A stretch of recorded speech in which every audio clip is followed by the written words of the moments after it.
陈清源，我给你2个选择：一，与我结为道侣；二，我选择2。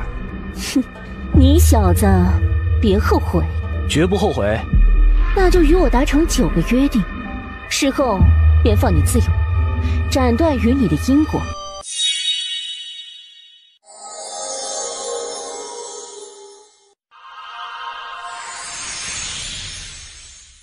师傅，小师叔的魂灯亮了。胡说八道！你小师叔都死100多年了。真的？当真？魂灯重燃，小师弟真的还活着吗？师傅，怎么办啊？查。哼，总算是走出来了。啊，这辈子都不想再进去了。小子，莫忘了我们之间的约定。哎，董师兄，师弟，真的是你吗？是我。小师弟，你的修为没了，不过问题不大。啊，这不说这些了，咱们先回去吧。好，拜见诸位师兄师姐。小师弟，你是怎么活下来的？啊，这事说来话长了。陈清源将早就准备好的说辞道出，一行人进入了天渊，碰到了各种禁制和未知的凶险，死的只剩下陈清源一个了。因为陈清源施展了秘术，所以才能假死脱身，耗费了100年时间走出来。虽死里逃生，可由于秘术反噬，一身修为尽毁，灵根也断了。唉，只剩下你一个人。小师弟，为了安全起见，我不得不查一查你身体的状况。明白，查吧。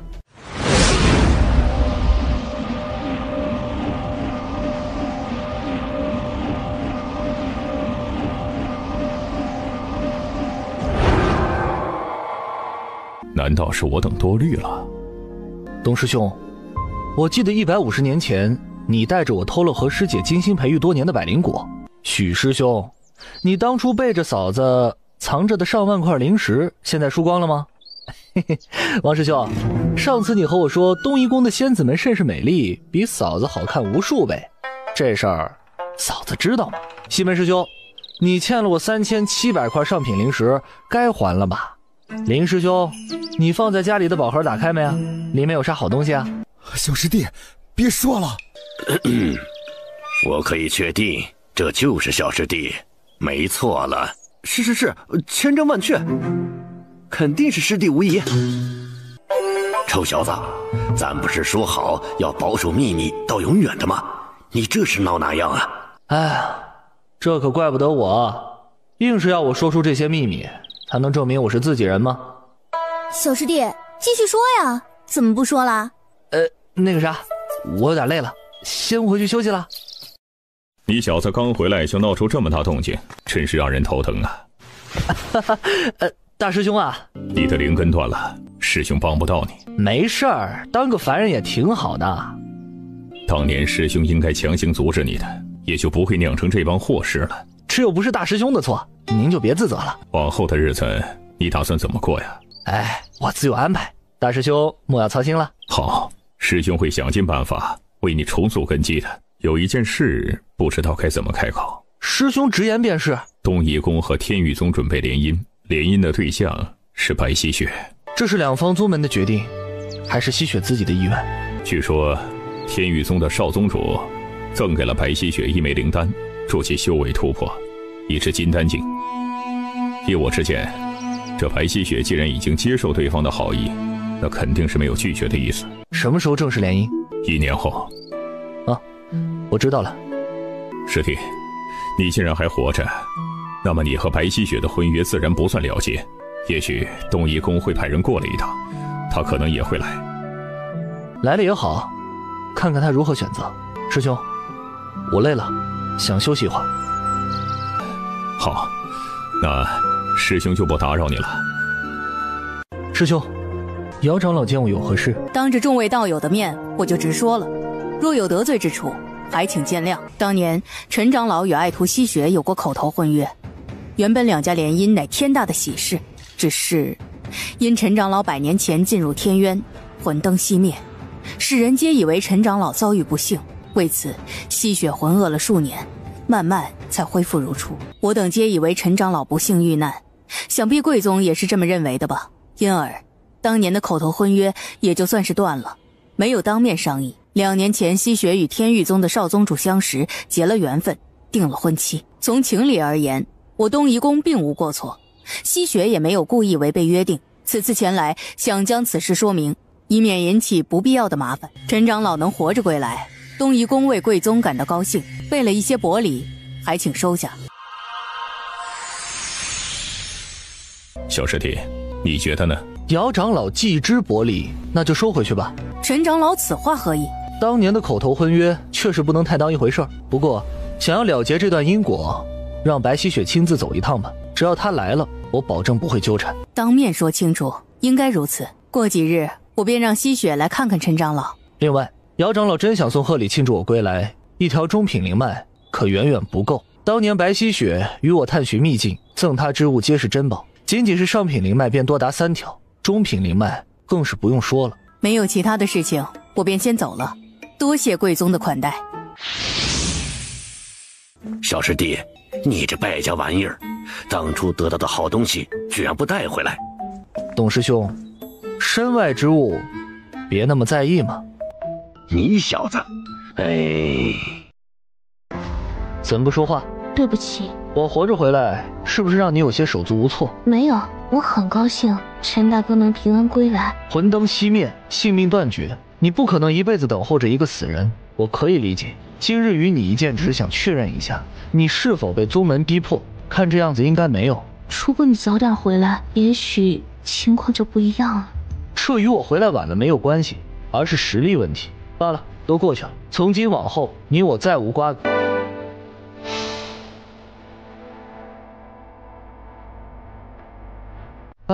那些年受的苦头白受，此事已了，该去忙自己的事儿了。公子是从哪里得到这个东西的？天渊。公子莫非是玄清宗的陈清源？正是。公子既然得到了木牌，那么老朽应当遵守诺言。请问何事吩咐？有没有什么办法帮我重塑根基？有，不难。那么我该如何称呼前辈呢？一个糟老头子罢了。接下来，老头子给陈清源安排了一个住处，先住上一段时间。他要出门一趟，去准备一些为陈清源重塑道基的东西。这是，好像是有无数座大山压在了胸口的位置，窒息感扑面而来。这种感觉越发的强烈，陈清源的额头都冒出了密密麻麻的冷汗。而正当陈清源决定动用天渊禁区的底牌时，一道清风吹到柴房内。公子，老朽回来了。刚才多亏前辈出手，不然我可就麻烦了。一把破剑哪能伤得到公子？这要是破剑，天地间可就没什么宝剑了。前辈此行可有收获？公子放心，一切妥当。老朽最近听说了一件事情，东夷宫与天域宗即将联姻，此事公子知否？需要老朽做些什么吗？因果已断，前辈不必费心。那就好。公子重塑根基可能会有些痛苦。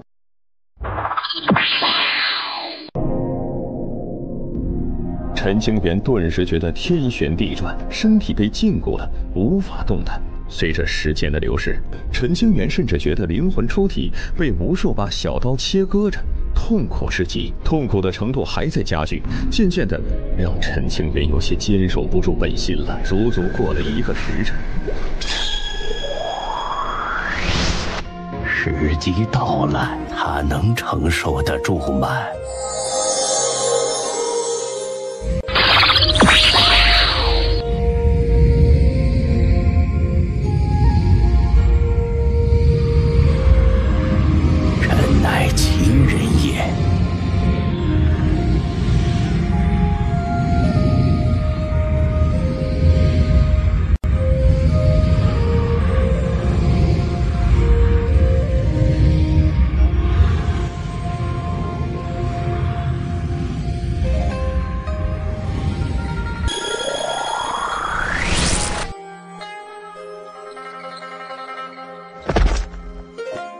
我的身体，金色的稻谷，这未免太珍贵了，晚辈受之有愧。奉禁区尊者之令，将稻谷赠予公子。公子好好休息，老朽先出去了。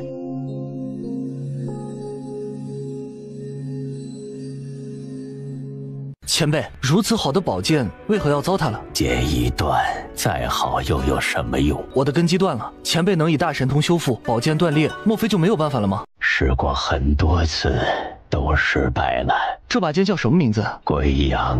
归阳，好像在哪里听过。您是长庚剑仙？很多年没有听到有人这么称呼老朽了。真的是您，难以置信。长庚剑仙本名李牧阳，出自北荒的顶尖剑客，一剑劈了象征着天地意志的紫云山，触怒了天道，降下了神法。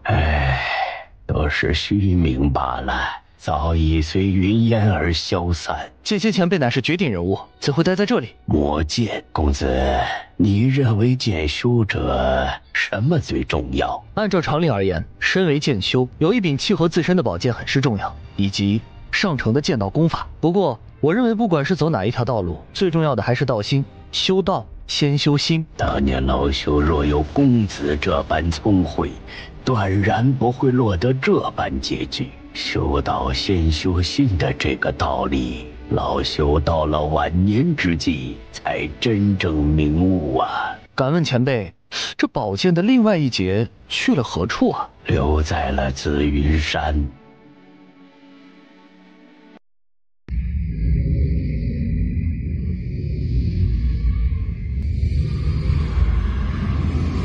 半年就奠基了根基，修至黄灵境，不可思议。终于有了黄灵境的修为了。陈清源达成了第一个目标，从随身携带的物品中取出了一个深色手镯。他让我做的第一件事是什么呢？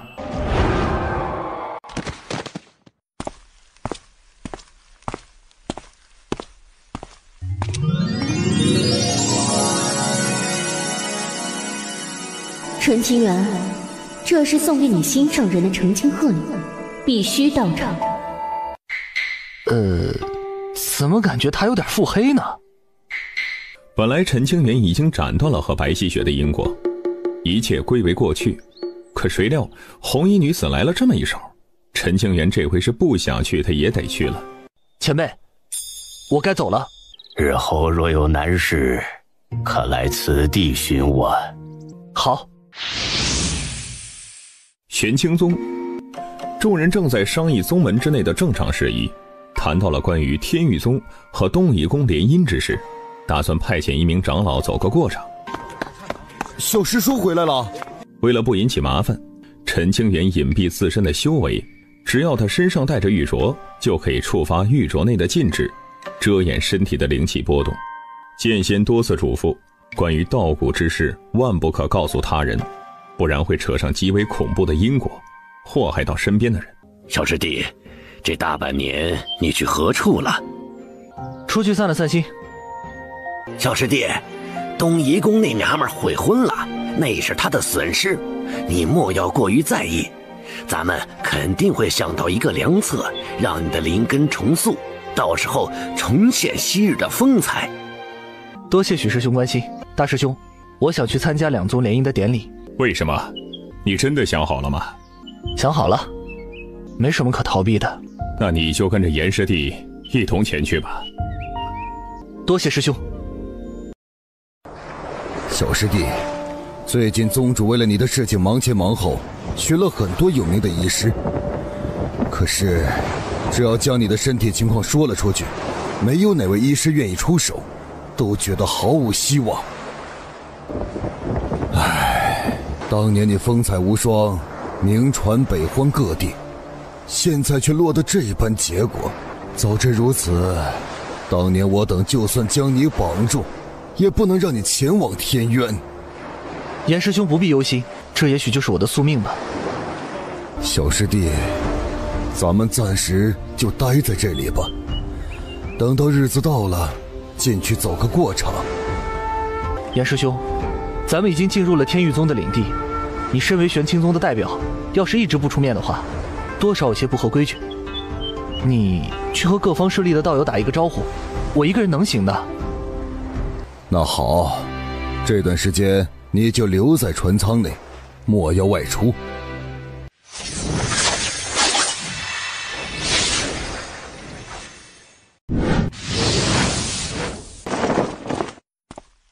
陈清远，你居然来参加两宗的联姻，你不怕丢人吗？原来是夏小虫，好久不见呢。你，陈清远，你还是和以前一样不让人讨喜啊！100多年前，夏南虫和陈清源产生了纠纷，双方大打出手。而那次战斗过后，陈清源给夏南虫取了一个小名，叫小虫。夏南虫败给了陈清源，无力反驳，也就只能认了。你难道不知道两家联姻的对象是谁吗？知道。知道你还来，心性真好啊！你当年风采盖世，天域宗的少宗主秦玉堂可没少受你的气啊。现在秦玉堂要和白希雪成婚，你这不是自找羞辱吗？夏小虫，你这是在关心我吗？老子会关心你？做梦去吧！哎，劝你一句啊，你现在已经成了废人，待在玄清宗才是最安全的。我最多嘲笑你几句，其他人可就不一定了。谢谢提醒。经过此次见面，夏南虫确定陈清源是真的废了。虽然是有些开心，但是他还是带着一丝遗憾。唉，如此天骄，可惜了。陈清源，天渊之内有何物？你可曾在天渊得到了什么东西？与你何干呢？当年多少化神境与合体境的大能死在了天渊禁区，你一个元阴境的修士，凭什么能活着出来？如果放在100年前，你一定会被我一巴掌扇在墙上。哼，你现在也只能提提以前的光辉事迹了。其实有不少人都想弄清楚这陈清源究竟是怎么活着出来的，或者从陈清源口中探听出关于禁区的一些隐秘，说不定以后能用上。因为玄清宗的缘故，各方修士才没对陈清源使出过分的手段。咦，陈长老怎会在此？贺喜，为此我还特地准备了礼物呢。陈清源，要是你敢扰乱两家联姻，莫怪我东夷宫不念旧情。好，玄清宗与东夷宫之间有旧情吗？你真是可怜。你应该很清楚一点，修行者寿长万载，而凡人不过100年光阴。如今你已是废人，纵然玄清宗为你续命，也活不了多久。你现在回去，对你个人和玄清宗都有好处。我的去留好像不是你能够决定的吧？此次乃是我东夷宫与天域宗的联姻，自然有一些决定权。玄清宗收到了天域宗的请柬，不远万里前来庆贺，你要赶我走，认真的吗？我只是想请陈长老离开罢了，对玄清宗并无此意。放肆！玄清宗的胡宗长老竟然来了，这可是鼎鼎有名的人物啊！两宗联姻，不至于让渡劫期的大能本尊亲临吧？看样子，应该不是为了联姻而来，不然早就露面了，何必躲藏起来啊？董问君已经有很多年没有离开过玄清宗了，这次偷偷摸摸的出来，就是担心陈清源受了欺负，一直躲在船舱的甲板内。哎呦，董师兄，您怎么跟过来了？师兄，这不是怕你受到欺负吗？本座的小师弟谁也不能欺负。如果两宗联姻不欢迎玄清宗的话，那么玄清宗现在便可离开。董长老息怒，晚辈绝无此意。他要是早知道董问君待在船舱里，打死他也不敢说出刚才那番话呀。触犯了董问君的威严，东夷宫的现任宗主都得上门道歉。那你是什么意思？晚辈以前看在小师弟的面子，多与你聊了几句，给你几分颜面。真要论起辈分和实力，你连见本尊的资格都没有。今日还敢欺压我家小师弟，真是蹬鼻子上脸。晚辈知错。哼，再有下次，我就替东夷宫好好教育一下你。多谢前辈原谅。滚吧！陈清源，他真的敢进来啊？听说陈清源当年与东夷宫的白希雪有过口头婚约，今日过来是打算砸场子的吗？天域宗和东夷宫可不是寻常势力，陈清源要是敢闹事的话，没什么好果子吃。估计有好戏看了呀。玄清宗的道友，请进。严师兄，先等等。怎么了？我单独准备了一份礼物。陈长老，这是什么意思？联姻之日送白伞，这不是砸场子吗？唉，陈清源当年何其风采，如今却要用这种方式来维护那一丝所谓的尊严，真是可怜啊！我还以为有什么大热闹可以看呢，白让我期待这么久啊！东西收下，莫要节外生枝。陈长老的这份礼物，天域宗收下了，请进。小师弟，你这也太莽撞了啊！让严师兄担忧了。你的心里有气，师兄能够理解。师兄不是怪你，而是让你与师兄商量一下，真要打起来了，总得提前做好准备。天域宗不至于因为这种事情而开战。小心驶得万年船。吉时已到，有请2位新人入场。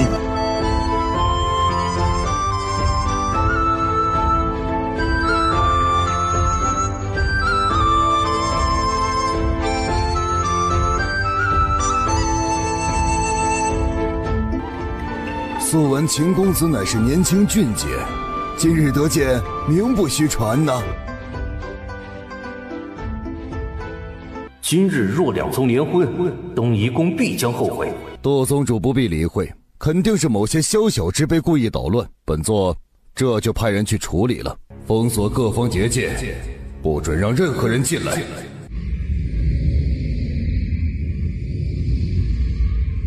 秦宗主，此举何意？防止某些小人捣乱，等到2宗联姻结束以后，结界自会打开，诸位道友不必担忧，继续吧。天域宗地底镇压着魔窟，东夷宫一旦与之联姻，必有大难。秦宗主，这事儿你难道不解释一下吗？胡编乱造，是吗？若是虚假，秦宗主可敢以道心起誓？我叫王平，500年前曾是天域宗的核心弟子，因误闯禁地发现了魔窟，让宗门高层动了杀心。不过我的运气较好，死里逃生。天域宗为了逼我出来，将我的亲人全部折磨致死，心狠手辣。我躲了500年，终于在今天寻找了一个机会，一定要将这一切说出来。1000年前的天域宗不过是伏流星域的3流势力，却在短短数百年内崛起，究其缘由便是地底的魔窟。天域宗一直从魔窟内获取资源，任由魔窟变大，不将此事爆出。到了现在，魔窟之势已经压制不住了，天域宗想要拉人当垫背。不会吧？我好像记得以前有王平这个人，后来莫名失踪了。说起来的话，天域宗的崛起确实有些诡异，短短数百年就变成了伏流星域的庞然大物，有些奇怪啊。若是真如此人所言，天域宗的地底有一处魔窟，一旦魔窟爆发，后果不堪设想。真要是这样的话，事情可就麻烦了。如果贵宗不给出一个合理的解释，2宗联姻之事怕是很难进行下去。杜宗主，典礼结束以后，容本座慢慢与你解释。有什么话现在就可以说，何必等到以后？秦宗主，你难道不解释一下吗？魔窟之事非同小可，若真有此事，天域宗瞒而不言，怕是要成为伏流星域所有宗门的敌人。还请秦宗主坦诚相告，莫要隐瞒。难怪天域宗如此着急与东夷宫结盟，意有所图啊！东夷宫差点就上当了。倘若真的结盟了，东夷宫必会沾染魔窟的因果，别想置身事外。既然如此，那么请诸位道友一步详谈。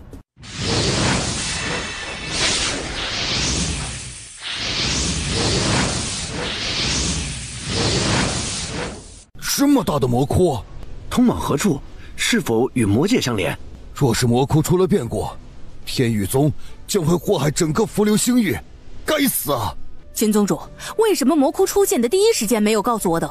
如今魔窟之事已然成型，若是爆发，后患无穷。诸位道友，此事的确是天域宗有错，甘愿受罚。不过，还请诸位回去以后与贵宗商议，一同处理魔窟的问题。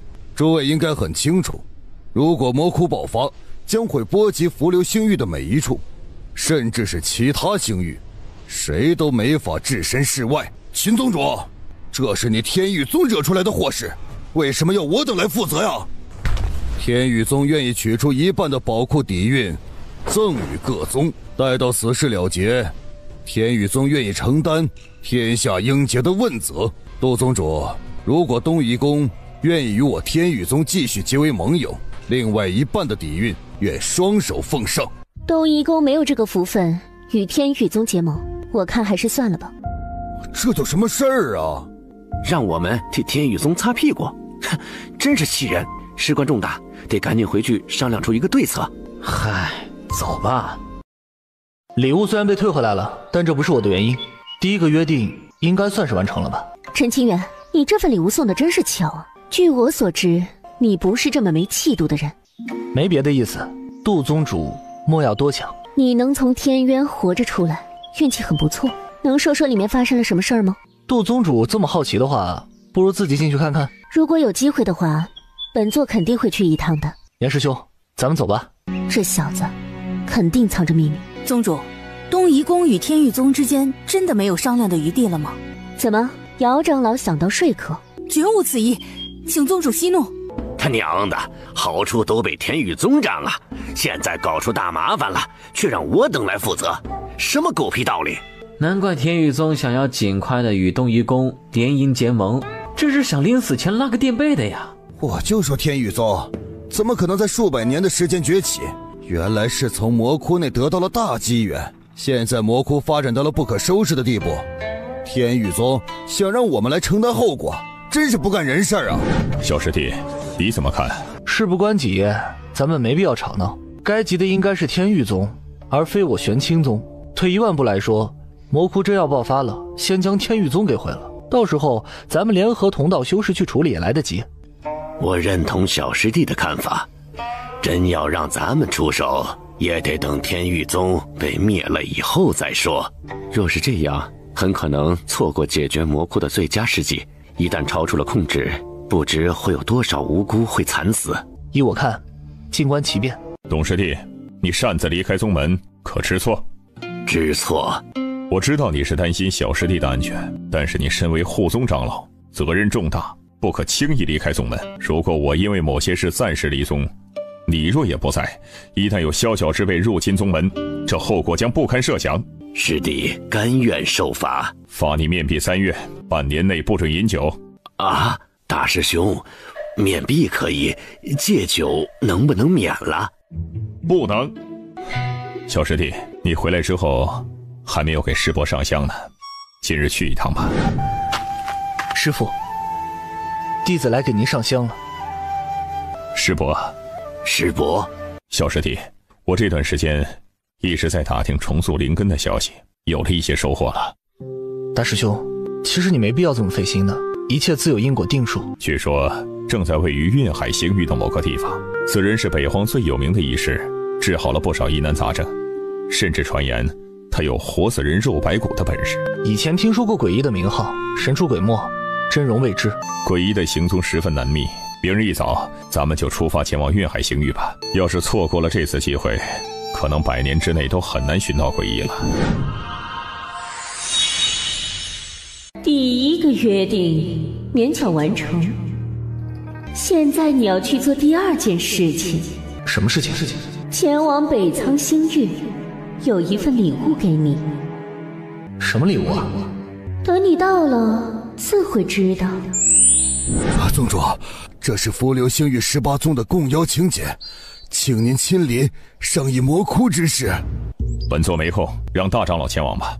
宗主，此次事件极为严重，你要是不去的话，恐怕不妥呀。哼，天域宗搞出的祸事，凭什么要本座去商量解决办法？魔窟之事闹大了，咱们玄清宗肯定也会倒霉。宗主，您必须得去看看，说不定可以从天域宗那里争取到不少的资源。师兄，你去忙吧，换一个人陪我过去吧。唉，让平言陪你走一趟吧。爹，小师叔，你陪小师叔走一趟，无论发生何事，定要护住你小师叔的安全，明白吗？孩儿明白。去吧。戚晨星，我在这儿好像有一位熟人，也许能够帮得到一些忙。平言，你前往附近的乾蓝圣地一趟，将这封书信交给一个名为寒山的人。这封书信很重要吗？小师叔，那你呢？把你一个人丢在这里，我可不放心啊。只要找到了那位熟人，在这里办事会方便很多，找到诡异的机会也能大一点。那行，我速去速回。得想个法子将小妍子骗回去，这样我才能去办正事。让寒山那个小子做个局，肯定可以忽悠到小妍子。陈兄，真的是你啊！老韩，当年我救了你一命，你该还人情了。还？当然还了。老韩，你可是戚晨星的地头蛇，鬼医肯定能找到的吧？关于鬼医的痕迹，我倒是有所耳闻。据说那人隐藏在普须城，曾有众多的大能前来寻访，可惜一无所获。你们暂时住在城内，给我一段时间去打探一下消息，一旦有蛛丝马迹，必会告知。劳烦道友了。经过多方打探，我排除掉了大部分的原住民，筛选出了近10年来到普须城的可疑人员。目前我有10几个人选，咱们只能一个一个去尝试了。几位大人，小老儿只是一个平民百姓，交不起灵石，还请大人莫要赶小老儿出城。打扰了。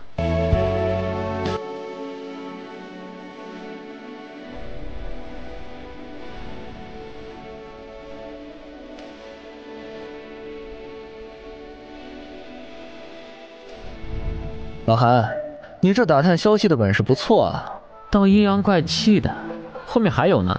韩兄，你这真的能行吗？总得要逐一的筛选，莫要着急，后面还有几个呢。屋内可有人？我等没有恶意。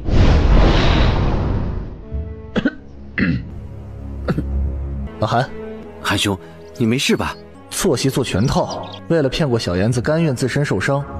老韩，你可以啊。没事，这里可能住着某位大能，小心行事，莫要得罪了。难道真的是传说中的诡医？不到1月就布置出了这玄妙的地界，非常不错。晚辈寒山乃乾蓝圣地的核心弟子，刚才无意冒犯，还请前辈恕罪。来此作甚？一位好友身受重伤，想请求名医治疗，晚辈斗胆，敢问前辈可是鬼医？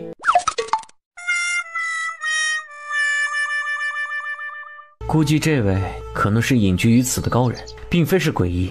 咱们要不先走，还有几个可疑的人选。以退为进，故作神秘，这招不错呀。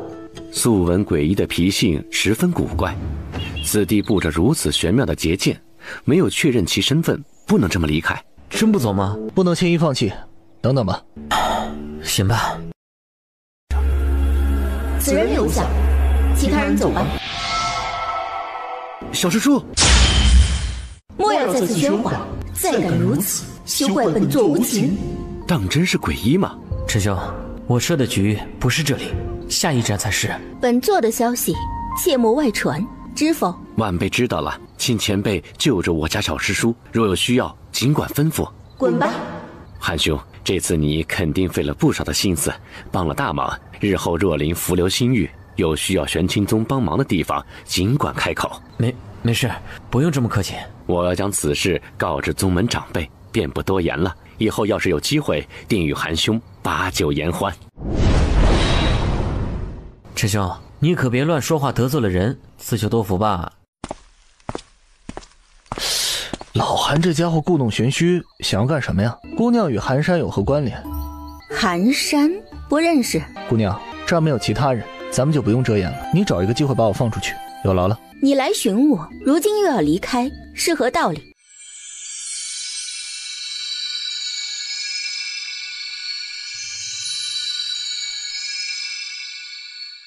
这鬼医晚辈陈清源，乃玄清宗之人，见过鬼医前辈。看你的样子，貌似不是来寻本座的。这个晚辈受伤严重，宗门长辈千方百计寻到了鬼医前辈的踪迹，想要让晚辈过来碰碰运气，没想到真遇上前辈了，所以有些手足无措。那让我好好检查一下你的身体，看看能否为你治疗。晚辈自知身体已废，不想让前辈白费心思，而且晚辈身无长物，恐怕付不起治疗的费用，还是算了吧。我治病只讲究一个缘分，既然选择了你，那么不会收你一分一毫。脉象平稳，不似受伤之躯。可是若非受伤，此人的身体怎会如凡人一般，毫无灵气波动？真是奇怪。你是不是还隐瞒着什么东西？没有。你暂且先住在这里，容我慢慢为你治疗。不妥吧？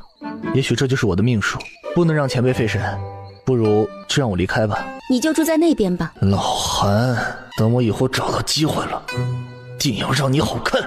兄弟一场，当年我还救过你的命，你居然这般害我，可惜了，都不是我的。想要吗？想。倒是诚实。看在晚辈这么诚实的份上，要不赠送晚辈几株灵药？哼，做梦呢？对啊，做梦也想要。你先回答我几个问题，若是老实，赠你几株灵药也无妨。前辈想知道什么？100年前你曾去过天渊，经历了什么？里面有很多恐怖的法则。那一次浮流新域的各大圣地派遣了强者入内，大多死在了天渊法则之下，尸骨无存。我侥幸逃过了一劫，修为尽失，沦为了凡人。若你侥幸，为何过了100年才从天渊出来？天渊内的法则太多了，我一不小心触碰到了一个机关，被封印了100年。解开封印，修为也就彻底的废了。方知外界已过了上百年。小家伙，你要是敢欺骗我的话，可得想清楚后果。之后你又去了一趟明月城，所为何事？出去散散心。明月城距离玄清宗极为遥远，你跑那里去散心，认真的吗？前辈既然调查了我，那么应该知道前段时间天域宗和东夷宫决定联姻了。曾经我的红颜离我而去，心情低落，一路游玩散心，不知不觉就跑了这么远。以我的直觉来看，你小子嘴里没有半句真话。前辈，我说的都是真的，您要相信我呀。哼，说的这么多，不就是想要摘取几株灵药吗？嘿嘿，前辈赐，不敢辞。前辈之前答应我的事情，若是晚辈不收的话，那就是对前辈的不尊重。你小子脸皮不是一般的厚啊。嘿嘿，还行。小滑头。前辈，您既然查不出我的身体状况，要不放我离开吧。南丫头，让他走吧。剑仙前辈。您怎么来了？他是我的一位小友，看在我的面子上，莫要为难。他居然是您的朋友，您放心，我没对他做什么。剑仙前辈，你们认识啊？他叫公孙南。哎呀，早知道就好了，这些日子害得我提心吊胆的。小子，我没欺负你吧？别做出这副很难受的样子。公子，你若想离开，随时都可以，而且老朽会让南丫头为你作证，治好了你的伤势，无需担心修为暴露的事情。不过关于那件事情，千万不要告诉任何人，也不要显于人前，恐有大祸。我知道了，多谢剑仙前辈。剑仙唤几位公子，如此礼敬一个年轻人，我还是头一次看到。陈清源这家伙究竟是什么来头？剑仙前辈，鬼医前辈，晚辈告辞了。李老，您为何对这小子……因果。听您刚刚的那番话，这小子的身体没问题吗？我为他重塑了道体，已然无恙。原来如此，我就说这小子的身体为何十分正常，原来是李老出手了。我知道你一直在寻求治疗容颜的办法，可惜数千年来没有进展。如果你还没放弃的话，可以尝试着多与陈公子接触一下，兴许可以寻到机会。还有机会吗？走了。陈清源，你竟然可以让李老高看，到底有何本事呢？你的身体真的好了？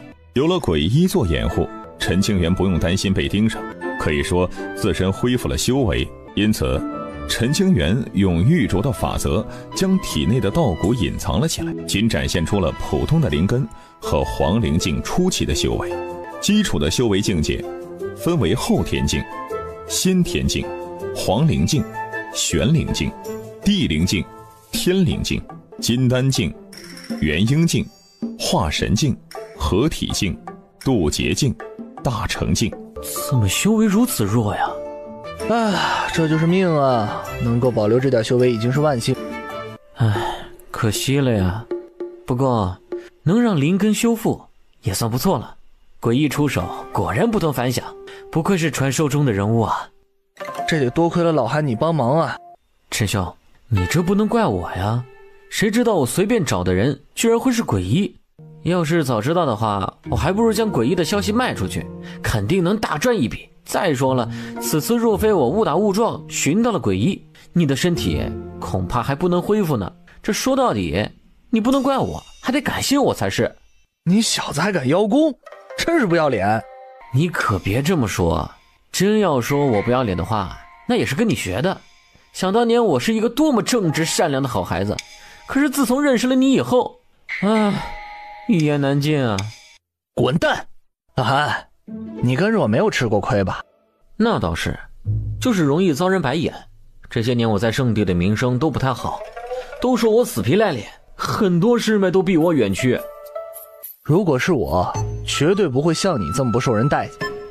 这话我信。你说你明明都已经废了，玄清宗的高层还如此护你，而且就连身为宗主之子的林平言也对你十分敬重。哎，真是奇了怪了。陈兄，你是不是还有几招没有教我呀？这东西你学不来的。老韩，我给你介绍对象。100年前你也说过这句话，然后呢？我那不是去了天渊碰到了意外吗？这一次能活着回来，有一部分原因就是因为没为你找到伴侣，心中难，坚持到了最后，咱们可是兄弟啊，承诺的事情必须要完成。真的？你可别糊弄我。当然是真的啦，咱们可是异父异母的亲兄弟，我骗谁都不能骗你呀。你连自己的红颜知己都差点跟着别人跑了，还来帮我寻对象，这太不靠谱了吧？想当年我纵横南北之时，多少圣女对我一见倾心啊，你跟在我身边难道没瞧见吗？流花殿的七仙子个个貌美如花，你见过没有？南海龙族的小公主，心不心动？北疆王族的郡主，东域圣地的圣女，据说她如颜绝世，颠倒众生，迷倒了无数的年轻俊杰。古族墨家的这些圣女公主你都认识？那肯定啊。嘿嘿嘿嘿嘿，陈哥啊，我的要求也不多，只要能够与其中一位天之娇女结成道侣，那就是我最大的福分了。陈兄，看在咱们兄弟一场的份上，你答应我的事情一定要办到。好说好说，不过我有些事情是要单独去处理的。这玄清宗的人若是来了，你得周旋一下，让他们知道我平安就行了。至于怎么做，那就是你的问题了。行。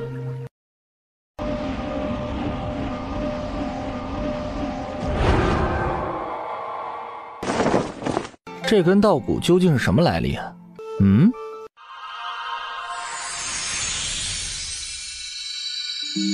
死玉，据说死玉乃是一处战场遗留下来的废墟，存世最少100万年，实际的年限已经没法追溯了。刚走出了狼窝，又要深入虎穴吗？太难了。道友，最近为何有这么多人前来死域？传言道家玄祖推算出了天机有变，源头来自死域，各方势力闻风而动，认为死域内可能诞生了什么惊天至宝。因为一个不确定的传言，各方修士甘愿以身犯险，这也太莽撞了吧。道家玄祖乃当世高人，推演之事从未有错，若能得到死域内的造化，再危险也得拼一拼。道友不是北苍星域的人吧？对。嗨，难怪道友会说出这样的话。道家玄祖神通广大，不可能算错。哎呀，这不是把我往火坑上推吗？慕容姑娘，好久不见呢。没想到能在这里与陈公子相遇，真是巧啊。那说明咱们有缘分。就算是缘分，也是孽缘。慕容姑娘，你说话有些带刺呀。听说你意外活了下来，已成废人，居然不好好在玄清宗待着，跑到这里来做什么？前些日子寻到了鬼医，不小心治好了伤，让姑娘失望了。鬼医？你知道鬼医在哪？而且还治好了你的伤？那是自然了，我这么讨人喜欢，即便是脾气怪异的鬼医，也不忍心看着我沦为废人。陈公子英俊不凡，这谁都不会讨厌。这娘们突然间说我英俊，肯定有着阴谋。虽说我确实很英俊吧，嘿嘿，这事很多人都知道，但此话从慕容文熙的嘴里说出来，绝对不简单。慕容姑娘，你是不是有事要求我？是，咱们做一笔交易，你将诡异的具体位置告诉我，算是慕容世家欠你一个人情，或者给你一笔丰厚的礼物。要不这样，我对死玉蛮感兴趣的，慕容世家要不稍微照顾一下我，后面从死域出来了，一定将诡异的具体行踪告知。你来死域做什么？嘿嘿嘿，无可奉告。该死的男人，这一次你若敢骗我，休想活着离开北苍星域。我骗你作甚呢？如果不是诡异出手，我还是一个凡人。你觉得凡人能来到这儿吗？好，只要我慕容家还活着一个人，绝不会让你在死域出了事儿。爽快，我也说到做到，肯定不会让你失望的。死域的结界快要松动了，准备一下就进去吧。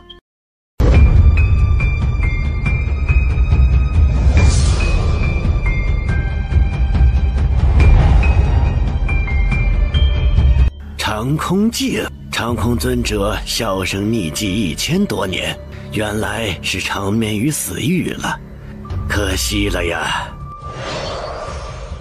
宝镜虽然碎了，但还是有很大的纪念价值，留着吧。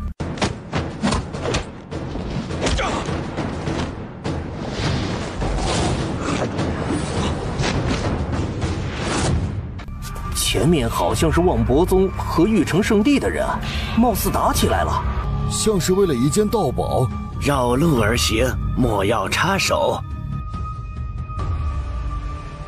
要是还寻不到的话，咱们暂时只能出去，等到下一次红雾散尽方可再寻。再找找看吧。那是什么东西？可能是传言中的死域风暴，赶紧走。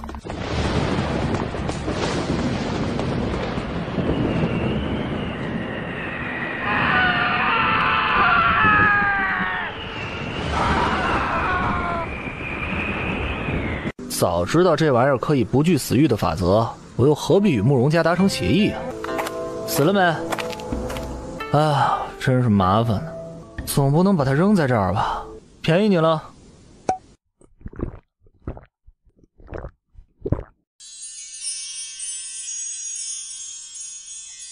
瞧你那样，我会趁人之危吗？再说了，就你这模样，我还看不上。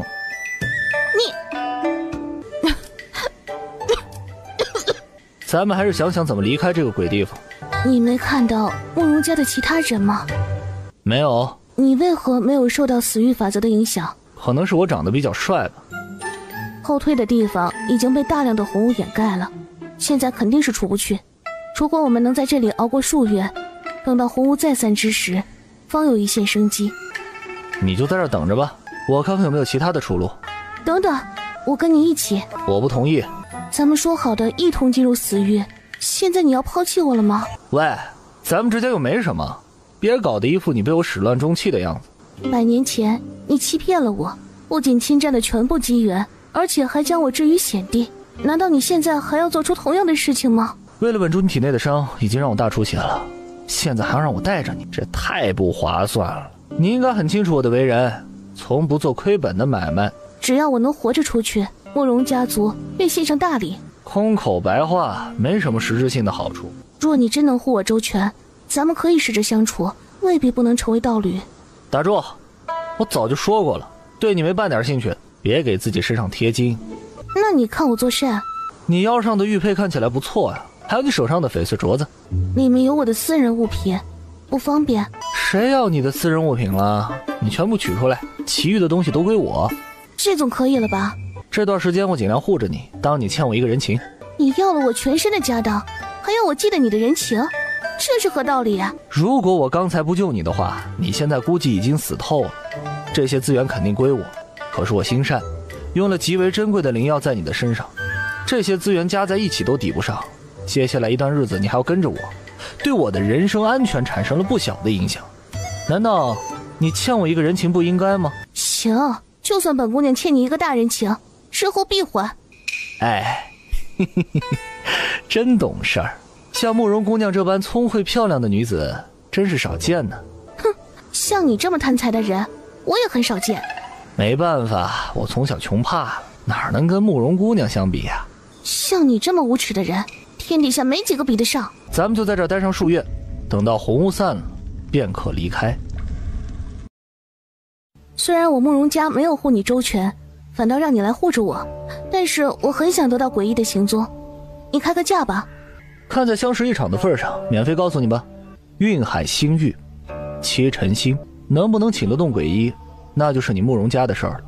而且我也不保证鬼医是否还在，看缘分吧。多谢，能得到这么详细的线索就很不错了。陈清源，你还能否站在大事的舞台中央，重现昔日的风采呢？棺材，柱子，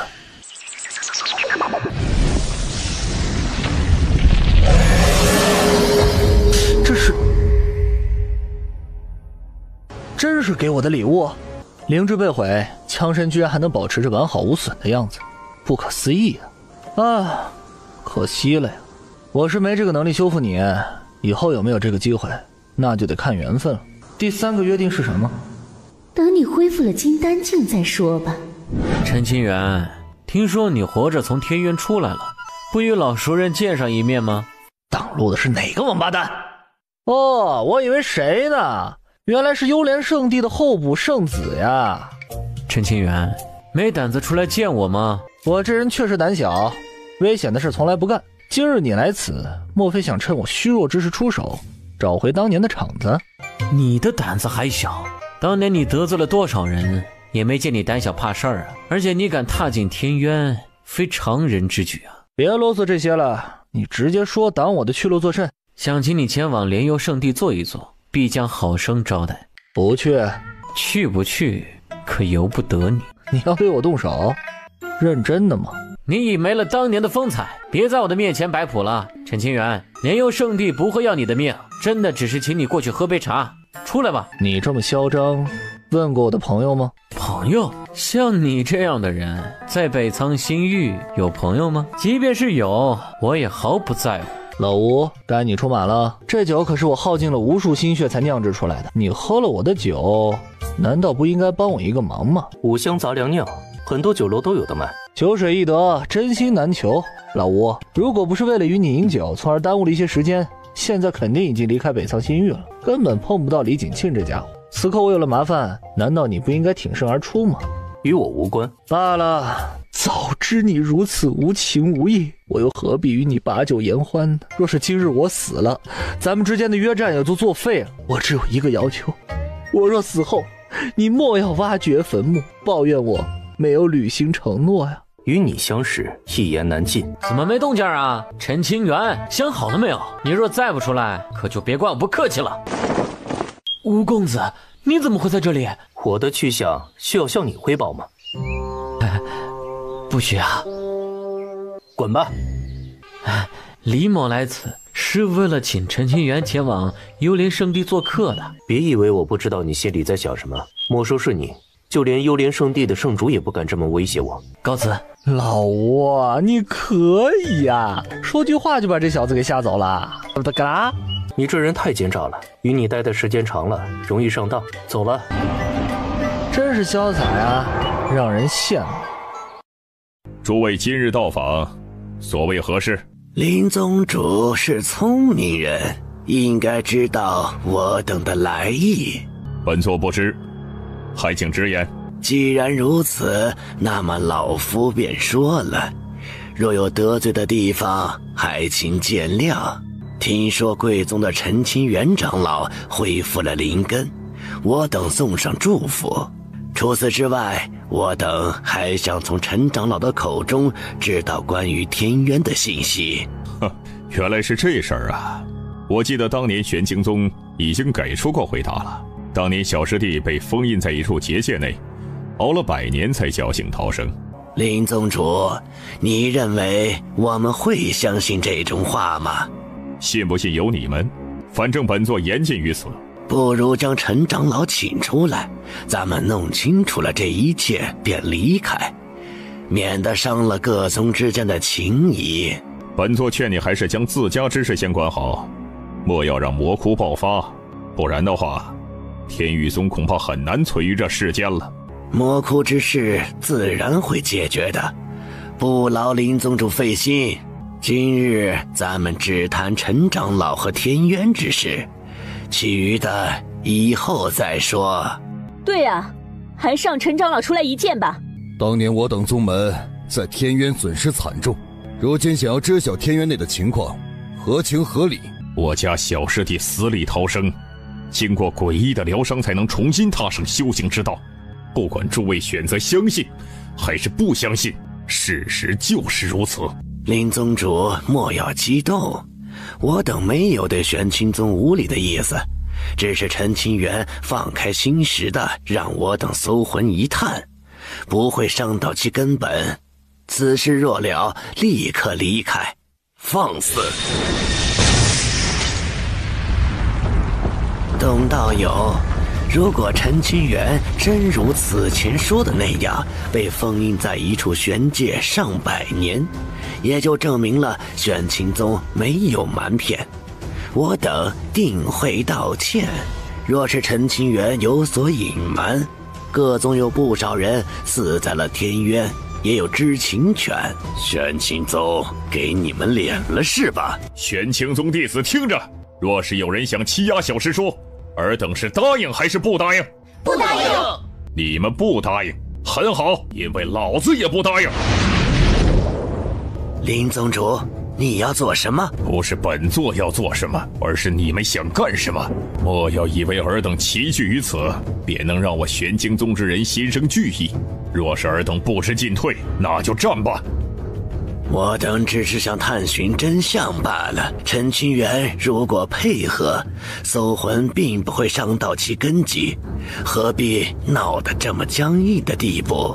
哼，若是本座的师父和师伯尚在人世，尔等若敢在我玄清宗这般放肆，早就一巴掌将尔等镇压了。没有商量的余地吗？如果神老愿意让本座搜魂的话，倒是可以考虑一下，开启护宗大战。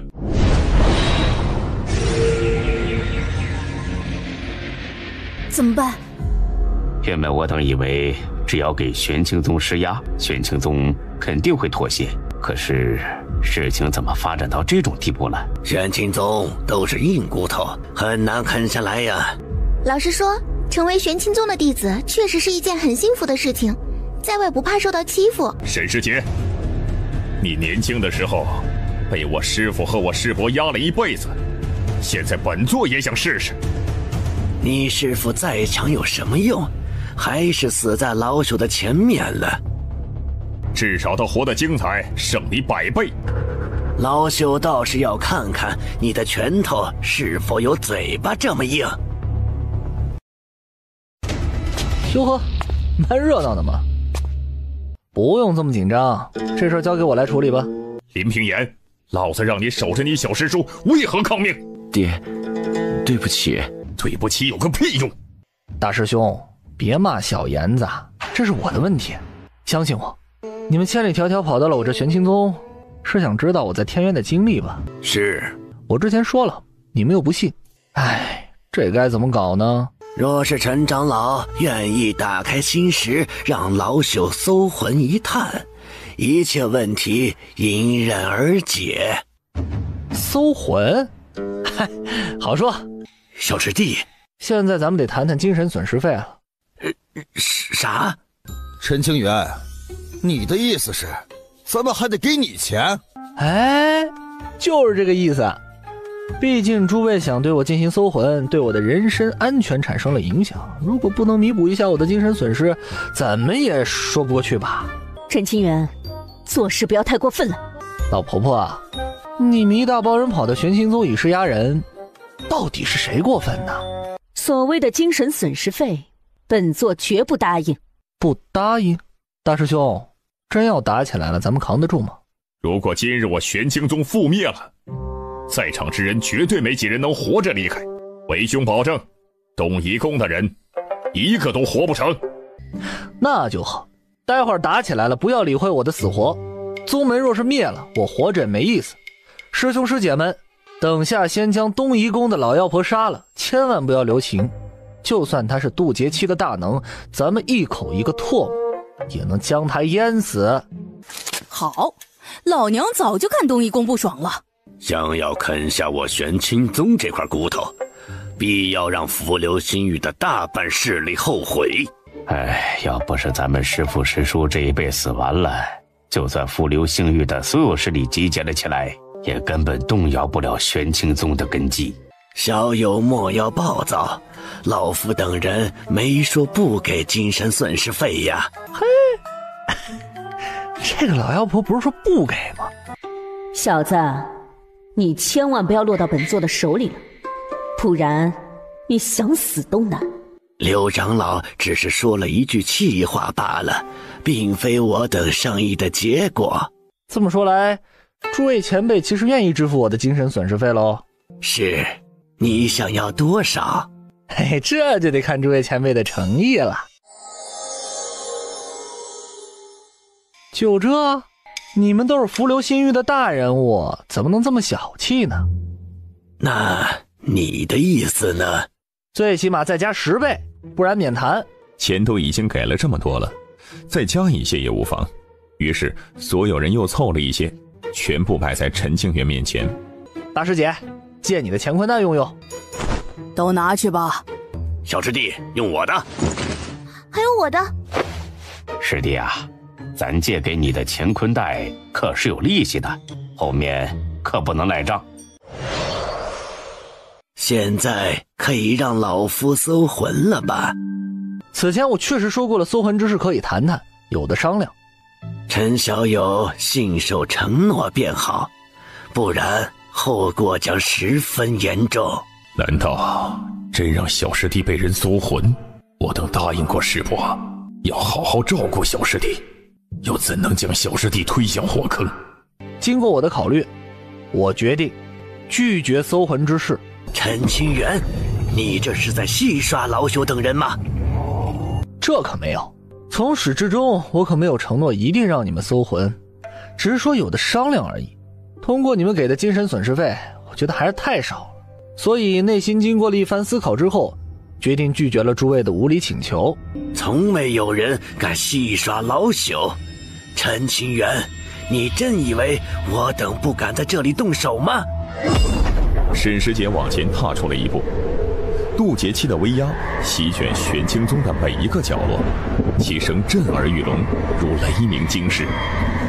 小子，本座不会让你死的，定要让你生不如死，后悔莫及。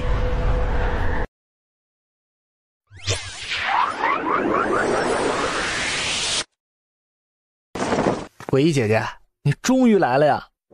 我跟这些人说了很多遍，我的伤势是诡异姐姐治疗好的，可是他们都不相信啊，还想要搜我的魂，实在是太欺负人了。陈清源，老娘和你很熟吗？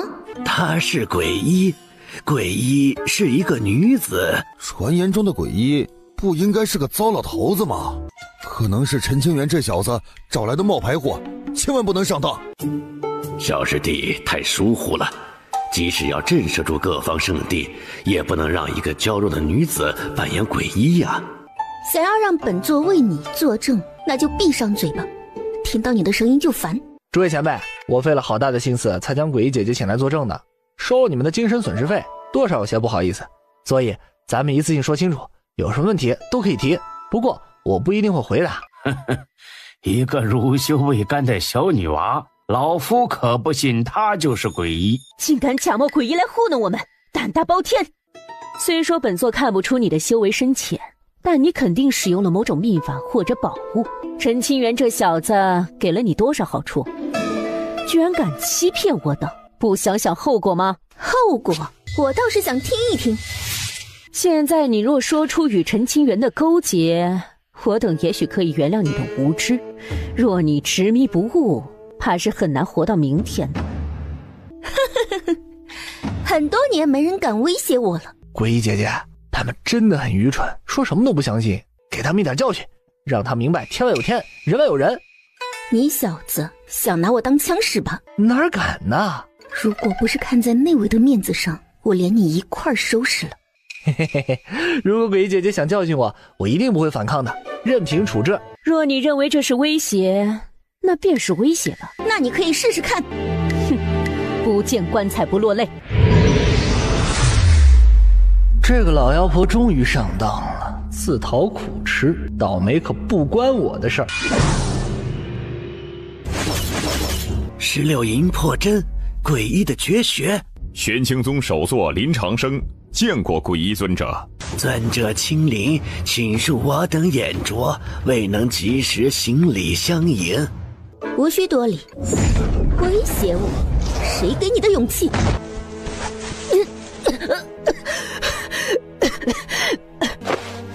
小人不知诡异前辈，无礼之处，请前辈宽恕。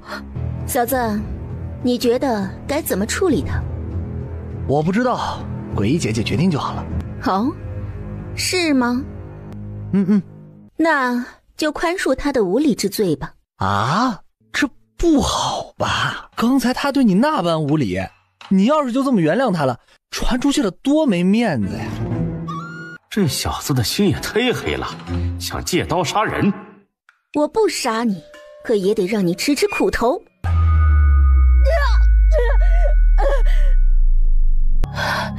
多谢尊者，手下留情。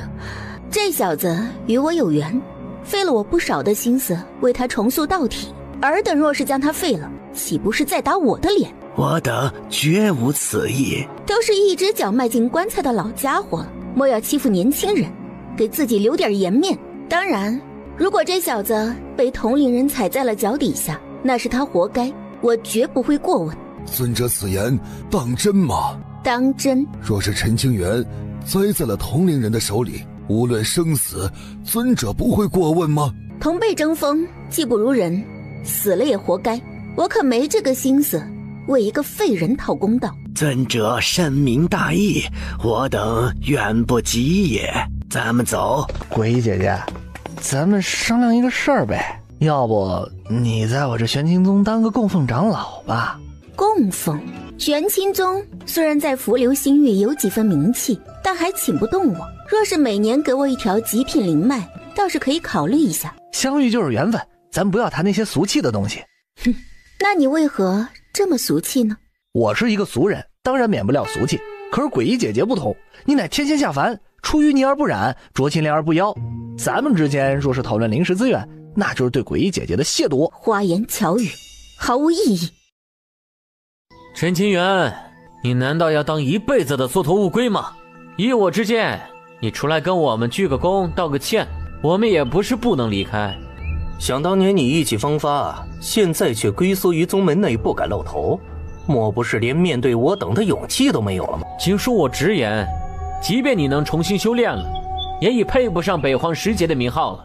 小师叔，外面有很多人找你，你快出去看看吧。都有谁？天域宗的少宗主秦玉堂，南明大觉寺的普行和尚，三圣山的，都是各大圣地的天骄，想与小师叔一较高下。事情比较复杂，咱们不好直接轰人，只能让小师叔出面解决。曾经的手下败将而已，行吧。小师弟能解决这个麻烦吗？虽说小师弟重新修炼，但也别小瞧了他。要是连昔日的手下败将都压不住，他就不要叫做陈清源了。小师弟的鬼点子多得很，不可能吃亏。咱们好好看热闹吧。你们骂了很多天，不累吗？你终于现身了，骂你怎么可能会累啊？这是一件令人愉快的事情。大老远跑到玄清宗来找我的麻烦，你们的脑子多半是有些毛病。我等来此，想要挑战一下昔日的北荒十杰，你敢应战吗？我为什么应战？同辈切磋，论道争锋。谁出战？我去吧。秦少宗主的实力，我等自然不会怀疑。只是这陈清源这家伙，不是一个简单的人物，不可大意啊。我明白大家的顾虑，此次我定能将陈清源镇压。既然如此，那么这一战便拜托秦少宗主了。这一战是无规则的厮杀，生死勿论，还是同等修为之下公平一战呢？修行界残酷无比，哪有什么公平可言？若你不敢向我求饶，兴许我会答应带着众位道友离开玄清宗。秦玉堂，当年你多次被我击败，还真是没长记性啊！你自己送上门来让我打脸，可怪不得我。推算一下时间，陈清源的伤势被鬼医前辈治好了，才过了5、6年，为何他已经重新修炼到了天灵境？小师弟什么时候修炼到这一步了？你们谁知道吗？不知道。不知道。小师弟的修炼速度比起当年还要快了不少，真是可怕呀！陈清源天赋本就不凡，此前已经有了基础，短时间内恢复到这一步也不难。昔日的耻辱，今朝必要洗刷。散。这小师叔和秦玉堂算得上是情敌呀，今日一战肯定有不少人关注着。咱们小师叔啊，除了贪财一些，毒舌一些，简直就是完美，好吧？东夷宫的白希雪简直是瞎了眼睛，居然敢瞧不上小师叔。此次若是小师叔获胜，定能扬眉吐气，让东夷宫后悔去吧。听说天宇宗和东夷宫联姻的时候，小师叔送了一把白伞。你们说，小叔叔是不是还喜欢着白希雪呢？不可能，小师叔又不是舔狗，犯不着为了一个薄情寡义的女人而耽误了自己。小师叔，将秦玉堂暴打一顿，千万不要留情啊！是啊，小师叔，让天下人知道你的厉害。陈清源，你死定了！聒噪！你拿着别人的佩剑与我一战，根本发挥不出这把剑的全部威力，自寻死路。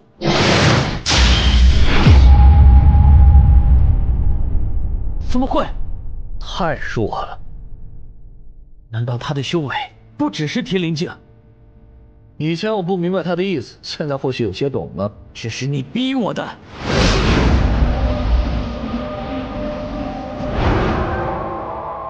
秦宗主这是要和他拼命了。无暇金丹乃上乘根基，秦少宗主的实力果然可怕，我远不如也。哎呀，陈清源终究只是一个天灵境的修士，必不能扛住秦少宗主接下来的攻击。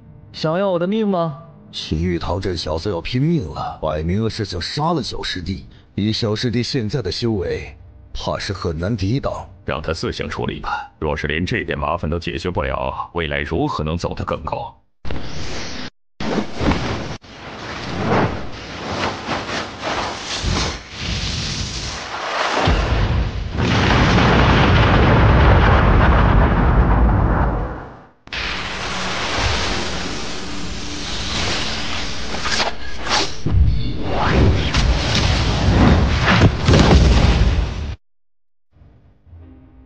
小师弟的剑道境界居然到了返璞归真的地步，这……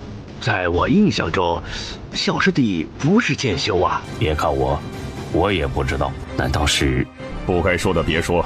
当年小师弟年幼之际，便跟着我修炼了数月的剑道。小师弟天纵奇才，今日能有此成就，确实没让我失望啊。陈清源竟然还是一名顶尖的剑修，为何以前从未听过？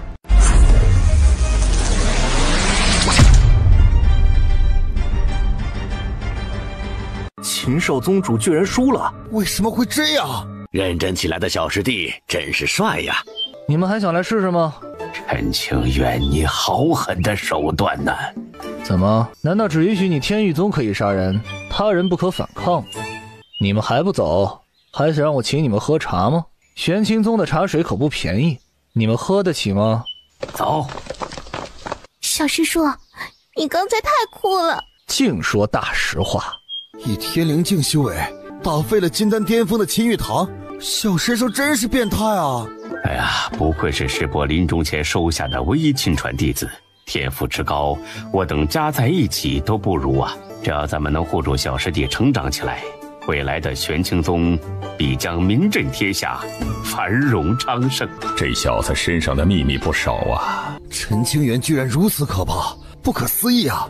诡异就算把他给治好了，听说也得重新修炼。可是这才过了几年啊，为何他就能发挥出这么恐怖的实力，将天域宗的少主直接废了？当年陈清源被誉为北荒10杰之一，名不虚传呐。哎呀，瘦死的骆驼比马大，北荒的星域何止千万，天骄妖孽多如牛毛。当年陈清源位列10杰之一，真不是一般人能比的。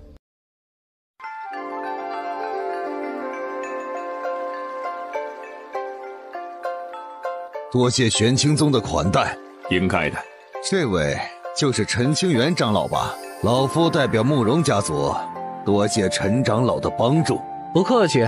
为了表示感谢，慕容家备上了一份薄礼，还请陈长老莫要嫌弃。慕容家真是太客气了，既然这是慕容家的一片心意，那我就厚颜无耻的收下。你小子呀！陈长老果然豪爽，不愧是少年英杰。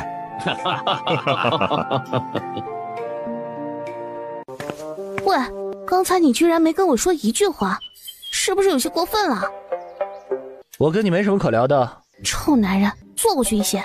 为什么？我觉得你现在的位置很不错，适合看风景。不都一样吗？听说你以天灵境的修为打废了金丹境巅峰的对手，真的假的？假的。狗男人，你会不会聊天啊？我打听了一下，这可不是假的。知道不是假的，那你还问，是不是有病啊？陈清源，你信不信老娘戳死你？有话好说嘛，别动肝火。哼，慕容姑娘，难道没别的事要说吗？有，但是我现在不想说了。别啊，刚才我错了，不该这么说话，行了吧？100年前你被评为北荒10杰，后面虽然传出了你死在天渊的消息，但并未取消你的10杰名号，不过也名存实亡了。前不久又有人宣传出了新一任的北荒10杰的消息，曾经的几位人杰都被剔除了，重新有了人选。这与我有什么关系啊？当然有关系了，而且关系还不小呢。你的名字赫然在列，起初我也不相信，后来经过多方验证，你确实位列新一任的北荒10杰的名单之上。哪个王八羔子排的名单啊？这不要害我吗？我劝你还是慎言，北荒10杰的名单自古以来就有，暗中布局的势力有着通天的本事。我这太难了吧？听说有不少的人想要来浮流星域寻你，然后与你一战，若能将你击败，便可踩着你这块垫脚石登上北荒10杰的名单。为什么要来挑战我呀？我的人生太过悲惨，就连最简单的安稳生活都遥不可及。陈清源，过段时间肯定有很多妖孽要来找你，你好自为之吧。我能自己退出北荒10杰的名单吗？啊，能吗？你知道名单是谁搞出来的吗？你连背后是谁都不知道，怎么自动退出？让你刚才怼我，这就是报应。不行，我得赶紧溜，不能待在玄清宗了。喂，你怎么这么怂啊？你可是能横跨一个大境界将敌人击败，才能不能要点脸面啊？你站着说话不腰疼，都这个时候还要啥脸呢？等到一大帮妖孽将我围殴一顿，那样我就很有面子了吗？话虽如此，但你现在好歹也是新任的北荒10杰之一，要是不战而退，传出去可太丢人了。丢人不可怕，被人暴揍才可怕。有道理，还是得暂避锋芒，等你变强了以后再露面。赶紧收拾东西跑路，君子报仇500年不晚。狗男人跑得可真快呀！小师叔，外面来了一个人，想要与你一见。那人自称来自莫须星域，叫做燕千灵。闭关，没空，不见。阁下请回吧，小师叔正在闭关，没时间接待外客。没关系，我可以等到他出关的那一天。这家伙可不是俗人，小师弟怕是麻烦大了。巢雀圣山的圣子，元婴境的修为。燕千灵则是北荒10杰之一，实力和天赋碾压了北荒无数天骄。由于近100年来冒出了几位很强的妖孽，10杰的名单稍微改变了一下，将燕千灵给挤了下来。就算是这样，燕千灵的实力也不容小觑。我有一点搞不明白，咱们小师弟刚从天渊回来，前不久才重塑了道体和灵根，谱写名单的暗中势力应该对北荒的事情了如指掌，不应该将小师弟的名字留在上面啊。我也搞不懂，心里正郁闷着呢。年轻人争强好胜，肯定不会对小师弟信服，想要将小师弟打出名单，借此名扬天下。宗主，为何不让小师弟提前离开呢？只要给小师弟足够长的时间进行修炼，肯定可以堵上世人的嘴。本座自有打算。虽说小师弟待在宗门内不会有危险，但一直避战不出的话，恐怕会落人笑柄，影响道心。而且咱们玄清宗也没安宁的日子过了。自古以来，凡是能登临10节榜单之人，皆是元婴境起步的修为。陈清源以前确实有这个资格，天赋异禀，实力超强，令人信服。可是现在的他配吗？太离谱了，这次名单是不是有黑幕啊？哎呦，前段时间陈清源好像以天灵境的修为击败了金丹巅峰的秦玉堂，横跨一个大境界而败敌，确实不凡呐。但这个理由不足以登临10节榜单吧？据说各大星域的顶级天骄对此事不满，准备上门邀战陈清源。老吴，这可是我玄清宗的真酿，你尝一尝。陈清源，你是不是想使坏啊？胡说，我是那样的人吗？哎，吴兄，咱们虽然是对手，但也是朋友，用不着这么针锋相对吧？等等，我们什么时候成为朋友了？我们的关系还没到这一步吧？我的本意是与你保持距离，只将你当成一个强劲的对手，让你认清咱们之间的关系还达不到朋友的地步。还有4年多便是咱们的约战之期了，如果此前我被某些家伙给打败了，后面你我同一境界一战，你不小心输了，或者是咱们打成平手，岂不是让他人踩着咱俩的脑袋名扬四海了？所以呢，你得出去将那些人摆平了，最起码这几年不能让他们蹦跶。那些家伙不可能与我同境界一战，那就是欺负人。他们堵在我家的门口，若是我压不住火气出门应战了，估计是打不赢。到时候你还有必要与我切磋吗？我不在乎这些，修为上的碾压是弱者的行为，对于我而言，只有同境界将你击败，方可真正算得上是胜利，稳固道心，向往高山。因为这事儿我心力憔悴，届时咱们一战，我的状态肯定会下滑很多，你的胜算估计会增加不少啊。你我一战之前不会有任何人打扰你。哎，就走了？答应你的事儿不会食言。真帅啊！从这一刻开始，同辈之人不可约战陈清源，不可堵在玄清宗的山门。若有不服者，可与我一战。怎么回事啊？吴俊言这是要力挺陈清源吗？他们2人是什么关系啊？在我印象之中，吴君言极少为他人出头。此子如若不夭折，未来必将是站在当世顶峰的人物。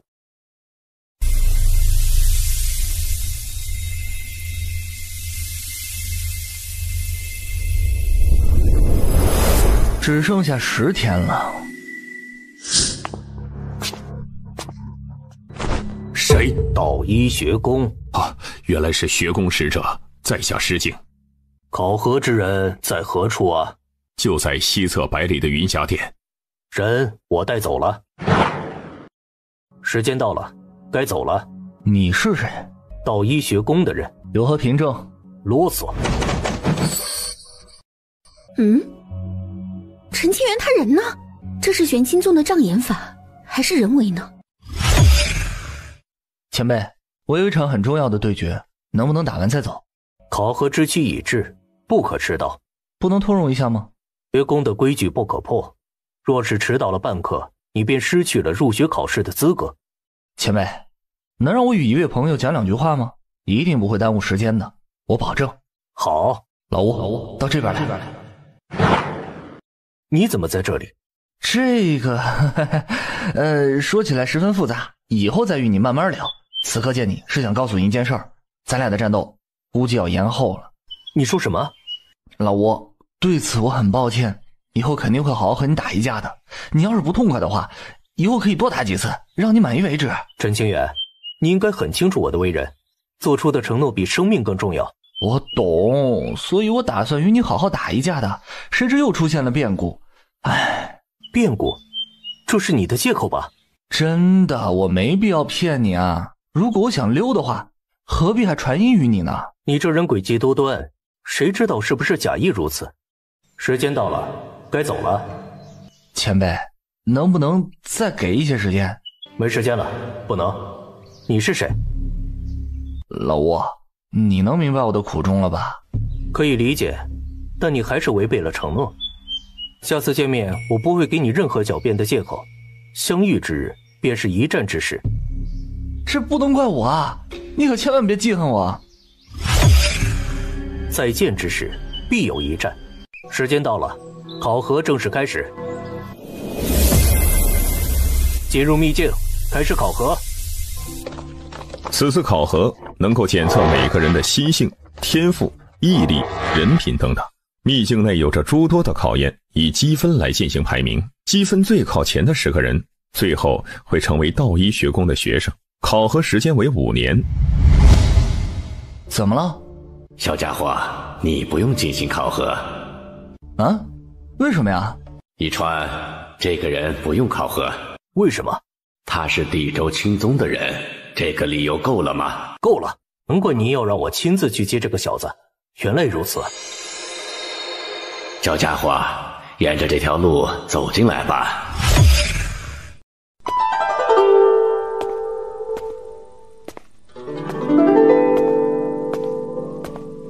晚辈陈清源拜见前辈。进来坐吧。是，前辈，我为什么不用进行考核？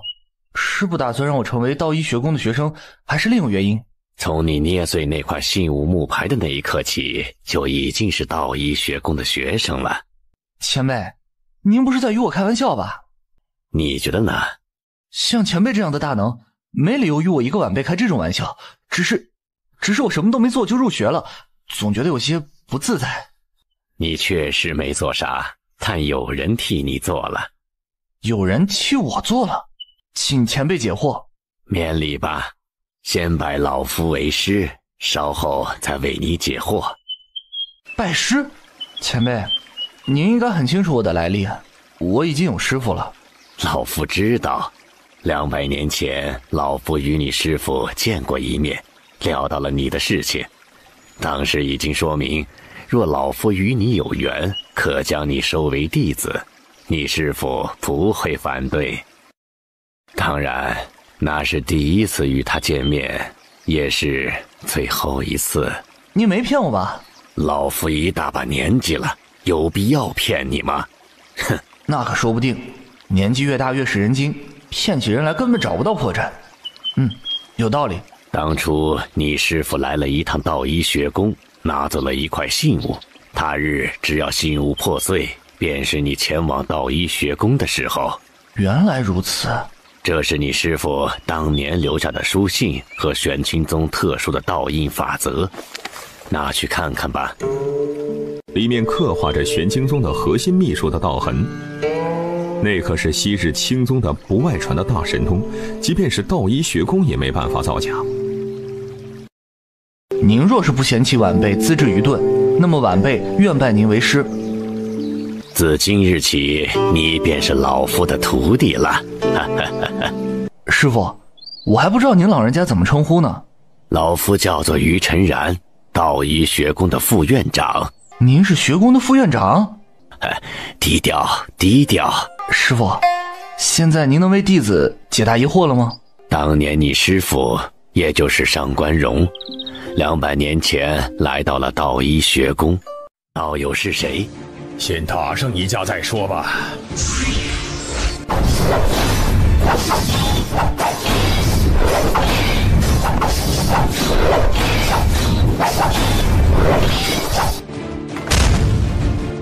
道友实力通天，为何以前从未有所耳闻？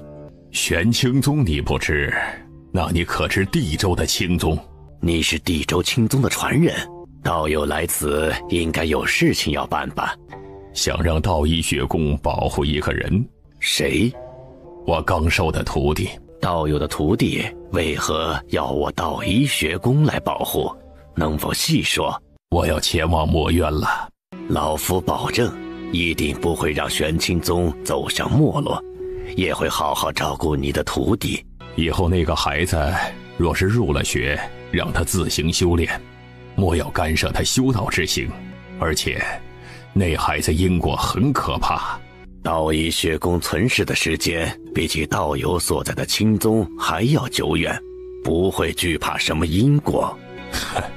爱信不信。按照道一学宫的规矩，入学之人必须要跟着一位老师进行学习，道友的徒儿以后来了道一学宫也得如此。你要是不怕承担因果，那就收吧，我绝无意见。这份因果虽然可怕，但有一丝可能会变成天大的造化。哦，那我倒是很期待与你徒儿一见。多谢二师父解惑。二师父是什么意思？弟子不是有2位师父吗？这样好区别一些。别扭，省了那个2字。师父，我大师父还活着吗？现在的你还没资格知道这些，等你走到了那一步，自然会知晓一切。为师现在就算告诉你了，你也体会不到。需要走到哪一步呢？最起码也得步入渡劫吧。我知道了，多谢师父指点迷津。以后千万别丢了师父的脸面，不然的话打断你的腿。弟子一定不会给师父丢人。滚吧。师父，我滚到哪里去啊？哎呀，为师给忘了。好了，你可以滚了。好的，您老慢慢品茶。根基已经十分稳固，是时候往前走出一步了。体内的那根无上道骨轻微颤动了几下，让陈清源感觉到了血肉撕裂的疼痛。炼化宝药，汲取灵气，陈清源的身体正在发生变化，散发出来的气息也逐渐有所改变。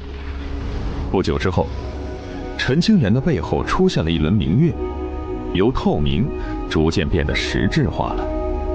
又数个时辰，明月开始缩小，形成了一粒拳头大的金丹。这还不是我的极限。陈清源继续稳固根基，推演着一条以前从未了解过的金丹大道。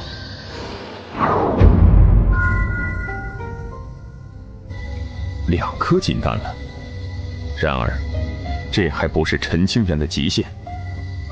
数日后，第3颗金丹塑造而成，上面有着光泽流动，一共3颗金丹并排悬浮于陈清源的背后上方。归。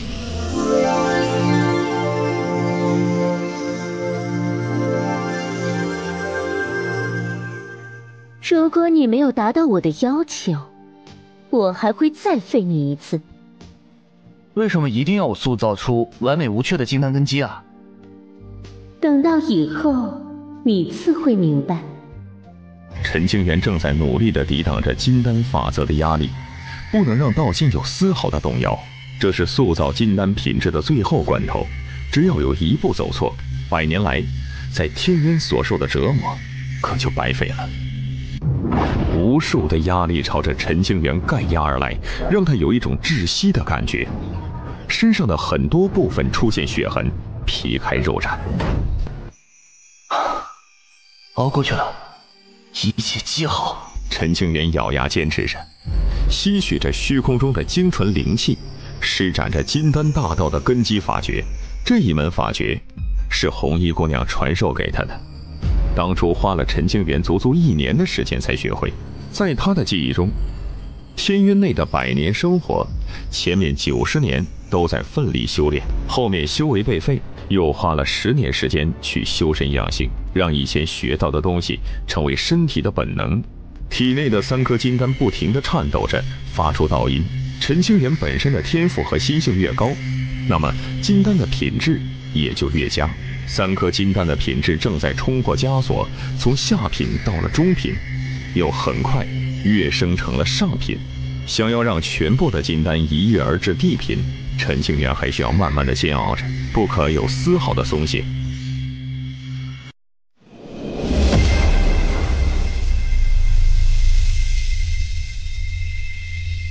撑不住了吗？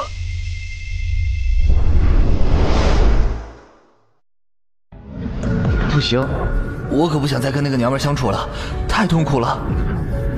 陈清源的耳边好像有无数道让他放弃的声音。某一时刻，他忽然想起了红衣姑娘，脑子瞬间清醒了一些，再次扛了过来。我倒要看看强行熬下去，会不会要了我的命。陈清源仍旧在煎熬，每时每刻都在承受着剧痛，身体和灵魂没有得到过一刻的休息。体内的道骨正在慢慢改善陈清源的身体和3颗金丹，只要陈清源可以顶得住压力，一切都不是问题。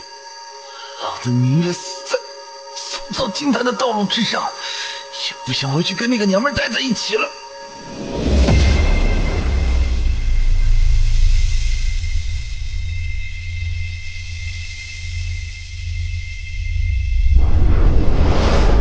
1品金丹还不够，如果你真那么靠谱，那就别让我死了，其他的事情就交给我了。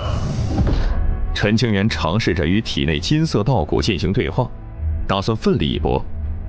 金色道骨上的法则道纹闪烁了几下，好像是在回应陈清源。堵了。某个瞬间，陈清源感觉自己的灵魂被金丹之力推了出去，游离体外，极为虚弱。下一刻，金色道骨发挥出了极为重要的作用，将灵魂吸回体内，稳固住了根基。有什么发现吗？无迹可寻呐。希望不会出什么大乱吧。院长已经消失了5000年了，也不知道啥时候回来。风雨欲来，这个时代与以往不同，咱们道医学宫可能没法躲在暗处了。不讲这些了，既来之则安之。金色的道骨散发出了淡淡的光芒，包裹住了他的5脏6腑。陈清源已经感知不到身体的疼痛了，仅剩下模糊不清的意识在坚持着，他都过得极为漫长。这一刻，那颗心脏的跳动感强烈了许多，如同鼓声震响。陈清源的眼睛好像被彩虹洗礼了，绽放出了霞光。一股热流由心脏为起点，流淌到了全身各处。同时，3颗金丹在同一时间发生蜕变，在丹田内旋转着，品质晋升，跨越到了圣品层次。真的成功了。不是为师要窃取你的秘密，而是你闹出了太大的动静，抱歉了。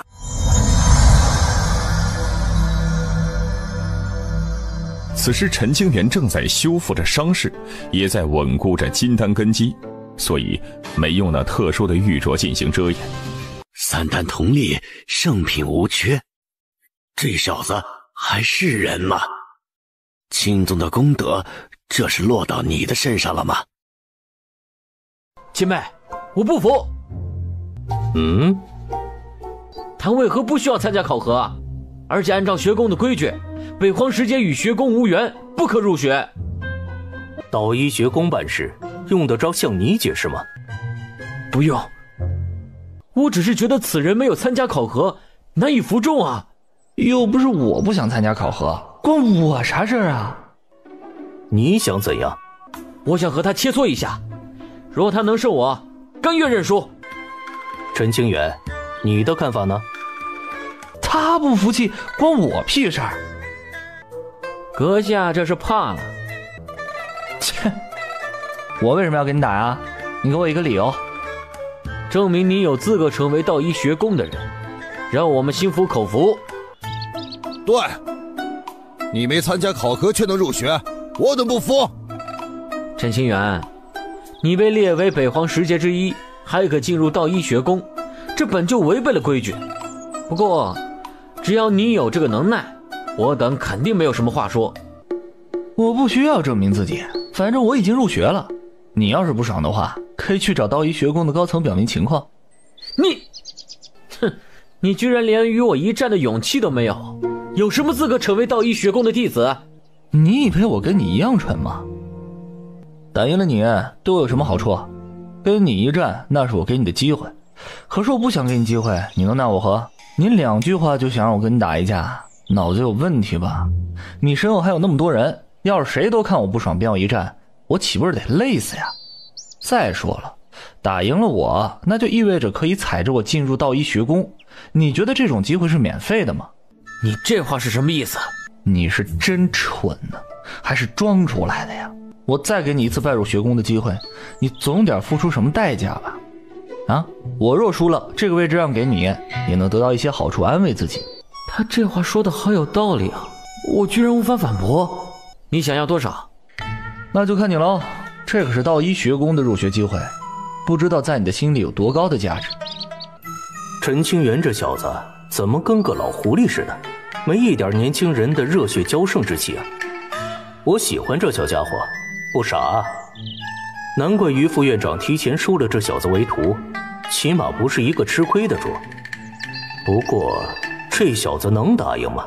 要是输了的话，不仅丢了我和于副院长的脸面，而且会对道一学宫的声誉也造成一定的影响。想好了没有啊？我可没空等你。这是我全部的家当，都给你，讨要一次与你一战的机会。陈清源接过这乾坤袋，一缕神念探入其中，略微吃惊，上千块极品灵石，10多万块上品灵石，这小子也太富有了吧！很有诚意。阁下若想要与我一战，为的是证明自己不差，从而进入道一学宫，对不对？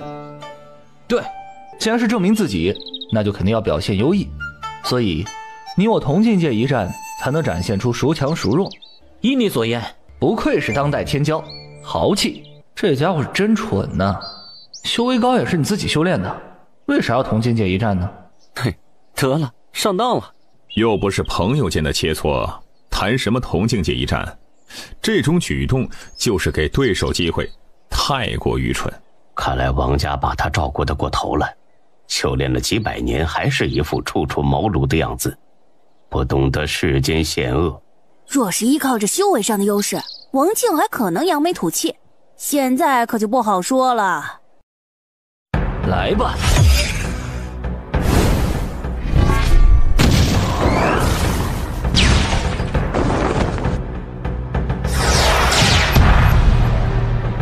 爱玄苍山印。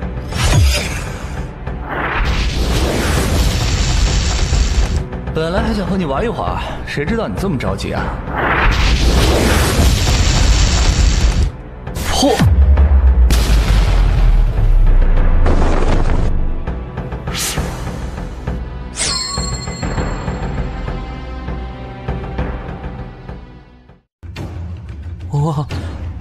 我输了。还有哪位兄台想要试一试吗？若是不用同境界一战的话，在下倒是愿意试一试。那不行，你们是要证明自己不弱于他人，怎能占修为上的便宜呢？让你们用元阴境的修为欺负我，那还有什么意思呀？这小家伙绝对不是表面上看的那么简单呢。小子，敢在我道一学宫的入学之日赚钱，无数年来你是头一位。前辈，我没打算赚钱，这是为了减少麻烦，让那些考核失败之人不再纠缠。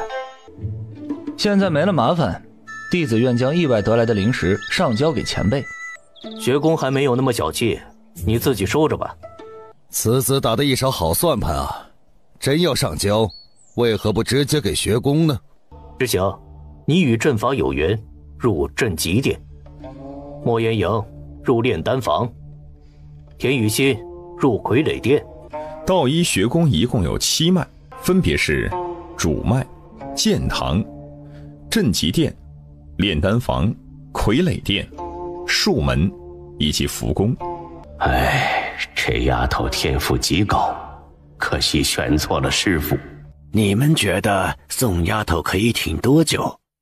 老夫坐庄开盘了。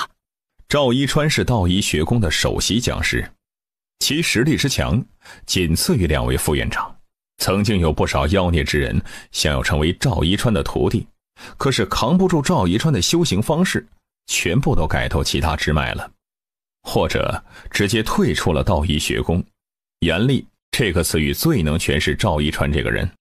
我觉得此事不对，这次是赵长老主持考核，明知道陈清源此子没有参与考核，为何还视而不见呢？这不像是赵长老的风格呀。陈清源是于副院长钦点的徒弟，赵长老估计是给于副院长一些面子吧。狗屁！当年赵长老连院长都敢怼，虽说事后被院长镇压了100年，但脾气还是没有改。此次陈清源摆明了是走后门，违背了学宫的规矩，赵长老怎么可能会给于副院长面子呢？好像是啊。陈清源莫不是赵长老的私生子？虽然这个可能性很低，但不能排除啊。嘿，这种话可不能乱说啊！老朽可以肯定，赵长老还是童子之身。赵长老活了上万年，居然还是童子身，不是吧？嘿，一群混蛋啊！别把祸水往老朽身上引呐！自今日起，你二人便是主脉之人，随我修行。前辈，我不是应该跟着家师修行吗？刚才你师父的传音，让我帮忙教导你。不是吧？真是便宜师傅呗？有这么坑徒弟的吗？前辈繁忙，还是算了吧，我一个人可以的，不劳烦前辈了。本座只有宋宁烟这一个徒弟，教他的同时顺带看着你，不麻烦。小子，骂我的人确实不少，不过敢当面骂我混蛋的人，除了院长和2位副院长以外，你是头一个。虽然你是青宗的传承者，但我还是得好好教训一下你，顺便提升一下你的个人能力。师傅，我恨你！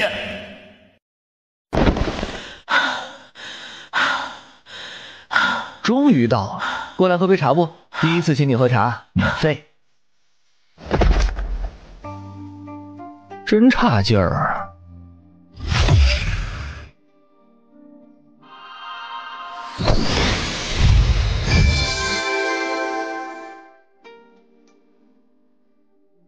原本你不用受这么多苦的，精神境界没到那一步，却强行加快步伐，想死吗？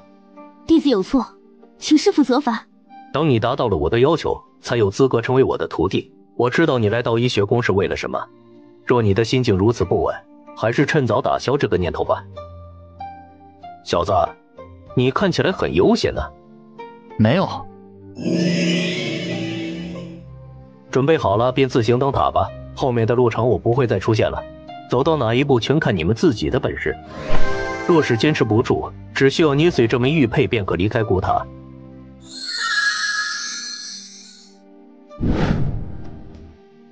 你先？想让我为你探路？我可不是那种人，只想让你先行而已。既然你不领情，那我就先走了。现在的女孩子不好骗喽。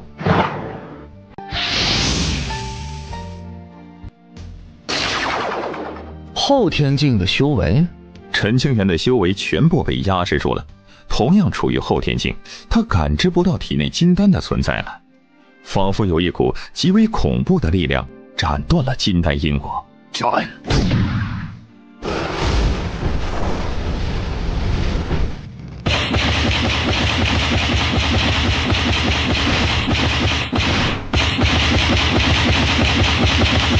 按照古塔的规则，只要能和虚影战上500个回合，便算是通关。揍了我就想让我走，开什么玩笑？这小子都已经过关了，怎么还不走啊？也许是想用这个方式磨练自身吧。这个可能性估计很小。我估计啊，他多半是不甘心挨揍，单纯的是想找回场子。行，我不打了。青宗的传承者果然天赋异禀，根基稳固。按照这种趋势，他可能登上第30层，不会弱于你呀。这才刚开始，后面的路十分艰难，不要妄下定论。要不要赌一次？哼，无聊，不赌。你小子还真他娘的没趣儿，除了修炼以外，就不能有点别的什么兴趣爱好吗？有些时候，林问超觉得赵一川就不是一个正常人，心里有毛病。上万年的童子身放在北荒，不说是独一位，可以差不多了。红尘之事都是修行道路上的绊脚石。你说你也没点兴趣，这努力修炼是为了什么呢？变强。然后呢？追求更高的道，看到更远的地方。嘿，得嘞，老夫可没你这觉悟啊。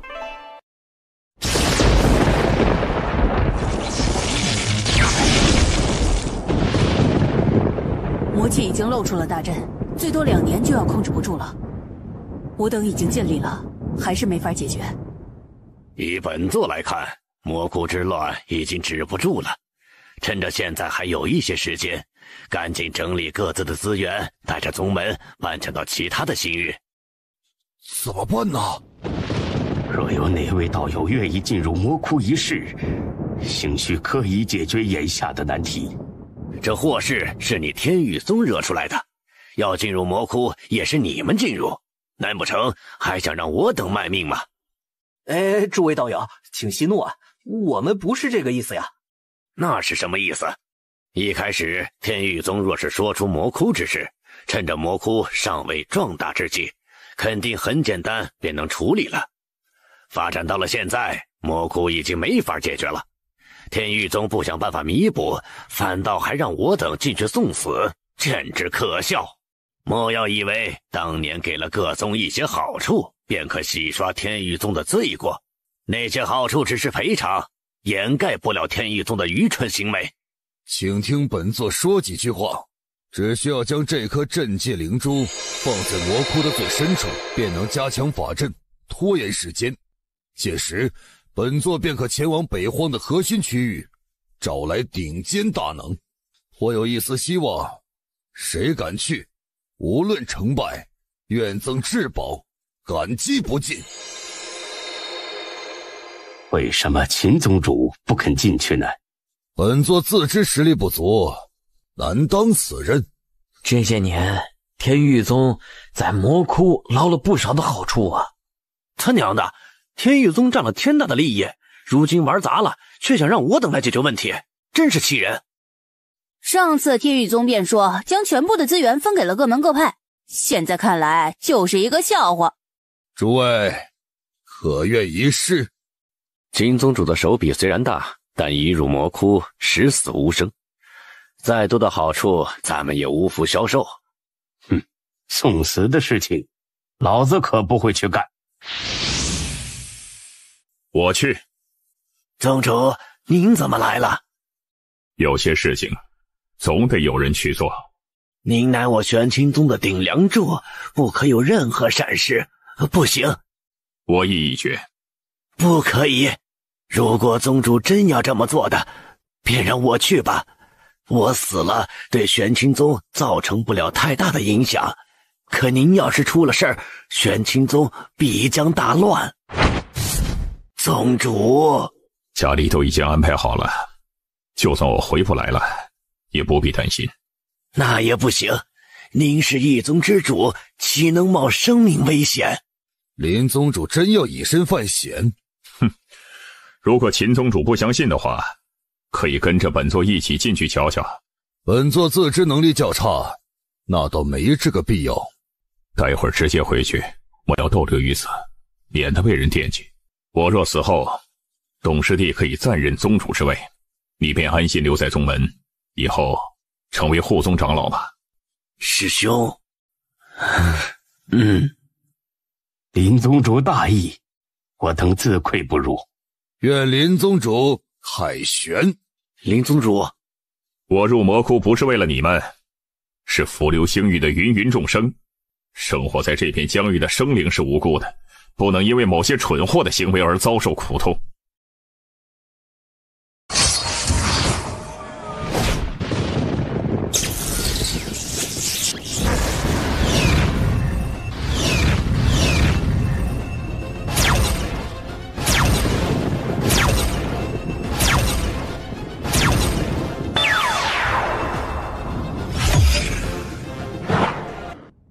林长生这家伙真的不怕死啊！他把自己当成救世主了吧？若是林长生真能将镇界灵珠放在合适的位置，对咱们起到了极大的帮助。不管后面是解决魔窟，还是搬离浮流星域，都有了足够的时间。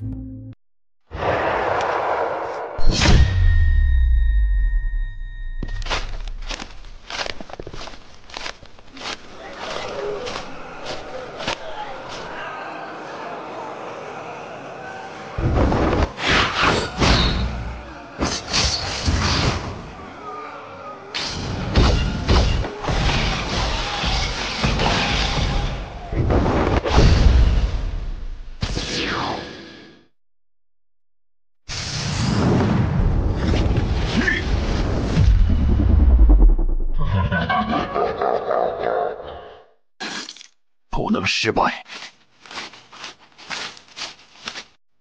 就是这儿了。死！冰寒千古，万物犹静，心怡气静，万物无神。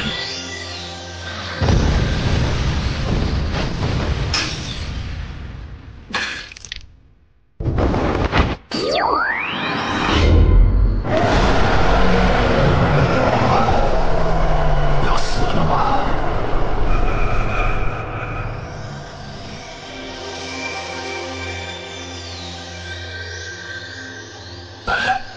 这是怎么回事？那是林长生看到了无数先贤前往了同一个地方，那是梦中的恐怖地方。地州的魔渊传承记忆，复苏了。青宗，我还不能死。妈，林长生居然还活着，这怎么可能？看他的样子，貌似受了些伤。要不要打开阵法的一个缺口，让林宗主赶紧出来？暂时不要解开阵法，可能林宗主被魔气侵蚀了，现在已经变成了魔物了。也许林宗主已经被魔念夺舍了。我觉得这个可能性很高。既然林宗主当初愿意以身犯险，肯定是做好了为苍生大义献身的准备。咱们不能贸然放出可能被夺舍的林宗主，不然后果不堪设想啊。有道理。值得吗？我有天照镜，可让妖魔显化原形。林宗主没有被魔化，赶快开针救人。林宗主的天照镜确实是至宝，但很难看破那种实力极为恐怖的魔物吧？是啊，不怕一万，就怕万一。如果真能有魔物瞒过天照镜的探查，诸位觉得那样的魔头会被区区一个阵法困住吗？你们的心思本座很清楚，但你们莫要忘记了，这里发生的所有事情都会传到玄清宗，一旦因为我等的原因而害了林宗主，想清楚后果吧。以后还能进去吗？凡是我道医学宫的弟子，一共可以进入古塔3次。放心，以后还有机会的。3次过后便再也不能进去了吗？这是一次考验，也可以磨砺自身。那倒也不是绝对。如果你能登顶，得到古塔的认可，那就没有任何的限制了。这位前辈是？和你师父一样，道医学宫的副院长林问愁。副院长？见过林副院长。不必客气。刚才您说只要登顶以后便能随意进出古塔，难度很高吗？不是很高，是非常高。这上次的登顶之人呐，还是在2万年前呢。啥？2万年前？陈小子，老夫觉得你有那么一丝丝登顶的希望，加油！算了吧，我可没这个本事。年轻人不要太谦虚了，该骄傲就骄傲，该狂妄那就狂妄，不然怎么能叫年轻人呢？但是前提有一点，做事啊要心里有数，不可触犯底线。不要听林老头胡说八道，真要像他所说的那样，容易惹来麻烦。哥，他可是副院长啊，你这么数落他真的好吗？弟子知道了。休息几日吧，届时带你们去办一件事情。什么事儿？到时候你就知道了。林副院长，弟子先告退了。这小子的天赋极高，青宗在这个时代可能回到巅峰吗？还有地州的那口魔渊，究竟该如何解决呢？见过长老。不必行礼，原来是于副院长的高徒，来陈心殿有何事？弟子想打听一些消息。好说，陈师侄想知道什么？玄清宗最近的消息，以及浮流新域的魔窟之事。等下老夫找找。按照规矩，这份信息价值1000块上品灵石。不过陈师侄刚来到医学宫，第一次打探消息就免了办，桌上的乾坤袋收起来吧。这不妥吧？若你不收起来，就是不给老夫面子。长老都这么说了，那弟子就收好，多谢。不用客气。陈清源的一缕神念钻进蓝色玉简，得知了浮流星域最近发生的事，看到林长生孤身进入魔窟，心脏蓦然一颤，眉宇间尽是担忧的神色。还好林长生活着走出魔窟，有惊无险。老黑，赶紧出来吧。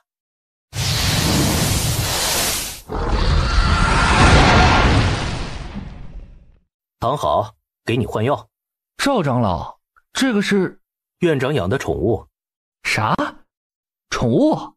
咱院长的癖好貌似有些怪异啊。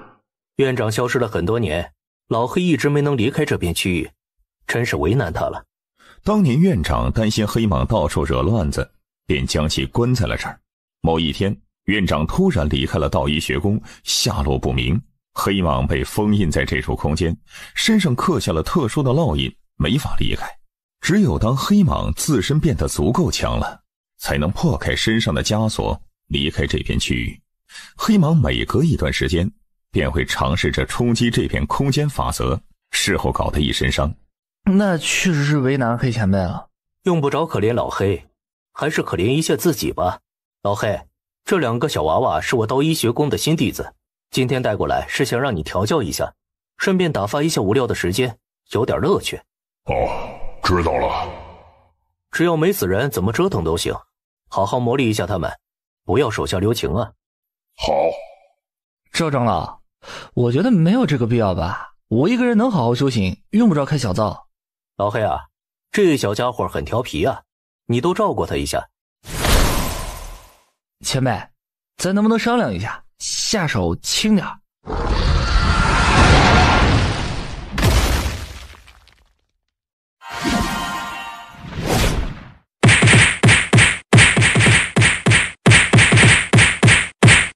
小子，你受的都是皮外伤，没2天就好了。2天以后本座再来揍你啊，做好准备吧。师父肯定是在报复他。哥，你下手忒狠了，手下留情啊！你也揍揍那个丫头啊，别只为我一个人好啊！那就2个一起揍。黑哥，味道还行不？那边还有灵果，哥，你先凑合吃啊。你小子很上道，很不错。这是咋回事？老黑，你怎么还吃上了？嘴馋了。从1年前开始，陈清源本想给自己弄点好吃的东西，谁知把黑蟒给引出来了。从那以后，陈清源便开始了喂养之路，每日给黑蟒弄不同味道的食物。都有所收获，还是可以的。该走了。终于可以离开这个鬼地方了。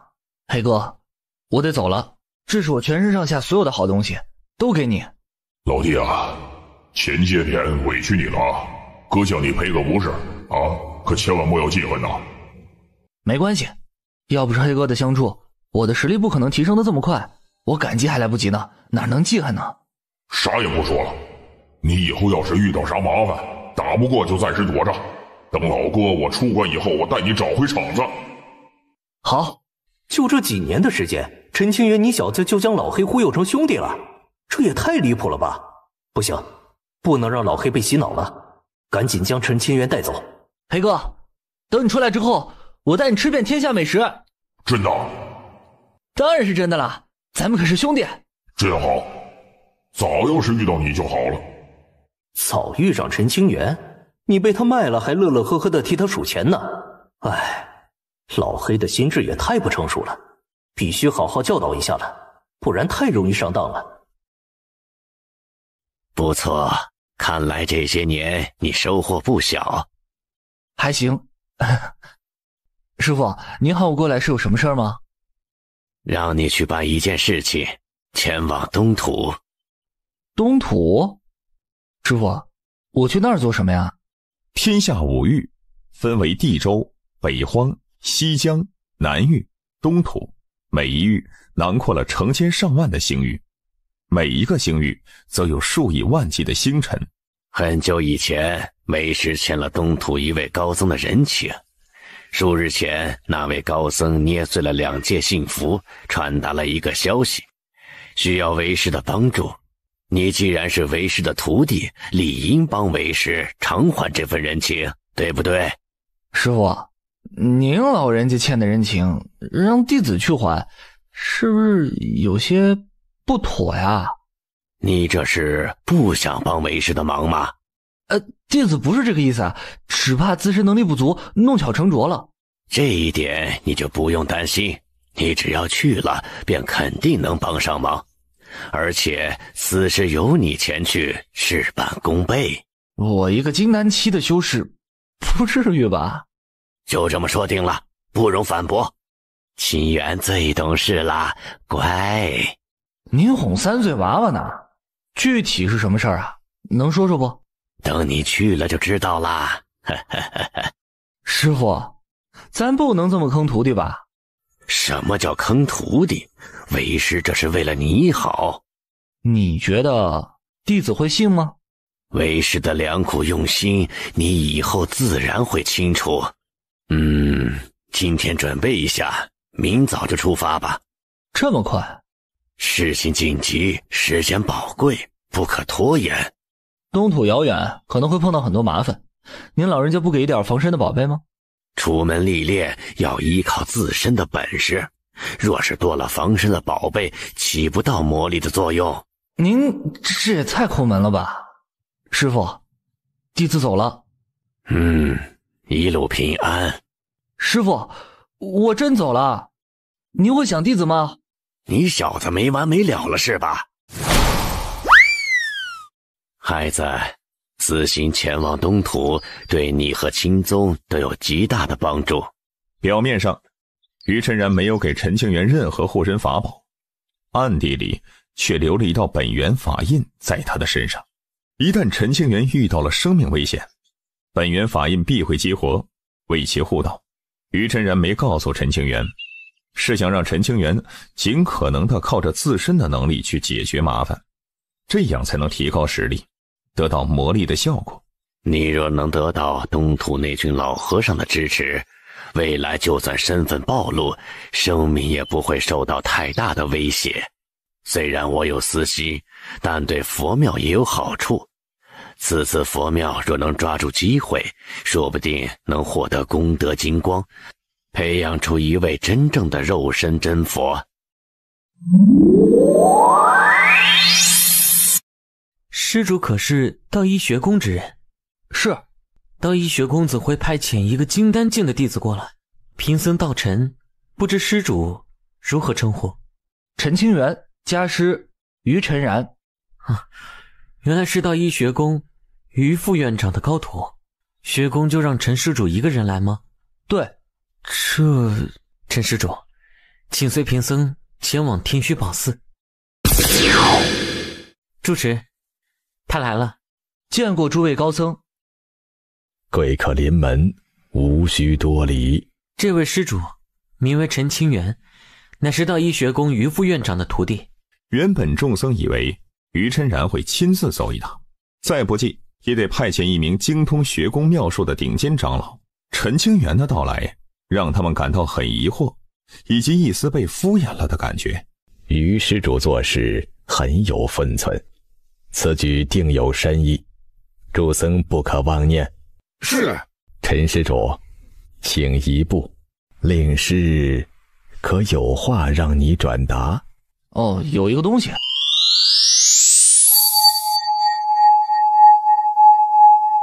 老和尚，这份因果就看你有没有胆子接住了。这是劫难，也是造化。罪过，罪过！唉，于老头，你这手阳谋可真毒啊！这老和尚一直看着我干什么呀？大师，您一直看着晚辈做什么呀？贫僧觉得陈施主与我佛有缘，多看了几眼。陈施主暂且留在客房休息2日。好。以前佛门害怕魔渊的那份恐怖因果，门内僧众绝不允许踏入地州，以免给佛门带来祸患。现在陈清源来到了佛门，让老和尚没法躲避，必须要直面这个问题。佛门错了吗？佛门一直以普度众生为己任，确实是让东土的无数凡俗生灵过上了安宁的日子，值得敬佩。曾经面对地州的巨大麻烦，东土佛门自知能力不足，选择了偏安一隅。此刻于真然御简内说了一句话，影响到了老和尚的道心。玄空大师，东土佛门救不了众生，可否救得了挽救众生的青宗传人？于老头，下次见面的时候，老衲肯定要好好的感谢你。罢了，缘已至，佛门不可避呀。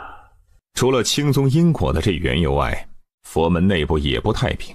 此次老和尚捏碎了2戒传音符，想让于真然过来帮个忙，用道医学宫的镇宗秘术消除魔障，镇压一尊妖魔。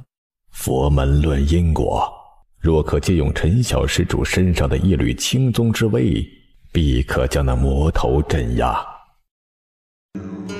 大师，陈施主，这是我天虚寺的镇寺宝鼎，蕴含着无上佛法。5万多年前，东土出现了一尊实力极强的魔头，曾炼化了一颗生命星辰为修炼之法，导致了亿万生灵陨落。天虚寺和众多佛门的强者出手，艰难地将魔头收服。后来佛门耗费了诸多的心血，也没能将魔头彻底抹杀，只好将其镇压于佛顶之下，希望可以借用佛法之力慢慢地将其除掉。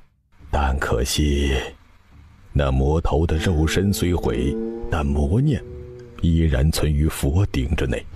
近几年来甚至出现了佛顶颤动的情况。道医学宫的某篇镇宗秘术对镇压神念有着不小的作用。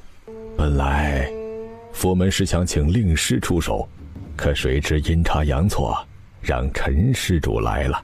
大师，佛顶内的魔头真有那么恐怖吗？非常可怕，若让那魔念出顶，东土将会有无数的无辜生灵受害呀。晚辈刚成为道医学宫的弟子，尚未学习大师口中的神通秘术，怕是帮不上什么忙。不，陈施主能帮上大忙。我一个金丹期的修士，拿什么帮忙啊？大师，您是在与晚辈开玩笑吧？以晚辈的能力，不仅帮不上忙，而且还会添乱。你不用担心，待会儿按照贫僧的指示，一切都会平息的。阿弥陀佛。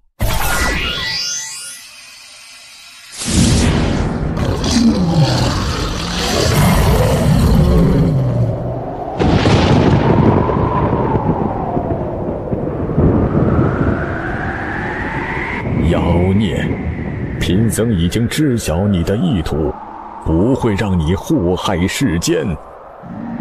吾若破顶，定要杀了你们这群秃驴！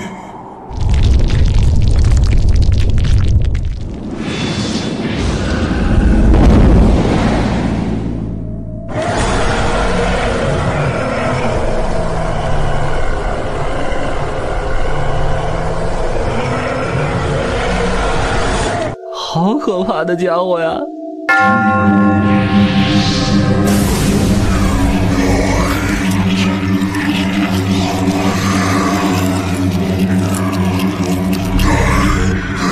陈小施主，贫僧需要你的帮助。啊？我能帮什么？借施主眉心处的一滴血。我的血有什么用啊？一个金丹修士的眉心血，难道还可镇压大成魔头吗？住持这么做定有深意，也许这个小施主没有表面上看到的这么简单。但愿住持之举能将魔头镇压住吧。若是让魔头破开佛顶，念归大师，必将涂炭生灵，后果不堪设想。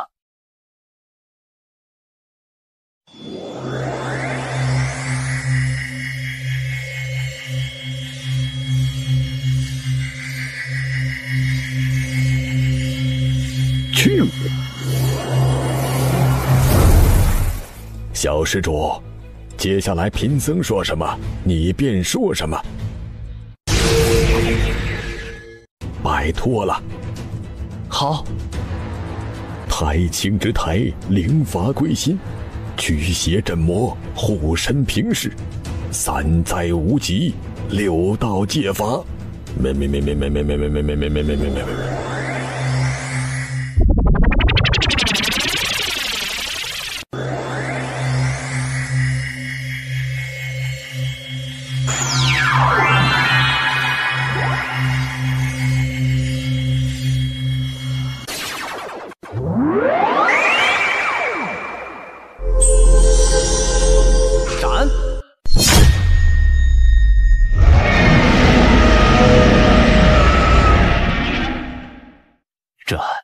这是什么？好浓郁的正气啊！是他吗？还不够。无上无尽，星台之象。这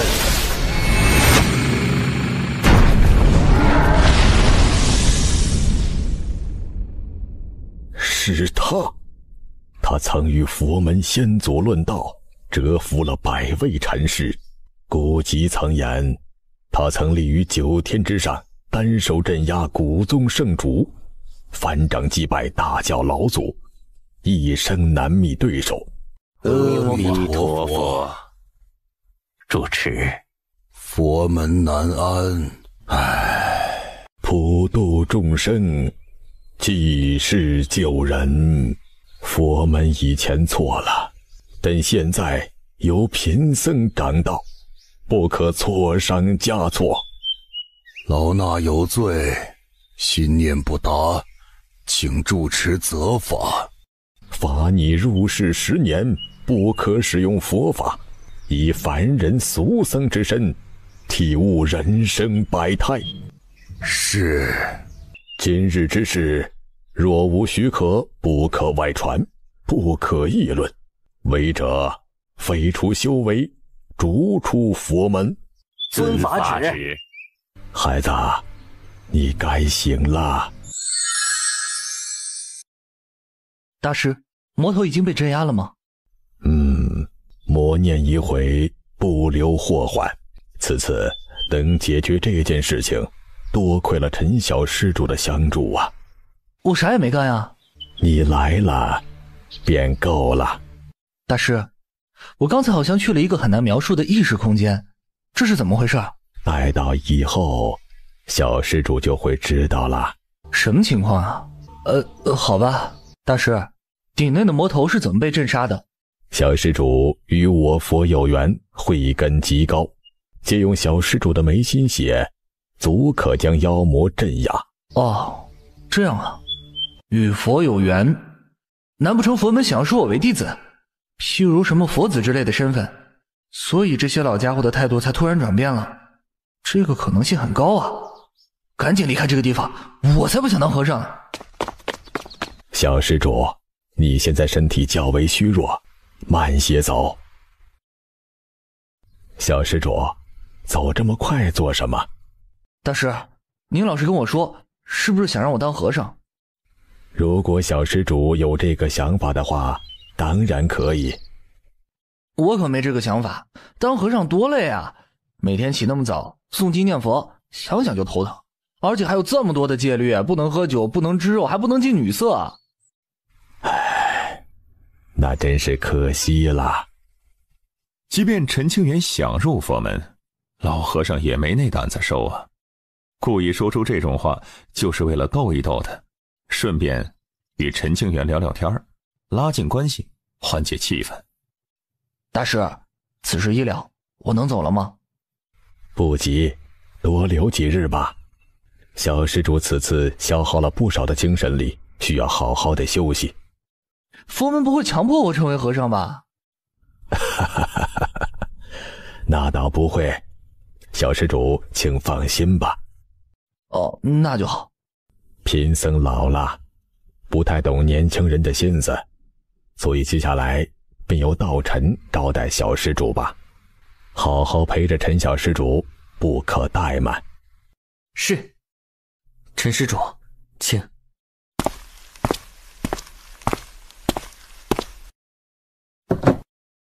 陈施主，此物是住持天虚寺相赠，里面有一株灵药，可以弥补精神亏损，还有一粒佛珠，请务必收好。这是什么东西啊？这段时间多谢贵寺的招待。陈小施主，路途遥远，注意安全。大师不必挂念，晚辈走了。小施主，那颗佛珠定要随身携带，关键时候或许可以保命。晚辈明白了，多谢大师。臭小子，事情顺利吗？比较顺利。那就好。哎，对了，有个东西想让师傅帮忙长长眼。刚上钩的鱼跑了，这是天虚寺给你的东西，是给还是借？给的。师傅，这颗佛珠很珍贵吗？还好吧。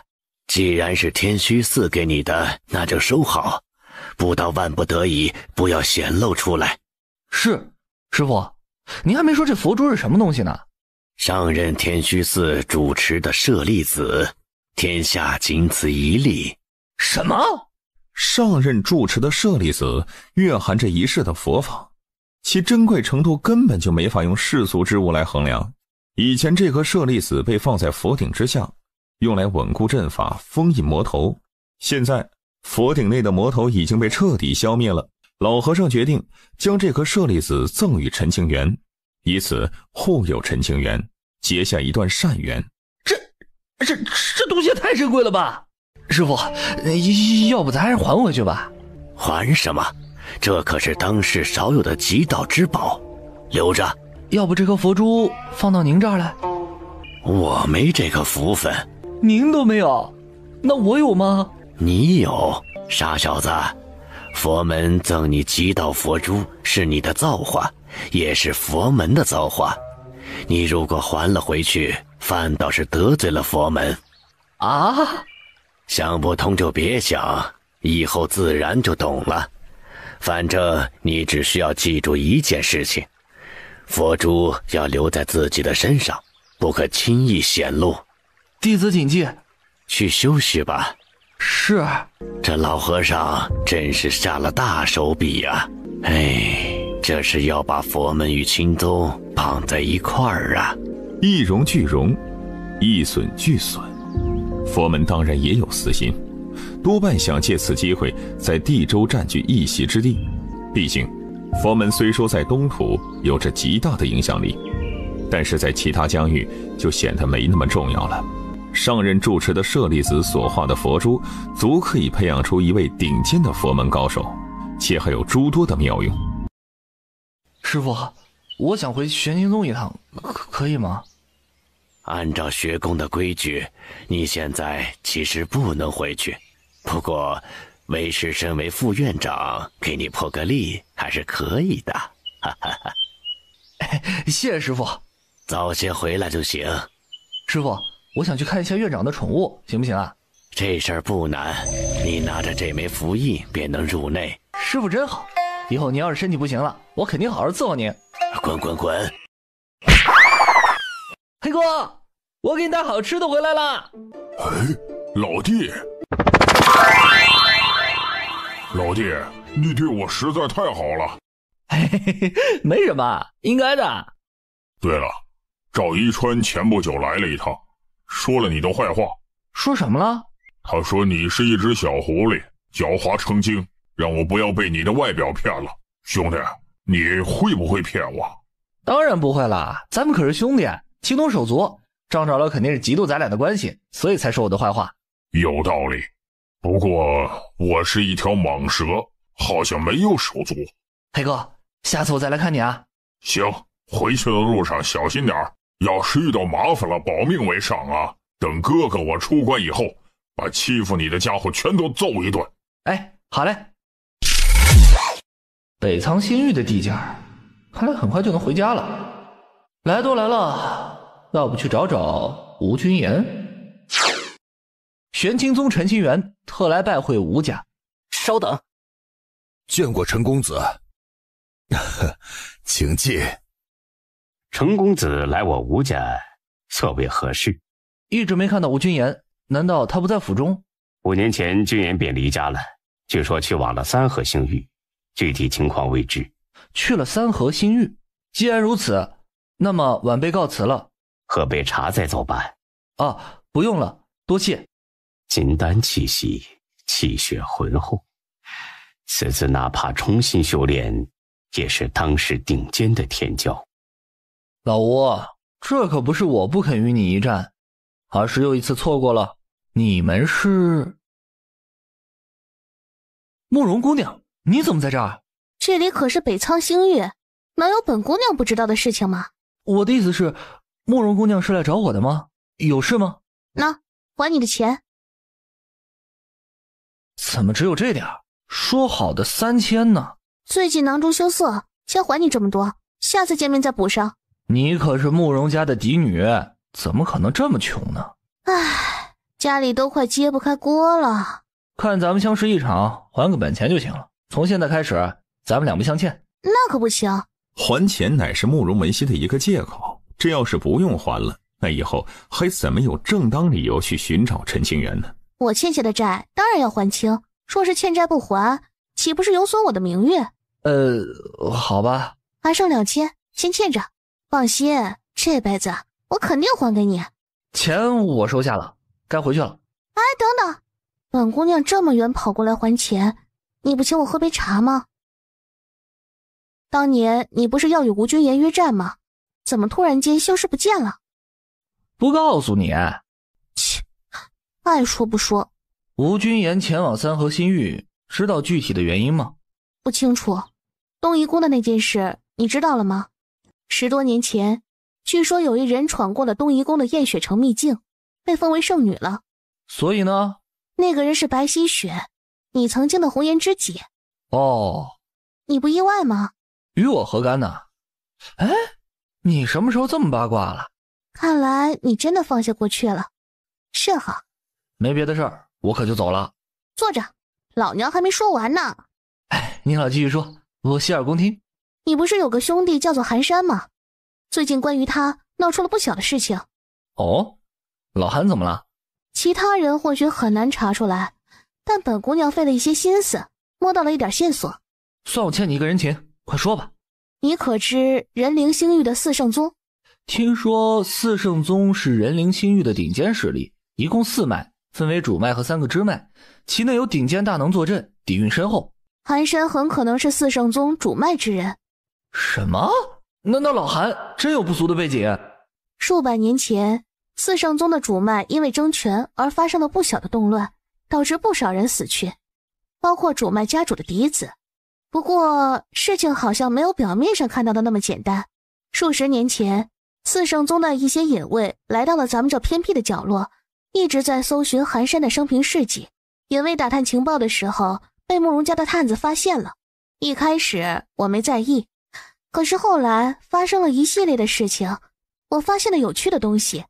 寒山的年龄与四圣宗意外死亡的主脉嫡子十分的接近。最近寒山的身边多了不少的陌生人，潜伏于暗处，疑似护道，实力不弱啊。有意思。上个月我听说了一件事情，四圣宗主脉的二公子离开了人灵星域，踪迹不明。估计二公子已经知道寒山的存在了，十有八九是前往了运海星域。懂了，慕容姑娘，谢了。不客气，记得啊，欠我一个人情。要不那2000灵石不用还给我了，算是抵消人情。休想，那也太便宜了。林清源，你休想逃出老娘的掌心。老韩，我来了。陈兄，你怎么来了？过来看看你呗。嘿嘿嘿嘿。当初你不是要与吴君元约战吗？怎么没下文了？出现意外了，以后再与你说吧。唉，唉声叹气，有烦心事儿？有，而且还很复杂。300多年前，我被师父捡了回来，成了乾蓝圣地的弟子。前些日子呢，一些神秘人找到了我，说我是四圣宗的主脉嫡子。你怎么不觉得惊讶呀？我前不久就已经知道了。你从哪儿知道的？慕容家告诉我的。哦，这样啊。慕容家打探情报的能力确实很强，知道也不奇怪。放眼北荒，四圣宗都是一流势力，你若是成为了四圣宗主的嫡子，这不是好事吗？好个屁呀！以前我自由自在的，只要不触犯个人底线，想做什么都行。自从四圣宗的人来了以后，给我灌输了很多思想，还说我师父没有资格教导我，让我与师父划清界限。当时我就急了，要不是我师父心善把我捡了回去，我早就挂了。四圣宗的人难为你了吗？那都没有，只是我不喜欢四圣宗的那些规矩，更不想与主脉嫡系的同龄人去争权。如果不想，那就不做。如果碰到解决不了的麻烦，随时叫我。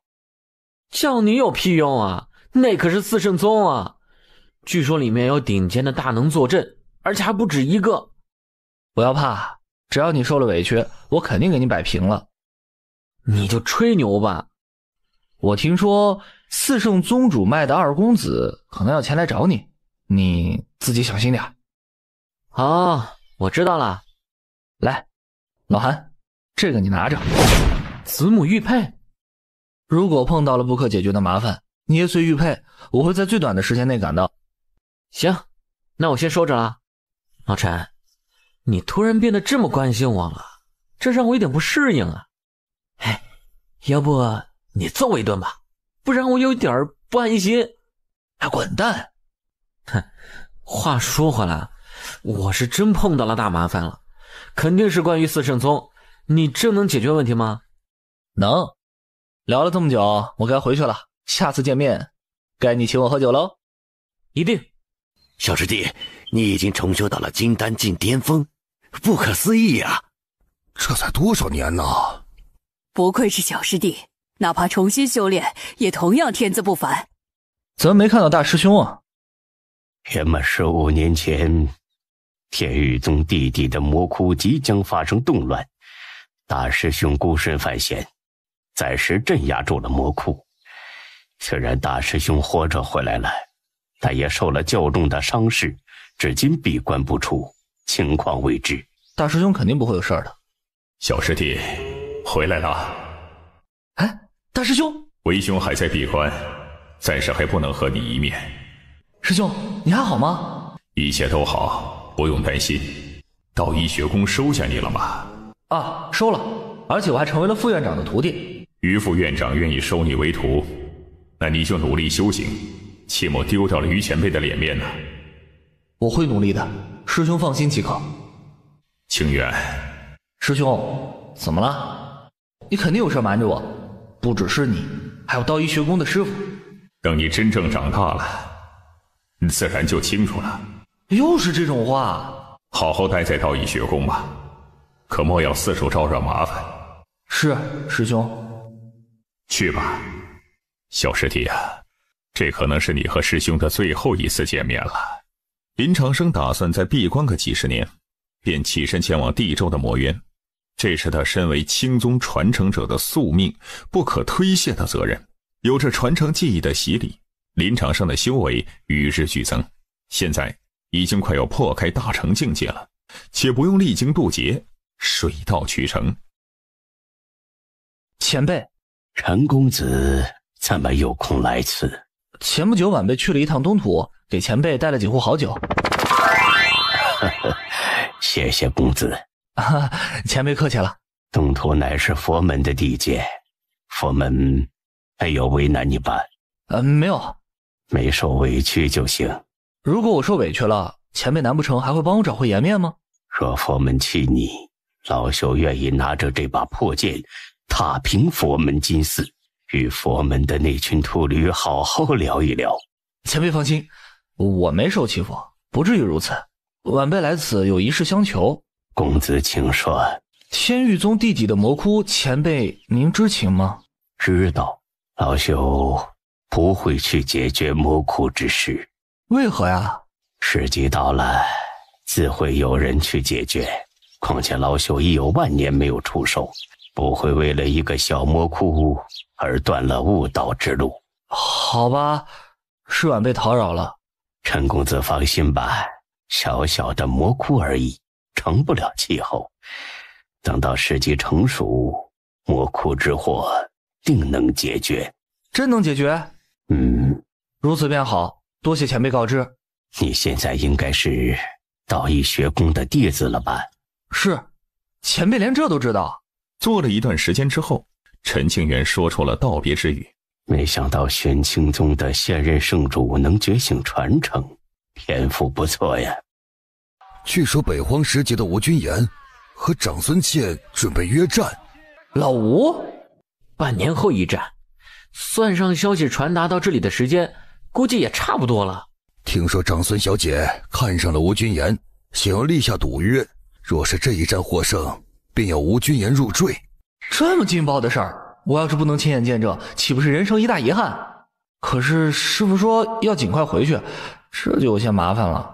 师傅又没定具体的时间，等我看完这场好戏，最多也就多花几个月，应该没有关系。人灵星域百玉山，这里是吴君言和长孙倩的约战之地。据说长孙小姐以前很漂亮的，艳压群芳，为何现在变得这般魁梧啊？从我老爷子那里得到消息，长孙小姐100年前得到了一本上乘秘法，修炼的时候走火入魔，导致身材大变，容貌尽毁。哎呀，可惜了呀！以前的长孙倩天赋和容貌都是世间顶尖，让无数女子自愧不如。想要恢复容貌不是一件容易的事儿，也许只有当长孙倩将上乘秘法修炼到大成之境，才可扭转乾坤，回到从前的样子。这姑娘以前真的很好看吗？也就老吴可以享受这个福分了吧。吴公子，你是一个最注重承诺的人，若你败了，可要陪我游玩7日，不得反悔哦。只要你能胜，吴某必定遵守承诺。好，我就喜欢吴公子这种性格，说一不二。出手吧。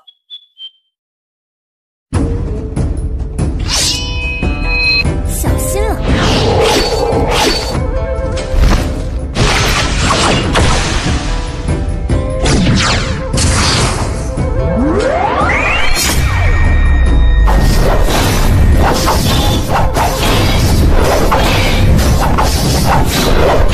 算我一个。兄台的打扮看似简朴，但气质非凡，不知是哪方宗门的高徒？嗨，散修罢了。即便是散修，未来也有可能拥有很高的成就。这叫我谁呀？长孙公子，您来了。长孙公子，我们下注纯属娱乐，没有对平本宫不敬的意思，请公子饶恕。没关系，我不是来问责的。哪里下注？赔率多少？啊，公子，您要下注吗？废话，让我妹妹赢。好嘞。还好我乔装打扮了一下。兄台，能否请我喝杯酒？啊，那去吧。谢谢。兄台如何称呼？我能不说吗？能。在下长孙枫叶，是长孙倩的兄长。原来是缥缈宫的圣子。哼，失敬。兄台不必装模作样，你的眼里对我没有那种谄媚的味道。虽然你故意穿着普通，遮掩来历，但你的气质不俗，定不是普通人。圣子肯定是看错了，我就是一个俗人。啊，算我求你了，赶紧走吧。俗人好啊，我也想当一个俗人。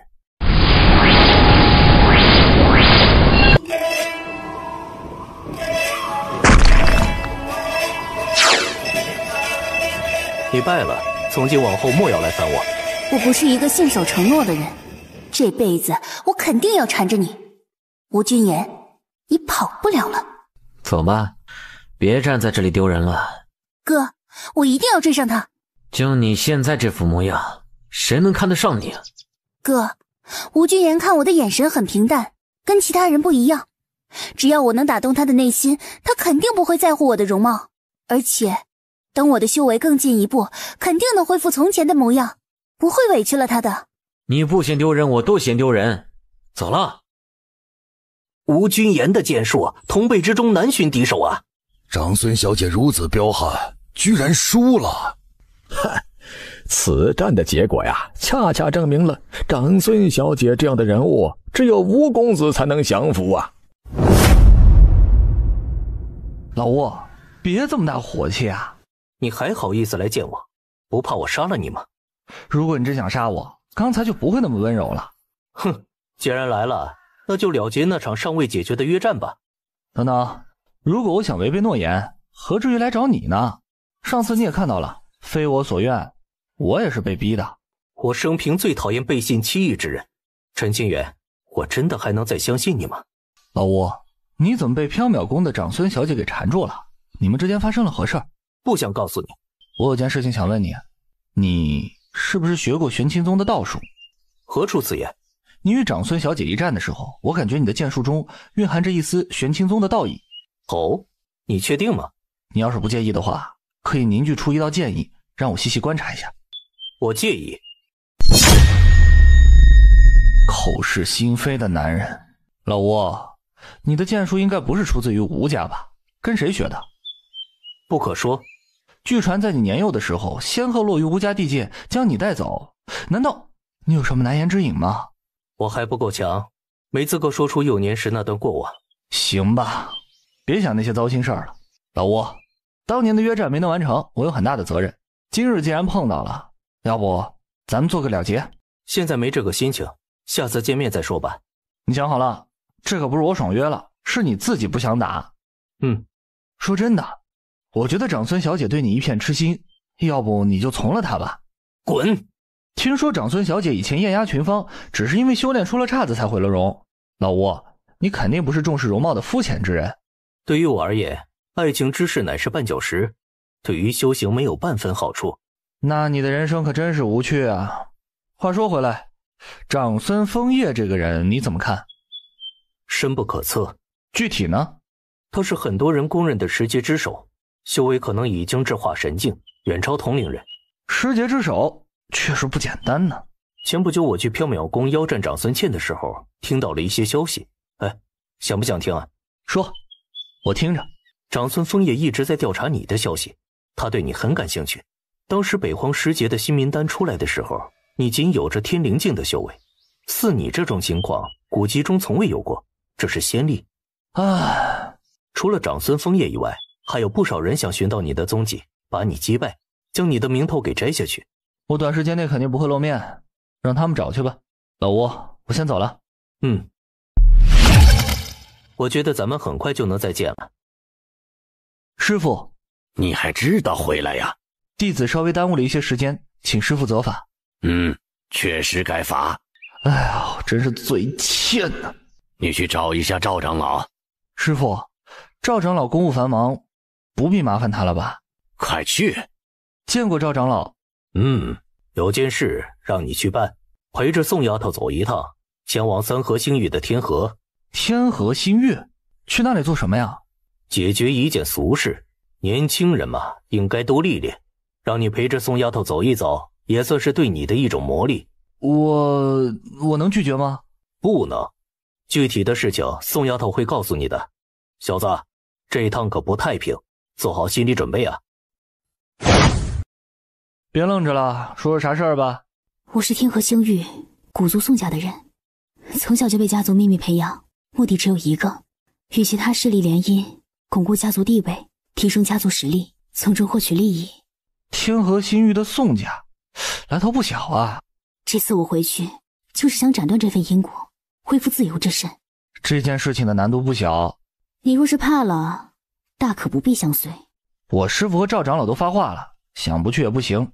宋家的底蕴实力虽然比不上道一学宫，但差距不是很大。要是陪着我去解决此事，即便你是副院长的徒弟，估计也得吃瘪。难道宋家敢杀我吗？那都不可能。那有什么好怕的？宋家给你安排的联姻对象是谁啊？人灵星域，缥缈圣地的长孙枫叶。长孙枫叶？看你的样子，认识他？见过一面。这家伙厚着脸皮向我讨了一壶酒。讨酒？那家伙可是北荒最强的妖孽，你与他结为道侣，不吃亏吧？而且放眼整个北荒，想嫁给那天才的天之娇女，多如牛毛啊！我不喜欢这种被人掌控如同傀儡的感觉，而且我对长孙枫叶没什么兴趣。别说他是北荒十阶之首，就算他镇压了地州各界的妖孽，不喜欢就是不喜欢。你身为宋家之人，从小便得到了宋家给予你的地位和资源，从这方面讲，宋家与缥缈圣地联姻，你责无旁贷。同意你的看法。如果我没有能耐，任凭家族安排未来，可我既然有一丝机会去改变命运，为何不去拼一拼呢？我若成功，带给家族的利益不会少；若是失败，任凭家族处置，也可给族中其他人一个错误的例子，杀鸡儆猴。按你这么说，无论你成功还是失败，对于宋家来说都没坏处。每个人的想法不同，我只是不想后悔。宋家女子的地位太低了，我想争取一下，哪怕失败也不后悔。哼，真有意思。你想改变宋家的立足之规，除非你的实力达到了可以碾压一切的高度，不然痴心妄想。人生在世，有些事情总得尝试一下，不到最后怎能得到答案呢？这一次回去，你是想要取消宋家与缥缈圣地的联姻，对吗？是。这么做，你不怕惹出祸事吗？以前不敢，现在不一样了。有脾气，我欣赏你。你不怕被牵连了吗？这么精彩的好戏，要是我错过了的话，那将会是此生最大的憾事。既如此，那么明日就出发吧。师父，这次前往宋家碰到事情了，无需害怕，有为师替你撑腰。只要宋家那群老家伙的脑袋没有出问题，便没有胆子对你下死手，顶多暗中使绊子，就当磨砺了。是，师父，弟子肯定不会给您老人家丢脸。其他地方不敢保证，只要你在北荒不做出违背道德底线的事情，为师都能给你兜底。谢谢师父。宋家不愧是北荒最强的古族，财大气粗啊。少说话，爹。晚辈陈清源见过宋家诸位前辈。陈少侠请坐。听说你成为了赵长老的亲传弟子，还不错。老爷子当初将你送出宋家，我可以当作没看到，让你出去散散心也好。现在时机到了，你不该胡闹了。爹，我不想成为联姻的工具。过几日，缥缈圣地的长孙公子便会过来，届时你们见个面，相互熟悉一下。爹，再给我一点时间，我会证明自己不比任何人差。个人能力再强，难道你还能碾压整个北荒吗？还好我的长辈没那么严格，不然想想就头痛。我就想试一试，不可以吗？不可以。我不仅是宋家之女，而且也是道一学宫赵一川的弟子。若要与缥缈宫联姻，宋家需要与道一学宫进行商量。出去没几年，便想用这道一学宫的名头来压着我，胆子不小啊！若是学宫院长出面，为父二话不说，任你为之。赵一川他想坐在院长的位置，还早着呢。现在的他还没法让宋家低头。丫头，你是斗不过你爹的。陈少侠有话要讲吗？没事，我刚才嗓子不舒服。我来宋家是看热闹的，等到事情了结以后便回去，将所发生的一切禀报给长辈。这小子是在威胁我吗？陈少侠想如何禀报给学宫长辈呢？如实禀报。倘若是陈清源真的将刚才的对话传回道一学宫，赵一川颜面略微受损，那可就是师出有名了。到时候赵一川搬着凳子往宋家大门口一坐，事情那可就更加热闹了。放眼整个宋家，能够稳压赵一川的老家伙不足3人，这其中并不包括宋家现任家主宋修峰，此乃我宋家的家事。陈少侠，不怕得罪我宋家吗？不怕，我只是将事情原原本本的告诉给了道医学宫的长辈，这是我来此的任务。如果宋家想要对付我的话，请便吧。陈少侠暂时留在宋家做客，等到宋家与缥缈宫达成联姻以后，再回道医学宫复命吧。行，那我就厚着脸皮蹭杯喜酒。当然可以。师妹，其实两家联姻是一件好事儿，要不你就点头答应了吧。你叫谁师妹呢？我比你入门先，当然你是我的师妹了。我可不认。不认就算了，本来我还有一个好东西要给你呢，既然你都没把我当成师兄，那就没必要给你了。东西？来的时候赵长老给了我一样东西，并且嘱咐了我一番话，如果你解决不了这个事情，就让我把东西拿出来。师父真给了你什么？骗你作甚呢？你师兄，请你将东西拿出来吧。哼，这还差不多。赵一川竟然将这件东西拿过来了，家主这是怎么了？难道这块令牌来历不凡？陈少侠，你可知这块令牌意味着什么？不太清楚。赵长老只是交代了几句话，若有人敢欺压他的徒弟，便让我拿出令牌。他还说只要宋家的人没有全部变成瞎子，肯定愿意坐下来好好商量。赵一川呐，你这家伙还真是不给我宋家面子呀。赵长老将令牌交给陈少侠，那么陈少侠打算怎么处理宋家的家事啊？说出这句话的时候，他还特意强调了一下家事二字。如果陈清源胡乱处理，那就给了宋家一个借口，不怕会得罪道医学宫。如此一来，宋家的面子肯定是不会有损，也不用招惹麻烦。其实这事儿不难。哦，愿听陈少侠高言。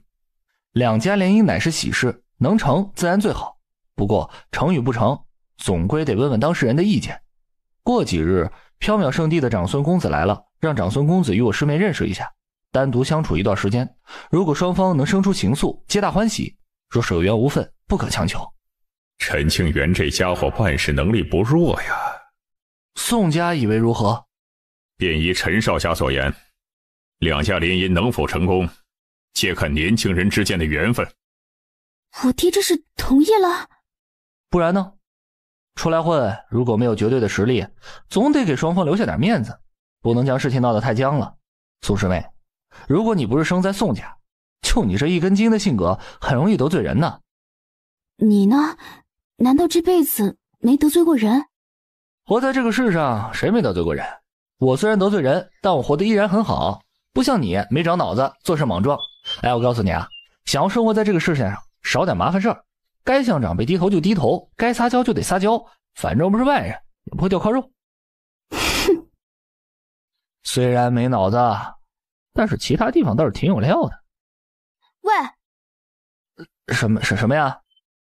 谢谢你。哎，谁让我摊上你这个师妹呢？不客气。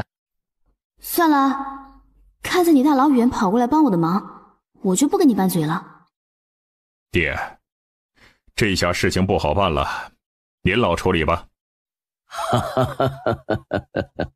现在不是在外面，那你就不是宋家族长，而是宁烟的父亲，应该替宁烟感到高兴。话是这么讲啊，可宁烟这丫头也太不懂事儿了。哎，都怪陈清源那小子，若不是他，宁烟肯定没能耐解决这事儿。话说回来，于老头活了这么多年，见过无数的天骄妖孽，从未动过收徒的念头。此次于老头收了陈清源为徒，当真让老夫感到意外啊。哼，那小子就是一只小狐狸，贼得很。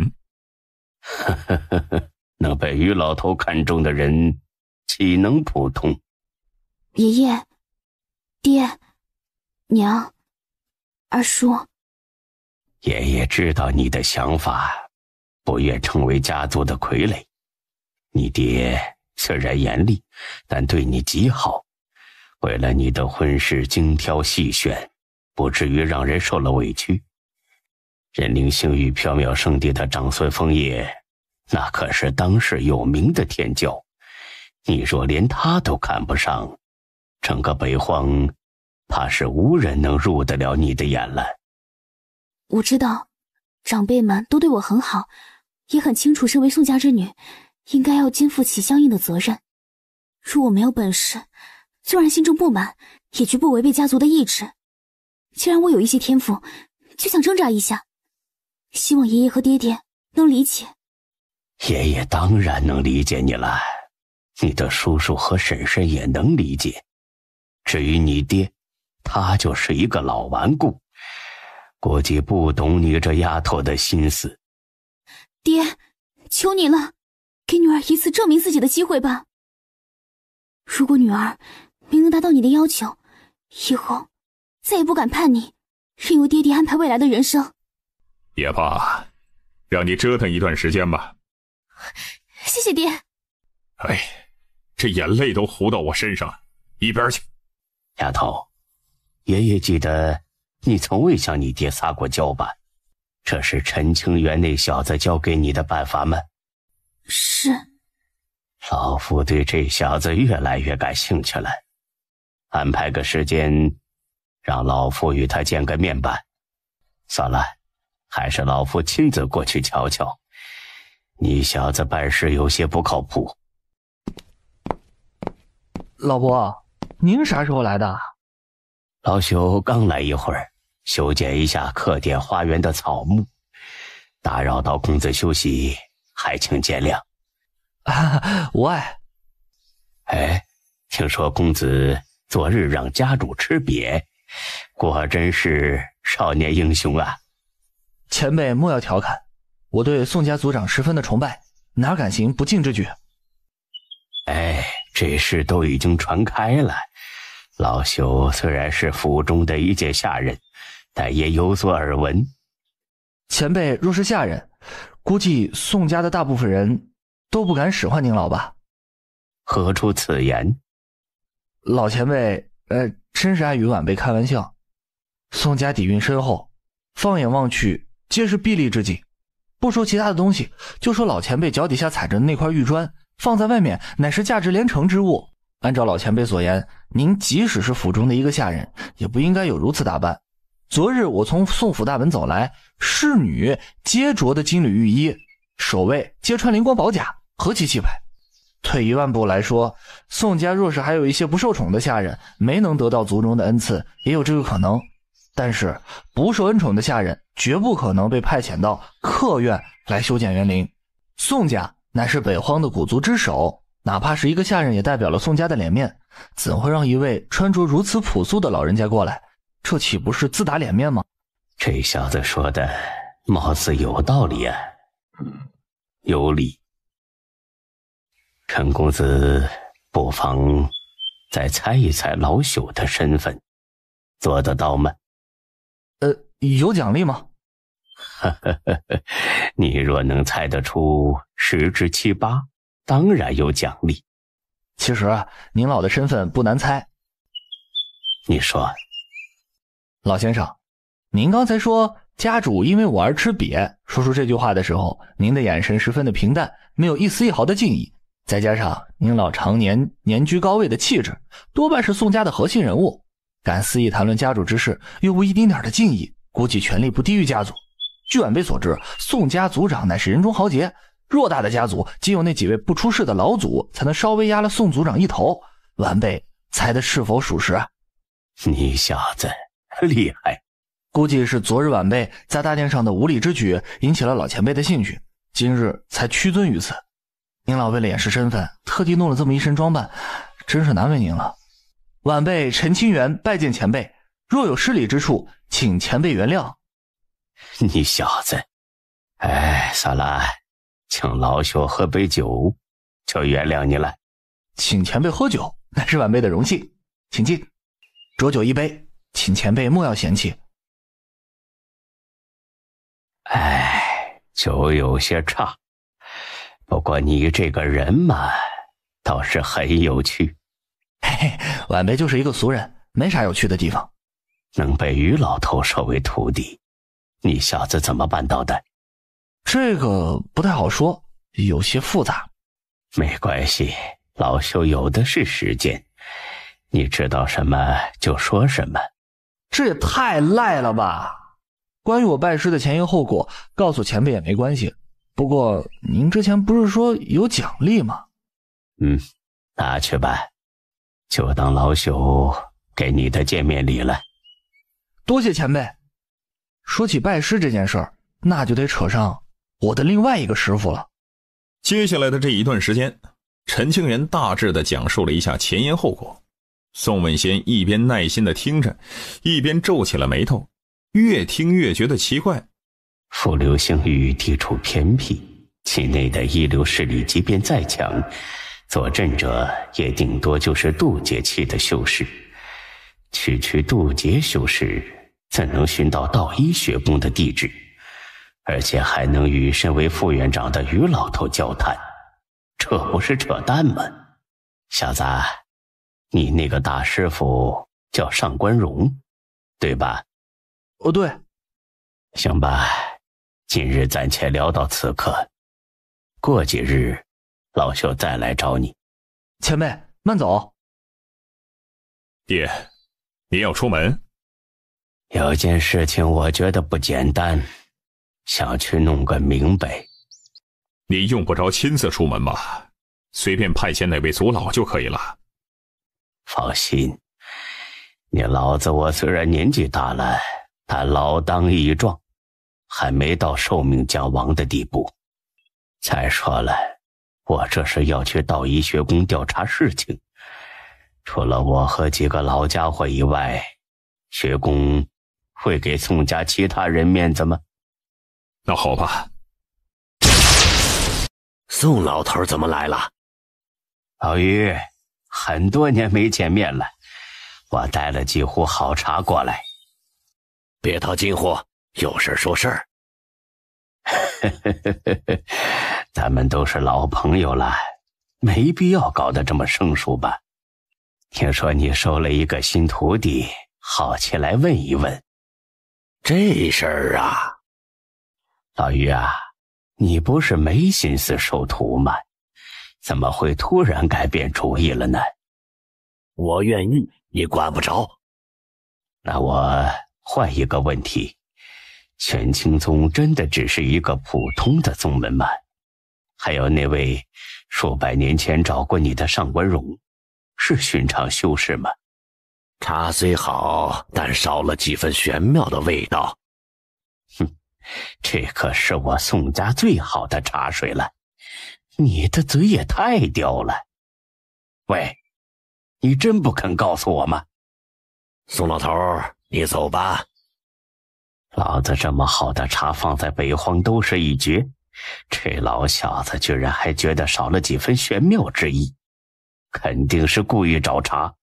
宋文贤突然捕捉到一丝东西，眉宇间出现了几分疑色。少了几分玄妙的味道，少了。蓦然间，宋文贤的眼睛瞪大，他听出了于琛然那句话的言外之意。玄清宗少了一个玄字，那么就是清宗。老于，难道玄清宗是？老宋，有些话心里清楚就好，不要说出来，明白吗？我明白。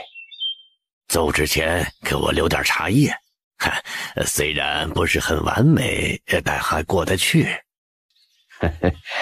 拿去。约莫10万年前，宋家的某位老祖年轻时曾去往地州，成为了清宗的外门弟子。后来那位老祖得到清宗的一位长老帮忙，解决了宋家的许多难题。那时候宋家在古族之中乃是末流，经过清宗的帮衬之后，宋家才能飞速崛起。后来清宗扛不住地州各方势力的压力，决定搬离地州。为了不暴露行踪，清宗将大量外门弟子逐出师门，里面定有着各方势力的探子。被逐出的外门弟子，便是宋家的那位老祖。傻小子，愿你可以振翅翱翔，重现青宗昔日的荣光，联合一切能联合的力量，铺好前方的道路，让我这个傻徒儿少受点苦头。这盘棋越下越大喽。咋啦？怕了？哼，怎么可能？我很多年都没打过架了，手痒得很呐。你就吹吧。老于，你要是这么不给老子面子，有种他娘的咱俩比划一下。粗鲁，我是文雅之人，不与你一般见识。切！哎，前辈，您又来了。哎，现在家里闷得慌，过来散散步。您老散步，能散到客店的花园，这个理由也太站不住脚了吧？哎呀，愁啊！上次老朽喝了你的酒，这次尝尝老朽的吧。谢谢前辈。晚辈敬您一杯。这酒怕是不简单呐，多谢前辈赐酒。别搞得这么客气，喝吧。这酒乃是宋文仙精心酿制而成，用了不少珍贵的灵药，刚好对应着陈清源目前的修为，助他巩固根基，突破瓶颈。小子，你乃少年英杰，老朽看你十分顺眼，要不你就当老朽的孙女婿吧。宋灵烟和陈清源同为道医学宫弟子，有的是时间接触，说不定能培养出感情。若能将陈清源收为孙女婿，那么就可以名正言顺地对其庇护，而且青宗和宋家的关系可以回到从前，甚至会更好。除此以外，宋家与道医学宫也能绑在一块儿了。至于青宗的因果危机，宋家愿意去承担，因为这是宋家欠的恩情，必须得还。您老的孙女？谁啊？宋宁烟。谁？您老说的不会是我师妹吧？就是你的师妹。我靠，她是宋家的老族长。老朽刚才的提议，你小子觉得如何？这个前辈，宋家不是与缥缈圣地准备联姻吗？您是在和我开玩笑吧？哈哈。两家联姻之事不是被你小子给搅黄了吗？估计是八字没有一撇来，这个损失你总得赔偿我宋家，对不对？我只是奉赵长老的命令，一切与我无关的。行了，不愿意就算了，用不着这么激动。前辈，我还有事儿呢，先走了。行。体内的一颗圣品金丹发生了蜕变，已经散发出了元婴期的修为波动。然而还有2颗圣品金丹则是没有任何的变化。我现在的境界究竟是元婴期还是金丹期？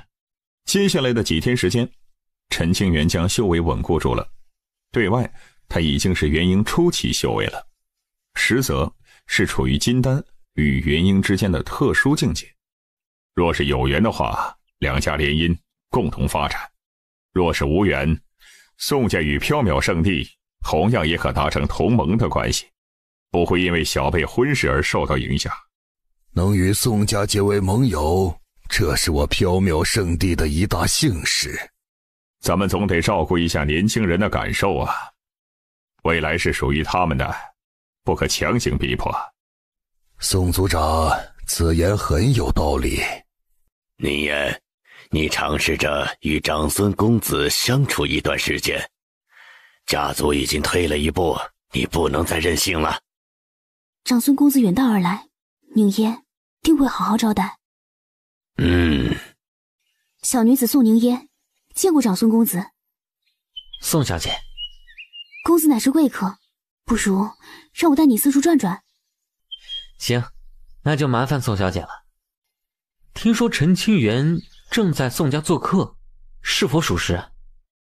是。能否为我引荐一下？这我得问一下他的看法，等他同意以后，我才好答应长孙公子。这是自然。恕我冒昧一问，长孙公子想与陈公子一见，所谓何事？久闻美名，素未相识，很想结识一番。没别的原因了？没了。宋小姐放心，我对陈公子没有任何恶意，只是想认识一下罢了。那就好。宋小姐看起来很关心陈公子啊。他与我同门，严格来说还算得上是我的师兄，当然不希望有人对他不利。原来如此。其实宋小姐与我一样，对联姻之事较为反感。我从你的眼睛中看得出来那种东西，你对我有些排斥，可是因为家族的命令而不得不与我相处。你也反感？哼，我对女人不感兴趣，至少对你这样的女人。什么叫我这样的女人？怎么，难道宋小姐希望我对你产生兴趣？那倒不是，是因为你说的话带着几分讽刺的味道。如果我要找道侣的话，不论其容貌、地位、出身，只论缘分，一眼倾心。这年头哪有什么一见倾心，都是见色起意。非也，你的观点我不认同。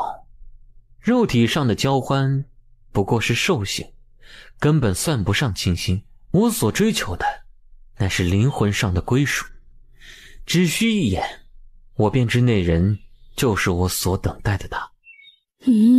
好肉麻呀。似宋小姐这样豪迈的女子自然不会明白。没事，我能理解。滚！老爹，这可不是女儿我不想培养感情啊，而是长孙枫叶看不上我。宋小姐，引荐之事就拜托你了。你刚才损了我那么多句，现在想让我帮忙了？休想！既如此，那我待会儿就与两家长辈说一声，我对宋小姐一见倾心，十分赞成两家的联姻。喂，你这就有点过分了吧？刚才你不是还说要寻到灵魂上的归属？我可不是你的菜。没关系，像我这么优秀的男子，多娶一个女子也无妨。以后待我寻到的灵魂上的道侣，照样可以追求。打住！我去给你办事儿，等着。去吧，小样儿，我还治不了你了。宋师妹有事吗？缥缈圣地的长孙公子想与你见一见，让我过来向你打个招呼，看你愿不愿意。不愿意。你与长孙公子有仇吗？没有。那你怎么不想见他？那家伙看起来就不是什么好人，为了安全远离为妙。貌似你也不是啥好人吧？那好吧，我去替你回绝他。啊，多谢师妹。宋家的老家主看上我哪一点了？怎么想着要让我成为他的孙女婿啊？陈清源一直在思考着这个问题，最后得到一个结论：英俊，魅力十足，不可抵挡。唉，怪我过于优秀喽。陈清源这家伙没有一点礼貌。宋宁烟将陈清源不愿意见面的态度告诉了长孙枫叶。那便算了，劳烦宋小姐了。刚才让宋宁烟带话的时候，他留了一道心眼儿，偷偷用道术观察，知道了陈清源的住处。不仅位列北荒10杰，而且还能够成为道医学宫的弟子。陈清源，你这个人肯定很有趣。东院客店，正躺在床上休息的陈清源突然感知到了一丝陌生的气息缓缓靠近。陈公子，我来此没有恶意，只想与你认识一下。我靠，怎么是这个家伙？我不是，你认错人了。这家伙果然与众不同。这么早与长孙枫叶见面，可不是一件好事儿。若是陈公子今日不便见面，他日我前往道医学宫再来拜访。长孙公子请进吧。多谢。闻名不如见面，陈公子果然英俊非凡，乃世间少有的俊杰。用不着说这些客套话，你有啥事儿啊？当初北荒10杰的新名单，陈公子以天灵境的修为位列其中，乃是先例。后来陈公子又成了道医学宫的弟子，让在下更是吃惊，甚至是仰慕，只求相识，别无他意。都是意外。并非意外，而是陈公子的实力。我没啥实力。陈公子太谦虚了。咱们也算是认识了，没什么事情的话你就出去吧。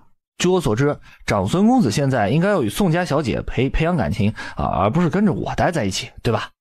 别看长孙枫叶儒雅随和，其骨子里的东西没法掩盖，手段狠辣无情，实力深不可测。仅仅是一个眼神的对视，陈庆元就知道长孙枫叶将来会是他在北荒的大敌。似长孙枫叶这样的人，放在地州那也是站在顶峰的存在，不可小觑。上次我喝了陈公子一壶酒，这次该我请了。不了，我个人比较喜欢喝茶，多谢长孙公子的好意。行，那下次见面的时候，我给陈公子带一些好的茶水。在下先告辞了。慢走，不送。真是一个极度危险的人物呀。有趣的家伙。枫叶，怎么了？既然是年轻人之间的比试，我想试试。别胡闹。长老，我认真的，没开玩笑。我有一个看好的对手，并非胡闹。既是年轻人之间的切磋，那么就不应该局限于宋家与缥缈宫。我听说道医学宫的陈清源正在宋家做客，为何不请他出来参与此事呢？他打得赢长孙枫叶吗？陈公子乃是我宋家的客人，怕是不好满足长孙公子的要求。我只是提议一下，至于能否成功，总得听听陈公子的想法吧。我去邀请一下陈公子，说不定他就同意了。反正这件事与我宋家无关，全是长孙枫叶挑起来的。陈公子，我又来了。这家伙阴魂不散呐。宋家与缥缈宫的年轻人正在切磋，实属无聊，我有些手痒，提出了与陈公子友情切磋一下，不知陈公子意下如何？你有病啊，我才不去呢。陈公子怎能如此暴躁？咱们只是简单的切磋一下，仅此而已。我为什么要满足于你一战的恶趣味呢？同境界一战，绝不让陈公子吃亏。不去，跟你打架啥好处都没有。那咱们可以下点赌注，只要陈公子胜了，愿赠上1000块上品灵石；若你败了，则无需如此。上1000块灵石，看不起谁呢？那你想要什么呢？1万块上品灵石，外加一件上等品质的灵宝，而且无论谁输谁赢，你都得给我。要是你能答应的话，我倒是可以满足你的要求，与你切磋一下。这太多了吧？不答应就算了，别来烦我。行，一言为定。小子，你要是早说同境界一战，不出价钱，我也想和你战上一场。北荒10杰之首，看你有多大的本事。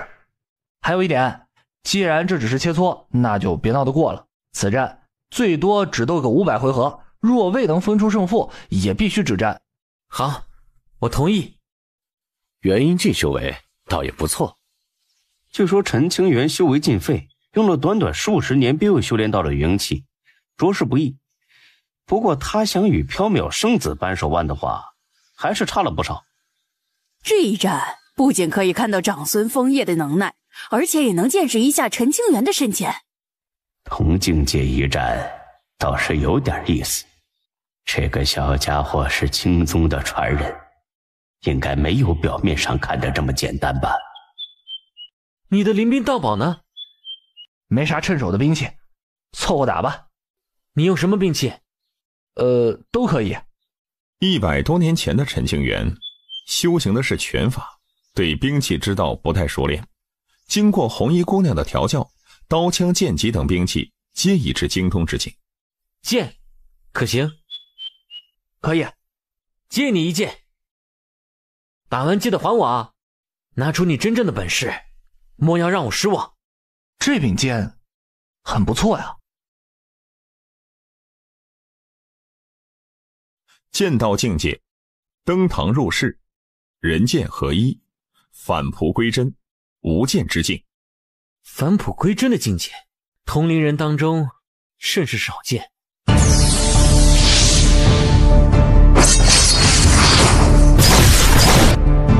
不愧是我看上的对手，果然不简单。喂，再打下去，咱们可都收不住手了。收不住手，正合我意。陈清源，我可要认真了，你也得拿出真本事来，不然丢了性命的话，我会很伤心的。圣子果然还是走到了这一步啊！陈清源能逼出圣子的第二人格，着实不凡啊！长孙公子这是怎么回事啊？缥缈宫的禁术被他学会了，那门禁术传言与恶魔签订契约，释放出人体最阴暗的一面，若能驾驭，能让自身天赋和实力强大10倍甚至更多。在缥缈宫近10万年的历史之中，但凡修炼这门禁术的人，要么身死道消，要么被自身的阴暗面吞噬，化为妖魔之躯，从而被宗门含泪清除。贵宗此举恐怕不妥啊！这是圣子的机缘。早在200年前，圣子便意外学得了禁术，并且很好的将其控制。如果未来圣子难以掌控此术，缥缈宫自会负起相应的责任。200年前便已修炼了，至今没有发生过打破平衡的事情吧？没有。这门禁术对我等而言乃是灾难，但对圣子而言如虎添翼。长孙枫叶可以很好的切换人格，当他释放出第二人格的时候，嗜血残忍，实力大增。即便如此，他还是保留着理智，亦是不会被禁术所吞噬。禁术一旦大成，长孙枫叶便能彻底掌控第二人格，不会出现意外。如此妖孽，北荒东北谁人能及？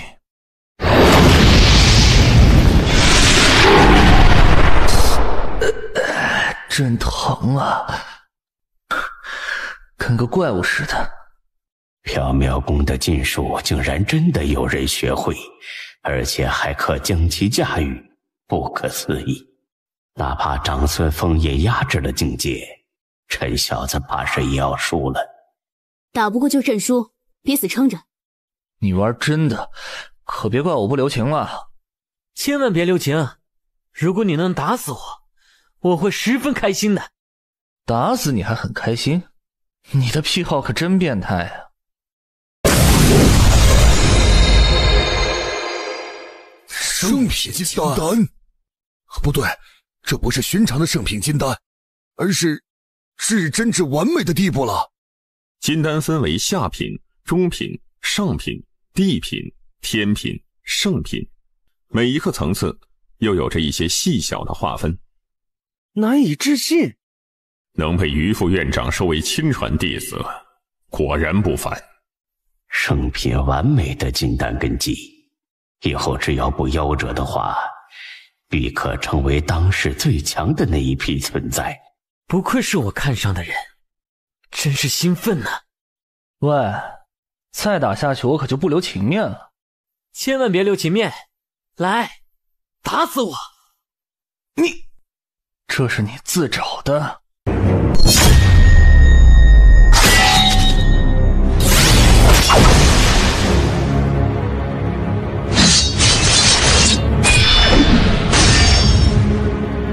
老爷子，现在谁占据了上风啊？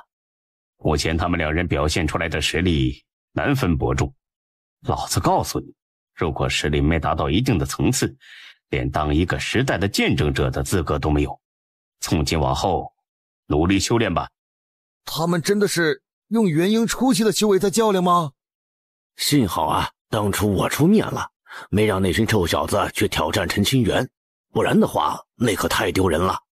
这陈清源居然能够解开封印的圣子正面一战，当真是妖孽不凡呐！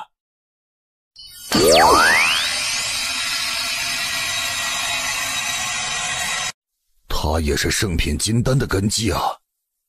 倒也正常，长孙枫叶能被誉为北荒十杰之首，天赋自然不凡。放眼整个北荒，一个时代能够塑造出圣品金丹的妖孽，不会超过2掌之数。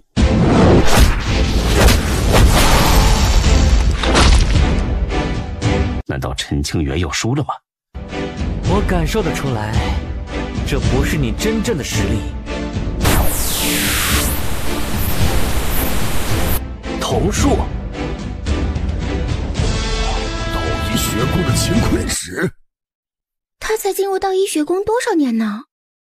乾坤万法，一指镇世，这可是上乘之术。道医学宫很多人哪怕修炼数千年，也难以窥探到真意。陈清源是怎么做到的？剑术一绝也就罢了，还精通上乘桐术，如今竟然还可施展出乾坤指，此妖孽呀！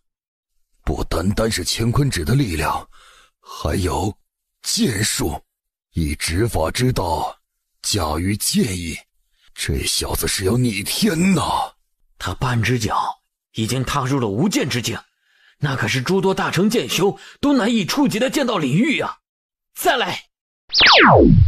真正的妖孽不到生死危机时刻，绝不暴露出所有的底牌。这才是他真正的样子吗？喂，咱们之间的约定回合已经到了，该停手了。下次找个时间，咱们痛痛快快的打上一架。以后有机会再说。一念间压制住禁术的法则，恢复原貌。长孙枫叶对禁术的掌控程度，怕是已经到了常人无法想象的境界了。切磋500个回合，不分胜负。年轻人的时代啊！干什么呀？陈公子莫不是忘了什么？喏，还给你。这是承诺你的东西。谢了。不必谢。前几日见面，你说不喜欢饮酒，现在切磋已经结束，可否与我品茶一番？你这家伙太危险了，要是以前我肯定不同意，现在嘛，看在你出手大方的份上，那就陪你喝几杯酒。你不是不爱饮酒吗？上次是骗你的，记得带上点好点的酒来找我啊。我先走了。真性情，我喜欢。我不是那种意思，我只是很欣赏有这么一个强劲的对手。不用向我解释，与我无关。喂，看不出来你这么厉害啊？喂什么喂啊？叫师兄。不叫，这里是宋家，你能拿我怎么样？你总有回到道医学宫的时候吧？师兄。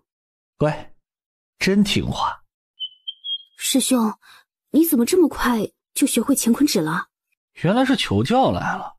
赵长老没指点你吗？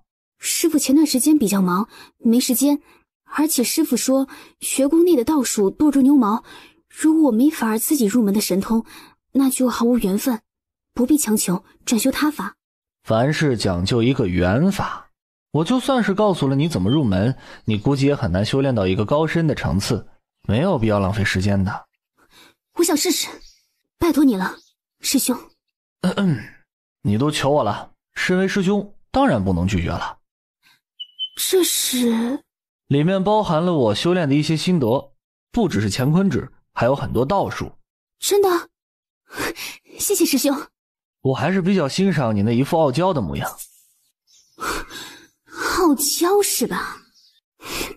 臭男人。师妹，咱说变脸就变脸吗？不给师兄一点反应的时间呢？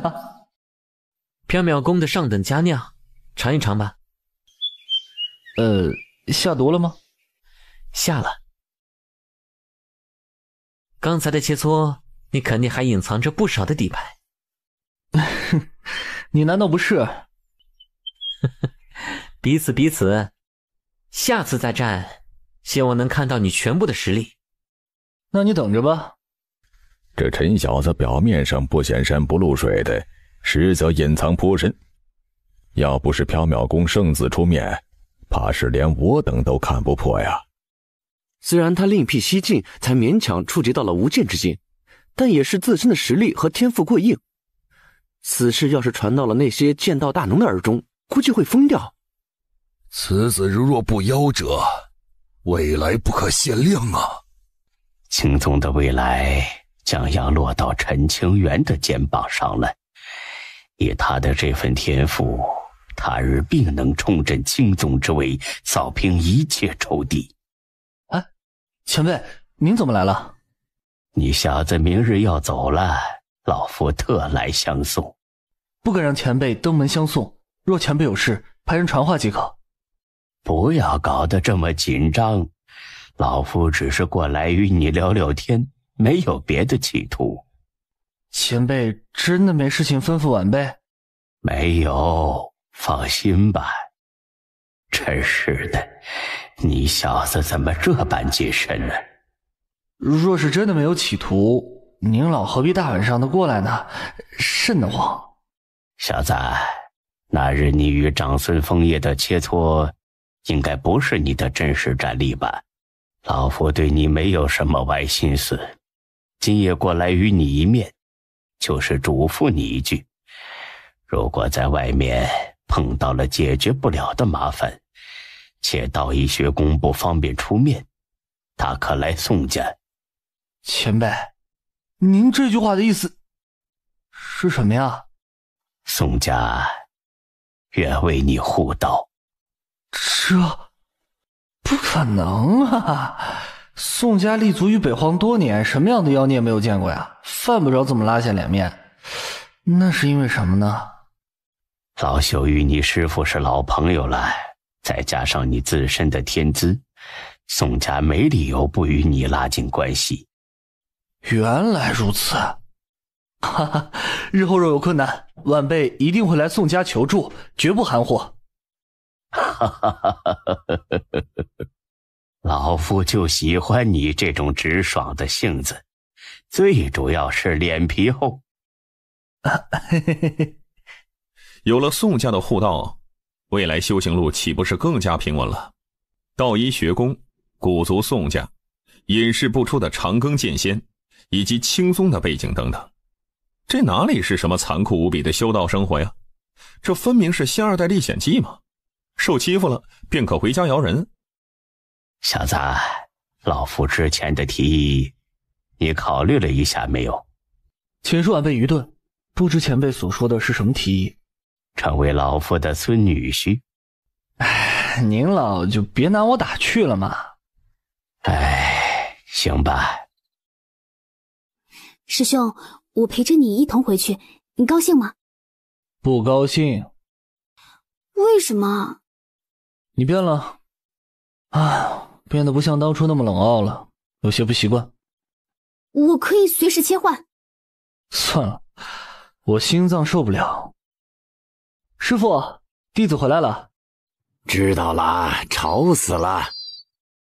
弟子有事禀报。有屁快放。师父，你以前不是这样的。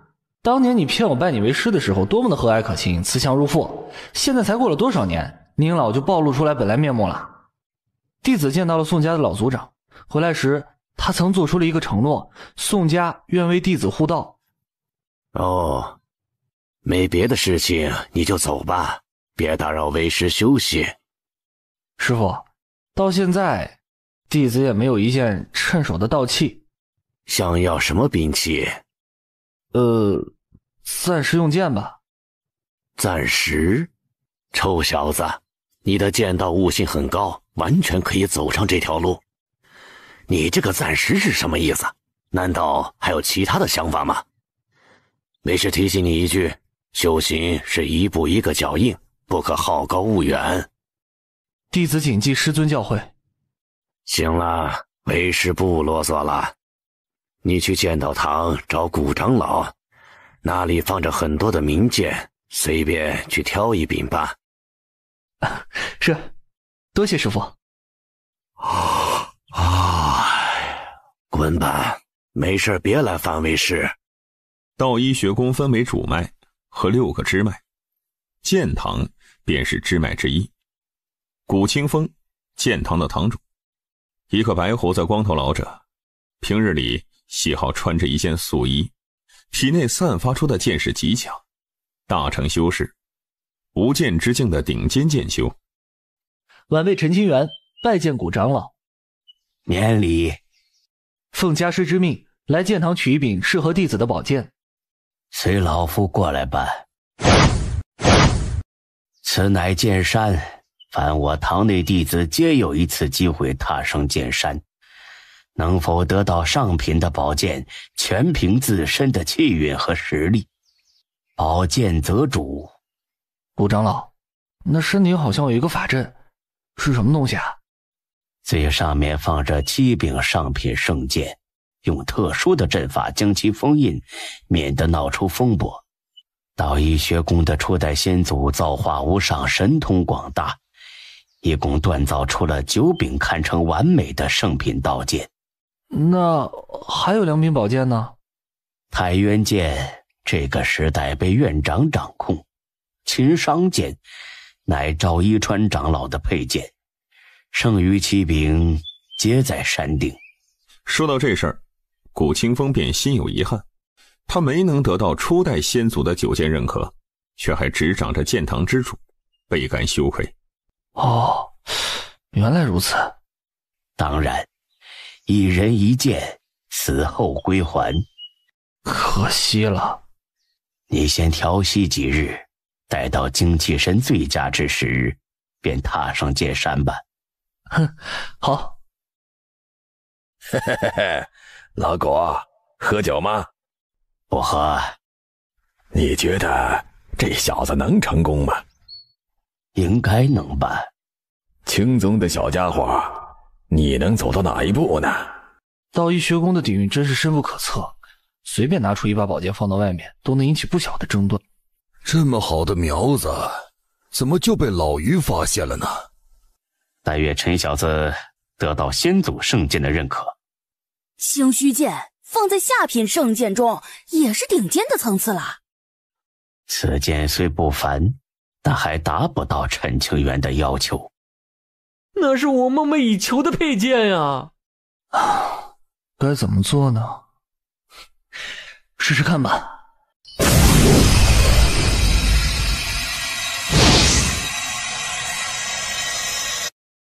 成了，这是七星白绝剑。这小子真行啊！老于，你捡到宝了。他的未来不可限量。此子妖孽，当世谁能及他？这是七星白玉剑，初代先祖的佩剑，历经沧桑，灵韵已达世间极致。你若取走这柄剑，必是最好的选择。初代先祖的佩剑，难怪可以压得其他宝剑不敢抬头。师父，诸位长老，陈师之，能否让老夫细看此剑几眼？啊，自然可以。多谢。哎，师父，怎么了？你小子的命生得真好啊！运气而已。以后我要是拿着这把剑与人过招，会不会被某些大能给盯上，杀人越货呀？出门在外不可漏财。以你目前的修为，还没法真正驾驭七星白玉剑。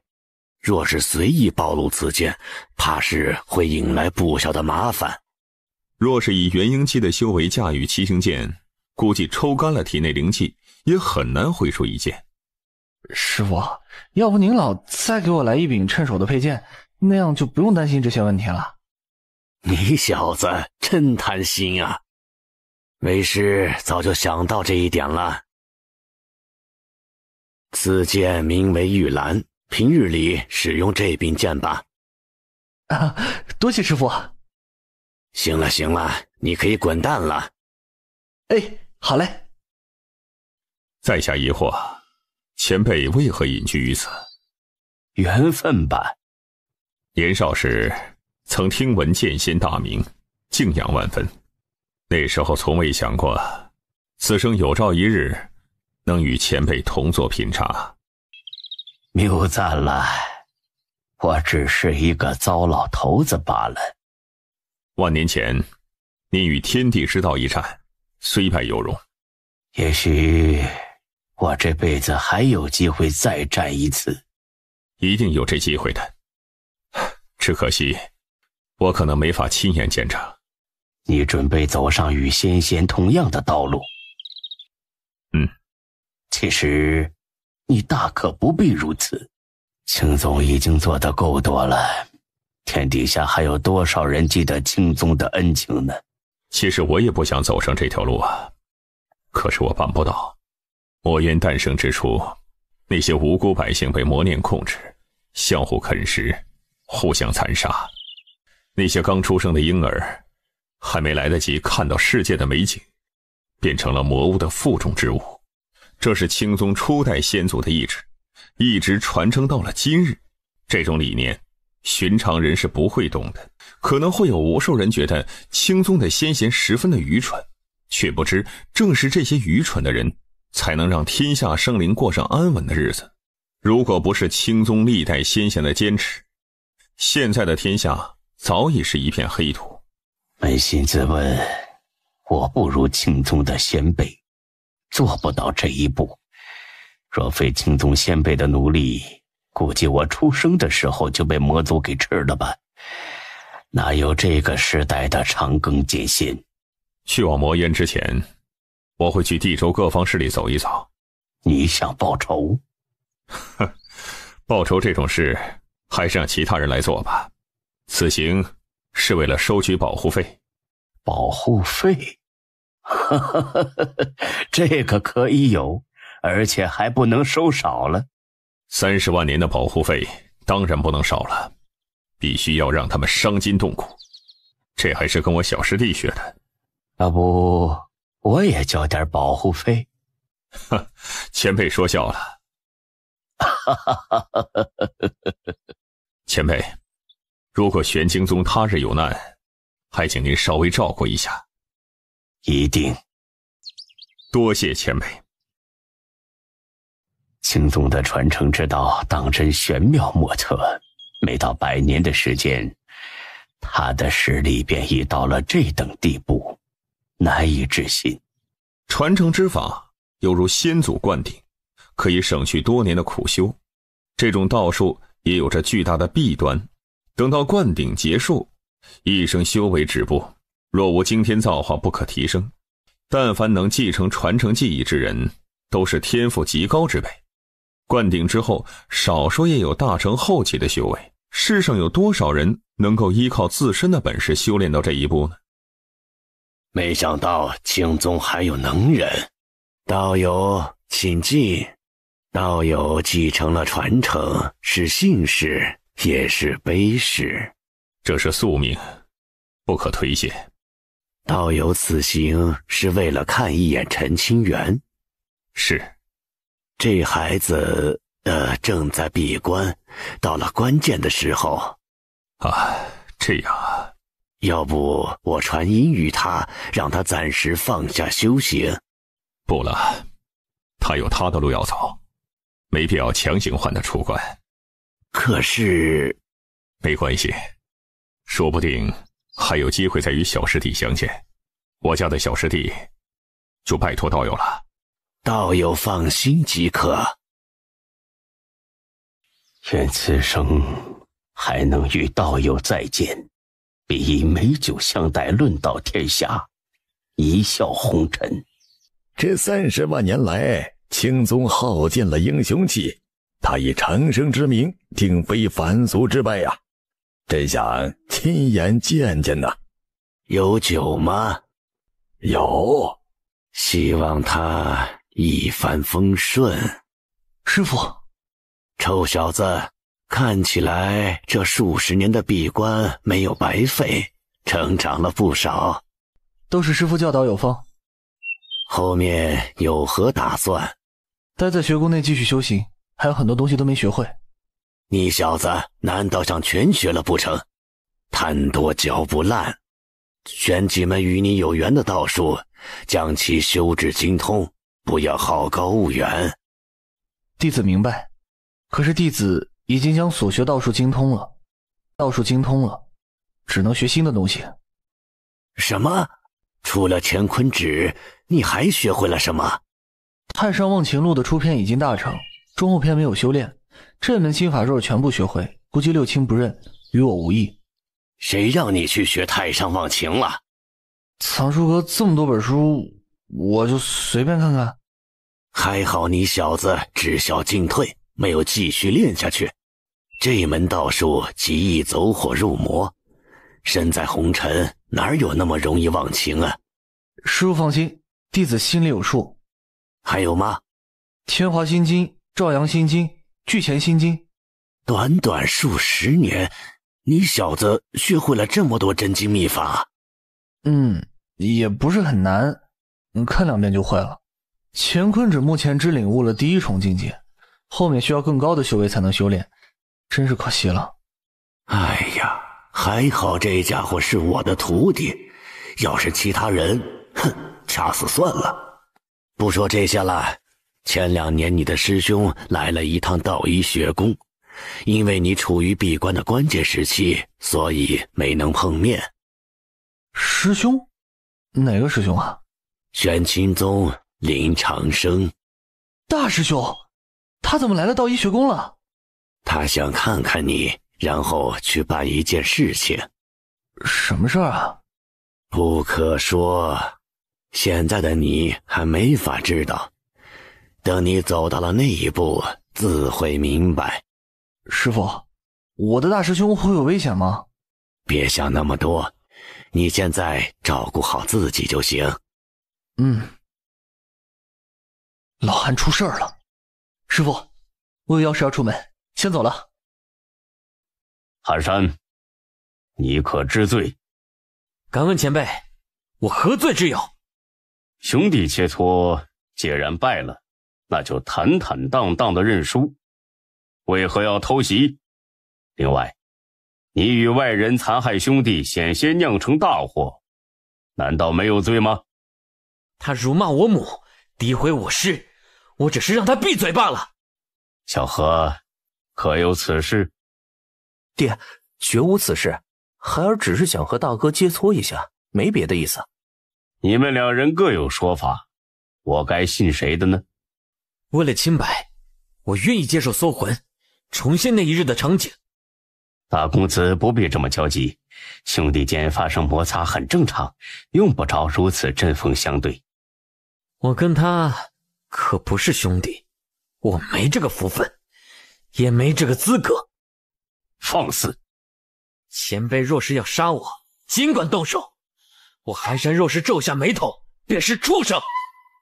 所谓嫡子，不过是一个笑话。如此不知礼数，你的师父看来也好不到哪里去。你们把我师父放了，有什么问题，都让我一个人来承担。不可能，区区化神境修士胆敢向我4圣宗的嫡系血脉出手，必须要严惩。若是将他放了，此事传了出去，4圣宗有何颜面？吾师若有恙，我如果不死，终其一生也要毁了4圣宗。大胆！你知道自己在说什么吗？当然知道。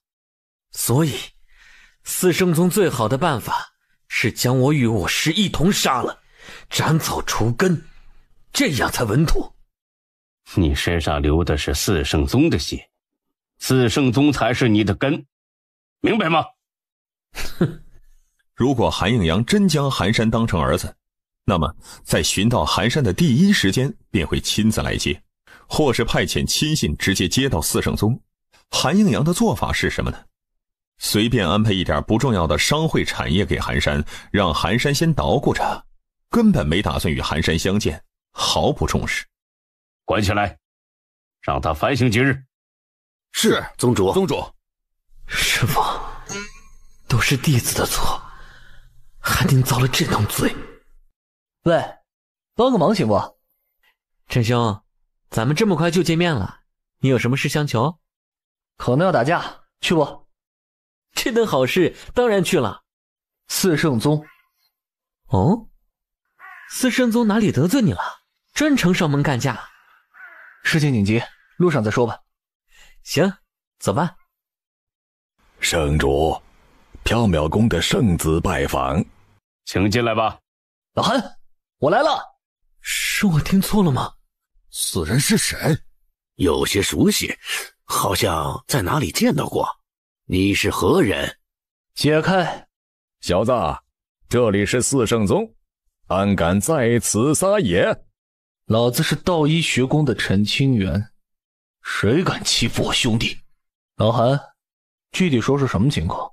有我在，不用怕。陈兄，寒山平复了一下心情，用简短的话语讲述着前些日子发生的一切。当寒山说到韩和辱骂母亲和师父的桥段时，紧咬着牙关，怒意难言。你叫韩和，是吧？你这么喜欢打架，我来陪你打。怕了，没关系，我让你一只手。你要害怕的话，那我让你双手双脚。似你这样的废物也好意思欺负我家兄弟？但凡我兄弟从小有你这样的修行资源，一巴掌就能拍死你。陈清源，这里是四圣宗。我知道。你虽然是少年英杰，但也不能在四圣宗的大殿上口出狂言，如此无礼。无礼？你虽然是少年英杰，但也不能在四圣宗的大殿上口出狂言，如此无礼。无礼？圣主莫不是耳朵不好使啊？没有听到我兄弟刚才说的话？要是无礼，应该是四圣宗的二公子吧？辱人母亲，欺人恩师，这是四圣宗的礼数吗？据我所知，寒山的母亲是圣主的原配道侣吧？你的小儿子辱骂你的原配，你还要护着他，贵宗的礼数真是别具一格啊！我听说寒山的母亲曾是贵宗圣主的师姐，数百年前为了阁下争夺圣主这个位置生死道消，无论是从血脉情分还是从他母亲的贡献方面，寒山都不应该是这个待遇吧？据我所知，二公子与寒山的年龄相差不大，也就是说，阁下坐稳圣主之位以后，很快就另娶新欢了。原配身陨，重新娶妻倒是可以理解，速度稍微快了点也能接受。不过，你这么对待原配道侣给你生的儿子，传出去不怕天下人耻笑吗？四圣宗的家事，不劳烦陈公子操心。我与寒山乃是异父异母的亲兄弟，他的事情就是我的事情。说明一点，你别想占老子的便宜，当我的长辈你可没这个资格啊！这什么狗屁家事儿，老子管了。四圣宗能奈我何？放肆！谁的胆子这么大？师父，你小子刚出门就惹事，能不能让为师省点心？师父，不是弟子要闹事儿，是四圣宗欺负人。若不是您老神威盖世，估计明年这个时候您得给弟子上香了。道医学宫虽然不问红尘俗事，但门内弟子若受欺负，情况可就不一样了。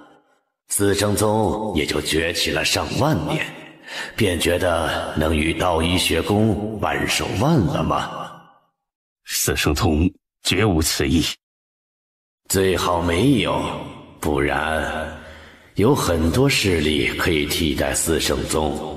本座的意思你懂吗？在下明白。师父，我第一次发现您如此英俊。只要合乎情理，没有触犯为人的底线，尽管去办，为师给你撑腰。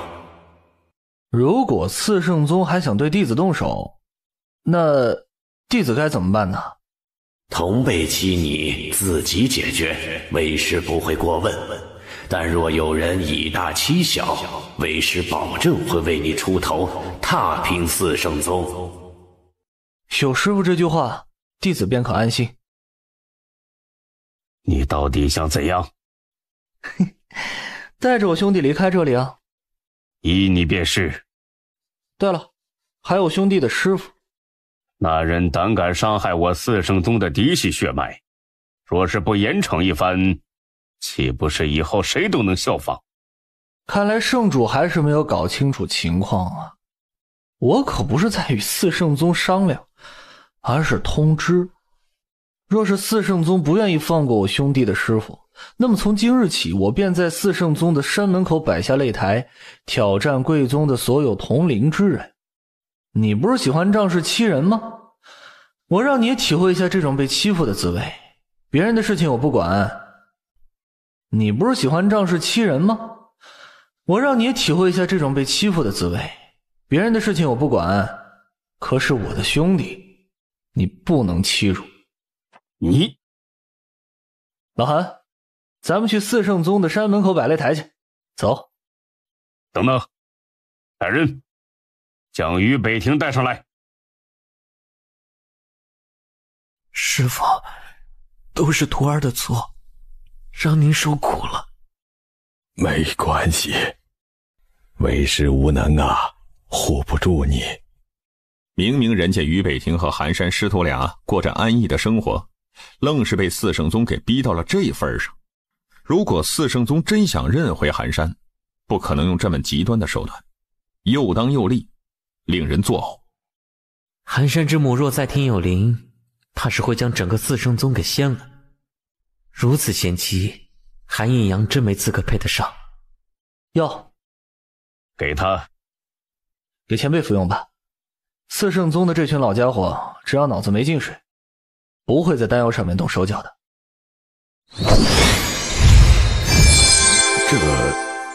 小山，这是什么情况？师父，待会儿弟子再向您慢慢解释。好，走吧。爸，陈兄，这次你算是将四圣宗给得罪死了。怕什么呀？天下势力诸多，总会得罪一些。四圣宗如此的羞辱老韩，以后等我自身的实力变强了，把那群老家伙有一个算一个，全部暴打一顿。有想法，我期待看到那一幕。这次多亏你帮忙了，不然我可没那么容易进入四圣宗，算我欠你一个人情。小事儿，我就给你带了一个路罢了。以后在我力所能及的范围内，尽管开口。可以。老韩，你师父还好吧？啊，已经没有大碍了。我师父让我向你道个谢，若非你出面解围，恐怕……嗨，咱俩是兄弟，别搞这一套虚的。你要是再这样生分的话，我可就生气了。行，我的问题，以后不这样客套了。嘿嘿，这还差不多。啊，多谢这位公子。在下长孙枫叶，道友不必客气。咱们换个地方喝杯酒吧。可以，这盘棋我都要赢了，这家伙是不是故意的？柳丫头，你怎么在这儿？小师叔。丫头，你怎么在这儿？小师叔。小师叔，你为何在此？与两位朋友在此饮酒。你呢？我得了一些造化，一路寻到了这里。刘姑娘，没想到能在此地相遇，真是有缘啊。韩公子，这一眼就好似横跨了历史长河，从古至今绵延了无数年，长发似墨，声如黄莺，仅是一眼，长孙枫叶便沦陷了。如果我要找道侣的话，不论其容貌、地位、出身，只论缘分，一眼倾心。这年头哪有什么一见倾心，都是见色起意。在下长孙枫叶，见过姑娘。柳林染见过公子。敢问柳姑娘，古墓所在之地位于何处？万须山脉。哦，小师叔，要不你陪着我一起去吧？我懒得去。小师叔，我可是你最疼爱的师侄，你就忍心看着我孤身犯险吗？去，一定要去。陈兄，答应柳姑娘，你欠我的人情便算清了。这是什么情况啊？行吧，师叔就陪你走一趟。小师叔，你真好。既然要去，那你还知道关于古墓的更多信息吗？据说古墓的主人乃是一位渡劫9境的大能，号称古泉。其他的东西我就不知道了。行，那过几日咱们就出发。我暂时住在城南，准备好了就来找小师叔。柳姑娘慢走。喂，你小子不对劲儿啊！怎么了？刚才你偷偷传音让我答应，有何居心？这个，老实交代，从轻处罚。万虚山脉的古墓，可能是我缥缈宫某位长辈的长眠之所。啥？那我等下告诉柳丫头此事，让她放弃进入古墓的念头。千万别！柳姑娘既然得到了古墓的位置，那就是与我缥缈宫有缘。她横跨无数星域而来，怎能白跑一趟？你们这么看着我做甚？疯子，你是不是看上我这位师侄了？疯子？我什么时候有这个称呼了？刚给你取的外号，不要转移话题，老实点。不是吧？有时候缘分来的就是这么巧。这才第一次见面啊！一眼万年，你不会懂的。喂，你搞清楚情况。柳丫头是我的晚辈，你要是打她的主意，是不是得看一下我的脸色？陈兄，你与柳姑娘关系甚好，肯定知道她的喜好以及过去的经历，要不你跟我讲一讲？现在知道巴结我了？咱们是好朋友，你肯定不会拒绝的吧？先叫声小师叔听一听。啊？哼，逗你的，你们俩八字都没一撇，叫我小师叔你还别不乐意，这事儿也得看你有没有这个福分。以后肯定有这福分。看在长孙枫叶态度诚恳的份上，陈庆元开始讲述起关于柳灵染的事情，从柳灵染入门开始，一直到成为玉如风的首席弟子。长孙枫叶听得十分仔细，生怕错过了任何的一个细节。陈庆元提到了寒山和柳灵染相亲的事情，长孙枫叶嘴角的笑容消失了，用极为锋利的眼神看着寒山，搞得寒山如坐针毡。别激动，他们俩没什么事儿，谁都看不上谁。韩兄，你看不上柳姑娘？韩兄，你看不上柳姑娘？这不是看不上，是没有缘分。韩兄，什么？我想与你切磋一下，不知可否？我拒绝，你没有拒绝的权利。老陈，你不说两句啊？换个地方切磋，莫要毁了周围的建筑。对了，下手轻点。好，不关我事儿啊。仔细想一想，好像真和寒山没有太大关系。当初是陈清源想要忽悠一下寒山，这才让柳灵染和寒山假意相亲。陈兄，你不是喜欢我这柄剑吗？送给你。你舍得？给你，自然舍得。我现在不需要了。这万虚山脉的古墓是缥缈宫某位先祖的长眠地，咱们此行若是入内，不会有问题吗？不会有问题的，放心。那不是缥缈宫长辈的墓地吗？古泉长老曾是缥缈宫的上任内门长老，算算辈分，我应该叫一声太师叔。他一生逍遥，追求缘分，在他死前就已经安排好了死后之事，让圣地不可插手。所以这么多年以来，缥缈宫尊重古泉长老的决定，没有主动探寻过他的作化之地。既然柳姑娘能够得到古泉长老的信物，那就是有缘，想必古泉长老泉下有知，也会十分开心，不会怪罪。为了泡妞，长孙枫叶不仅没有制止众人进入古墓，而且还打算相随，这是真孝啊！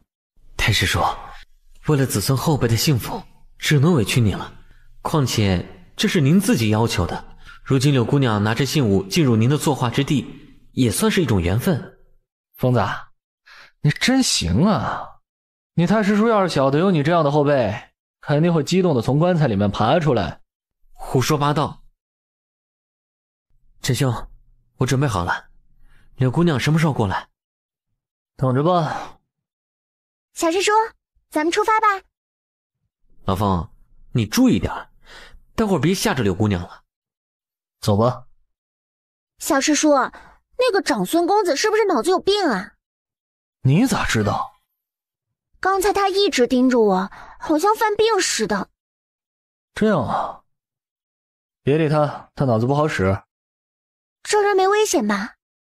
没有犯病的话，还是比较安全的。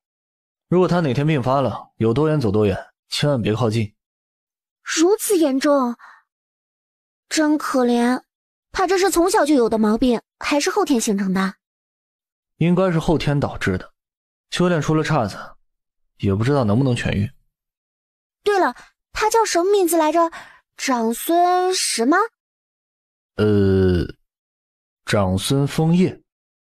哦。柳姑娘这是在看我吗？是不是对我产生了好感了？我刚刚的姿势应该比较英俊吧？就是这里。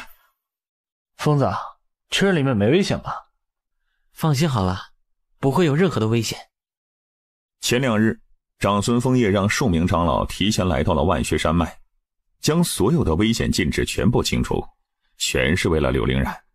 挖自家太师叔的目的也就罢了，还让长辈过来清理掉危险的东西。长孙枫叶确实是太孝顺了。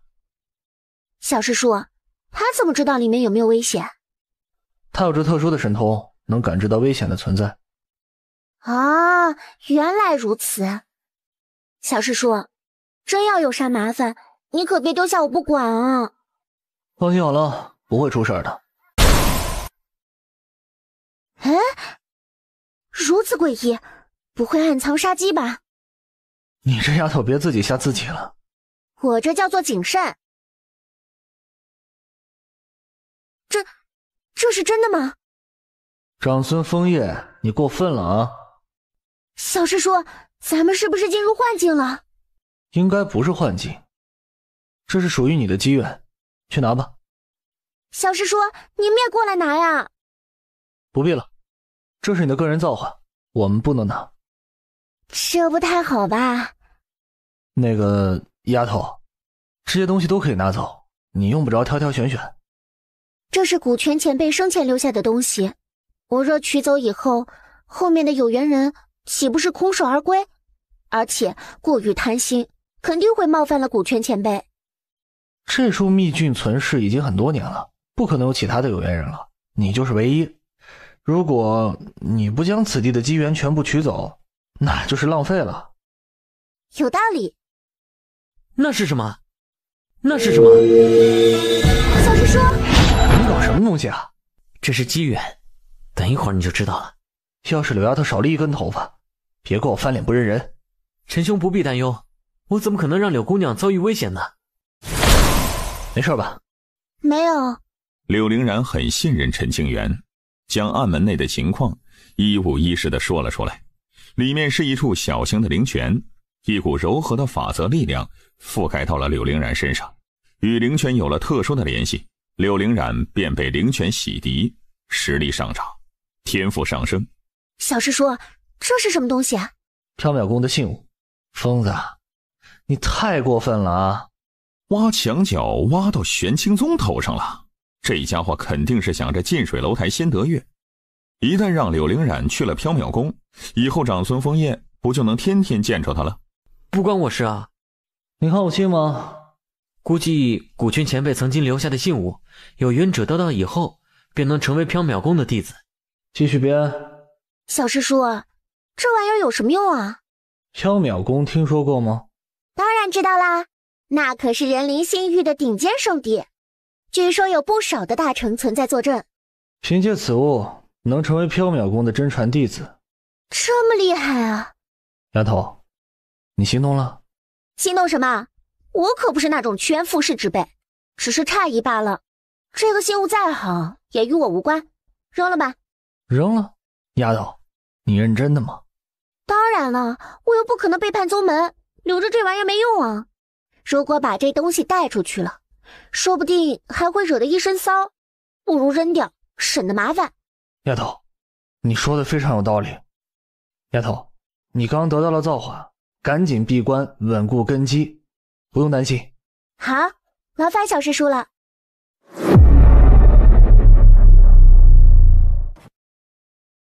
老凤，你居然使用这种下三滥的手段，想将柳丫头挖到缥缈宫，真当我不存在吗？哪里是什么下三滥的手段？成为缥缈宫的真传弟子，又不会委屈了柳姑娘。她是我玄清宗的弟子，你不会不知道吧？知道，你同样是玄清宗的弟子，不也拜入了道医学宫的门下吗？我的情况不同，道医学宫地位超然，从不插手北荒势力之间的争斗，任何的势力天骄只要有缘，皆可进入学宫。如果柳丫头真与缥缈宫扯上了关系，以后缥缈宫与玄清宗为敌，你让她如何选择？不管她站在哪一边，都会落得一个骂名。若是两不相帮，世人便说她无情无义。这一点，你有没有想过？缥缈宫与玄清宗相距甚远，不可能产生利益冲突，怎会为敌？现在没有，不代表以后没有。按照你所言的情况，其实很好解决。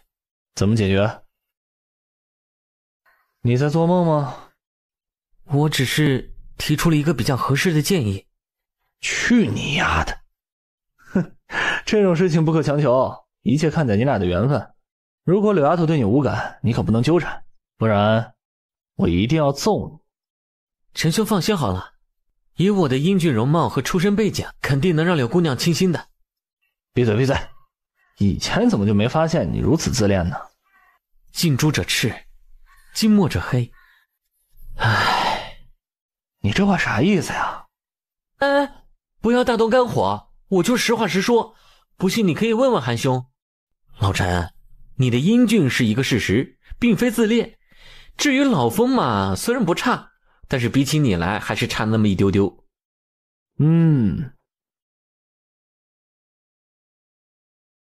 柳姑娘，小师叔，长孙公子刚才的眼神有些吓人，是不是犯病了？差不多吧，尽量离他远点，别受了伤害。哦，我知道了。老韩，接下来你打算怎么做？因为陈清源的出面，寒山虽然暂时不被四圣宗骚扰，但是他身上始终流着四圣宗的血液，以后肯定还是要独自面对各种困境，有些事情外人是插不了手的。留在这里吧。若留下的话，你可能要面临很多麻烦。想好了吗？我已经想清楚了。我会帮助韩兄的，这一点不必担忧。拜托你了。不客气，迟早都会是一家人，说这话就见外了。丫头，你此行颇丰，留在人灵仙域过于危险，还是赶紧回家吧。我也有这个打算。别呀，入于危险，自有在下处理。谢谢长孙公子，你我非亲非故，不必劳烦。打住，你小子就是最大的危险。陈兄，我这个人难道你不了解吗？不可能对柳姑娘做什么非分之举。这种事情得看缘分，你不能逼得太紧了，容易适得其反。那你说怎么办？慢慢来，不必着急。看来长孙公子真是病得不轻啊。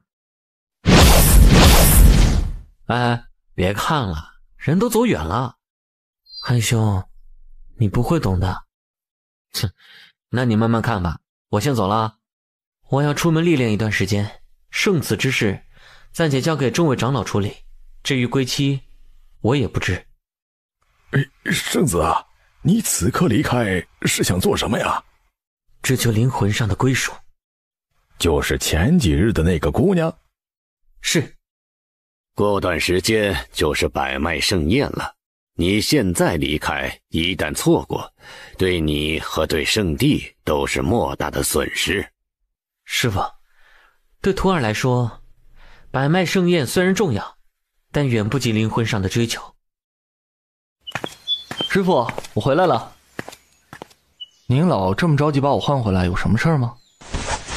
有。你可知北荒时节的真正意图？意图？以时节之名，让北荒天骄共争锋，磨砺道心，促进修行。这是其一，还有最重要的东西，请师父解惑。天下五洲分为地州、北荒、西疆、南域、东土，一州之下囊括无数星域，亿万星辰。地州乃是当时核心之处，资源丰富，强者远胜其他疆域。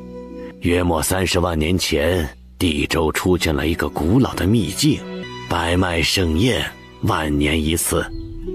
但凡有资格参加的人，都可得到更进一步的机会。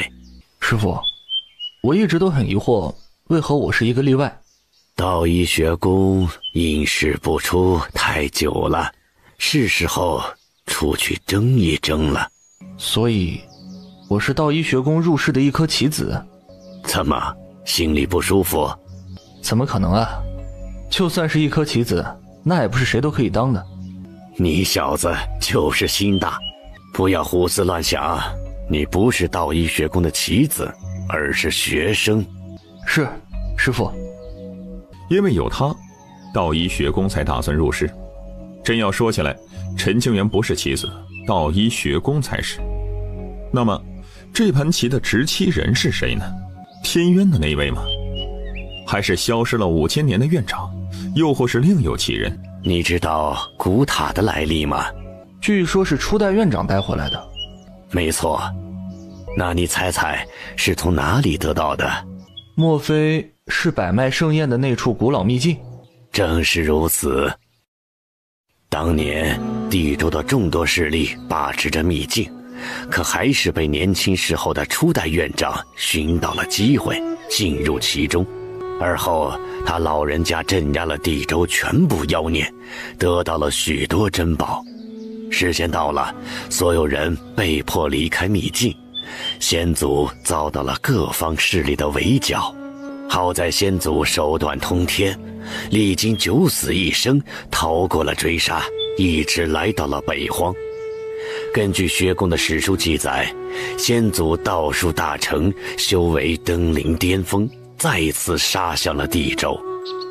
那一战，先祖压得无数势力喘不过气来，逼得他们立下道心誓言，这才准许各州天骄前往秘境，演变成了如今的百脉盛宴。不是说地州面对其他州域的压迫才做出的让步吗？要是没有先祖，各州势力如同一盘散沙，哪有胆子向盘踞于地州无数年的古宗圣地发起挑战？百脉盛宴，你必须参加。是。这段时间你可以好好休息。弟子知道了。百脉盛宴可能会暴露身份，但这是必须要走的路，不可躲避。这条路为师会尽量为你铺好，最终能走到哪一步，得看你自身的造化了。东土的佛门，北荒的道医学宫和古族宋家，以及地州的某些势力都站在了青宗这边，这一切少不了于琛然的推波助澜。既为你师，那就要做到师父应尽的责任。清源，为师相信你能改变天下局势，重新洗牌。青宗受到的委屈当由你来抚平，丢失的尊严当由你来寻回。也不知院长身在何处，一切是否顺利？非常人也。见过赵长老。不必多礼，回去休息几日，后面还有事情等着你呢。是。当真是妖孽啊！他未来的成就不可限量。护他走到顶端，道医学宫与有荣焉。这条路没那么好走，我等能做的就是尽量挡住扑打而来的巨浪，一些小风小浪还是得由他自己去解决。我看好他，就像当年看好你一样。相同的年龄，他比我要强很多。百脉盛宴乃是万年一次的盛事，北荒师姐有着参加的资格。为了给予当世天骄一个机会，现任师姐必须要接受北荒同龄人的挑战，不可拒绝，让真正的妖孽登临大势的舞台，不因背景出身而被埋没。师父的意思是，让弟子出去打架？差不多吧。凡世界之人已经得到了传音，需在各地摆下擂台，不可怯战。弟子该怎么做？约战同辈，静待时机。是。别丢了为师的脸。您老放心，绝不会出现这种事情。行了，你可以滚出去了。嘿嘿，黑哥，我来看你了。老弟，我想死你了。下次回来也不知道啥时候去了。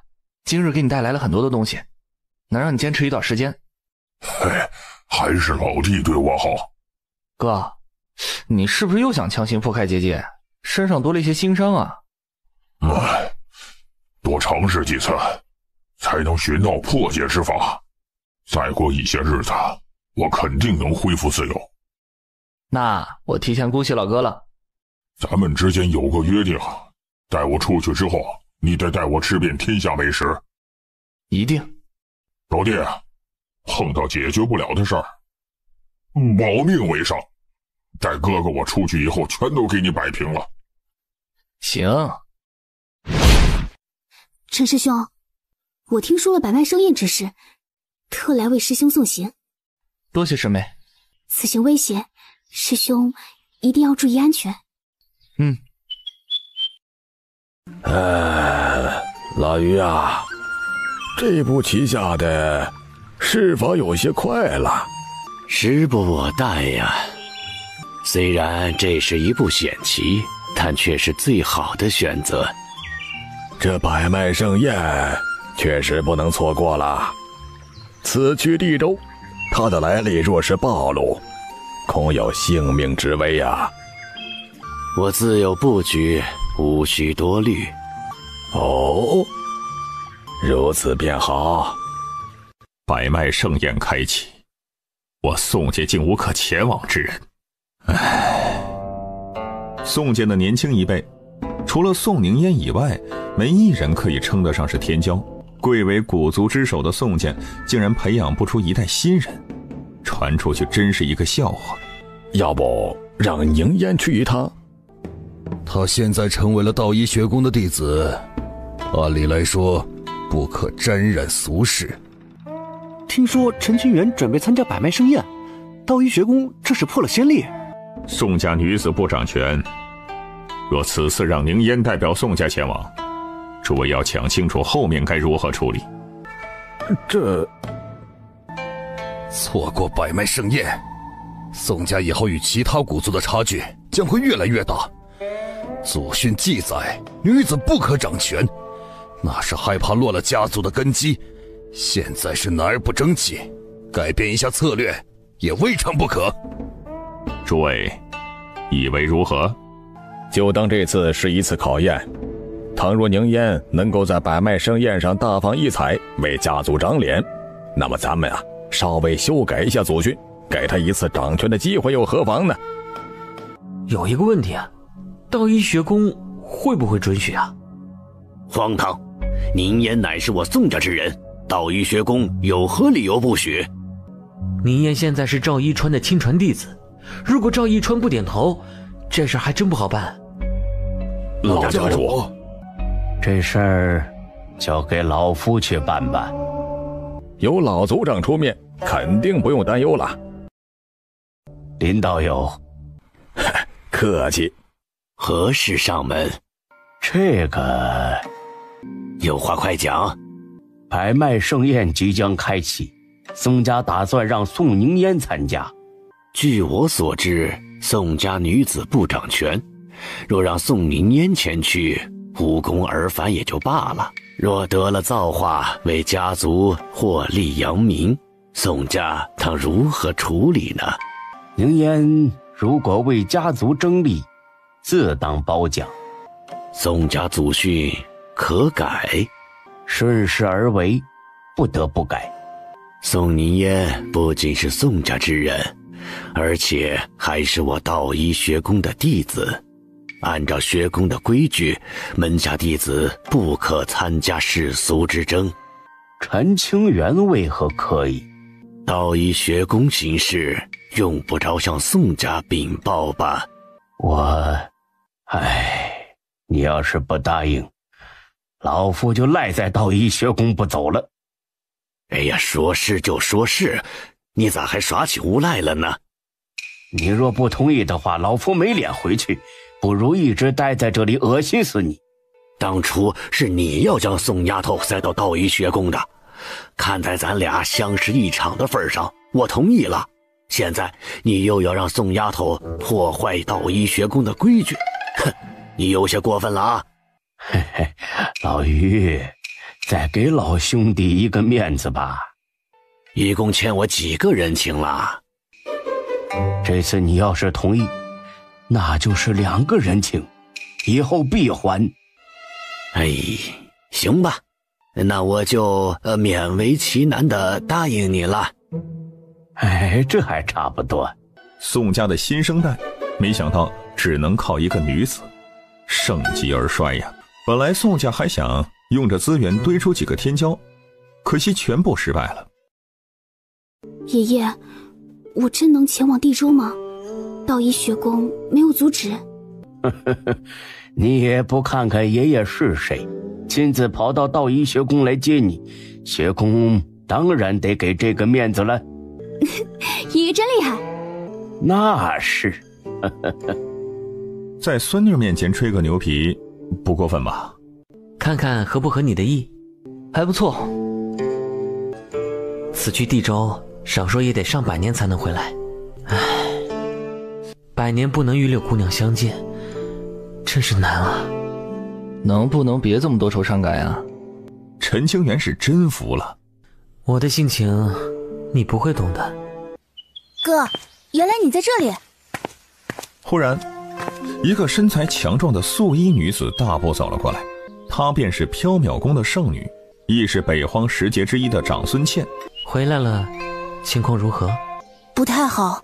长孙茜的脸色较为忧愁，她之前去了许久，一直跟着吴君言，只是可惜与吴君言的相处很不融洽。这位是陈公子？嗯。听说你与吴君言的关系极好，能不能帮个忙？什么忙？此去地州，路上肯定有很多的风险，让吴君言随我缥缈宫一同前去，相互之间有个照应，安全得到保障。这是好事儿，圣女可以自己去说吧。如果是我提出来，他肯定不会同意的。这个我不太方便去说。不是陈清源不肯帮忙，而是吴君言对长孙茜没那方面的意思，没必要强行撮合。而且这事儿不好办，很容易被吴君言记恨上。喏，给你。什么意思呀？只要你去说一声，不管成与不成，这些都归你了。这多不好意思呀！我这就去联系老吴，能否成功揭开缘分？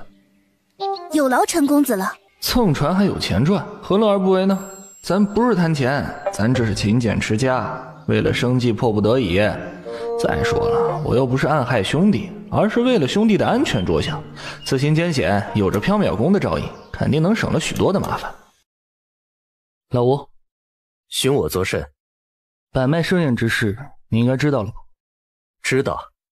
路途遥远，一同前往吧。说清楚。缥缈圣地的战船十分坚固，且有不少长老随行护道。我与圣子长孙枫叶乃是朋友，多载你一个也无妨，互相有个照应。不去。哎呀，别这样啊！北荒与地州之间有着无边无际的混乱星海，你拿什么跨越过去啊？即便是有着2周的传送阵，也是在特定时间才会开启，所需灵石更是一个天文数字。用不着你操心。咱们是兄弟，我不操心谁操心啊？我知道你是因为缥缈圣女的缘故，所以才拒绝的如此干脆。我可以向你保证，乘船期间圣女绝对不会骚扰你。你的保证有用吗？似吴君言这般重承诺之人，天下少有。他不讨厌长孙茜的容貌，因为世间再美的女子，在他眼中皆是一具枯骨。也正是他初见长孙茜的那一双平淡的眼神，让长孙茜深深沦陷，无法自拔。不瞒你说，圣女给了我一些资源，让我来说服你一同去往地州。其实我并不看重资源，而是在乎你的安全问题。百脉盛宴极为严重，你若是没有按时抵达，或是路上碰到什么麻烦，那该如何是好？咱们兄弟结伴而行，日夜相处，圣女哪有机会打扰到你啊？再者，你可以闭关修炼，睁眼之时便已抵达地州。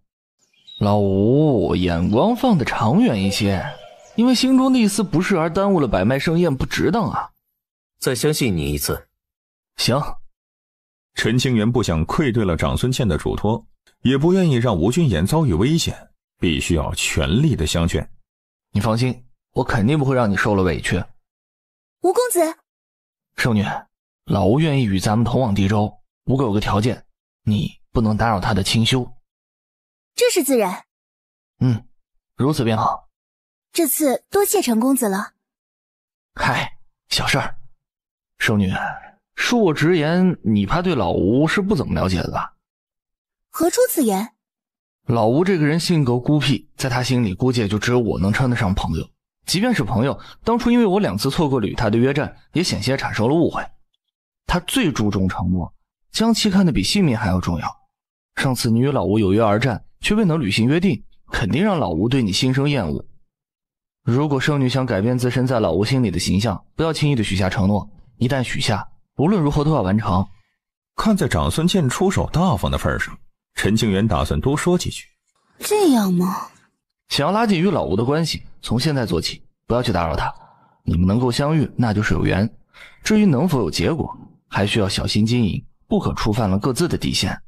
多谢陈公子提醒。经过陈清源这么一说，长孙健大致知晓该怎么做了，发自肺腑的道谢。丫头，这次你要是能在百脉盛宴中闯出名头，很多事情都好办了。女儿一定努力。这是你唯一的机会，一定要把握住了。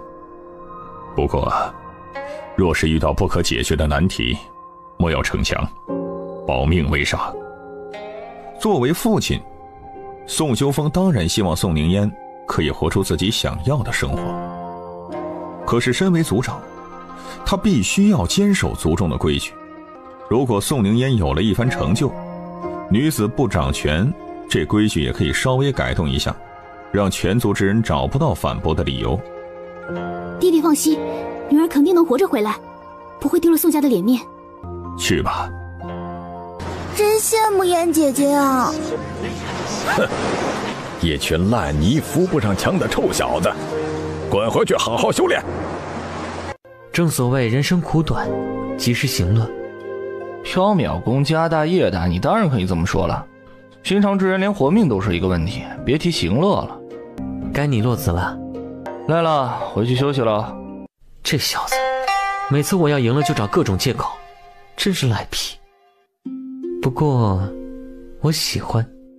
老陈，此去地州参加盛宴，你只有一个任务，护住陈清源施主。是，师父。以前的百脉盛宴，东土基本上不会参加。这次你孤身前往，想必会碰上不少的麻烦，需要你自行处理，也算是一种磨砺吧。多年来，东土佛门一直守在原地，不愿招惹是非。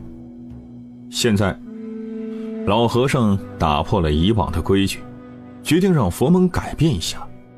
既然选择了沾染青宗这份因果，那就没有回避的理由。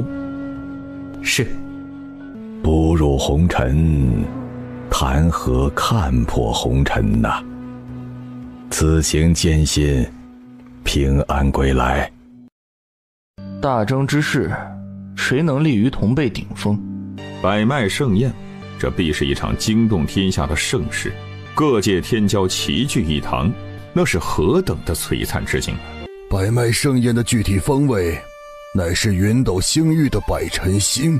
地州的势力错综复杂，强者无数，为了不引起麻烦，咱们要谨慎前行，不可闯到了某些圣地古宗的疆域。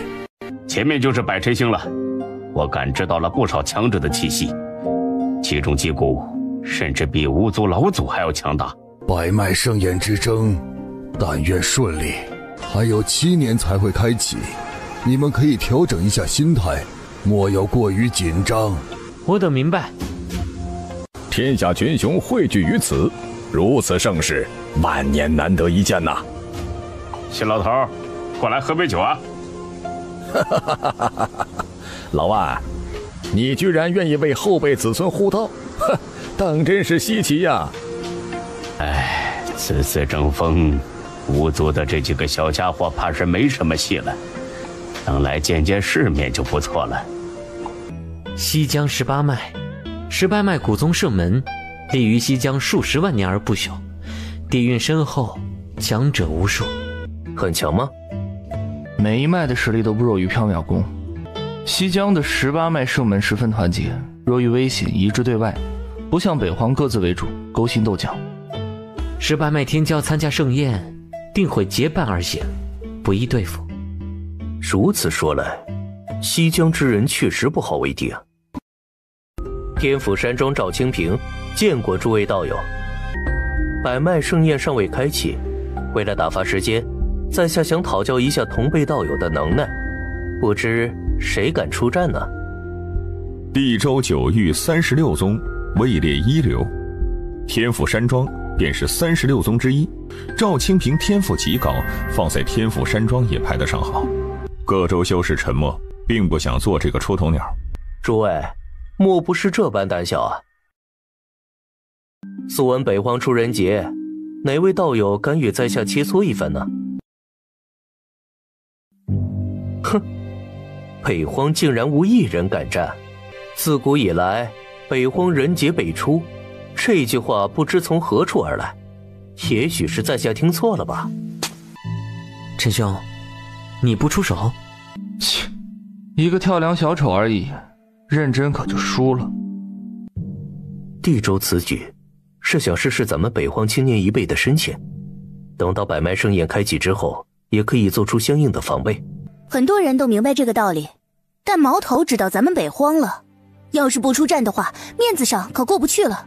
长孙倩冷哼了一声，很想提着他的长斧直接劈了远处叫嚣的赵清平。面子，哼，能当饭吃吗？等等，此人是谁？程子秋，一个很可怕的新人。当初北荒十劫百类，妖战同辈，他在100招之内击败某位十劫天骄，以此扬名。100招败敌，那确实不简单呢。常子秋是新上位的时节，出身贫寒，北荒诸多势力向其伸出了橄榄枝，他随便选择了一方势力，从而顺利地来到了地州。你要战，那便战，报上名来。若你能接得住我10刀，我便告诉你。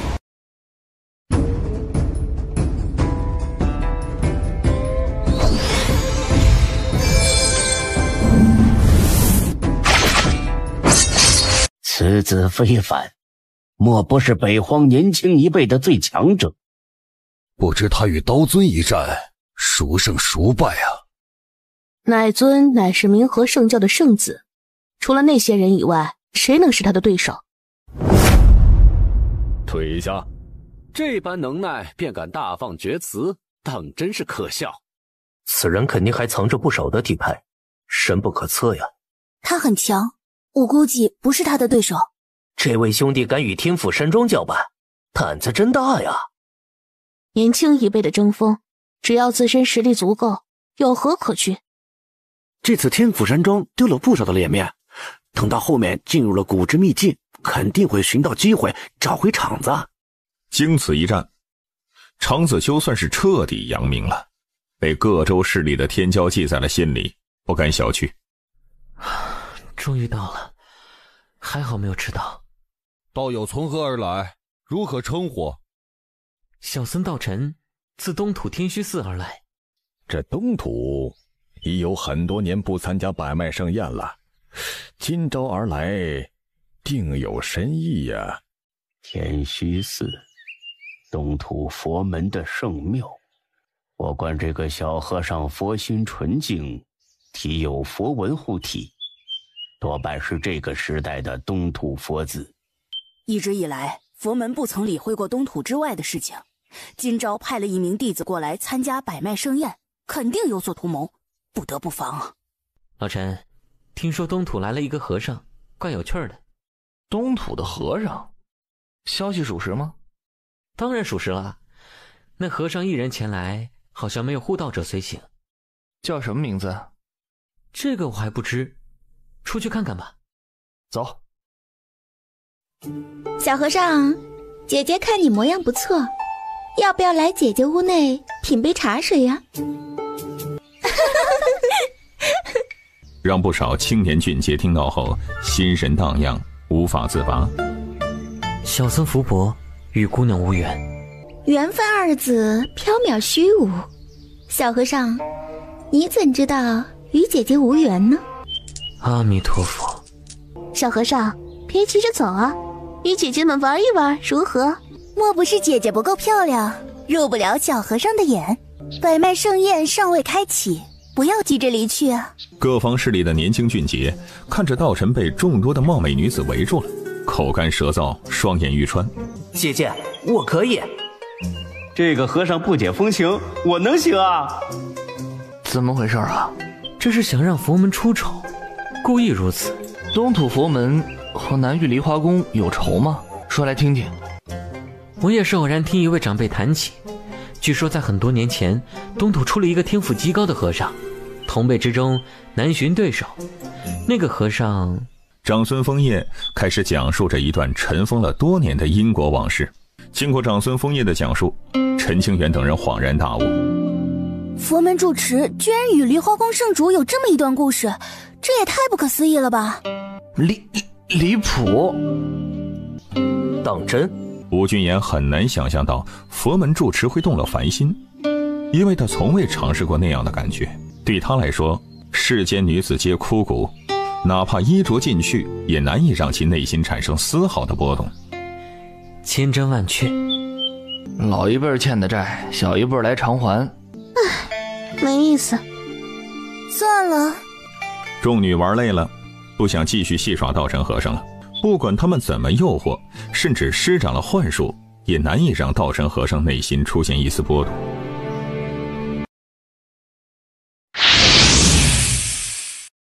佛子，百脉盛宴，小僧能否随陈施主同行？啊？为什么呀？各界天骄，小僧只认识陈施主一人。道尘不好说明这是住持交代的事，想了一个合适的借口。只要佛子愿意，当然可以了。多谢施主。据传最近地州冒出了一个狠人，自称长生道人，将很多的顶尖圣地打了个遍。这事闹得沸沸扬扬，即便地州各宗有意遮掩，可事情闹得太大，根本遮掩不住。上林观损失最为惨重，战死了数名核心长老，而且还拿那个长生道人没有一点办法，任其离去。这等大能，世间罕见呐！关于长生道人的话题，众人没有聊多久。毕竟这种层次的人物，距离年轻一辈实在太过遥远了，可望而不可及。传闻冻离剑派的剑子天生剑心，50年前于雪山之巅悟道，一剑斩雪9000里，也是半步无剑之境，精血剑意至今未散呐。来之前，我买了一本书册，里面记录了很多的地州天骄。我好像看到过有关冻离剑子的记载，其名将寻，一把3尺剑乱了无数同辈剑修的道心呐。蓬莱山庄的苏星云，听说是个疯子，咱们要是不小心碰上了，一定有多远走多远啊。疯子？有多疯啊？听说蓬莱山庄差点将其逐出师门，要不是他师父力保，下场肯定凄惨。不过此人虽然疯癫，但实力可是碾压地州无数同辈啊。据我打探得知啊，这人也是一名剑修，可能与冻离剑子也不遑多让呢。有人的地方就有钱赚，北荒众多修士手中的书册便是有心人所著，专门卖给地州之外的势力，价格不菲。书籍的内容有真有假，难以考证。他们呢？秘境诡异，长孙施主等人可能被送往了另外的地方。他们能耐不足，用不着我担忧。凡是入内之人，皆被秘境法则随机传送到各个角落。运气较好的天骄，可能刚落地便遇到了极大的机缘。估计是被传送到了极为危险的地带。哎呀，可惜了。遍地灵草，发财了。陈施主，前面好像有人。有10余人正在细细地研究着，想要打开一个缺口，从而得到阵内的宝物。七彩琉璃灯，一件可以蕴养灵魂的宝物，闭关修炼的辅助之物，十分珍贵。别过去了，没必要自找麻烦。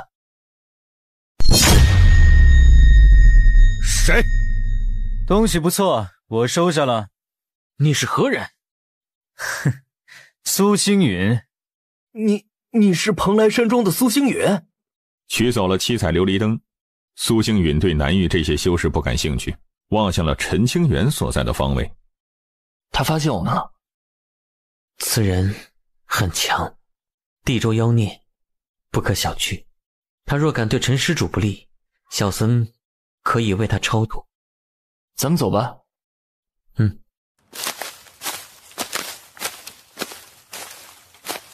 出来吧。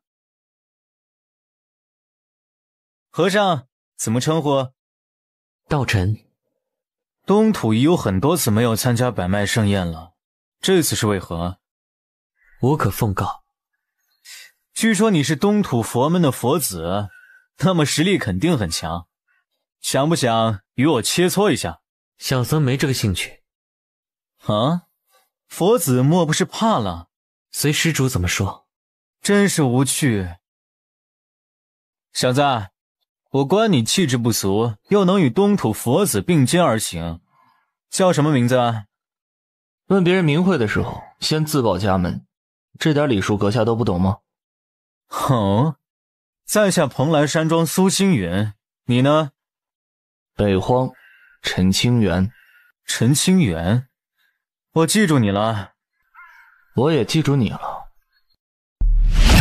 化神境的修为，通过刚才苏星云一剑斩破阵法的能耐，陈清源可以推测出这一点。不愧是地州的妖孽，修为果然要碾压北荒一头。北荒10劫，目前真正踏进化神境的人，估计只有被誉为第1的长孙枫叶。他很幸运。什么？刚才陈施主与他对话之时，他的眼里闪过了一丝杀意，好在他没出手，不然……欲言又止，念了一句阿弥陀佛。出家人怎么能起杀心呢？罪过罪过呀！来之前，老和尚便交代了道尘和尚一句话：杀了欲要杀陈清源的人，不是罪孽，而是功德。如果真的出手杀了人，那他肯定会免费为死去的人送上一曲往生咒。佛子，咱是出家人，以和为贵。杀一人而救万民，纵然是罪孽，小僧也愿意背负。走，也不知需要走多久才能出去。2种极端，佛子，你觉得这是什么地方？不知道。要不要进去看看？既然参加了百脉盛宴，那么便没有退缩和胆怯的道理。师兄，你也在这里啊？道友是宋姑娘的师兄啊，不知如何称呼啊？这谁啊？一个凡人的玩样。前段时间不小心碰到了此人，一直被紧随着，甩都甩不掉。他看上你了？哼，这个家伙眼光不怎么样啊。说正事，这儿什么地方？你清楚吗？前几日冰川之地发生了极强的法则波动，吸引了周围的很多天将。我等到来之时，并看到了山洞被一股残留的法则力量吸入了进来。根据很多人的推测，这里可能是远古时代某位强者的修道之所。哦，蓝衣青年脸上露出了一丝不悦之色。刚才看在宋宁烟的面子上，他放低了姿态向陈清源打招呼，谁知陈清源没有理会自己。在下是蓬莱山庄的蓬莱，道友如何称呼？我跟你不熟，用不着客套。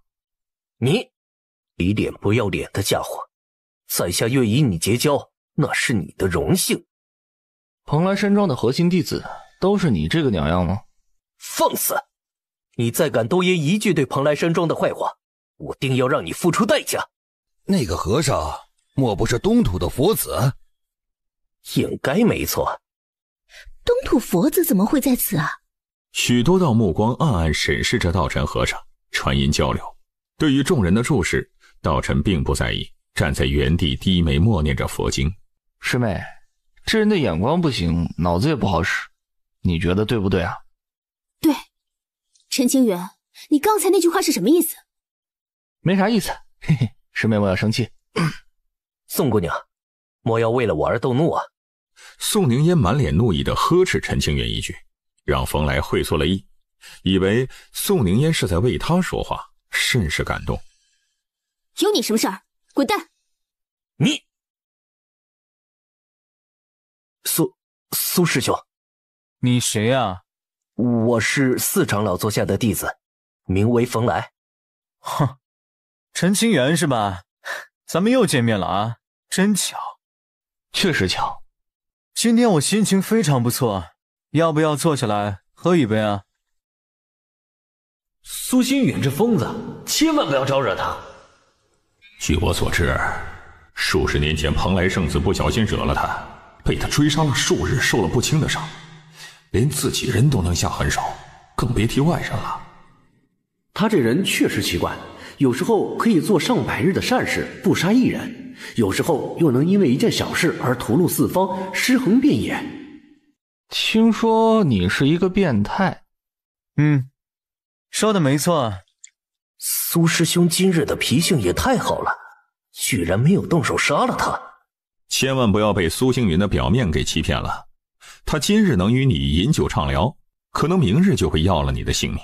喜怒无常，性格怪异，若非苏星云天赋极高，肯定活不到今天。我有一个朋友，情况跟你差不多，不过我朋友最起码可以控制住自己。哦，有机会介绍给我认识一下。到时候再说吧。你从北荒而来，出自哪个势力？为何要告诉你？有道理。当然了，你真想知道的话也可以，拿出点诚意来。爱财？每个人都有兴趣爱好，有的人好色，有的人好赌，有的人喜欢滥杀无辜。我爱财，取之有道，有何不可？要多少？那得看阁下的诚意了，毕竟诚意这种东西不好定价呀。够了吗？苏师兄，莫要被这个家伙给骗了。我做事轮得到你指点吗？轮不到。勉强够了吧？你可以说了。道医学宫，听说过。北荒最可怕的势力，神秘莫测，底蕴深厚。据我所知，道医学宫好像从不参与世间纷争，这次怎会例外？无可奉告。有意思。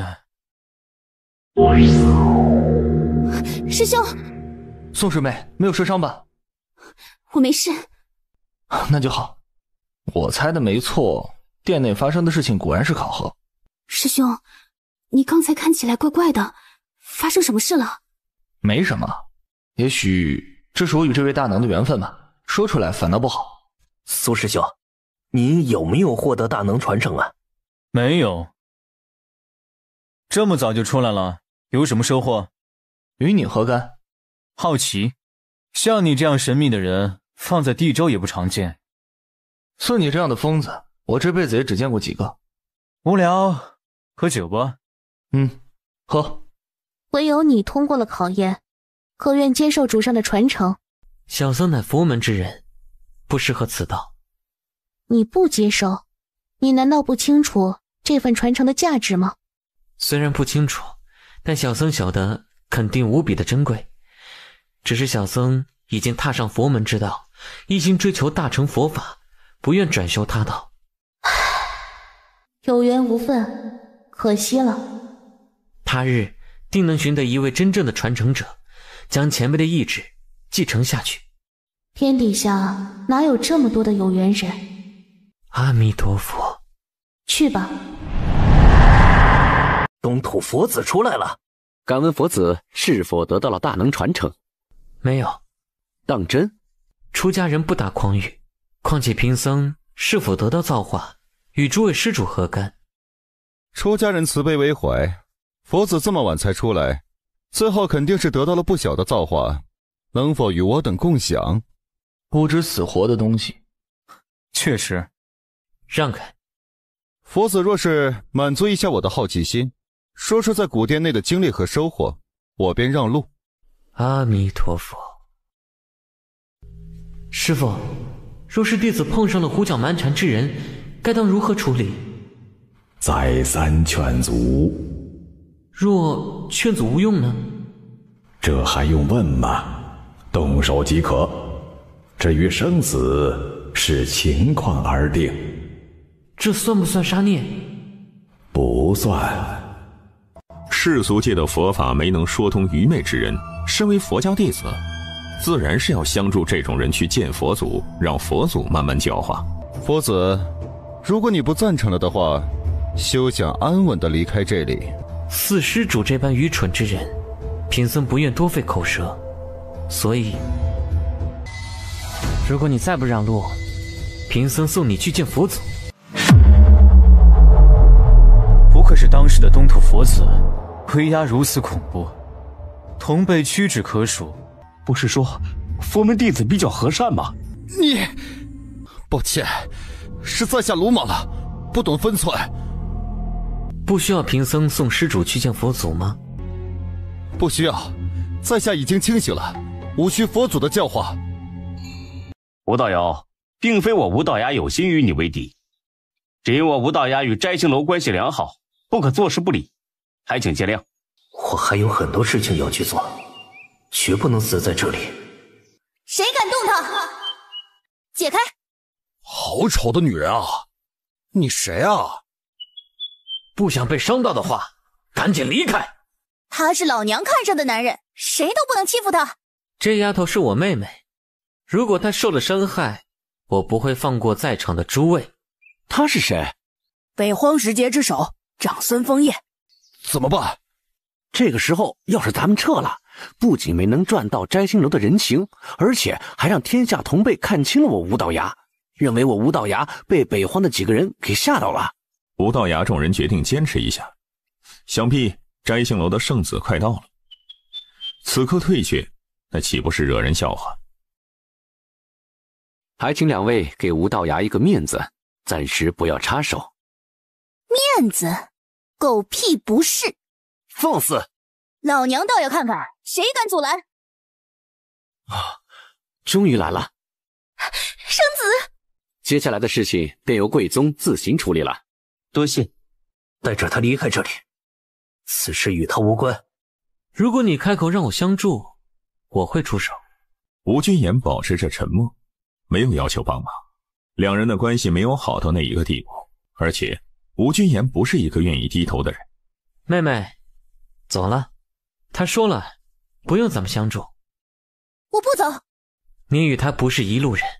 我看中了他，那就不会后悔。今日我若是离开了，一辈子都不会安心。无论如何，长孙倩说什么都不愿意走。要是吴君言真的成了妹夫，长孙枫叶二话不说，直接将这些麻烦解决了。皆有傲骨和特殊的行事风格，没有足够的理由出手。我习惯了独来独往，不需要你的帮忙，离开。不走。我没有闲心思看你们打情骂俏。你杀了我摘星楼的弟子，这笔账不能轻易抹除。不想死的话，那就听我安排：一，交出你手中之物；二，跪地道歉。哼，明明是摘星楼的人想要杀人越货，所以才导致这样的结局，竟然还问责吴君言，简直是可笑啊！要打便打，别废话。我不愿意与一个受伤之人对战，传出去了说我欺负你。我刚才说的要求是你最好的选择。自以为是的家伙，你算哪根葱？为了尽快赶来，陈清源路上没有休息过片刻，还好没出什么乱子，及时赶到了。这是哪儿啊？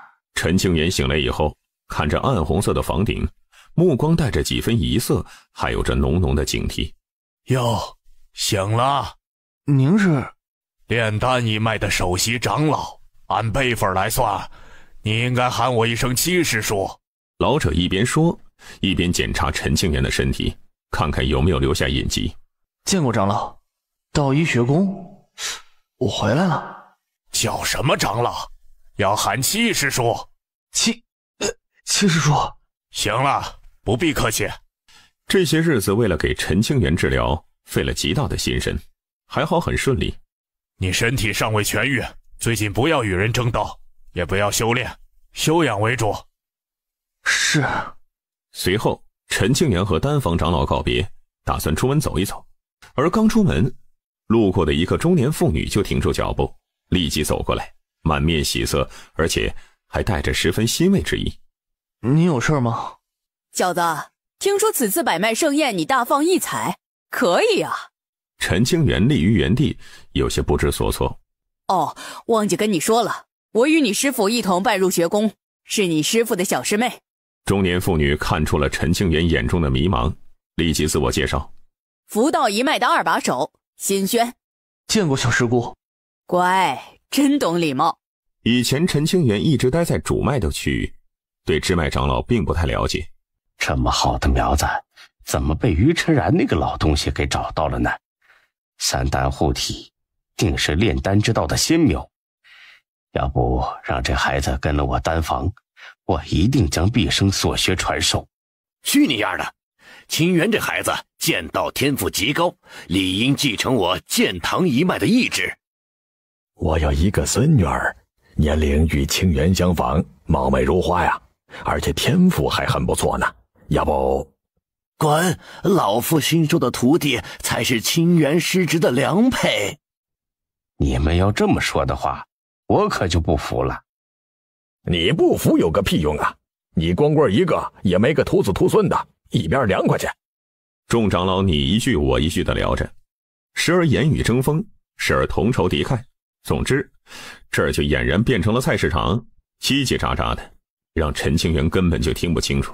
某些长老甚至想和陈清源亲上加亲，极力地推销着自己的孙女儿，或者是重孙女儿。陈师侄，你有什么想说的？那个晚辈的师傅为何不在这里？哦，两位副院长啊，正在开会呢。开会？道医学宫的高层基本上在这里，两个副院长能开什么会啊？听说院长回来了。传说中的院长啊，终于回来了。师傅他们肯定是在和院长进行谈话，各脉首席长老都没参加，这也肯定是极为重要之事，不可传入他人耳中。嗨，咱们呐，还是聊聊陈师侄的终身大事吧。老夫的孙女儿真的很优秀，这是记录他之前修炼的留影石，大伙可以看看。陈师侄，你也瞧瞧。你孙女儿比不上我刚收的徒弟，一边去！胡说八道，老朽的！一群老头子又在开始争吵，都希望和陈清源能亲上加亲。陈清源是实在扛不住众位大佬那种吃人的眼神了，他赶忙寻了一个身体不适的借口，一溜烟的跑了。这位师妹有什么事吗？这些天时常有女弟子过来，直爽性格的女子直接说明来意，想和陈清源结为道侣。含蓄点的师妹则是声称自己修炼有错，希望可以得到陈清源的指点。师妹，我知道你的来意，我没有寻找道侣的念头，只能让师妹失望了，请回吧。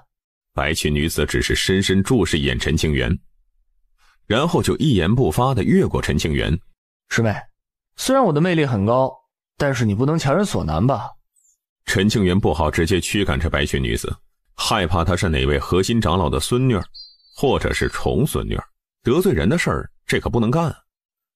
坐。白裙女子瞥了眼对面的石凳，她声音清淡，却蕴含着一股让人不可忤逆的威严。师妹，你叫什么名字呀？长辈是何人？也许是好玩，也许是性格清冷。白裙女子只是看着陈清源，不做回答。你说话呀！你要是想赖着不走，可别怪我不讲情面了。要是直接赶他出去……他心里这般想着，而正当陈清源决定付诸于行动之时，于琛然来了。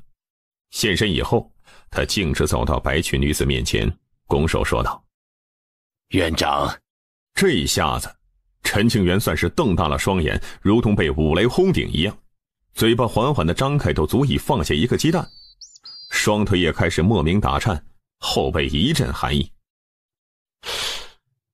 是不是我听错了呀？这臭小子不会惹到院长了吧？于晨然看着面色惨白且惊讶的陈清源，心中咯噔一声。弟子陈清源拜见院长大人，刚刚弟子的无礼之举，还请院长莫要怪罪。得罪了院长，还想有好日子过？我这嘴啊，真是欠。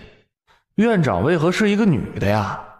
还是一个容貌轻视的萝莉？完了，我是不是死定了呀？哎，这道义学宫有啥好地方适合安葬的呀？啊！陈清源的脑袋里已经乱成了一团浆糊，身体不由自主地颤抖着。这不是怂，这是对长辈的敬重。坐吧。不了，站着舒服。陈清源哪敢和院长对坐呀？站着都不是很自在，小声地嘀咕着。跪着也行。这小子到底犯了啥事儿啊？他倒不是担心陈清源会不会遭殃，而是害怕自己被牵连了。要是院长给自己安上一个教徒无方的帽子，这个想想就难受啊。你的天赋很好，坚守本心，努力修行。弟子一定努力，绝不给道义学宫丢人。陈清源大声保证。这是万年魂玉，戴在身上对你的伤势恢复会有所帮助。多谢院长。只要你不做违背人道之事，敢争就争，敢战就战。我没死，道义学宫没灭，就护得住你。话音落下之后，颜希梦化作了一缕清风，消失不见了。听着此语，陈清源内心大震，且有着一丝难以用言语形容的暖意。当然了，更多的还是后怕。你小子哪儿得罪院长了？这个……别磨磨唧唧的说。在于真然的多次质问之下，陈清源总算是说出了事情的前因后果。你小子，你真是胆子大呀！调戏院长，你牛！师傅，您别这样，怪吓人。我可没能耐当你师傅。觉得陈清源已经没救了，还是尽量和其保持距离吧。最起码在院长离开之前，是不能和陈清源走得太近了。师傅，咱能把话说明白不？你回来看到了赵一川长老吗？没有。难道赵长老也跟你们开会去了？不是，他被院长镇压在了齐须山之下。为什么呀？瞬间陈清源表情一变，惊讶而道：院长此次归来，赵长老忘记敬茶了。赵一川是院长的唯一徒弟，自身天赋极高，也足够努力。未来要是不出意外，赵一川应该是可以接任院长之位。就因为没有敬茶，便被镇压了。陈清源听到这件事以后，心中难安，脑海中不停回放着对院长不敬的画面。院长不会这么可怕吧？哼，你自求多福吧。师傅，你以前怎么不告诉我院长是女的呀？陈清源开始甩锅。你又没问呢，况且即便你问了，为师也不会告诉你。关于院长的事皆是机密，若是没有得到院长的许可，是不能随意透露的。违背之人绝对没有什么好下场。师傅，我可是您唯一的徒弟啊，弟子要是有个好歹，以后谁给您养老送终啊？本来于晨然还想着探一下院长的口风，看看院长是不是真生气了。可是此刻听到陈清源这句话，于晨然直接就踹出去一脚，言罢拂袖而去。臭小子，你就祈求院长不会跟你计较吧，不然的话，为师也不敢求情啊。算了，不养这些事儿了。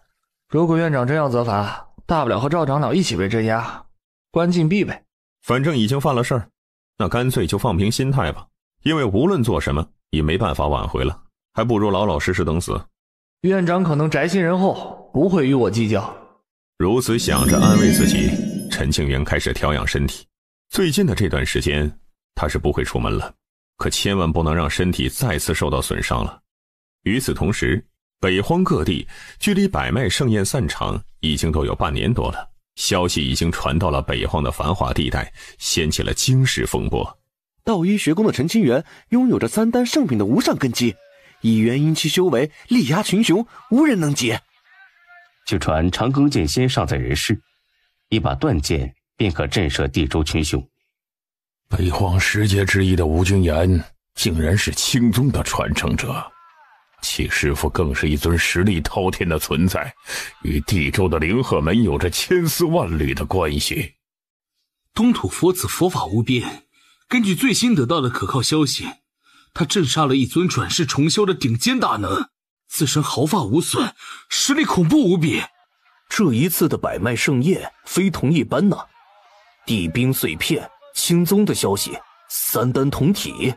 各方势力的修士皆因这一件件事情而震惊，不敢想象盛宴之争到底是何等场面。古族宋家一众高层正在开会。如果当时我等愿意相助陈清源，必能与之结下一段善缘。可惜错过了呀。不是你等的过错，换作是我们，肯定也是同样的选择。面对地州群雄和其他州界的强者觊觎，古族宋家哪敢扯上关系，肯定是躲在一旁观望。宁言那丫头乃是道医学宫的弟子，这次咱们坐视不理，会不会对宁言造成影响？学宫的高层都是讲道理的人，应该不会。要是能早知道陈清源有这般天赋，而且还可以化险为夷，宋家的选择绝对不会是这样。北荒，这陈清源力压诸天各界的妖孽，3丹圣品，无暇道骨。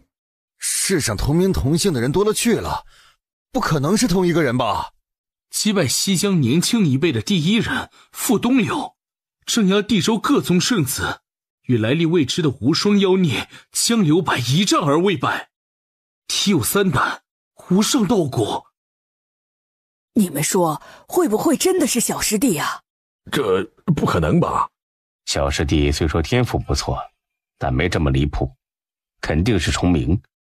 再说了，上面明明写了是道医学宫的弟子。这个确实真是事实啊，众人都本能的觉得不是。可是北荒10杰叫做陈清源的只有咱们小师弟呀。咱们玄清宗要出一位了不得的人物了。世间各地全部都热闹了，百脉盛宴拉起了一个新时代的序幕，一个前所未有的盛世即将降临。在道医学宫的陈清源闭关了数个月之后，伤势已经有了极大的好转。此次出关是因为听到师父传音，拜见师父，剑仙前辈。刚才于震然传音，让陈清源知晓来龙去脉。你们聊。陈小友不必拘谨，坐吧。前辈有何事找我？无事，就是想与陈小友道个别。前辈是回去隐居还是？我打算再去一趟紫云山。李牧阳并没有隐瞒，如实告诉陈清源，愿前辈可以如愿，成为真正的天下第一。这条路很困难，我其实没多大的把握。李牧阳明知此行艰险，成功的几率是微乎其微，但是他还是做出了这般决定。人活一世，总得做一些有意义的事，若是因畏惧而不敢拔剑，这乃是懦夫的行为，又有何资格成为剑修？陈清源不知道应该说些什么，他沉默不言。我可能会花费几百年磨一磨剑，再花费几百年整理一下这些年的感悟，究竟何时再次拔剑向苍天，我也给不出一个具体的时间。您一定可以成功的。多谢陈小友的吉言。此次告别，再见无期。饮酒一杯，愿小友道路平坦，登临顶峰。说着，李牧阳端起桌上的一杯美酒，将其一饮而尽。酒杯落桌，陈清源眨眼之际，李牧阳就已经不在此处了。前辈，希望下次见面之时，您能平安。陈清源还没有到这般境界，他想象不到李牧阳会面对什么样的困境，但是他很清楚，此行之凶险乃是九死一生。道友，多年之前，李牧阳曾经和阎锡梦有过切磋，输了半招。阁下打算再登神桥？是。登神桥易，深入则难。你想与天地一战，为的是补全断桥之路。严希梦深知当年紫云山一战的恐怖，要不是李牧阳足够强，他早就死了。恕我直言，你做不到。我知道。知道你还去送死吗？严希梦略微有些不解。明知不可为而为之，确实愚蠢。见修者当一往无前，岂有拒而后退之理？断桥之下，地区互道，如果你能看到地区，说不定可就留住一命。看在李牧阳求道之心真切的份上，严希梦将自己所知之事一一相告。地区？李牧阳的脸色一变，眉宇间凝现出了惊异之色。听到断桥之下有一句地区，这直接就惊到了李牧阳。道友可否详说？地名太微，死后之躯落入桥下，至今躯体不灭，地纹犹在。若你真做好了再登神桥的准备，若是迷失了方向，一路往东，可保性命。此次严希梦能活着回来，也是因为得到古地之躯的庇护。若不是地纹护道，恐怕他已经命丧黄泉了。多谢道友相告。这种信息堪称是无价。严希梦愿意告知李牧阳，一定是得记着这人情，关键时刻可是能救命啊。愿道友活着回来。严希梦并不觉得李牧阳能够成功，与天地一战而胜之，相当于修复断桥抵达彼岸。无数年来没人能做到这一点，活着就已经是最好的结果了。大道难行，希望渺茫。这一世会有人能补全神桥，触及彼岸吗？一直想着，严希梦眼前出现了陈清源的身影，同时他又想到陈清源对自己不敬的行为，眼神略微一沉。数日后，弟子见过林副院长。免礼。院长有令，往后5年你跟着本座修行，为你疗伤，也帮你破开瓶颈，登临化神。这不用了吧？您老事务繁忙，无需将时间浪费在弟子的身上。陈清源心头一紧，他生出一股极为不祥的感觉。这是院长下的命令，弟子遵命。话都说到这份上了，陈清源哪有拒绝的权利啊？于是陈清源心甘情愿地跟着林问愁去了一个地方，开始了一种特殊的修行方式。道一学宫的一处隐秘之地，万山林立，灵气浓郁。惹了院长，你小子还想有好日子过？林问愁在心里为陈清源默哀，自己只是服从院长下达的命令，没办法呀。谷内的每一条灵蛇都是珍贵之物，是用灵晶长大的，被这蛇咬上一口，不但不会有事儿，而且还能促进灵气循环，加快修炼的速度。没多久，谷内就传来陈清源凄惨的叫声。你这小子哪儿得罪院长了？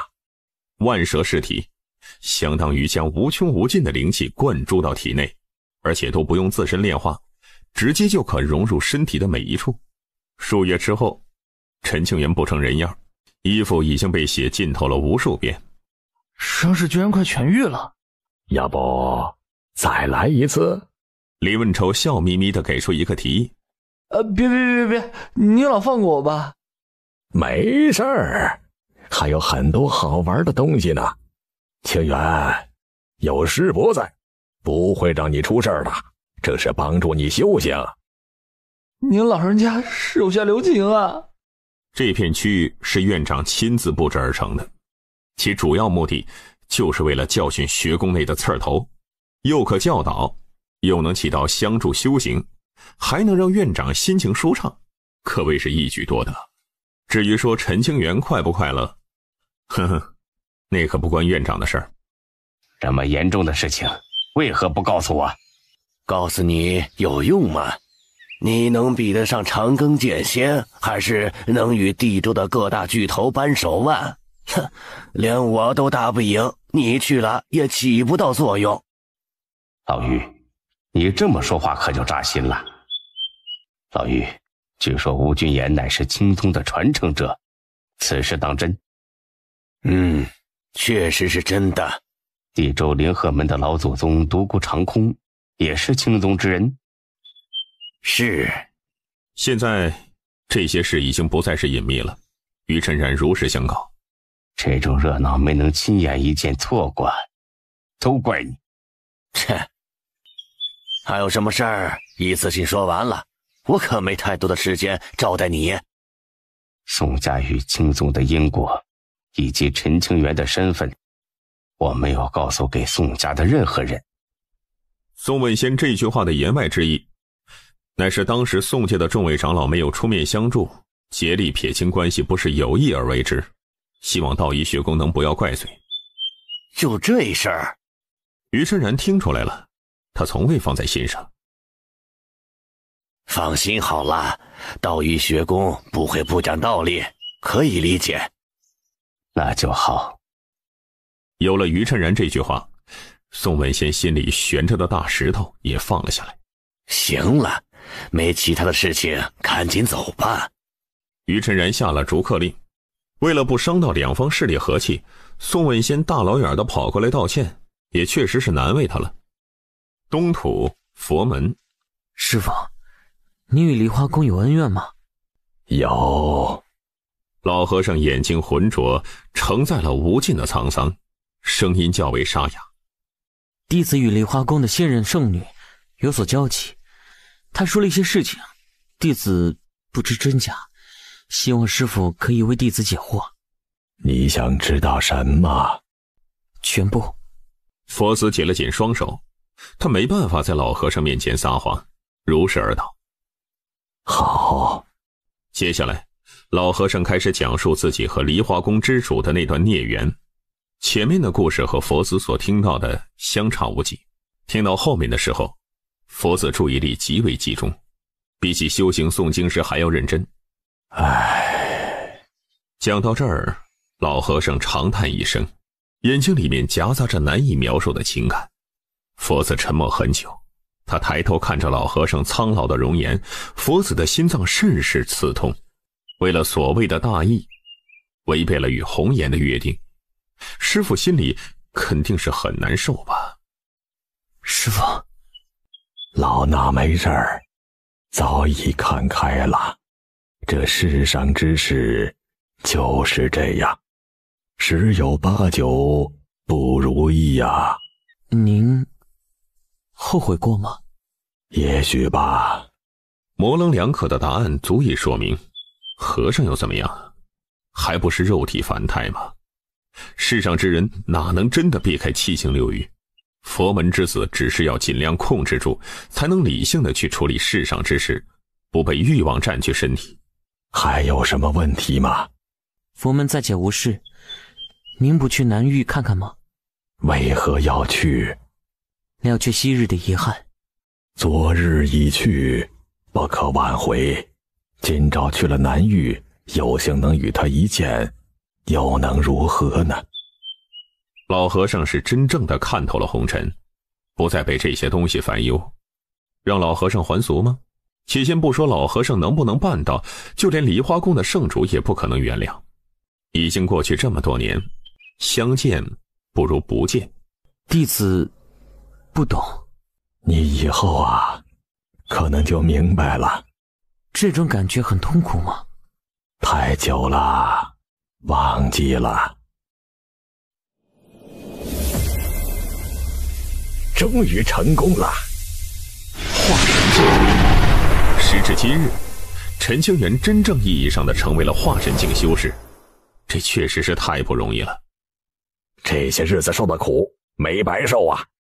林问朝捋着胡子，由衷的替陈清源感到高兴。多谢您老的帮助，不然弟子用正常的方式闭关修炼，怕是需要上百年才能突破了。根基越稳，突破修为就越困难。陈清源的感激之语是发自肺腑。呵呵，你小子别恨老夫就行了。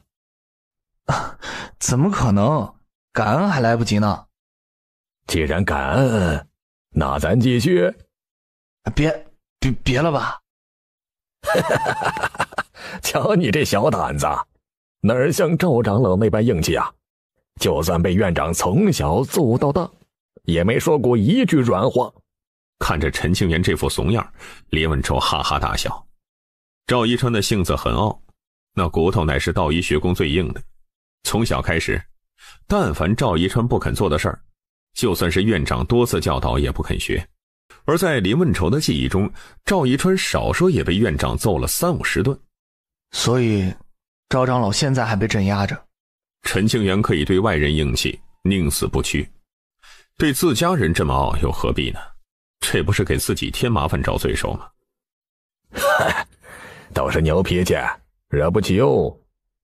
您老要不向院长求求情，弟子已经知道错了，绝不会再犯。说真的，陈清源可是受够这种生不如死的日子了，即便对修行有益，他也不想了。得了吧，你师父都不敢去求情，我可不去。林文愁毫不犹豫拒绝了。求情失败还没什么，就怕把自己也给搭进去。所谓死道友不死贫道，谁惹的祸事谁去扛。我真知道错了呀。原本林文愁还想调侃一下陈清源，可突然间接到院长的传音，林文愁一脸严肃地看向陈清源。咋了？院长要见你，好自为之吧。不一会儿，陈清源被带到了一处云雾缭绕的仙府之地。你自己进去吧。院长站在湖边，身侧生长着一株柳树，柳枝垂落于湖面，时而清风拂来，吹动着柳枝，让湖面泛起点点涟漪，仿佛让这个世界都有了活力，没那么压抑。院长，你很怕我？不是怕，是尊敬。严希梦的双手轻轻地贴在身前，白裙青丝与白雾青湖之景十分契合，好似是从画中走出的仙子。听到这话之后，陈清源赶忙抬头，这要是被院长扣上一个不敬师长的帽子，估计得和赵一川长老作伴去了。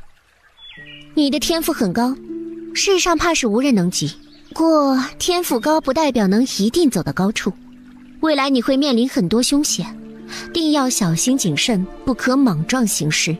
严希梦这辈子见过的妖孽实在是太多了，却无一人能比上陈清源。弟子谨记。你身怀无上根基，总会有一些不怕死的家伙要对你出手。无论怎么样，道医学宫会尽全力护着你，而你自己也要多加防范，莫要出错。为了减轻陈清源的压力，严希梦赌上了整个道医学宫。原本道医学宫隐世不出，不掺和世间的任何纷争，而这一世在严希梦的力挺之下，道医学宫回不到了往日的宁静岁月了。是。当你从一棵小树苗变成了参天巨木，哪怕你全身上下皆是世人难以企及的至宝，世人也不敢生出任何觊觎之心。自身的实力永远是维护尊严和安全的基础。严希梦希望陈清源能尽快成长起来，他害怕局势有变，以道医学宫之力难以压制得住。院长的教诲，弟子断然不敢忘记。去吧。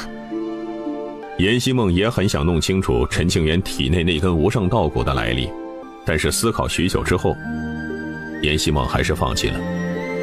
这是陈清源的造化，弄清楚了又如何呢？是我多想了吗？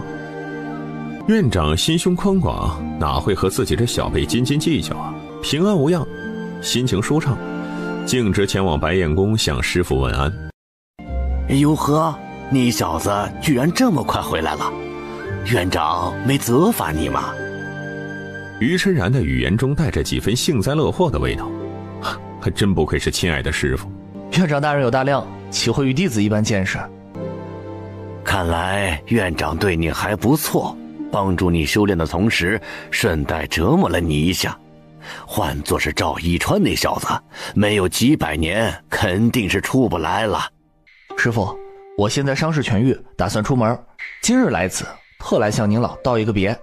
陈清源很多年没回到玄清宗了，想回家看看，而且他在百脉盛宴中得到很多的灵石和修炼资源，都是为玄清宗准备的。出门在外一定要注意安全。你小子很精明，为师相信你碰到任何麻烦都可化险为夷。陈清源则是面带微笑站在原地，不肯离去。还不快滚，想干什么？嘿嘿。陈清源微微眯着双眼，轻笑了一声。师傅，您老不给点防身的宝贝吗？没有，滚蛋！于真人一眼就看出陈清源的小心思，说话的同时踹出了一脚，把陈清源化作一颗流星，踹出道医学宫这片小世界。不给就不给，踹我干啥？自从百脉盛宴结束以后，长孙枫叶闭关了数年，调养好了身体，然后他就着急忙慌地奔赴了玄清宗，与柳灵染分别上百年，心中的思念如同是喷泉而涌，不可压制。陈兄，你怎么在这里啊？这话应该是我问你吧？啊，对啊，这是你老家。老陈，你当初答应过我要帮我做媒的。放心好了，我没忘记。唉，也不知柳姑娘身在何处，是否平安？别瞎担心，柳丫头实力不弱，肯定不会有事儿。你不懂这种感觉，懒得跟你说了，我先回去了。陈清源无语了，起身就走。过几日再来看你，顺便带你帮我找柳丫头的下落。玄清宗内的每一名弟子皆有魂灯，通过魂灯为引，很容易就可以找到对应弟子所在位置。我回来了。没过多久，陈清源出现在玄清宗的山门口，大声喊着：小师叔，太师叔，小师弟回来了。见过众位师兄师姐。对了，这是我给你们带的东西，师兄师姐们都让让，地方太小了。数十万块上品灵石随之铺满地面，堆成了一座小山。殿内也弥漫起了浓郁的灵气，让众长老惊掉了下巴，表情震撼。这么多的灵石，小师弟，你是不是干啥坏事了？我的天哪，这些灵石相当于是数条上品灵脉了。接下来，陈清源取出了各种灵草宝药，让负责宝库的数位长老开始记录和管理。众人都看呆了，包括负责记录的长老也同样是如此，满脸的震惊，分不清东西南北。蓝须草、千年周果、白岩灵叶。从一开始的震惊，再到如今的麻木，众长老的心境发生了巨大的变化。忙活了半天，殿内的资源放到宝库之内，并且派遣数位核心长老镇守，防止出现意外。小师弟，你想干什么？众人紧跟着陈清源，有些搞不懂他的意图。重塑地脉，这可不能乱搞，一旦地脉有损，将会影响到咱们玄清宗的根基，灵气稀薄，法则紊乱。于是，在师兄师姐的惊愕震撼之下，陈清源将3条极品灵脉扎根在了地脉之处。不多时，玄清宗灵气变得极为浓郁，上涨了数倍。忙完很多事，与家里人举杯畅谈了数日之后，陈清源道出离别之语：小师弟，你现在走得越来越远，我等帮不上什么忙。都怪师兄们实力不足，护不住你，而且还要让你来帮衬宗门。唉，不管遇到了什么事情，一定要保护好自己，只有活着才有希望。师弟，保重。众长老虽然不舍，但也晓得陈清源是一只雄鹰，当展翅高飞，一览世界。陈清源朝着众人深深鞠了一躬，转而离开了。师兄，查到柳姑娘的下落没？查到了。在哪儿？地形新域的某个角落。陈清源将查到的东西全部都告诉给长孙枫叶。多谢。长孙枫叶道谢后就头也不回地奔去了。这是长孙枫叶和柳灵染的姻缘，陈清源就不过去凑热闹了。他还有另外的事情要忙，他要完成和红衣姑娘的约定。若非他，焉能有今日的我？罢了，回去看看也好。他一个人待在那里，不知已有多少年了，他应该很孤独吧。陈清源怀着一颗略微忐忑的心，决定前往天渊。见过前辈。免礼。坐。陈清源暂时没有落座，内心很忐忑。在他的记忆里，红衣姑娘尤为艳丽，而今日这般温柔，简直就颠覆了陈清源的认知。不会有什么新的花招吧？无论过了多少年，你终究还是那样惊艳，任谁都遮盖不住你的光芒。给你泡的茶，尝一尝。多谢前辈。可以吗？非常好，前辈的茶艺堪称一绝。陈清源，想不想更改约定呢？与我结为道侣，后面的约定都可取消。还是原来那句话，聊到了这儿，陈清源立即起身，慌乱无措。前辈，您就别开这种玩笑了。红衣姑娘凝视着陈清源，一言不发。这种压迫感让陈清源感到了窒息，手心都冒出了冷汗。我一个普通人，您怎么能看得上我呢？罢了，不聊这些。也许是不想让陈清源有太大的压力，红衣姑娘转移了话题，这让陈清源松了一口气。这次叫你过来，有一件东西要交给你。说完以后，红衣姑娘摊开左手，掌心出现一枚龙形的血玉。这是何物呀？故人的遗物。第4个约定，将这个东西交到故人子嗣的手里。前辈告诉我具体的地点和对应的人，一定完成约定。北荒离皮星域长甲。红衣姑娘将详细信息说了出来。收起龙形玉佩，陈清源记住了红衣姑娘说的每句话。天下之大，同姓之人多如牛毛，我如何能确信自己没有寻错人呢？若是找到了固有的血脉，玉佩自会有反应。好。尽管红衣姑娘什么都没做，可陈清源还是觉得身体不适。他想离开这儿。怎么，不想与我多待一会儿？晚辈认为约定之事十分的重要，尽快办成比较合适。去吧。红衣姑娘并未强留，抬手一挥，玄妙之力将陈清源包裹住了，将其送到了天渊之外。待到陈清源离去以后，红衣姑娘的眼里这才浮现出依依不舍之意。柳姑娘，我对你是真心的，若有虚假，天地不容。我与长孙公子无缘。为何这么说？长孙枫叶很不理解，明明以前和柳灵染相处的时候没有这么生分的。以前柳灵染不知长孙枫叶的身份，只当他是一个性格古怪的道友，相处融洽，甚至还有所好感。可直到数十年前发生了一件事，让柳灵染认清了现实。哼，连我都打不过，没资格与圣子结为道侣。当初圣子放下了各种事情去寻这女子，我还以为是什么天之娇女，也不过如此。别装了，你要是不晓得圣子的身份，会一直缠着圣子吗？众女眼中，柳灵染就是那种心机深沉的女子，想借此机会飞上枝头变凤凰。长孙枫叶乃是我缥缈宫的圣子，被誉为北荒十杰之首，以你的层次配不上，明白了吗？我与贵宗圣子毫无瓜葛，为何要辱我？柳灵染不服气，大声地质问，可是却被那名长老甩了一个巴掌。弄清楚自己的身份，给你一个教训，不要痴心妄想。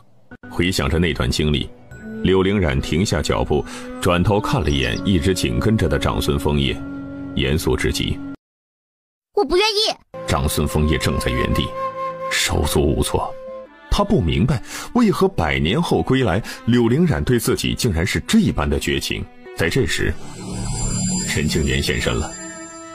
你们怎么回事啊？师兄。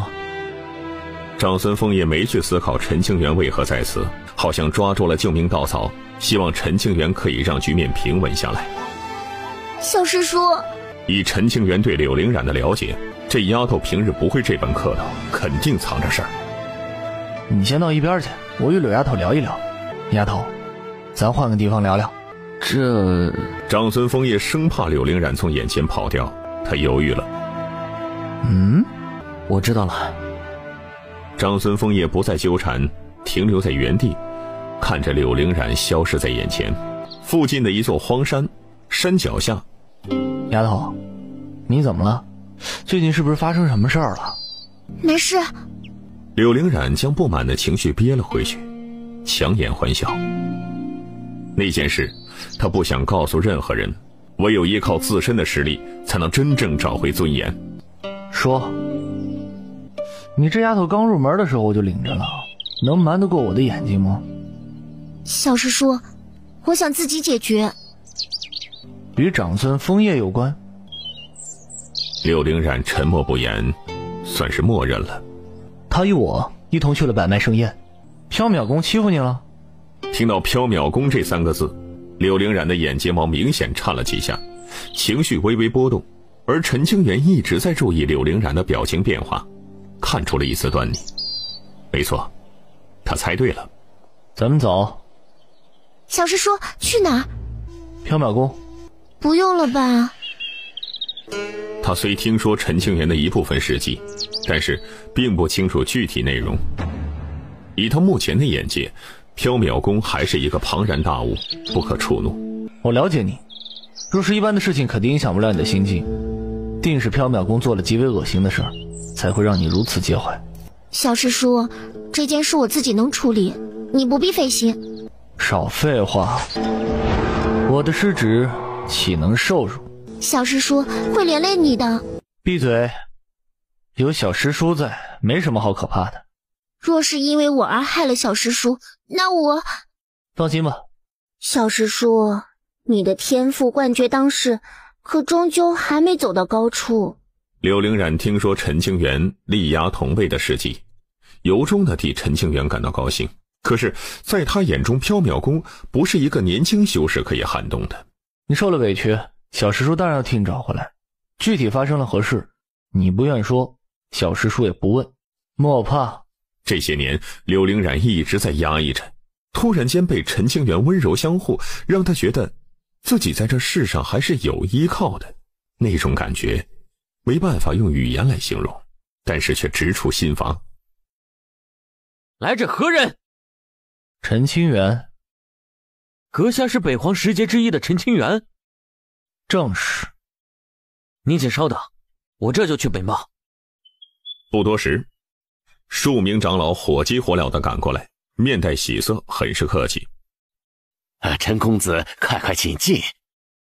我有要事，想见一见贵宗圣主。这是自然，圣主得知陈公子到来，已在殿内设宴。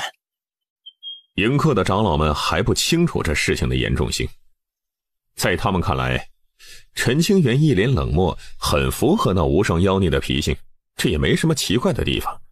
至于说陈清源身边的女子，这想来应该是侍女之类的身份吧。陈公子远道而来，请入座品茶，慢慢聊。圣主名为易千然，身着锦袍，看起来很是威严。面对陈清源的时候，他这个圣主也得露出几分笑意。不必了，我来缥缈宫不是为了喝茶，而是兴师问罪。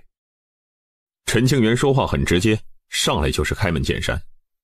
这句话让殿内众长老全部都是一惊。陈公子此话何意啊？这话应该是我来说。缥缈宫是什么意思？请直言。缥缈宫为何欺负我的失职啊？我等出自于北荒的偏僻之地，比不上缥缈宫家大业大，但是这不是缥缈宫仗势欺人的理由。有此事吗？看这表情，还真不知道是真的不解，还是装出来的。有没有这件事情，以贵宗的能耐，应该很容易能查出来吧？那就请陈公子入座等待，本座这就让人前去调查。圣主仍旧保持着客气，示意深色的一名长老立刻去查清此事。要不是陈庆元背后有人，缥缈宫也不会这般理性。不必了，我站着等。不入座，那就不是客人。这分明是一点面子都没有给缥缈宫。此时，长孙枫叶从外面回来了。陈兄，你怎么来缥缈宫了？这是什么情况？缥缈宫做错了事儿，我是来讨要一个说法的。做错事？何事啊？长孙枫叶一脸茫然，陈清源不做回答，因为他也不清楚具体缘由。没过多久，调查此事的长老回来了，传音给圣主。圣主知晓事情来龙去脉后，面不改色，沉吟道：这期间肯定发生了一点误会，还请陈公子和柳姑娘多多包涵。本座代表缥缈宫向柳姑娘表示歉意，愿意弥补。还请圣主如实说来。圣主有些沉默，他不想把这事情闹大。真要说出来，不仅会得罪陈清源，而且还会让长孙枫叶寒心。嘿，此事怎么闹到这种程度了呢？当年某些长老的行为若无圣主默许，又怎敢如此呢？可缥缈宫万万没料到陈清源会对玄清宗的一个女弟子这般上心。身为缥缈宫的圣子，长孙枫叶的婚姻大事由不得自己做主，除非他表现出的实力可以让整个宗门让步。缥缈宫倘若是这个态度，那么就别怪我撕破脸皮了。老陈，你若不是看在你我兄弟一场的份上，你觉得缥缈宫现在还会安宁吗？闻声，长孙枫叶闭嘴了。他很清楚陈清源的脾性，现在尚未做出过激的行为，显然是不想和缥缈宫闹到不死不休的地步。贵宗倘若不说明前因后果，那么在下就走了。下次见面，缥缈宫若想再了解此事，可就没那么容易了。吴长老，武嫣荣，缥缈宫内门长老，只差半步便可修炼至大成境界。具体发生了何事，全部说出来吧。最终，圣主迫于陈清源的压力，也只能退步。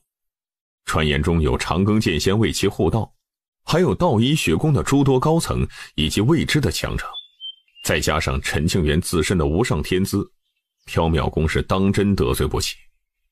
是，50多年前，我带着一部分真传弟子外出历练，恰好碰到了柳灵染。然后真传弟子提出了约战，柳灵染拒绝了，可在众弟子不依不饶下，被迫一战，连战数场，柳灵染皆败。他灰头土脸，遭受了各种的嘲讽。还有呢？柳灵染说了以后，我宗弟子说了一些不太合适的话。离开时，我给了柳灵染一个教训。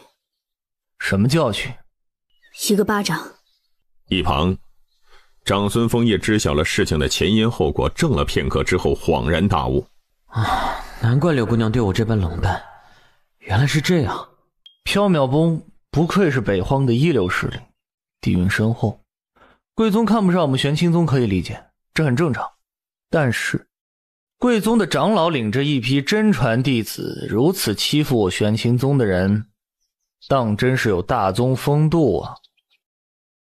这是一个误会，缥缈宫可以向柳姑娘道歉，不要伤了和气。恕我直言，缥缈宫的高层皆知长孙枫叶与柳灵染的接触，一个长老敢这么欺压柳灵染，甚至说了很多不堪入耳之语，若无圣主的许可，怎敢如此？本座绝无此意。具体情况只有少数人清楚。有没有？缥缈圣主心里清楚。小师叔，咱们还是走吧。柳灵染害怕牵连陈清源，不想让事态闹到不可收拾的局面。傻丫头，放心吧。大步向前，笑容也逐渐消失，变得极为严肃，眼底带着几分凶狠的意思。玄清宗门户虽小，但不容受辱。我既是玄清宗弟子，也是道医学宫之人。你要干什么？我劝你一句，老老实实的解开护体之法，陈清源则是和武彦荣对视，他无视了这是什么地方，也不顾面前站着的乃是渡劫期巅峰的修士。你放肆！这种要求武彦荣怎么可能答应啊？大声呵斥，强大的渡劫期气息从武彦荣体内弥散而出，下意识的就想将陈清源镇压。突然，陈清源表面浮起一层金光，一颗佛珠悬浮于头顶，这是东土佛门的极道舍利。住手！今日陈清源要是在缥缈宫出了事儿，明天缥缈宫怕是就没了。我再说最后一遍，解开护体之法。武彦荣紧咬着牙关，脸色铁青，眼中的怒意难以掩饰。陈清源想当着全宗高层的面打他的脸，这让他怎么接受啊？不愿意，那就算了。小荣，既然做错事了，那就承担相应的后果。爹！武彦荣急了，他没料到老爹竟然会偏向外人。这小子，就算天赋极高，但也不能在缥缈宫这般放肆。为父的话，不管用了吗？管用。武彦荣咬着牙，说出这句话之后，武彦荣解开了护体结界。原来这就是有人撑腰的感觉吗？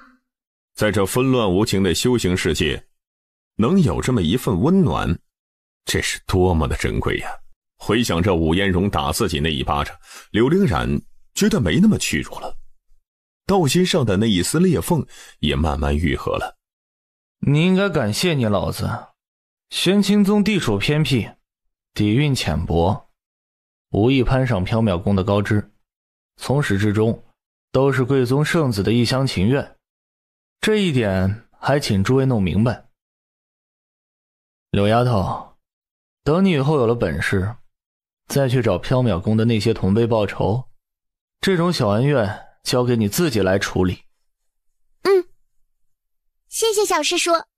今日之景让他此生难忘，如果不是陈清源出面，他可能这辈子都很难了却此事，没办法心念通达。疯子，我很想帮你做媒，可惜你背后这群人看不上柳丫头的出身。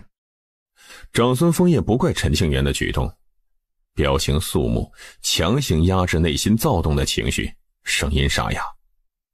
我明白，因为在下的缘故让柳姑娘受委屈了，万分抱歉，还请见谅。小师叔，我们走吧。好。此次归来本是想和柳灵然表明心意更进一步，可谁知缥缈宫做出这样的事儿，却是伤透了长孙枫叶的心。放弃柳灵然不可能，他要闭关，彻彻底底领悟禁术之法，唯有自身展现出足够的价值，才能让整个圣地低头。柳丫头，虽然小师叔很英俊，但是不要迷恋呢。切，师叔，你别自恋好吧？这是事实，不是自恋。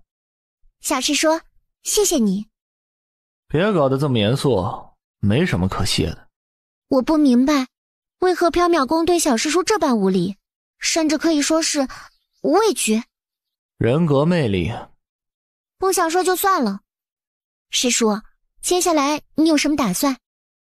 四处溜达。那咱们现在道别。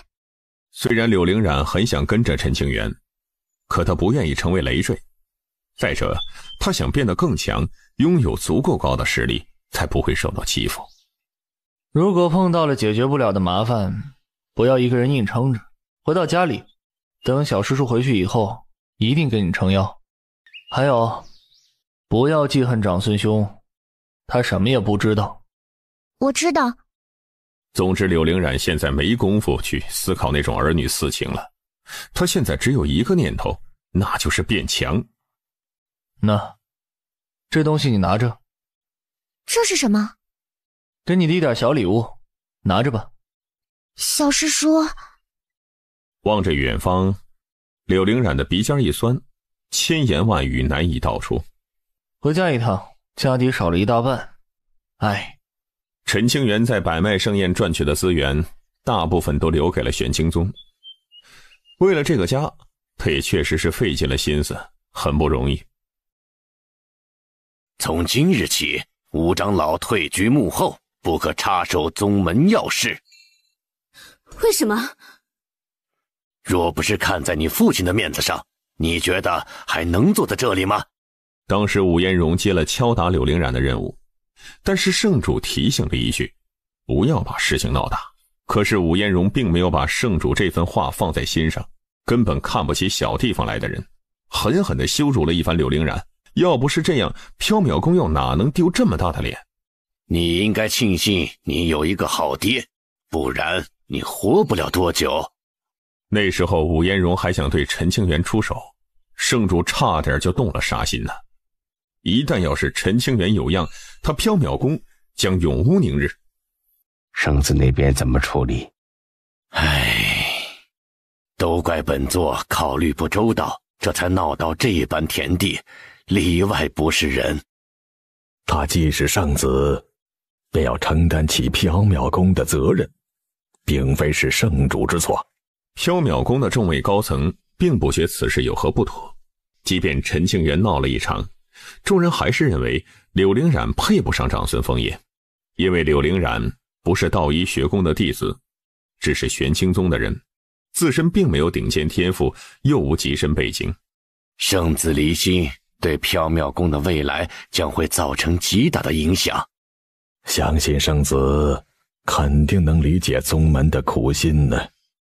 实力才是最重要的。他努力参悟禁术之道，融合两种人格，若是能有所感悟，长孙枫叶便可达到开派先祖的境界，天资更上一层楼，未来可期。如此一来，缥缈宫上下也不再会做出这等混账事了。这么大的地方，上哪儿去找呢？就给了一个大致的地点，剩下的还得我自己慢慢找。一颗巨大的星辰上，姓氏为常的人是多如牛毛。常家不好找啊。哎，有反应了。陈清源大喜，拿着血玉朝前方走去，越是往前，光芒闪烁的频率就越快，加快了脚步。外村人，快去告诉村长，来了一个外乡人。二丫头，别过去玩，危险。村里人尽皆是淳朴的百姓，身上没有任何的灵气波动。红衣姑娘的固有血脉会是在这儿吗？接着他感知到了一丝修为的波动，立刻探查。有些熟悉，有熟人在这儿吗？陈清源疑惑了，注视着村子的深处。是你？你怎会在此？村长老祖，就是这个外乡人。这是我的朋友，不用担心，都散了吧。哦，原来是村长的朋友啊！那没事了。跟我来。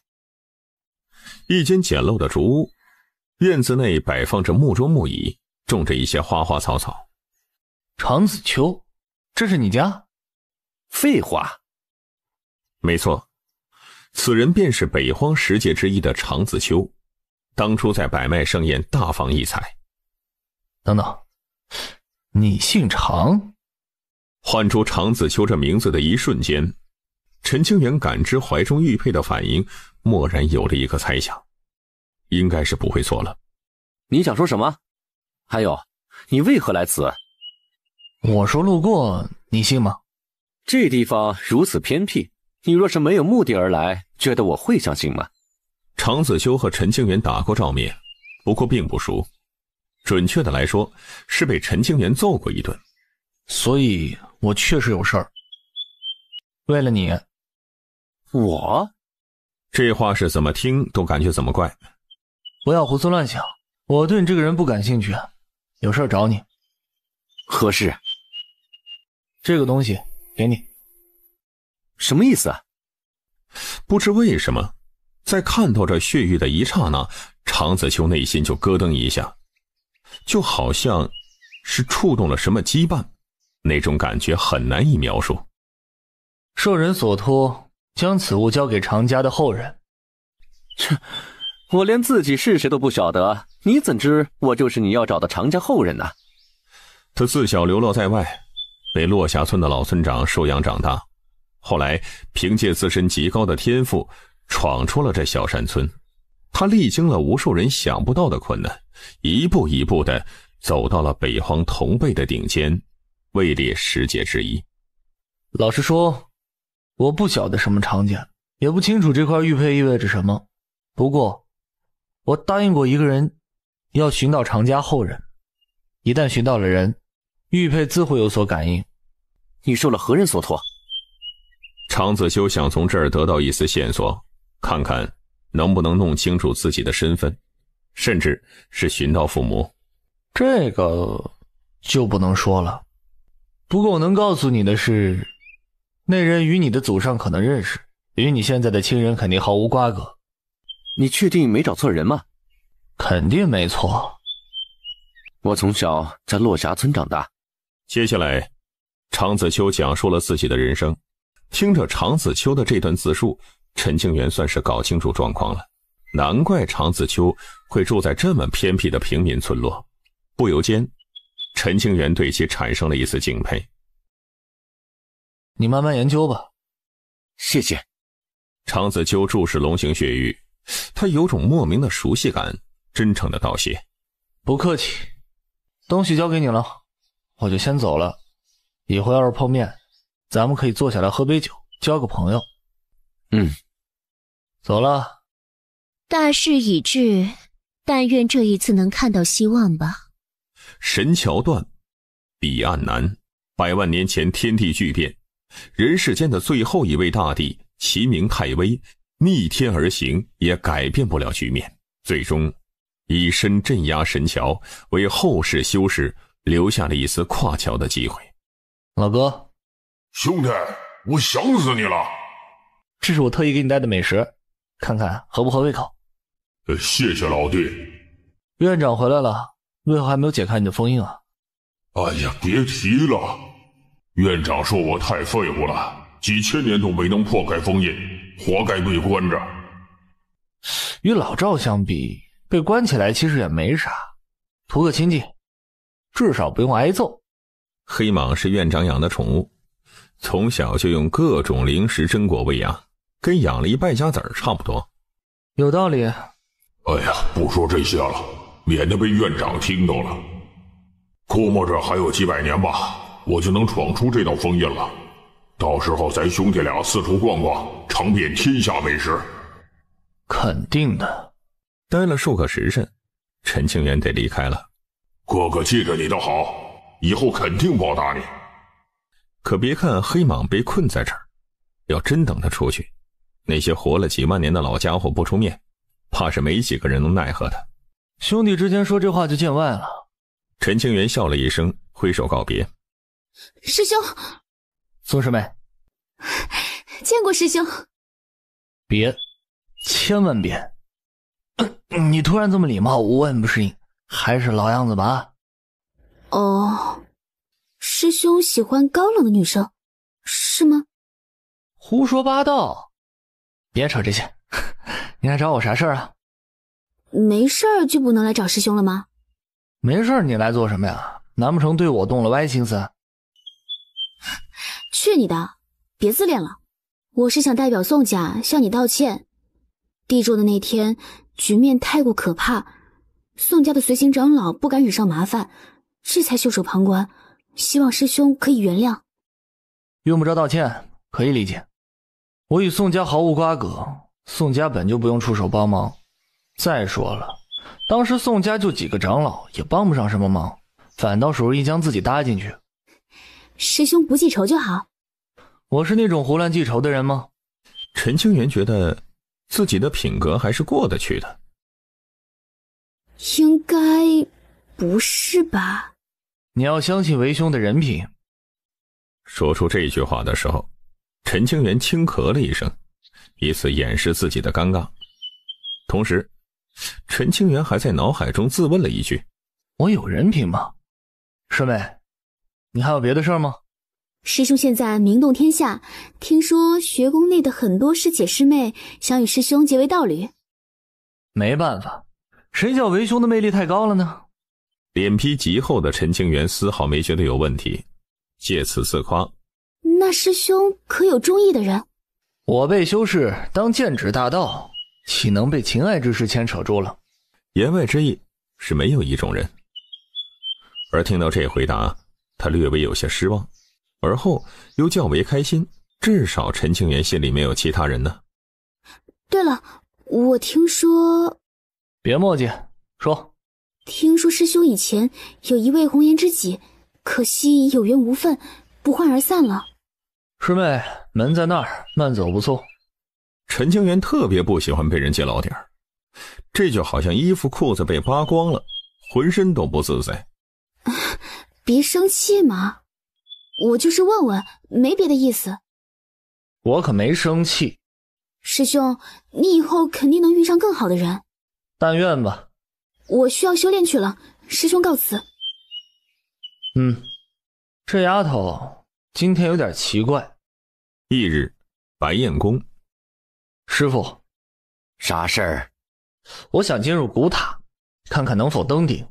古塔之事一直是赵长老负责，现在他正在面壁思过，等段时间吧。您老没权限打开古塔四周的禁制吗？有，搁在以前的话，为师倒是可以帮你解开禁制。如今院长回来了，学宫高层各司其职，不可干涉。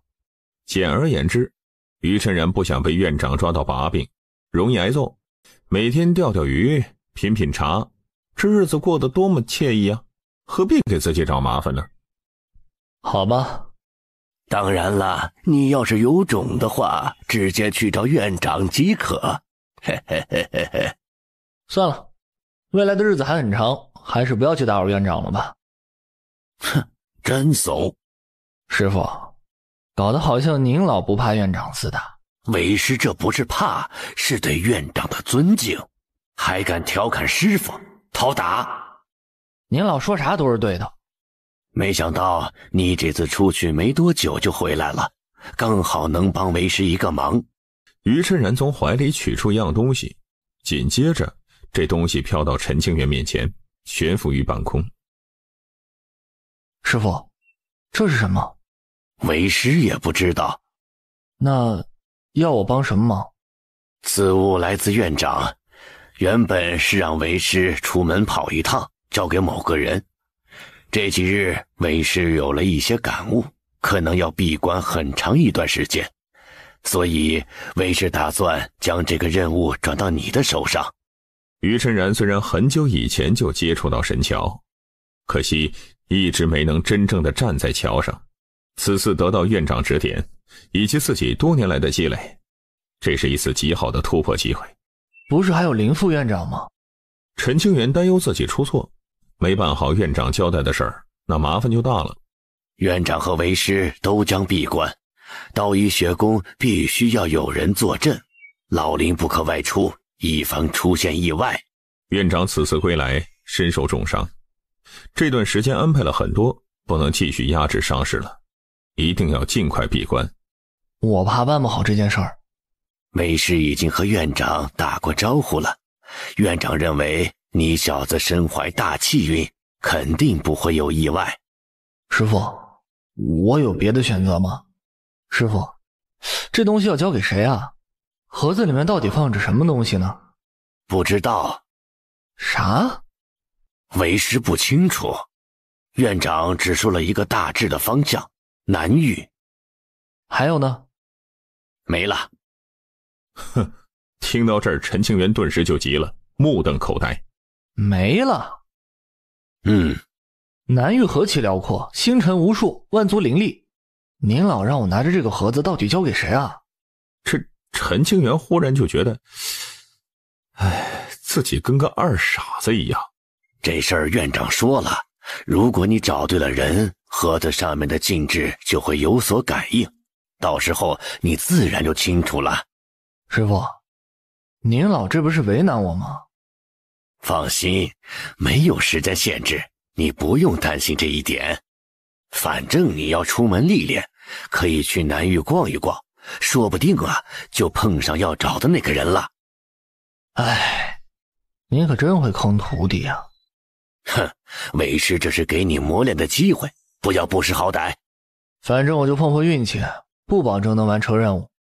对了，长庚剑仙已去地州，您老和院长也闭关了。要是某些老家伙想对我下手，那我岂不是死定了？目前的情况，倒确实是无人敢对陈清源下黑手。等到院长闭关以后，那可就不一定了。无上根基的诱惑，要是被某些老家伙得到了，有着一丝可能深入神桥，届时大道有望，何惧世间强敌？这个给你。师父，这是信物。哎，这事说起来有些遗憾。哎，师父，您老别卖关子了，赶紧说吧。陈清源嗅到了八卦的气味，肯定是很让人振奋。此为定情信物，玉佩原本是完整的，被一分为二。您老的定情信物？以前也没听您提起过呀。而这东西你给我做什么呀？不是为师的。不是您的，那是谁的呀？总不能是院长的吧？不会被我猜对了吧？司院长这样绝代风华的人物会与人定情吗？这也太扯淡了吧！陈清源没办法相信，可是于真然严肃的表情却让陈清源不得不信。师父，这是真的吗？很久以前，为师刚刚入门，便听说了这一件事情。2万多年前，道一学宫主脉的二师兄一直追求着大师姐，据说每隔一段时间就当面告白，告白了足足500余年，次数也不下上千次。众人为其取了一外号，叫情痴。师姐，这枚玉佩是当年你赠给我的，为我护道，度过了一段艰难的岁月。情痴本来是一个流浪儿，扯上了大麻烦，危及到了性命。幸亏是遇见了年少时外出历练的阎锡梦，情痴这才化险为夷。阎锡梦赠了一块玉佩给情痴，可获其性命。这玉佩算是一道机缘，让情痴寻到了前往道一学宫的路。此物应当归还于你，但我想留一点念想。未来的某一天，若到医学宫碰到了麻烦，或是你有需求，拿着半块玉佩来寻我，无论何事，纵舍了这一条命，也会办到。许下承诺之后，情痴走了，而这半块玉佩则一直被院长带在身上，当成是一个纪念。小子，院长为了你连这东西都拿出来了，一定要成长起来，不要辜负了院长和为师的期望。受宠若惊。二师兄虽比不上院长，但世上能胜过他的人屈指可数，有他为你护道，我等也可安心闭关。弟子该如何去寻他？你寻不到他的，玉佩易主，二师兄自有感应，会来寻你。弟子知道了。以后路上碰到陌生人，一定得小心谨慎，礼貌尊敬啊！说不准蹦出一乞丐，都有可能是传说中的二师伯。这孩子让院长多费心了。他是青宗的希望，也是道一学宫的未来。阎锡梦对陈清源有极高的期望。阎锡梦多次推演过陈清源的因果痕迹，可每次结果都一样，一片混沌。我有一事不明，希望院长可以解惑。想知道那个盒子的来历？是。盒内之物是一滴血。一滴血？什么血需要如此重视呢？太微之血。太微是谁？于姗然哪会不知道啊？这可是人世间最后的一位大帝，诞生于100万年前。太微谷地的一滴血液，其价值之高绝对不亚于地兵。此事要是传出去，这一定会让无数的老家伙为之疯狂，不惜一切代价也得抢到手里。敢问院长，此物要交给谁？太微谷地的后代。那位居然还有血脉在世，对此我也感到意外。清源这孩子能扛得住吗？放心吧，此气运通天，不会夭折。而且古河之事只有你我知晓，闹不出太大的风波。这事儿能告诉老林吗？不能，少一个人知道，少一份泄露的风险，避免被天道意志捕捉到痕迹，又或者让某些老东西窃听到了。是。此时白燕宫有失有得，你小子的命是真好啊。嘿嘿嘿嘿，雪宫内的事情都办完了，你该出去了。于晨然一直压制着松动的境界瓶颈，必须要尽快闭关，不然这次机会错过了，这辈子可能都碰不到了。师傅，您老还有其他的交代吗？为师的家底儿估计还没有你多，别想捞到好处，赶紧滚蛋。行吧。本来还想从师傅这儿弄一些保命底牌，看这样子是没希望了。前往南域之前，先去看看老韩吧，也不知道老韩这些年过得怎么样。陈公子，快快请进。贵宗不用兴师动众，我仅代表个人寻故友而已。来者是客，四圣宗岂敢怠慢了陈公子？老陈，老韩，你还活着，那就行了。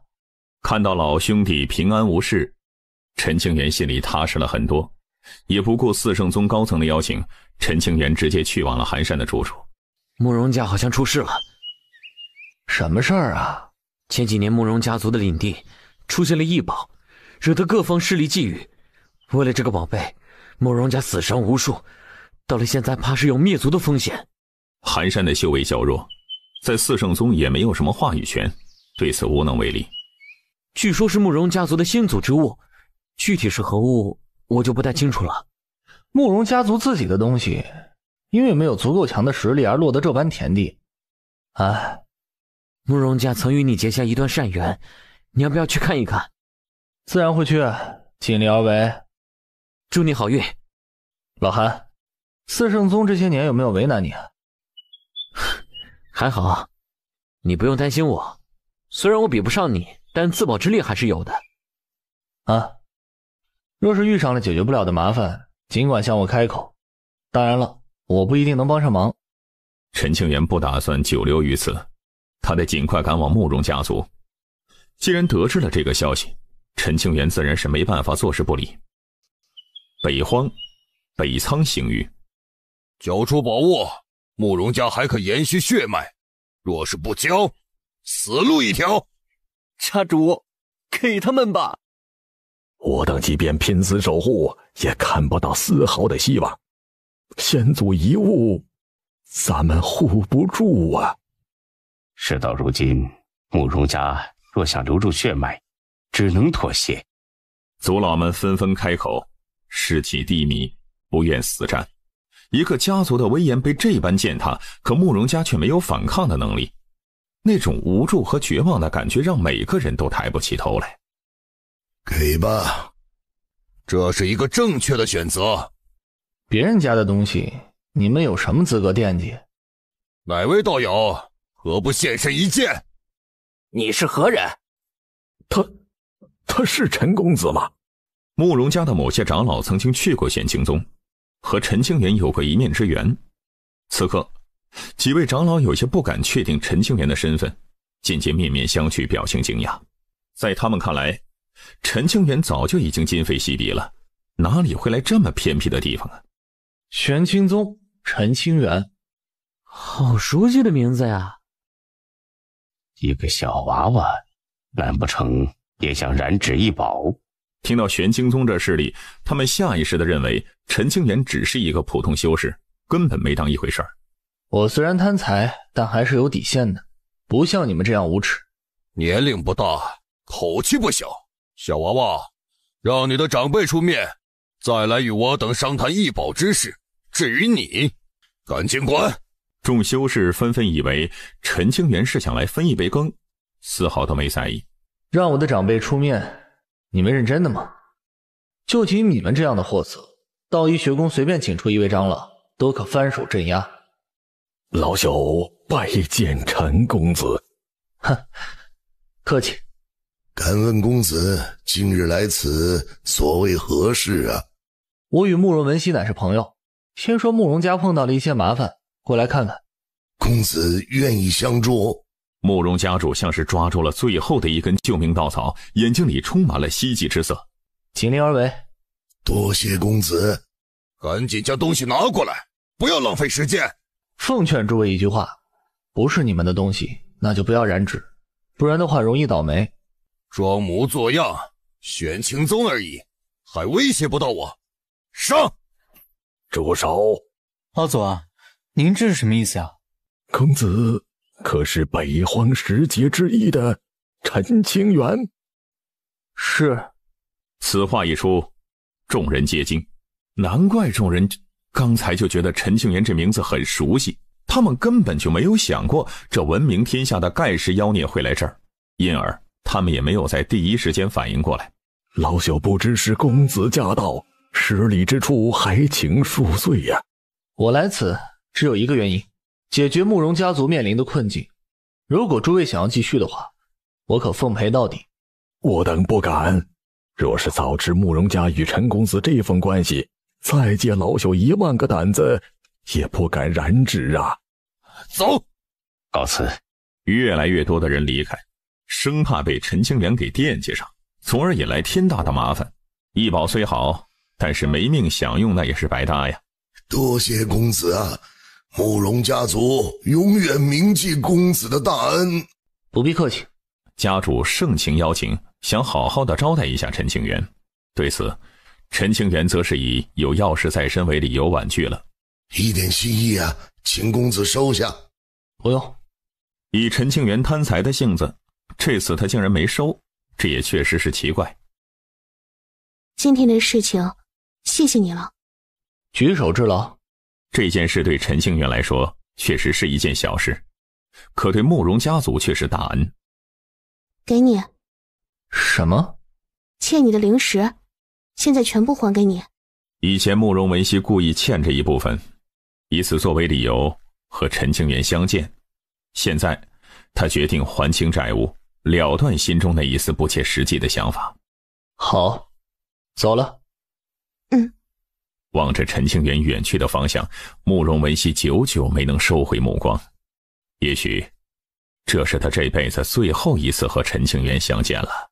你站在高处，我连仰望你背影的资格都没有，哪敢有其他的想法？东土佛寺站在梨花宫的山门处已有5年。据说佛门与梨花宫有着旧怨，佛子此举是什么意思？低头吗？佛子想求见梨花宫的圣主，遭到了拒绝，他不肯放弃，一等就是5年，现在还没有离开呢。佛子这在干什么？对佛子的举动，陈清源暂时是猜不透的，但是反正已经来到南域，以后肯定会碰上佛子，到时候直接问他：兄台，要不要请我喝杯酒？我为何要请你喝酒啊？我观兄台气宇轩扬，气质出尘，这定是世上少有的豪杰，仅是一眼，我便知与兄台有缘。如此幸事，岂能不饮酒畅谈？类似的话黄杏眼说了数十上百遍，只要看到陌生人，他就用这样的伎俩去哄骗，以此讨得这么几杯水酒喝。你很会说话嘛。陈清源可不相信一个凡人能看破自己来历，不以为然。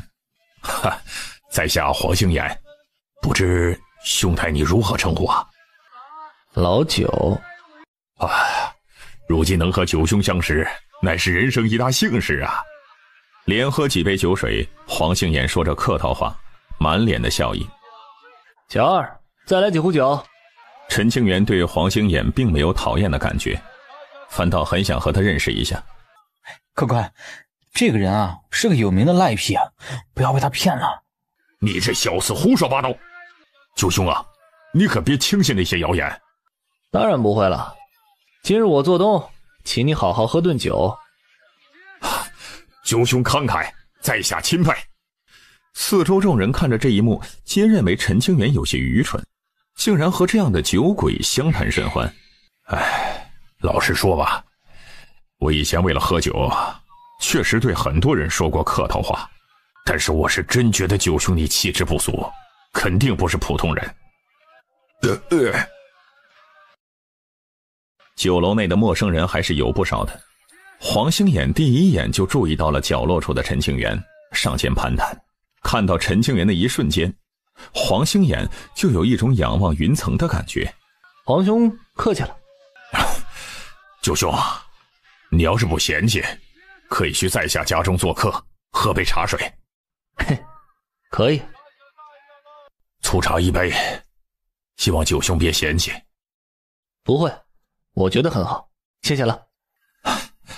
这地方简陋啊，只能委屈九兄跟我挤一间房间了。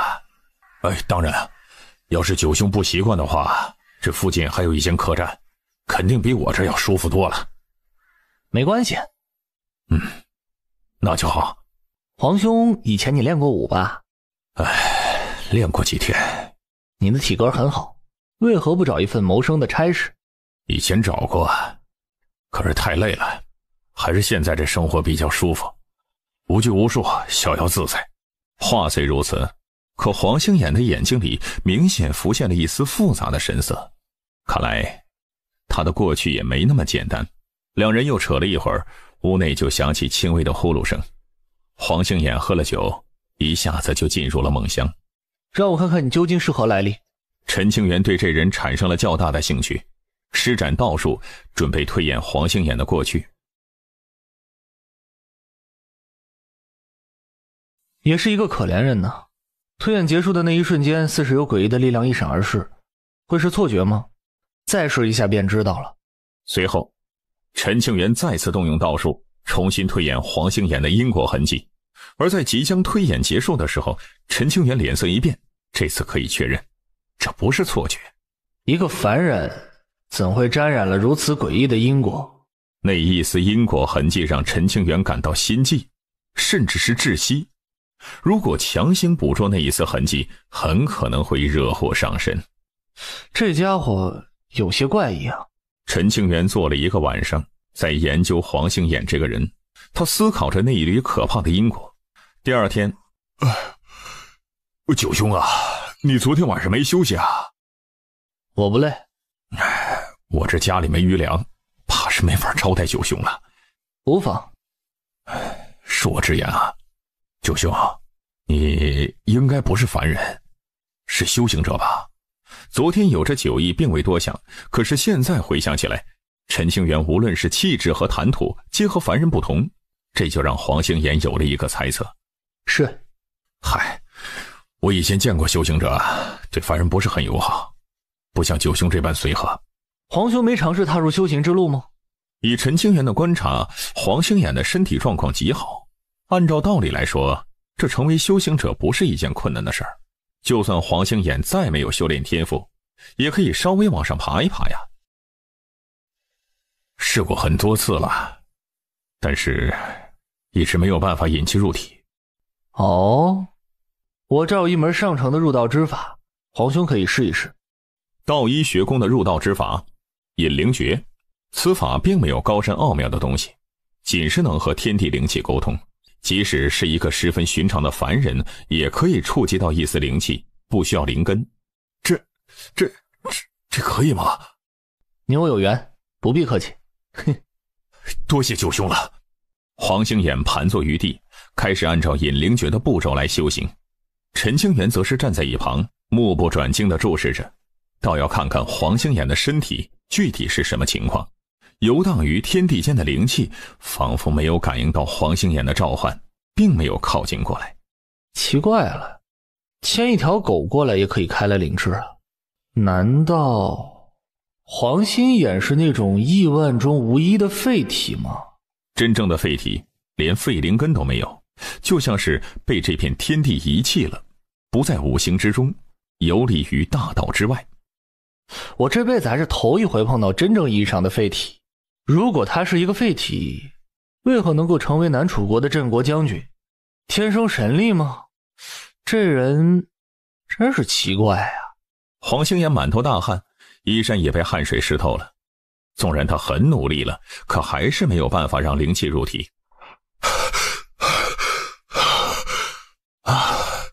让九兄失望了。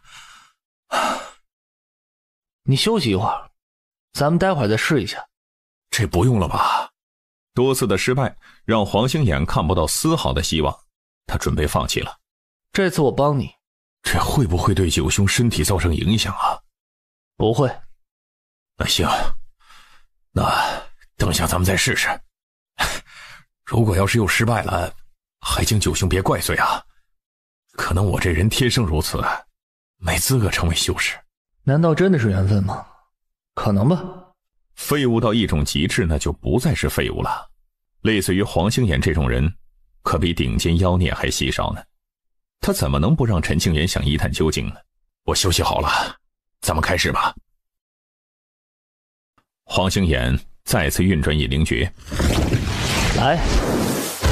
只见陈庆元左手举过头顶，稍微施法，诸多的天地灵气从四面八方汇聚而来，让简陋的木屋直接就被灵气覆盖了。同时，陈庆元将灵气直接包裹住黄星眼的身体，这样的手段就已经等同于直接传道了。大街上随便拉一个人过来，都可以引气，踏上修行之路。然而黄星眼还是和往常一样，身体没能将灵气吸收进去。我就不信这个邪了。八方神图，前门大开，射！随着陈庆元再次出手，灵气直接钻入黄星眼的体内。哪怕是黄星眼什么都不做，也可以趁势踏入后天之境。可是接下来的情况却是让陈庆元直接就懵了。灌注到黄星眼体内的灵气绕过经脉一圈，竟是没有丝毫损耗的重新回到外界。这种局面相当于陈庆元直接把饭喂到黄星眼嘴里，可愣是被黄星眼给吐了，甚至连胃里的残渣都呕了出来。只是这种事不可能发生，但是黄星眼却偏偏做到了如此离奇之事，这让陈庆元内心凌乱，许久都没能平复。九兄，九兄！过了很久之后，黄星眼已经醒过来了，他轻声呼唤着正在发愣的陈庆元：“你没事吧？”“没事。”“倒是让九兄白忙活了，抱歉了。”“无妨。”“何止是白忙活呀，这简直就是血亏呀！”“唉，黄兄，估计你这辈子只能这样过了。”那一丝诡异的因果让陈庆元暂时弄不清楚，也不想去管了。估计黄星眼这家伙被天地法则遗弃了吧，所以沾染了一丝大道之外的因果痕迹。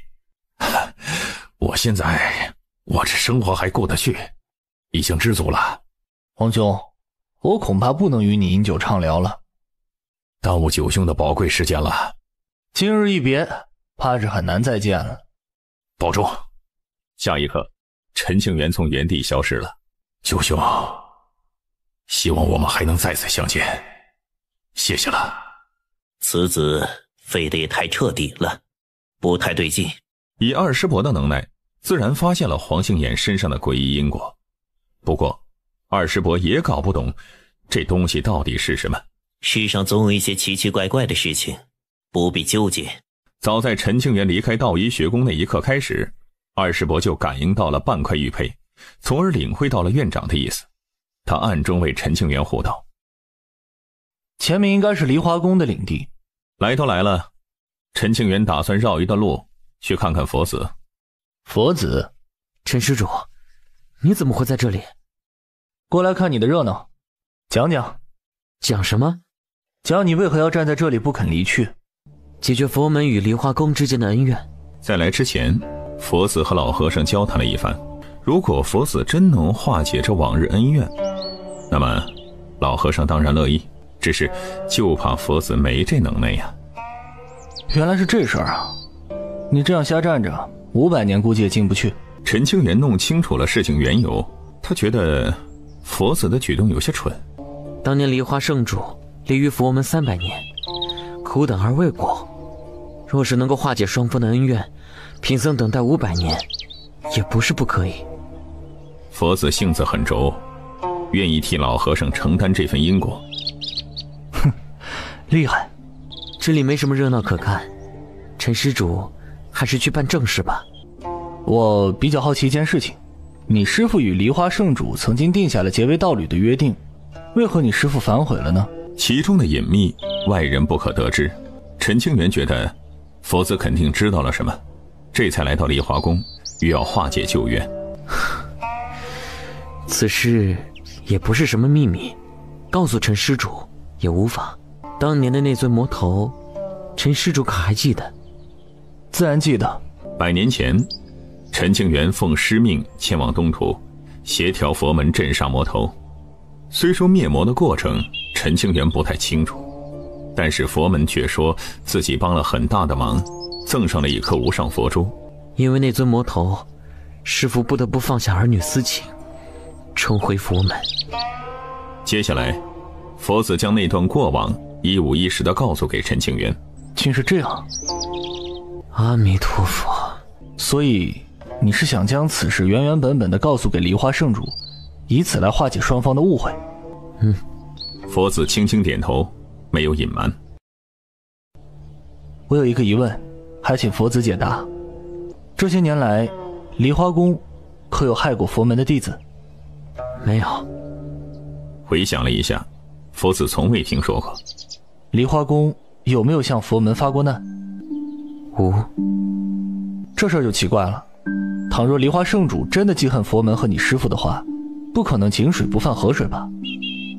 当初百脉盛宴开启的时候，梨花宫的弟子顶多就是调戏一下你，想要你出糗，并无害你之意。这……佛子的眉头微微一皱，回想起来，他确实是有一丝疑惑。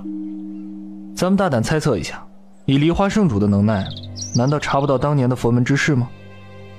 陈清源身在局外，很多事情他能看清楚，不像佛子当局者迷。你的意思是，梨花圣主其实什么都知道？据我所知，梨花宫以前顶多是南城的一流势力，后来柳南升成了圣主以后，大刀阔斧，横推八荒，直接让梨花宫成为了南城的第一势力，地位不可动摇。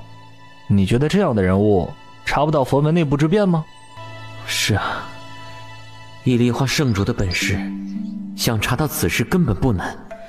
也许正因为是知道，所以梨花宫没有刁难佛门，最多只是门内弟子替圣主感到不值，最多就是调戏一下佛门弟子，却从未有过杀心。若真是如此，那贫僧站在这里还有什么意义呢？老和尚与梨花圣主皆是世间的顶尖人物，他们其实很清楚一点，有些事情错过了，那就是真的错过了，不可能回头。陈清源仿佛看懂了这两位大人物心中的想法，不见可能是目前最好的选择了，见了也是一句问号。容颜逝去，青春不在，各自有着责任，相见也不可能回到年少之时。贫僧来此错了吗？佛子被陈清源这几句话给说服了，他忽然觉得自己就跟个榆木脑袋一样。哎，没错，老和尚既然让你来了，肯定是有他的用意啊。如果错了，那就不可能同意。有道理。以陈施主来看，贫僧该如何是好？梨花宫没有将你驱逐出去，任由你在此等候，最起码对你不讨厌。既然等了，那你就一直等着呗。这里乃是梨花宫的核心区域，真要是不待见佛子，随便一名长老出面都可以将佛子赶出去。多谢陈施主指点。不用谢，我就是来看个热闹，顺带瞎扯几句。要是猜错了，你可千万别埋怨。贫僧其实不太理解，师父和梨花圣主若是理清了误会，为何上万年不曾一见？根据佛子从书中所知的男女之情，应是长相厮守，不离不弃，一刻也不愿意分开。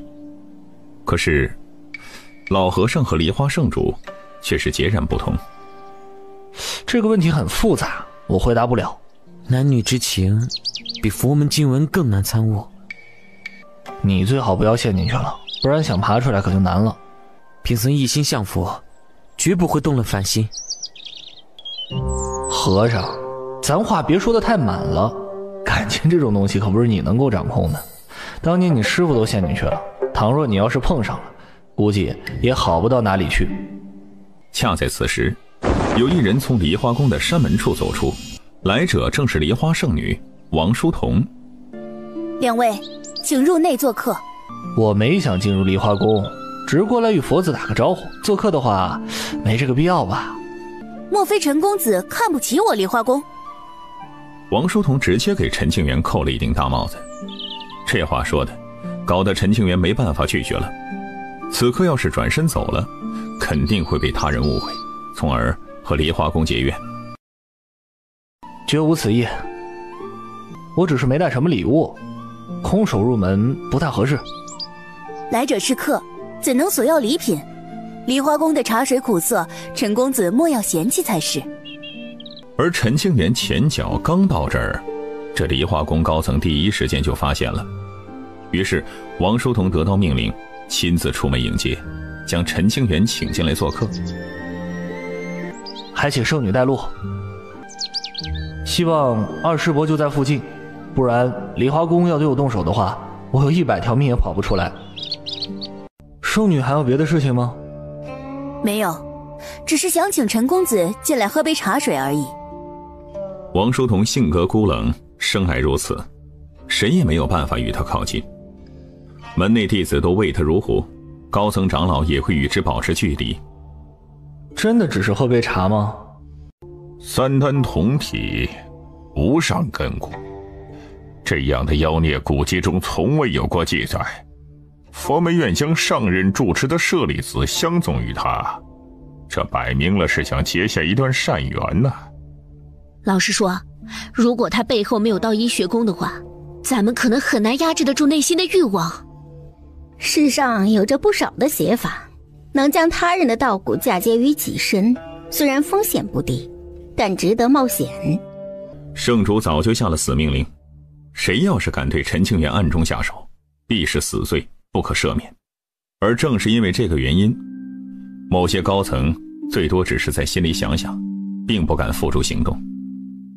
这孩子的品性其实很好，除了贪财腹黑以外，其他的地方都很不错，重情重义，不忘旧宗，天赋异禀，实力位于同辈的顶端。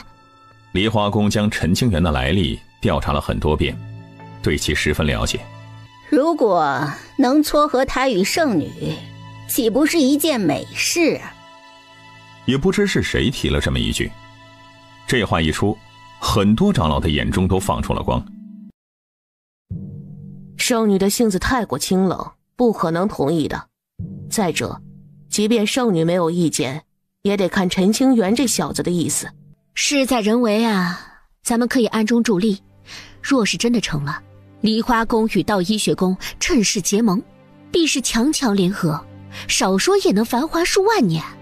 这事儿啊，得由圣主来决断。要真能成，本座自然同意。只是小辈们的感情之事不可强求，顺其自然吧。圣女，如果贵宗没有其他的事情，我可就离开了。有事。前几日，王淑彤和众位长老谈了一次话，知晓了长老们的图谋。宗门打算让他和陈庆元结为道侣，虽说这是讲究缘分，但还是有些别扭啊。何事？想听真话吗？想。梨花宫的高层想要让我与你结为道侣。啥？他们说你天赋绝世，未来必是立于云巅的存在，若能与你结为道侣，百利而无一害。你们这些人都馋我的身子。陈清源想到了很多类似的事情，感叹自己实在是太优秀了，引来了这么多的桃花。这过于英俊也是一种错误啊。圣女应该没这种意思吧？没有。那就好。看你的样子，很庆幸我没有对你有意思吗？我暂时没有寻找道侣的想法。原来陈公子看不上我。女人是一种很奇怪的东西，明明王淑彤不喜欢陈清源，可是又觉得陈清源看不上自己，从而怀疑自身魅力，言语间带着几分埋怨的味道。难道圣女希望我对你动心，然后发生点什么？那倒不是，那不就得了？沉默了片刻之后，王叔同恢复了冷清的样子。不能因为陈清源影响了道心。现在我可以离开梨花宫了吧？公子只是来此做客，又不是被囚禁了，随时可以离去。哎，如此便好。有了王叔同这句话，陈清源的心里踏实了很多。晚辈陈清源拜见前辈。免礼。柳南生暗中观察过陈清源很久了，对这位举世无双的妖孽甚是感兴趣。前辈可有事？本座听说过你的事情，对你很有兴趣。前辈镇压南域，日理万机，能对晚辈的事情产生兴趣，这是晚辈的荣幸。你很怕本座？这么明显的拍马屁，柳南生怎么可能听不出来？不是怕，是尊敬。本座邀请你喝杯茶水，你可愿意？自然愿意。我很想拒绝，但是我没这个权利。本座有一个问题，能否请陈小友解答？前辈请讲。佛门本来不问红尘之事，为何对你这般友好，甚至还将上人住持的舍利子相赠？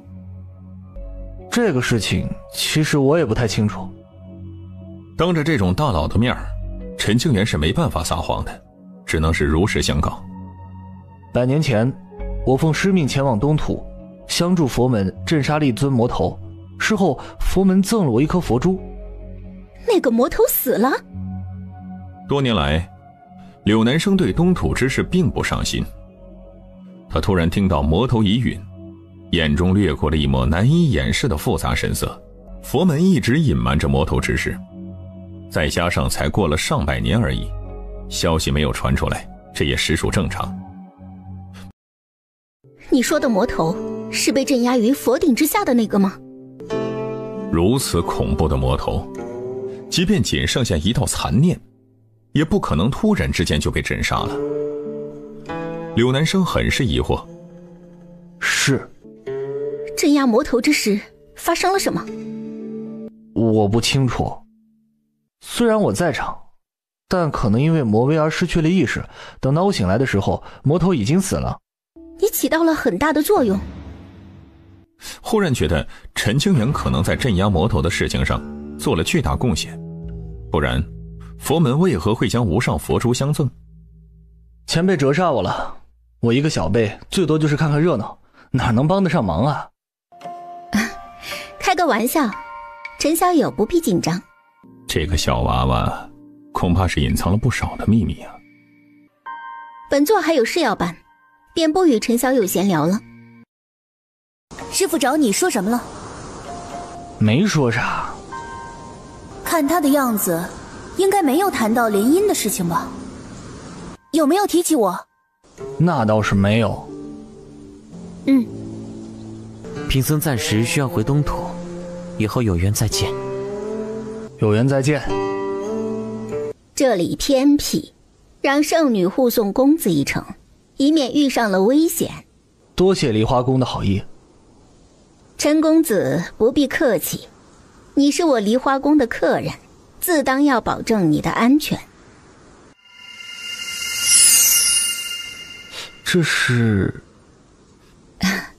梨花宫的一点心意，陈公子莫要嫌少。还有这样的好事儿？陈清源心中一喜，不过表面上还是推辞。无功不受禄，前辈还是收回吧。如果陈公子把梨花宫当成朋友，那就收下；若不是，那老身就收回。前辈这么说了，晚辈厚脸收下，多谢梨花宫的好意。这话都说到这份上了，陈清源要是还拒绝，那岂不是太不懂人情世故了？用那么一点资源就可以和陈清源结下一段善缘，这可是一件易事啊。以后若有空，陈公子可来梨花宫做客。一定。喂，圣女，你冷吗？什么？你生来就是如此，还是因为修炼的功法？都有。要不是看在梨花宫想与你结交的份上，老娘才懒得理你。王书童甚是无语，这是哪门子聊天方式啊？与生俱来，再加上后天的努力，天赋异禀啊！若不是打不赢你，看我怎么收拾你！地州，魔渊的封印越来越不稳了。经历了漫长的岁月，封印逐渐动摇，必须要重新稳固。这件事当由我这个老头子去办，你就不必了。这怎么能行啊？林长生早就做好了赴死的准备，一直没去，他不是怕死，而是要向地州各大宗门收取保护费。再者，魔渊的封印还可以撑那么一段时间，林长生要让自身实力变得更强。我老了，本就活不了多久，而且我应该在很多年前便去往魔渊，一直拖到了今日，心中有愧于先烈。此去魔渊，就当是为了赎罪吧。你还年轻，青宗的未来还需要你。我若死了，那些家伙肯定会对青宗动手，必须有人要撑住。清源和君言这两个孩子是复兴青宗的希望，你定要护住他们。在此期间，独孤长空决定好好引导林长生，让他尽快领悟青宗的核心之道。同时，他还要将毕生所学传授给吴君言。长生一定不会让青宗断了传承。陈清源和吴君言还有很长一段时间才能成长起来，若是没有长辈的庇护，技艺夭折，青宗总得留下一个高手为后辈扫平路上的一些荆棘。不要悲伤，应该高兴。希望青宗与魔渊的这段复杂因果，可以在这一世得到彻底的解决，不然后世子孙还是会走先辈们的道路，难求太平。这一世定要将魔渊之事了结。等到时机成熟，他要拉着天下所有强者奔赴魔渊，拿人命也要把魔渊填平，不能再让青宗独自承受这一切了。陪老头子下盘棋吧。好。而南域节选古星，十三爷，我能进来吗？进来吧。何事？这是最新的消息。虽说陈庆元经常前来听曲儿，但并不是单纯的来享受生活。百月楼不仅是附近最为热闹的地方，而且还和各大商会也保持着极佳的关系，花费点零食就可以打探到很多地方的事儿。百月楼的很多姑娘想单独见一见十三爷，不知十三爷可否有空？没空。好的。素姐暗中调查过陈清源的来历，没有任何收获。突然冒出这么一位财大气粗的客人，又怎能不让人好奇？看看有什么热闹事。前期圣地三长老与七长老的道理偷庆而暴露，引来一场大战。古族姬家的老祖感悟天地之法，实力更上一层楼，各方道贺，百宴千酌。东土普显寺的一位高僧动了凡心，还俗入世。长庚剑仙欲要再登紫云山。有人在地州的紫云山发现了长庚剑仙踪影，推测剑仙可能要再战天道。应该过去看看吧。再战天道，这也就意味着长庚剑仙很有可能会陨落。玉简的消息貌似还没有得到证实，只是推测。若是我现在去了地州，没能碰上剑仙，岂不是浪费时间？陈清源还得寻找神秘盒子的有缘人，又哪能刚到南域就离开呢？况且这要是一则谣言，那去了也是白去，所以还是等着看吧。他竟然在南域。陈清源发现了一个熟人的名字，公孙南，外号鬼医。在昔日若非是鬼医帮忙，陈清源估计会很头疼。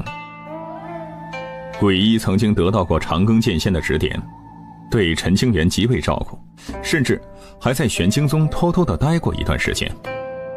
千羽新域倒是不远。根据狱检内得知的消息，鬼医在附近星域闹出不小风波，摆了一个药铺接待伤者，开价极高，所行之事全看缘分。陈清源决定过去看看。不知道鬼医今日是否有时间？时间还早，等等吧。据说东域城的孙老头上千年的旧疾都被鬼医给治好了，简直是神了。众人不敢高声说话，唯恐惊扰到屋内的鬼医。陈清源则是站在一旁沉默不语。唉，走吧。鬼医有一个规矩，那就是如果黄昏来临还不开门迎客，那今日肯定不会出手医治了。鬼医姐姐，不欢迎我吗？这人是谁？由于陈清源隐匿了气息，所以鬼医没办法认出来。他有些疑惑，难道搞错了？你是何人？为何还不离去？鬼医并没有露面，声音从屋内传出来，质问道：我能进去讲话不？陈小子，多年未见，甚是思念啊，姐姐。你……公孙南不停地打量着陈清源，有很多话想说出来，却又不知该从哪方面说起。易容术很高明，连我都看不出来。小手段而已。红衣姑娘相赠的玉镯有着极为玄妙的力量，改变气息只是其中的一种妙用而已。姐姐怎么来到南域了？有事要办。什么事啊？你又帮不上忙，告诉你做什么？说不定我真能帮上忙。出于好奇，也出于报恩，陈清源认真地说：对啊，你现在今非昔比了。公孙南怎么可能没听过陈清源的事迹？他当时都一度怀疑是不是同名同姓的人。万古罕见的妖孽，同辈之中难寻敌手，背后站着数位顶尖大能。姐姐莫要取笑我了，这都是虚名。说真的，你一个人来这里，难道不怕姐姐我对你起邪念吗？不怕。为什么？是你有什么保命的手段，还是暗中有护道之人？你可是我姐姐，怎么可能会怕你？前不久我听闻了你的消息，立刻横渡新域而来，就想与你见上一面。即便这是假话，他也爱听，因为他在这世上没有一个亲人，真要是有了在乎的人，生活也不会变得这般枯燥和寂寥。这正是因为内心没有归属。就你嘴甜。姐姐，现在该你回答我的问题了，为何来了南域？告诉你也无妨。我需要一味药引，大部分生长于南域之地。这是因为年轻时候因为意外毁容了，用道术改变容貌是治标不治本的，如今只差一味药引便可成功。但是那味药引十分的珍贵，几乎被南域顶尖势力垄断了。公孙南开设药铺为他人治伤，其实也就是想着多赚一点零食，看看能否买到药引。姐，你刚才说的蒲贤九叶草的药引是不是这个？正是。你怎么会有？这东西我有很多，都是在百脉盛宴的古戒内搞到的。这些够了吗？不够的话我还有，但是放在另外的须弥戒指里，东西太多了，我得好好找一找。听听，这是人能说出来的话吗？原来这就是富人与穷人的差距吗？突然间，公孙南觉得自己就是一个贫苦百姓，眼前的陈清源则是货真价实的财神爷。姐，你发呆呢？这么多的蒲贤九叶草，你当真要给我？需要我付出什么代价？你是我姐，哪能算计你？以前你帮过我不少，这算是还人情了。你难道不知道蒲贤九叶草的价值吗？以公孙南的家底儿，其实是可以买得起这一株药草的。只不过由于药草极为稀少，大多数都已经被南域的顶尖势力掌控着。公孙南想得到这一株药草，就必须要超出市场价很多才能买得到。哼，不太清楚。一株九叶草市场价值高达5万块极品灵石，而且有价无市。此物可炼制破结丹，减轻渡劫期的困难程度，并且也能提高步入大成境界的概率。此药草还可以将其研磨成药粉，涂抹于容貌损毁的地方，重新塑造出新的肌肤。这么贵？所以你确定无偿赠予我吗？他虽然心动，但还是不愿意去占这个天大的便宜。想买到药草需要上下打点，并且一株根本就不够用。当然，送出去的东西哪有收回的道理？其实你不必感激我，当年相助你，完全是因为长庚剑仙。我知道，但那时咱们不相识，现在不一样了，收着吧。好，谢谢。要是姐姐觉得心里不舒服，以后挣了灵石可以还给我。行，你今日赠了我如此多的灵草，我肯定不会长留于南域。回到北荒之后，不知去往何处。公孙南看似对未来的方向有些迷茫，可实际上他是别有深意。要是姐姐不嫌弃的话，可以待在玄清宗。如果玄清宗要是有鬼医镇守，那在浮流星域那片偏僻之地肯定十分安全。无名无分，有何可取？当初我想让姐姐成为玄清宗的客卿长老，可惜姐姐不愿。估计现在我邀请你还是……我同意了。啊？姐姐这次为何答应了？在外漂泊多年，居无定所，现在想有个落脚处，不行吗？可以。在很久以前，长庚剑仙点拨了一下公孙南，若能成为玄清宗的客卿，有利无害。不过你既已知这是机缘，便不可主动求取客卿之位，而是要得到邀请。旁边有一间空房，你可以去那里休息。好。因为剑仙的那番话，也因为你这小子。每当和陈庆元相处的时候，他就觉得十分的温馨。在这残酷的世界寻到可以停步休息的地方，这种感情不是男女之情，而是那种以前从未有过的亲情。清源，姐，世上像你这般的美丽女子可不多见。就你嘴甜。我说的可是实话。如果不是你的帮忙，我肯定还需要很久的时间才能恢复。公孙南记住了这份恩情，容颜恢复，还剩下20多株蒲岩九叶草，他打算用来炼制丹药，一举破入大成境。嘿，咱别客气了，姐，你接下来是直接回北荒，还是另有打算？回北荒吧。公孙南觉得，在茫茫人海中遇到陈清源，是他这一生最大的幸运。独孤道友，有事直言。南域地殿之事，道友可有耳闻呢？自然听说了。昆仑界收集了世上许多的古老典籍，其中有一页残篇，写着太微古地的事迹啊。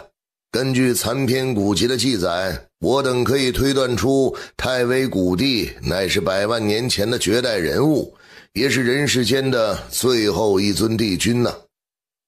100万年前的远古大地令人神往，独孤长空沉默不语，他倒要听听这昆仑界到底想做什么。地寿10万载，一世一帝兵，这是古籍所言，天道秩序，自古如此。然而太微古地却截然不同，百脉盛宴的地兵碎片，再加上南岳地宫的那口古钟，显然是2件地兵啊。所以呢，若是能解开古地行宫的禁制，必可得到惊天造化。届时独孤道友说不定可以寻到跨越断桥的机缘，直登彼岸啊！他想邀请独孤长空一同前往南域地宫，与昆仑界的一群老家伙合力打开禁制。里面有着无上地兵，有着完整的地文法则，古殿内还藏着诸多造化。你当老朽这么容易哄骗吗？恕我直言，道友年迈，所剩寿命不过短短数百年。此时若是不搏一下，此后可没这样的机会了。齐昌宇继续劝诫，希望可以得到独孤长空的相助，这样打开地宫结界的机会就可以更高。老朽早已看破了生死，无心争夺造化，阁下请回办。道友真不考虑一下吗？道友可以放心，我等事先可以立下道心誓言，真要打开了禁制结界，定不会抢夺道友的造化。请回。道友。可是不管齐昌宇说什么，独孤长空尽皆不再理会。见独孤长空不肯答应，齐昌宇只好作罢。大帝知道这一事可能会出现，但那个人绝对不会是我们这群老东西。一个全新的盛世是容不下旧时代的人的。以前从未想过，我居然是青宗之人。师叔，老祖让师叔前往北荒，将青宗主脉之人全部接过来。趁着独孤长空还活着的时候，要为青宗铺好路。独孤长空威慑天下，现在不重塑青宗的根基，以后依靠着林长生和陈清源等人，这难度之高就可以想象了。好，主脉与这里相距极远，要是碰到了危险，那可就麻烦了。师叔放心吧，老祖都已经安排好了。此次我和师叔一同前往，另外还有佛门的3位禅师，以及道医学宫的众位大能暗中护道。原来如此，那就不用担心了。大师佛法精妙，比起上人主持也要强上几分。独孤施主高看老衲了。老朽知道佛门想借青宗的因果传到天下，这一点老朽不反对，但也请佛门可以真心实意地相助青宗，不然善缘变成了恶缘，可就不好处理了。独孤长空必须要考虑各种极端的状况，不能将青宗的未来托付给他人，而是要主动地将掌控权掌握在自己手里。佛门很敬佩青宗，万不敢行违心之事。老衲尚有一日活着，便不会让青宗出现独木难支的局面。如此便好。要走？柳施主，故友重逢，不坐下来聊一聊？南漠国的初雪。这是南域一个小国的茶叶，十分普通，难登大雅之堂。不过此茶却承载了老和尚和柳南生的回忆。施主，能否给小僧一碗茶水喝？走开，别打扰我做生意。小和尚，进来坐，我请你喝杯茶。多谢女施主。小和尚走了进去，与这个陌生的姑娘对视一眼，看出了其不是凡俗女子，乃是修士。坐，我请你喝杯茶。阿弥陀佛。过去的记忆如同潮水般涌来，根本就止不住。若非他佛法大成，怕是将道心不稳。对不起。过了这么多年，咱们终于可以坐下来聊一聊了。柳南生为了等这一日，等了上万载，整整万年呐！青春一去，从指尖流走，再也回不来了。当年是贫僧失言了，有愧于你。若你心存怨念，任凭处置。我要你还俗，办得到吗？哼，开玩笑的。现在我可是梨花宫的圣主，没必要为了你这个老和尚放弃一切，损了自身的颜面，被世人嘲笑。老和尚笑了笑，没有回答。错过了，那真的就是错过了，没有再来一次的机会。你不怪贫僧吗？有缘无分，有何可怪的？当年贫僧不肯见你，难言之隐，还请见谅啊。不是贫僧绝情，是贫僧害怕刚刚重塑的佛心会因为再见你一面而崩碎。若无那尊魔头，贫僧愿舍弃一切与你相伴。只可惜没有出国呀。我晓得前因后果，可以理解。能牵动老和尚心弦的女子自然是有着过人之处，善解人意。可越是这样，老和尚就越觉得对不起她。茶有些苦涩。确实。画面仿佛回到过去，小茶馆内，两人初见，小和尚喝了一口茶，微笑道：甘甜可口，多谢女施主。这种小地方居然有这样的茶水，难得。茶还是那杯茶，可人却不是当年的人了。茶水依旧回味无穷，苦涩的不是茶，而是人生啊。怎么了？不，我要整理一下衣着。您老平常随意的很，此刻倒是很注意个人形象了。师叔，咱们走吧。老方，你走错方向了，这边。哎呀，抱歉啊。浮云游子浑浑噩噩地活了上万年，而今寻到了根本，就像在黑暗中看到了一抹微弱的光芒，这心中之情言语难以描述。这就是青宗主脉。老方，别愣着了，到家了。家。方庆云听到这几个字，灵魂微微一颤。从今以后，他不用再漂泊浪迹了，青宗便是归处。是太师叔回来了，快去禀报。小师叔，这次回来有没有带好吃的？有，拿去吧。谢谢小师叔。师叔，我们也要。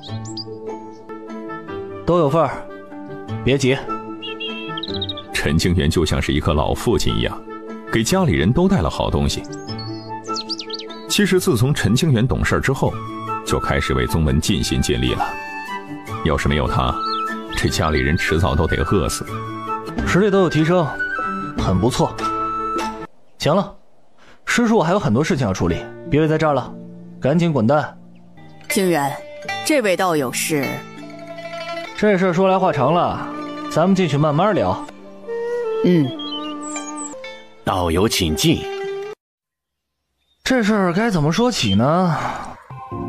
臭小子，你就别卖关子了。诸位师兄师姐，可曾听说过青宗？我知道。七师兄请讲。是不是新期星域的青宗？200年前我外出历练的时候，从那里路过。七长老口中的青宗，乃是附近某个星域的小宗门。不是啊。不说太远的地方，就论咱们伏流星域，宗门多如牛毛，叫青宗的势力一只手也数不过来。小师弟，你到底想说啥呀？我说的青宗来自于地州。啥？地州？哎，咱们只听说地州的36宗，这是世上最可怕的势力，长老皆是大成修士，弟子无一不是天骄啊。不过众人思考很久，还是对青宗没什么印象。36宗之内好像没有这个宗门呢。看来大家是真不知道青宗啊，老祖宗真厉害，直接抹除掉了青宗的因果痕迹，后世子孙毫不知情啊。小师弟，你直说吧。行，那我就从头说起。30万年前，地州的顶尖势力分为1圣36宗，此圣代表着青宗，地位超然，凌驾于36宗之上。有一日，天地异变，一口魔渊出现了。数个时辰以后，陈清源讲完了青宗和魔渊的前因后果，并且还回答了众长老的许多问题。世上竟有如此大义的宗门，我等钦佩。可惜青宗没落，化作尘土，令人惋惜啊。代代英杰不负祖上所托，甘愿前往魔渊赴死，不知救下了多少无辜的生灵。小师弟，你讲这些有何深意？如果我说咱们与青宗有一点关系，能相信不？哦，我们与你口中的青宗有一丝关系？小师弟，你是认真的吗？没跟我们开玩笑吧？啊，是有一点点关系。陈清源轻轻点头。看到陈清源认真的点头，长老们瞠目结舌，许久没能回过神来。小师弟，这种玩笑可不能开。你真的弄清楚了吗？肯定弄清楚了。没想到咱们玄清宗居然和地州的青宗扯上了一丝关系，不可思议啊！小师弟，莫非咱们玄清宗的开派老祖曾是青宗的某个外门弟子？在他们看来，玄清宗的开宗老祖是青宗的外门弟子，这已经是极不寻常的关系了。这个不是，也许是怕吓着师兄师姐，也许是带着几分恶趣味，陈清源没有直言，而是让众人继续猜测。我就说嘛，咱们之间只有一点点关系，开派老祖怎么可能是青宗的弟子？估计是某位老祖啊，曾经得到了青宗弟子的指点，这个可能性倒是大点儿。小师弟所说的一点点关系，应该只有这么多吧？哎呦，小师弟啊，你赶快说吧。其实咱们玄清宗就是青宗。你说什么？我说玄清宗便是青宗，当年青宗不是灭亡了，而是搬迁到了浮流新域，化名玄清，隐世不出。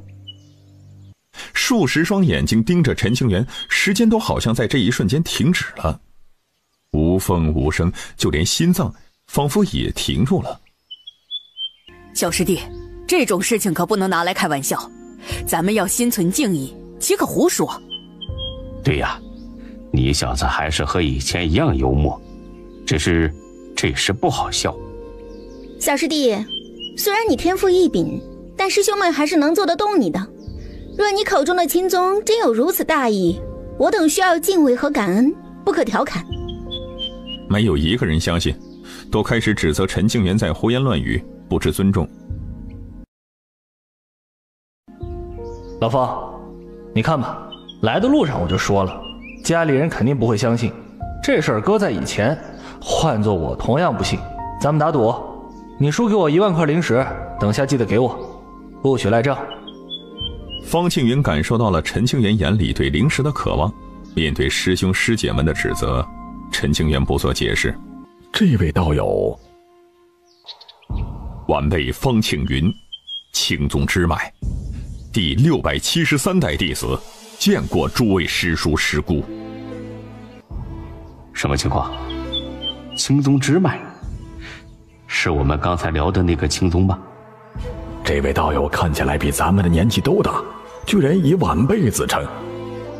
如此梦幻的一幕，搞得所有人脑子都是一团浆糊，不知所措。小师弟，这是什么意思啊？众人搞不清楚，将目光放到陈清源身上，毕竟方庆云是跟着陈清源来的。刚才老方说的没错，就是这个意思。这次我回来，就是要将玄清宗迁回地州。啥？不用着急，你慢慢消化。方道友今年贵庚？董问君看不出方庆云的修为和年龄，他压制住内心的震惊，客气地询问着。回董师叔的话，晚辈今年18600余岁。多少？18000余岁。这岁数比任何人都大，被一个将近2万岁的老头称呼为师叔，这种感觉也太奇怪了吧。道友称呼我们为师叔，是不是弄错了？绝对不会有错。冒昧问一句，道友的修为已至何处？董文君接着问。大成后期，方庆云并没有自豪，反倒还有些羞愧地低头了。身为青宗之脉，并无主脉传承的压制，自小修行各种顶尖道术，且还有诸多资源。在这种情况下，修炼了将近2万年，竟然还没有抵达大成巅峰，也实在是天资有限，甚是惭愧呀。什么？这放眼整个浮流星域，也没有一位大成期修士。不可能吧？众人还从未见过大成修士，都有些慌乱。另外，方庆云不会是吹牛吧？小师弟，他这是……啊，老方确实是大成修士，也是咱们的晚辈。若有疑问，庆云可以慢慢解释。别那么客气，您请上座。可众长老哪敢把方庆云当成一个晚辈呀？辈分有序，不可逾越。老方，你们慢慢聊，我先出去透透气。是，师叔。为了缓解氛围，方庆云开始询问玄清宗的各种事，了解了一下这个大家庭的具体情况。但凡是方庆云提出的一些疑问和问题，众人都会详细的解答。这次回来有什么事情吗？那天的会议，鬼医并没有参加，他不喜欢这种琐事，所以还不知情。确实有事儿。严重吗？这个应该算是严重吧。姐姐知道地州的青宗吗？有所耳闻。公孙南去过地州，他知晓很多事。玄青宗便是青宗。听到这话，公孙南的心脏骤停，眼眸从平淡转成了浓浓的惊色。这些年他一直待在玄青宗，不问世事，对外界发生的大事是一无所知。我听到什么了？玄青宗便是消失了无数年的青宗。清源，你是怎么知道的？你确定吗？这事儿有些复杂，我慢慢说吧。那一日青宗遗址出现，我本来是想着去凑个热闹。陈庆元开始讲述那段吃瓜之路的故事，一不小心把自己就搭进去了。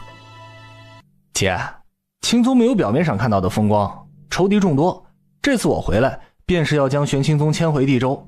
如果姐姐不想被地州的因果琐事牵扯到，现在还可以卸下客卿长老的身份。既然成了玄青宗的客卿长老，岂能退礼？说出这句话的时候，公孙南的眼神很坚定，丝毫不动摇。他在乎的并不是青宗的机缘，而是陈清源这个人。这小子唤我为姐姐，身为姐姐，哪能因为危险就弃他而去？姐，你不好好想想吗？陈清源强调了一下地州的危险，现在和青宗扯上关系可不是什么好事儿啊。怎么，你很想姐姐离开？我肯定没这方面的意思，只是不想让姐姐后悔。我不会后悔。行，那姐姐收拾一下东西，过段时间便要前往地州了。宗内还有很多事情要忙，陈清源也不便久留。望着陈清源离去的背影，公孙南许久没有收回目光，他被这件事惊得不轻。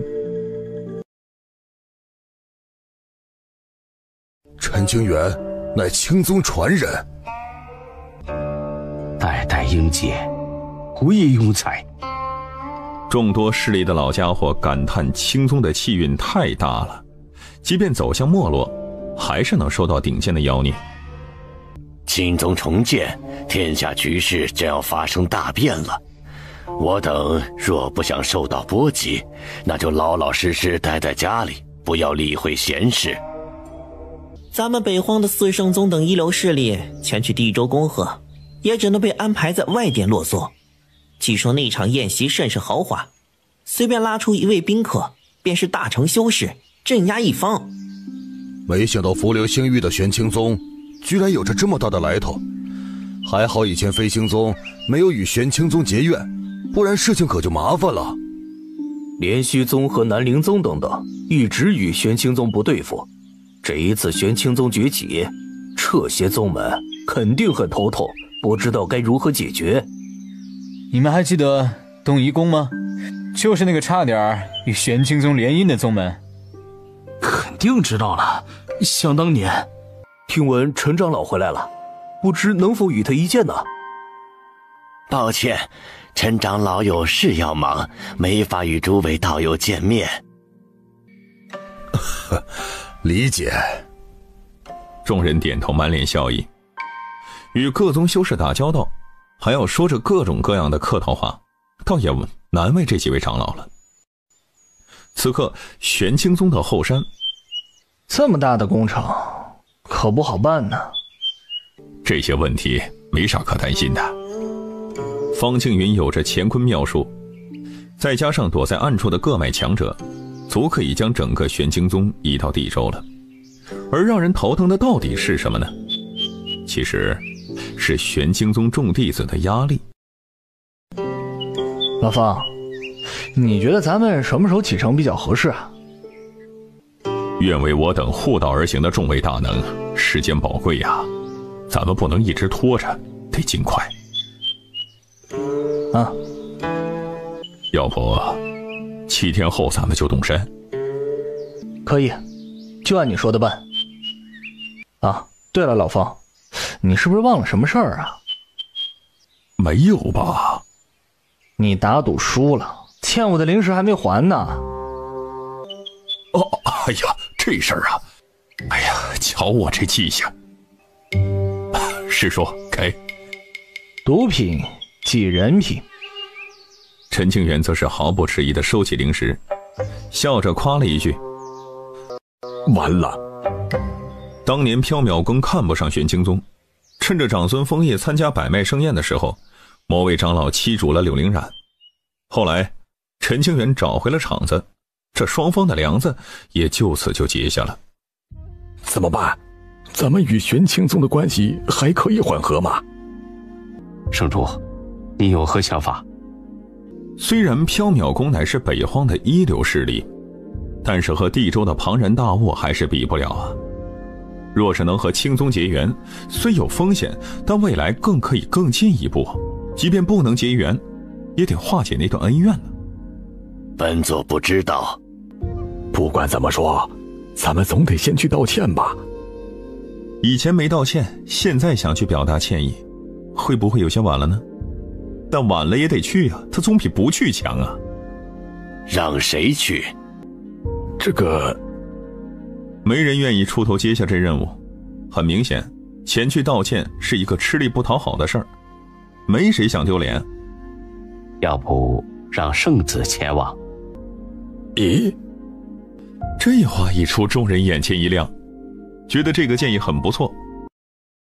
圣子还在闭关，尚未有出关的迹象。自从长孙枫叶得知宗门欺辱柳灵染的事情以后，就闭关不出了。若是自身强大起来，谁敢欺负他长孙枫叶看上的女人呢？他要将剑术修炼到更高境界，要么成功，要么就疯魔。后山禁地出事儿了，灵气紊乱，古碑出现了裂纹。快去！紫色的道痕。根据宗门典籍的记载，以前古碑有变，皆是黑色裂纹，这一次怎会不同？究竟是何意思？找到了。什么？老朽翻阅了所有古籍，终于查到了一些有用的消息。古书记载，缥缈宫的某位先祖修炼禁术，曾引得古碑异变，出现了紫色道纹。禁术？难道是圣子引起的？接着，一道响声而起，一个身着紫色长衫的青年从密室内踏出。枫叶，你现在是什么情况？难道圣子的意识被第二人格占据了？我不是禁术反噬？看他的样子，有点不对劲呢。即便当年动用禁术，眼里也有几分清明，不似此刻这般冷漠呀。众长老都是心生不妙，担心长孙枫叶修炼出了岔子。站住！你要去哪里？可这种时候，1000人哪能让长孙枫叶离开呀？必须要留住他，为其检查一下身体，赶紧消减掉禁术造成的反噬。滚！圣子竟然让圣主滚开！天哪！父，松开！1000人感知到了这一丝杀意，对禁术更加忌惮了。根基稳固，没有任何的奇怪之处，并无禁术反噬的痕迹。以我推断，圣子可能将2种性格相融，不走禁术的原本之道，另辟蹊径。目前的情况，古籍上没有记载，我等只能静观其变。再不放开，他日我若执掌乾坤，定要灭你等满门，或者现在就把我杀了，以绝后患。这话一出，惊呆了所有人，即便是见惯了大风大浪的数位老祖，也是不禁哑口无言，呆若木鸡。活了一大把年纪，就没见过狠起来要灭自家满门的。臭小子，你醒醒！本座是你师父，在场长老皆是你的长辈。那又如何？你记得这些事情？那也就是说，关于缥缈宫的一切事情，长孙枫叶皆没失忆。既如此，他还敢对自家长辈露出杀意，那岂不是说他真疯了？你认识为师，还敢如此不敬，反了！有能耐你杀了我，不然就放了我。长孙枫叶记得过去的事，可他缺失了7情6欲，简而言之，他体会不到人世间的情感了。荒唐！1000人不想被长孙枫叶牵着鼻子走，没有同意。可谁知下一刻就出现了变故。长孙枫叶的四肢虽然动弹不得，但还是可以掌控体内的灵气。于是他心念一动，一抹灵气从眉心而出，化作了一柄短刃。暗红色血液骤然涌出，画面极为血腥和惊悚。快阻止他！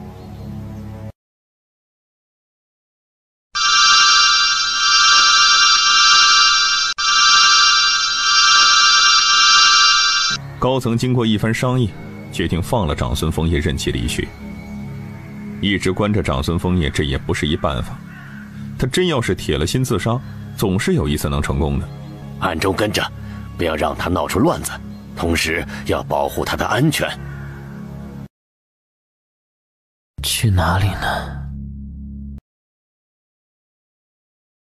只要将重要的东西带上就好了，其余的留在这里布下法阵，以后有空可以回来看看。忽有一阵寒意随风而来，陈庆元看到了一道身影，有些熟悉。疯子，为何我要来这里呢？不对劲儿。陈庆元明显感觉到长孙枫叶眼睛里有着寒意，这不像是故友重逢应该有的态度啊。第二人格吗？疯子，你有事吗？没事。长孙枫叶认得陈庆元，他也记得过去的事儿，只不过他没有了情感，所以冷漠如冰。你的情况好像不太正常，需要帮忙吗？身为兄弟，陈庆元多少还是有些担忧的。不需要，我现在还有事情要忙，没空与你闲聊。要真没事，我可就走了。出发。陈清源一声令下，战船启动，开始消耗大量的灵石。一炷香以后，战船消失于天边。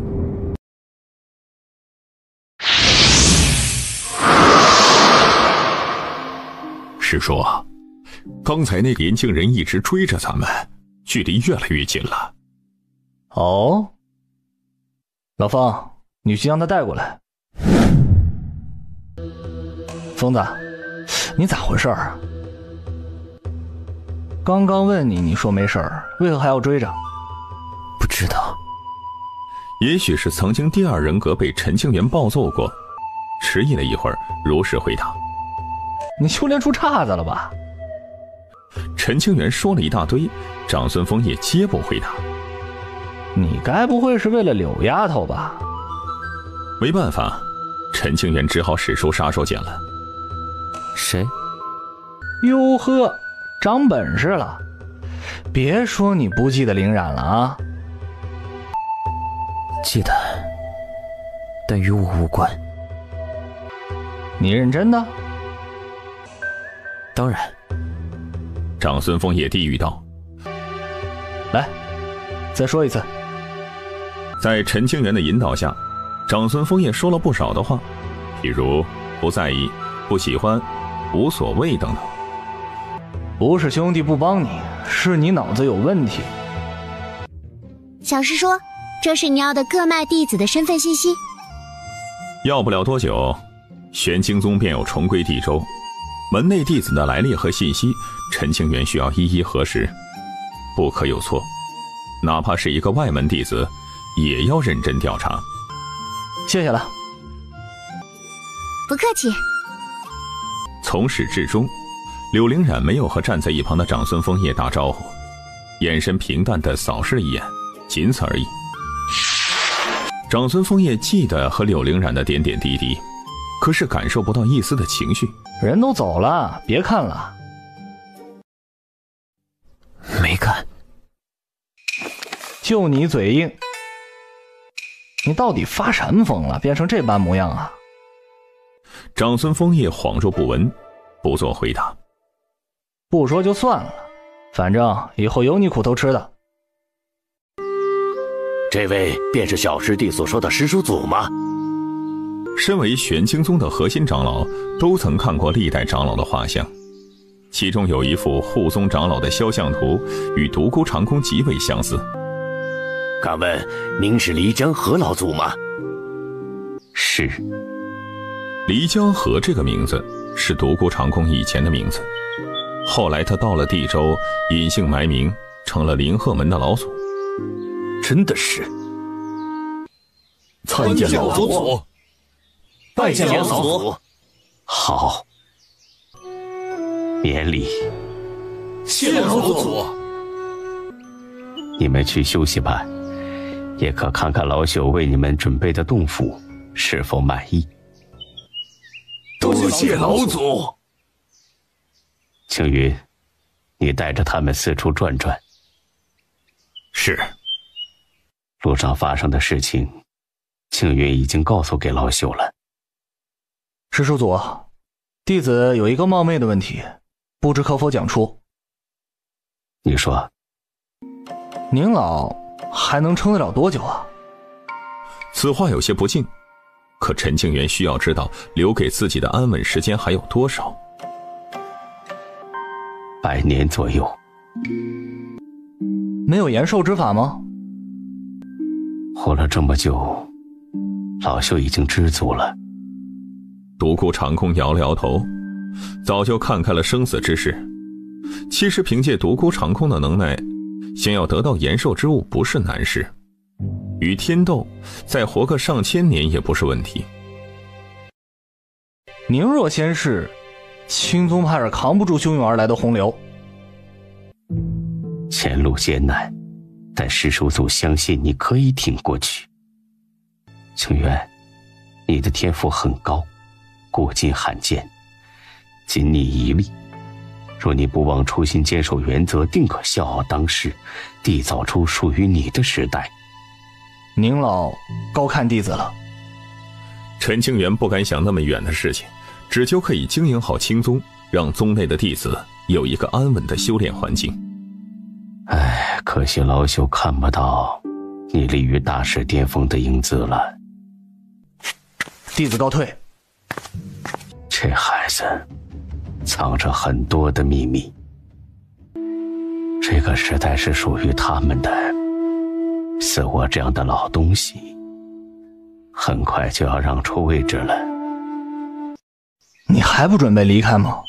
缥缈宫的2位长老正待在外面，还以为青宗把你囚禁了，快要急死了。陈清源对缥缈宫的人没一丝好感，直接让那2位大成修士吃了闭门羹。与我无关。哎，要不这样，你直接退出缥缈宫，加入我青宗得了。听到这话，长孙枫叶转头看了一眼陈清源，一言不发。你一直留在这里，到底有何打算？陈清源问道。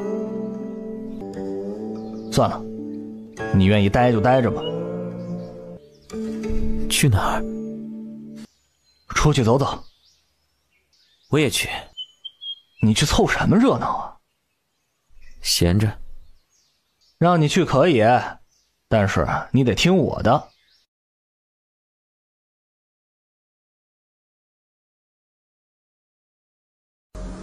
这扇门通往何处啊？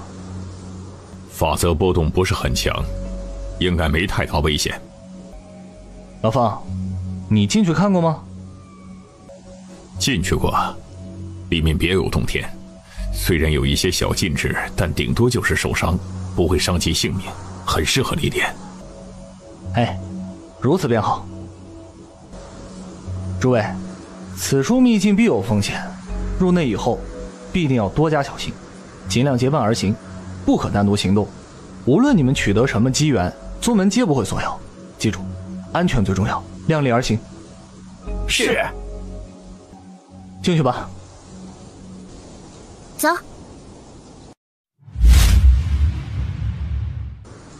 老方，麻烦你进去看看，不要出了乱子。有我在，放心吧。你不进去凑凑热闹？用不着。闲来无事，咱们喝几杯茶，下几盘棋。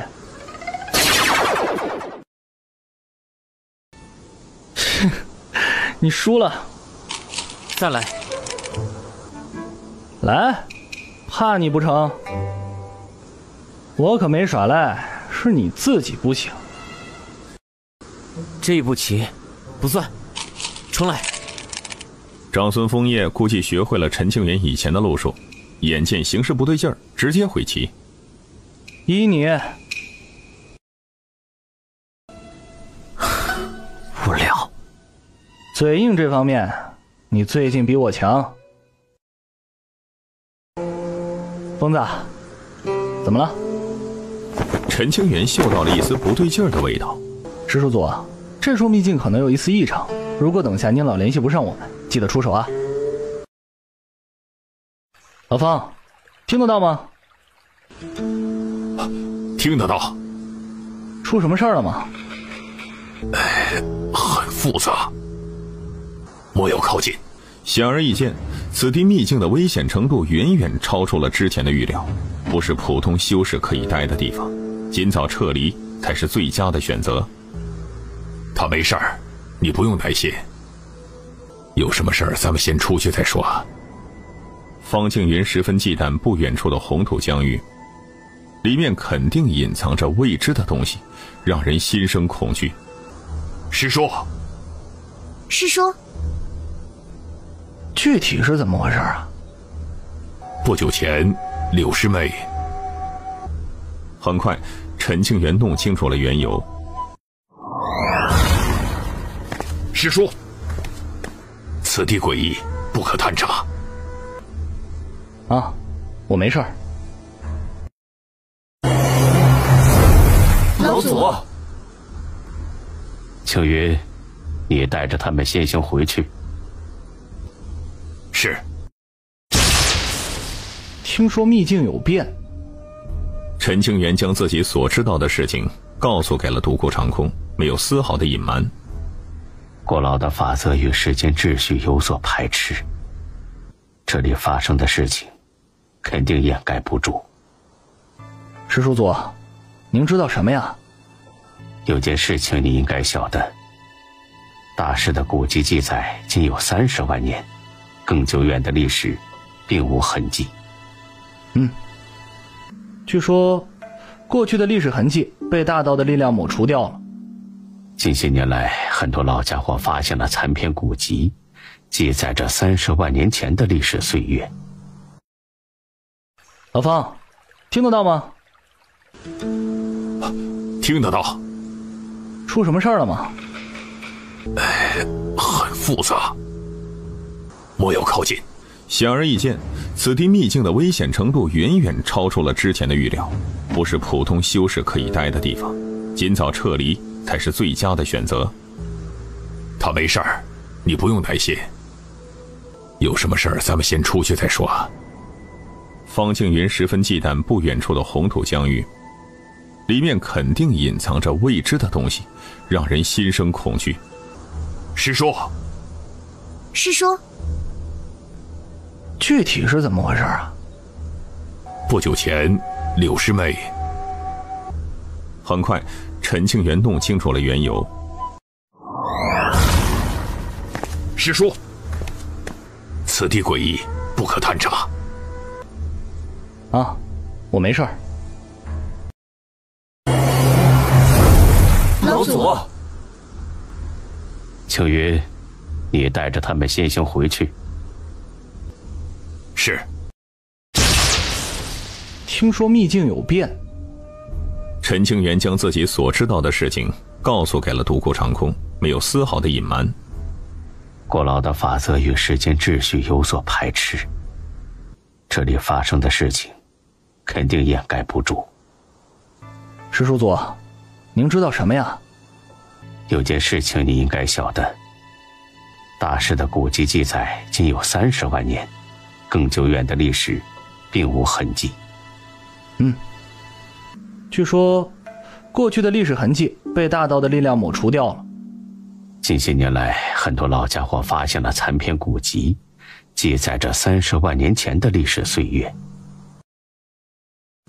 这是一件从未有过的发现，并且随着时间的流逝，残篇古籍也变得多了起来。百脉盛宴每隔10000年开启一次，持续100年。此次盛宴，有人得到了上古传承，有人发现了古籍残篇，还有地冰碎片的出现，南渊的地宫从深渊而现，等等事件，这意味着这个时代的与众不同。陈庆元听着沉默不语。此地的法则甚是诡异，每一寸土地都留下了经久岁月的痕迹。老朽曾研究过一些残本古籍，有所收获。这处地方应该是旧土。旧土？陈清源神色诧异，第一次听到这个词汇。承载了古老痕迹的土壤，诸多的时代曾在这里发生过。100万年前的岁月，我等称之为旧古时期，一个距离我们极为遥远的过去，一切都是未知的。30万年前与100万年前的那段岁月，称其为上古时代；100万年前的无边岁月则为旧古。如果这里是旧土的话，那么很可能残留着100万年前的法则痕迹，或者是一些东西。消息一旦传播了出去，必会引得无数势力蜂拥而来，一探究竟。尘封的旧土突然复苏，但愿是一个好的征兆吧。我们要不要进去看看呀？还是算了吧。独孤长空其实也想探查一下旧土，可是深思了一下，还是放弃了。先回去再说。地州位阶星域，顶尖势力大悲观。东南方向的一颗古星有所异变，要不要派人过去看看？没什么大碍，休息一段时间便好了。柳灵染及时得到了鬼医公孙南的治疗，稳住了动摇的根基，后续只要按时治疗便可，不会落下病根。最近这段时间真是辛苦姐姐了。身为青宗的客卿长老，这是我应该做的。姐姐有件事要跟你说说。何事？你的那位白头发朋友看起来有些不对劲。具体是哪方面啊？他的情况很特殊，我治病多年还是头一次碰到。简单来说，假如他的身体是一个容器，以前容纳了某些东西还有剩余，现在那些东西已经远远超出了容器本身的范围。奇怪的是，他的身体居然没有炸裂，甚至还处于一种诡异的平衡。如果不及时让他的身体恢复正常，可能会有性命之忧。当然了，这只是我的猜测，也许他的身体会发生变化。我应该听懂了吧？这可能是与他修炼的禁术有关，外人插不了手。那可不一定。姐，你有何看法？我为柳丫头治伤的时候，那小子体内的平衡明显有所波动，直到柳丫头伤势逐渐好转，那小子才默默离开，再无变化。公孙南将发现的东西全部说出，听着这些，陈清源算是明白了。留在柳灵染的身边，长孙枫叶的身体才不会继续恶化。直到与柳灵染相距不远以后，疯魔的属性才减少了一些，虽然仍旧冷漠，但渐渐有了情绪波动。没想到咱俩居然成为同宗之人了。按照辈分，你得唤我为师叔，别一副为难的模样，我逗你了。切！听说长孙兄遇到难事了，没什么大问题吧？还行，暂时死不了。经过一段时间的闭关，吴君言的修为有所提升，对青宗的道术也有了更深层次的感悟。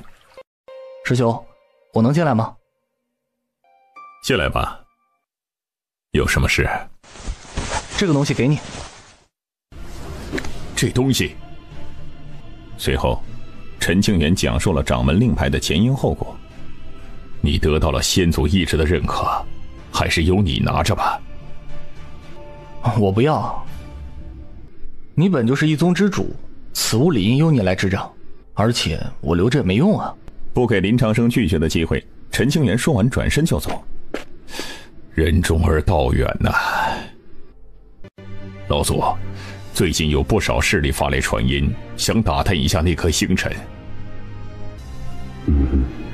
让他们查吧。是。只要独孤长空一日没死，那么便不会有人敢冒险进攻青宗。老爷子，您要去镇守魔渊吗？魔渊的封印逐渐松动，再不去的话，后患无穷。请恕弟子言语不当，咱们完全可以不予理会，随便怎么样。只有当天下修士受够了伤痛，才能明白青宗的恩情和齐心协力。陈清源知道魔渊爆发以后，会有无数的无辜之人惨死，但是他不愿意让老爷子赴死，因为青宗死的人已经够多了。傻孩子，有些事总有人去做，若是让地州化作了魔土，导致无数生灵死去，岂不是辜负了祖上先贤的意志？您若去了魔渊，青宗该怎么办？没了老爷子的坐镇，青宗仅凭大成巅峰的林长生是根本稳不住局面的。青宗的未来自有定数。您真的决定了吗？老朽狗活了这么久，该去赎罪了。但愿死后可以见到青宗的列祖列宗。若非为了给青宗留下希望，奠定根基，独孤长空早就不想苟活于世了。活着对他来说其实是一种折磨。弟子明白了。人终有一死，莫要忧伤。老祖，这是大悲观的邀约。独孤长空接过玉简，一抹神念钻入玉简之内，看到老不死的亲笔邀约，寿命只剩几天时间了。没想到这个家伙比老朽先行一步。老爷子，小婿有诈。不会，葛总想要合力对付老朽，总得死几个人。如今墨渊一乱，他们求着我还来不及，怎会设下埋伏？反正我不相信那些圣地古教。他若凌厉于9天之上，必要让那些古教付出代价。以后怎么做，那是你们这群小年轻的事情。现在，老朽还是去一趟大悲观吧。老熟人就要作画了，无论以前是敌是友，总觉得得送一程啊。你们2个小子想去溜达一圈吗？去吧，先熟悉一下大悲观的路线，以后收账的时候不会迷路。走，咱们出去透透气。只见独孤长空长袖一挥，卷起了陈庆元和吴俊言，消失不见。老朽去矣，不等诸位了。见过独孤前辈。老东西还没咽气吧？老祖尚有一口气，请前辈入内。老朽的这2个晚辈随同而来，劳烦贵宗给个落脚之处。前辈放心，大悲观安排了专门的人去招待陈庆元和吴俊言，不会怠慢。2人身上都有着独孤长空特殊的印记，一旦遇到危险，激活法印为其护道。坐。看来你真没几天可活的了。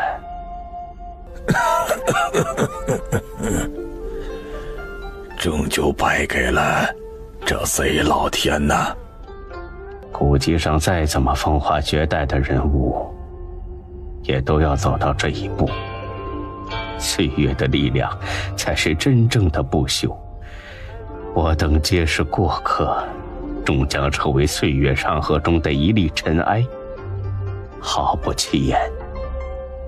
你我认识了这么多年，好像还从未坐下来喝过茶，品过酒吧？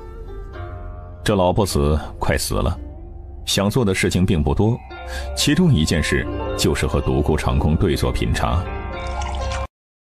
这是我珍藏了很多年的白云道茶，你尝一尝。好。确实不错，难怪你藏到现在才肯拿出来分享。我都这样了，你还损我？现在不损你，以后可没机会了。说真的，我以前可恨你了。现在呢？也恨。都快死了，往日之事还是释怀吧。我就搞不懂了，为何嫣儿如此钟情于你，一生不嫁呀？老不死口中的嫣儿，正是独孤长空以前的爱慕者。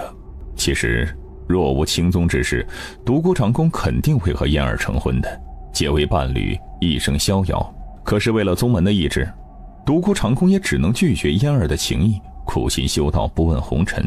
你不还是一样，一生未娶？其实啊，我们本可以成为朋友的。现在交个朋友也还来得及。算了吧，老夫对你啊还是很不爽。不爽就不爽，反正你奈何不了我。有道理。别说老不死现在这副模样了，就算是鼎盛时期，也不可能是独孤长空的对手。你要我过来，应该还有别的事吧？有。提到正事，老不死语气变得凝重了几分。大悲观欠青宗的，该如何还呢？几十年前，我邀请36宗的掌权人商议往日之事，可是没几个宗门愿意真心配合。现在大悲观想解决这事，怕是不容易。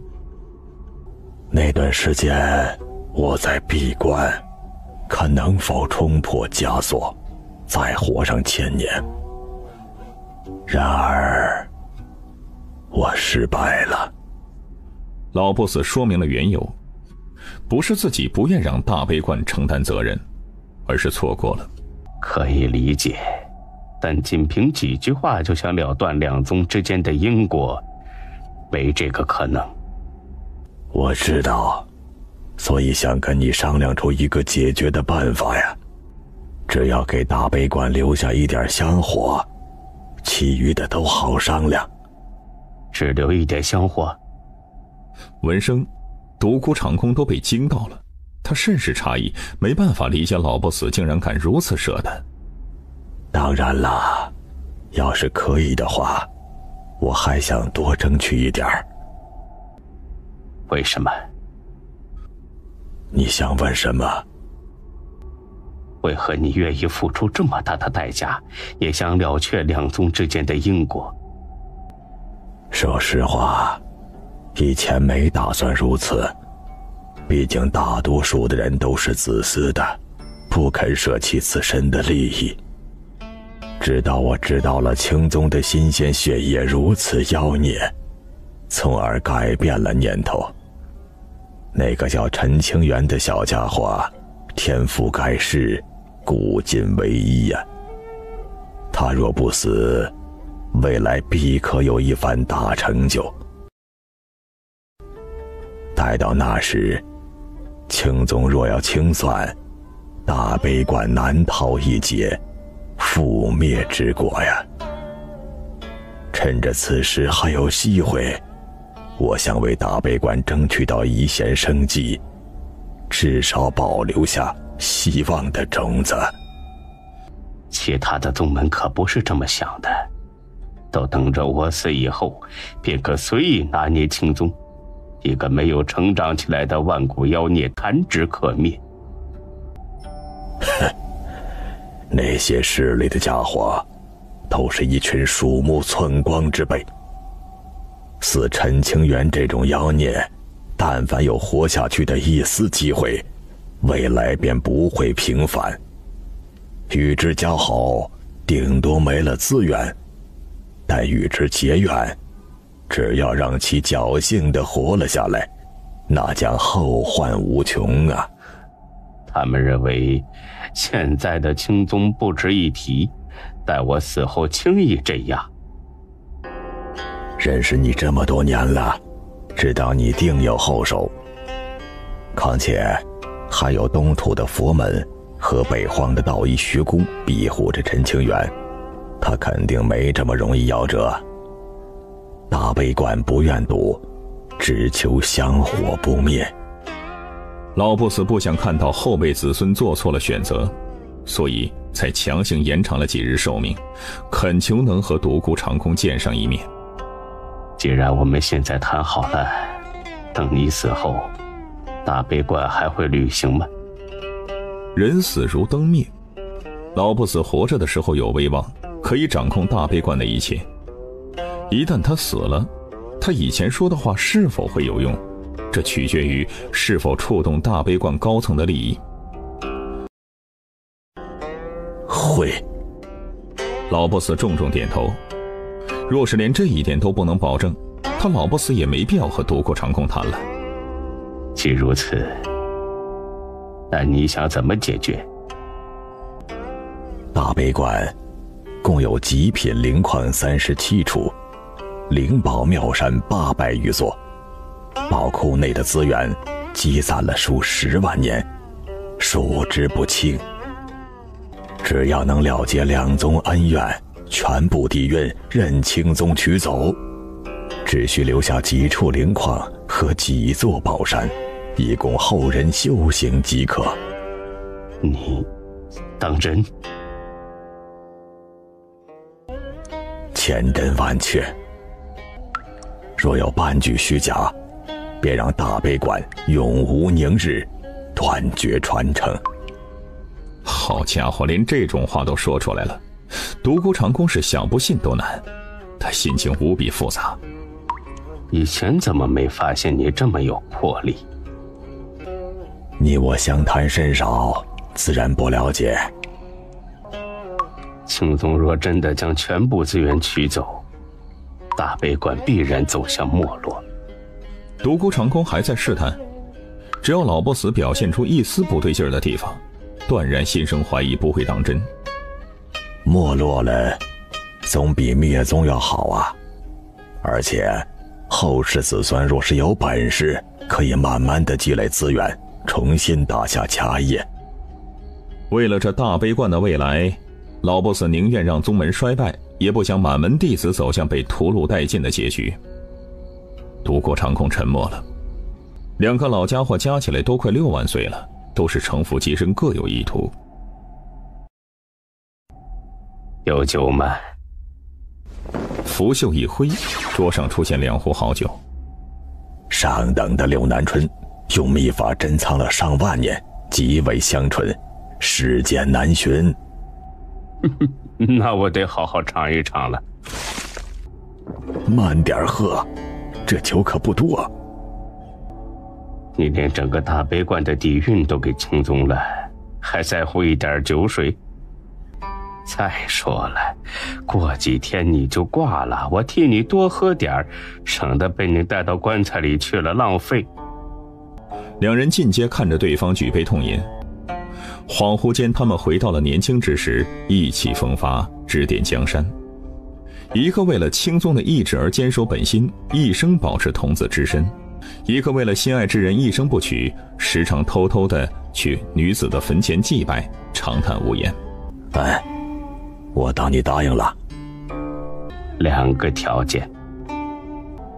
你说。第一，大悲观1半的家底。可以。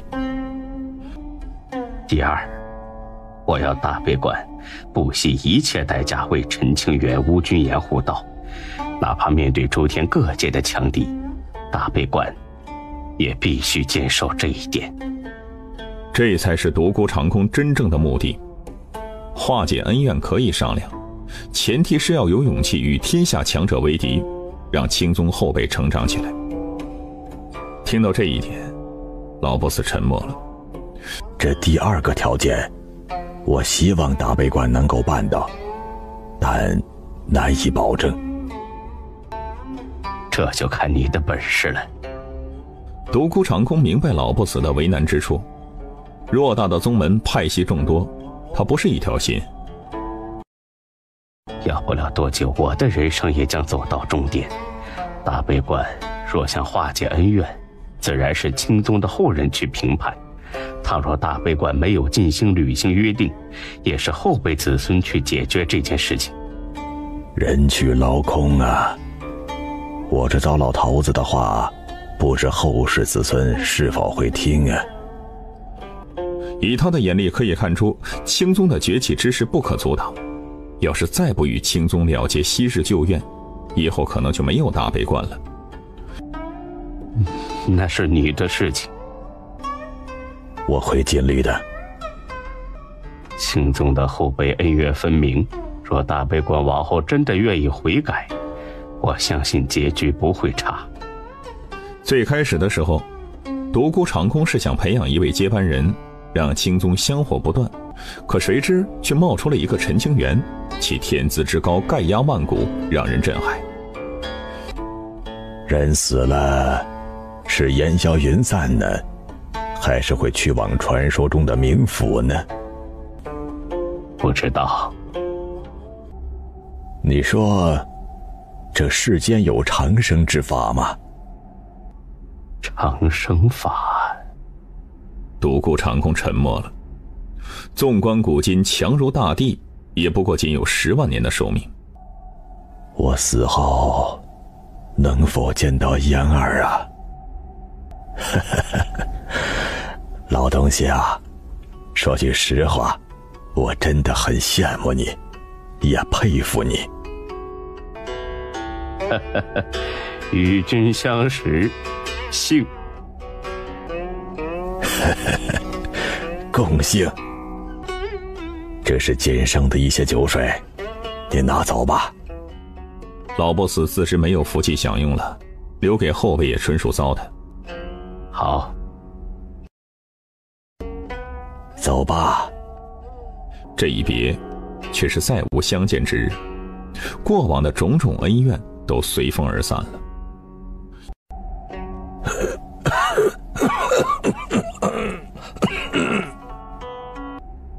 老祖，今日让你们过来，是想交代一些事情。老 boss 借着最后的一丝力量，必须要将这件事完成，不然他死不瞑目。老祖请说。青宗重建，未来定可走向繁华。大悲观若想延续香火，不可与青宗为敌。我已向青宗承诺，大悲观过半的家底全部相赠。什么？而听到这句话，众高层面色大变，都很是震惊，不明白老祖宗这种自断一臂的行为。老祖，过半的家底赠给青宗，大悲观必然没落，未来多年做不稳36宗之一的位置啊！我意已决，不可反驳。老祖，我等知道您是为了大悲观着想，可是青宗除了一个独孤老怪以外，没什么可怕的。再过不久，独孤老怪定会前往魔渊，必死无疑。届时，青宗别说找各宗算账，就连自保之力也没有。目光短浅，一群蠢货。本座活了近3万年，难道脑子还没你们好使吗？老祖，您真的认为青宗可以重回巅峰吗？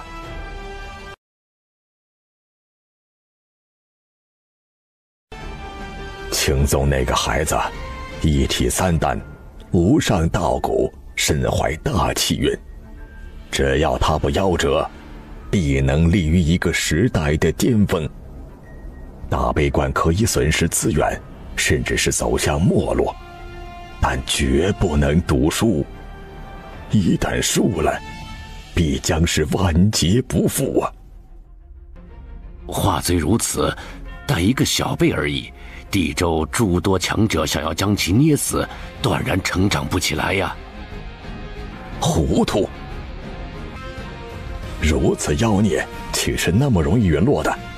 但凡大悲观敢暗中下黑手，待他立于云巅，整个宗门都将覆灭。没那么夸张吧？莫要小觑天下人，不然会吃亏的。既然是老祖的决定，那么大悲观愿意付出1半的家底，以断昔日因果。圣主相信老祖肯定不是一拍脑门临时决定的，定是经过深思熟虑。了结旧怨还不够。自今日起，大悲观将无条件站在青宗那边，为青宗的2个小家伙护道，哪怕与天下为敌，亦不可退。荒唐！师兄，您说舍弃1半的底蕴，我等可以同意，但是将整个大悲观压在青宗那一边，不妥呀。请老祖三思。我还没死呢。这让老 boss 甚是烦躁，而此语落下之后，众人立刻闭上嘴巴，战战兢兢。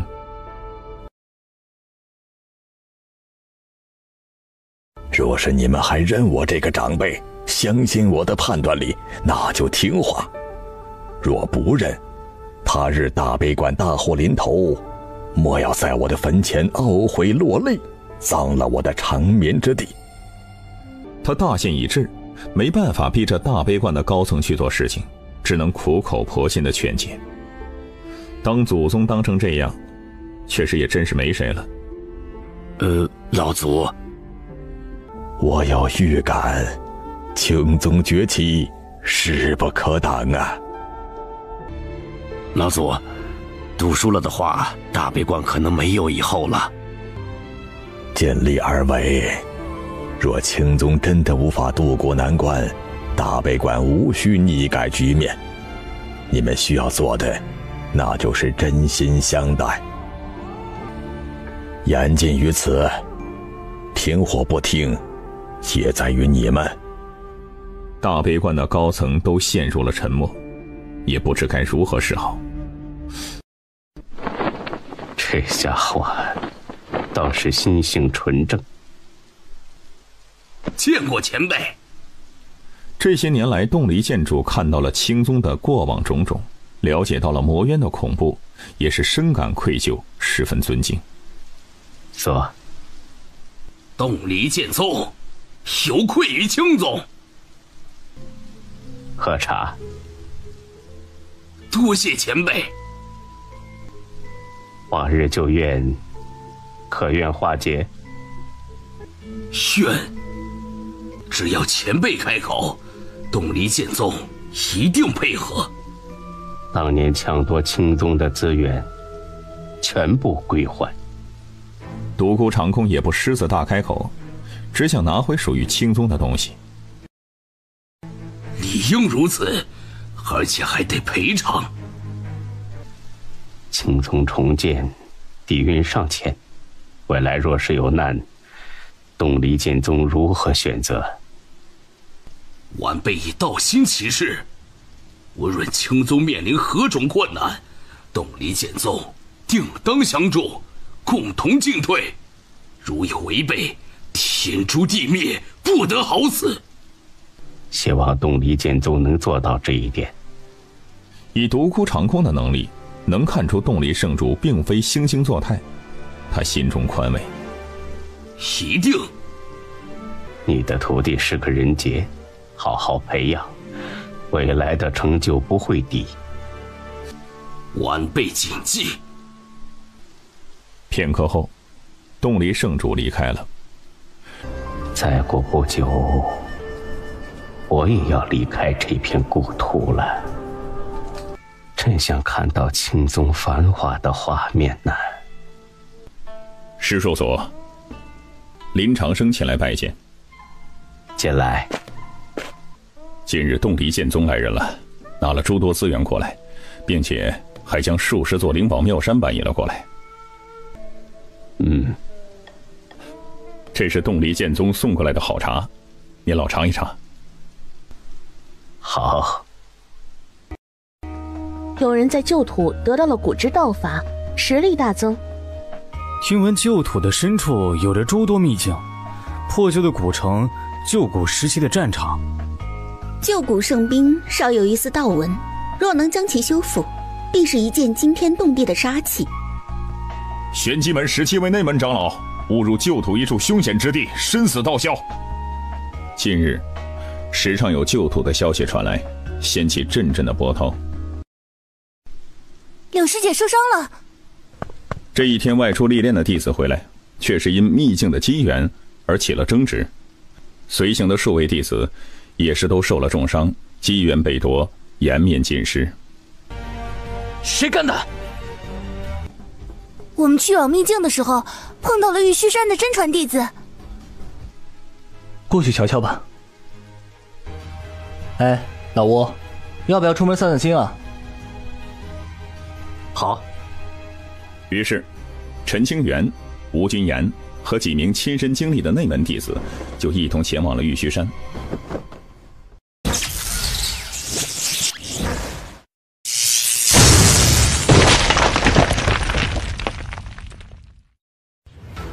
谁那么大胆？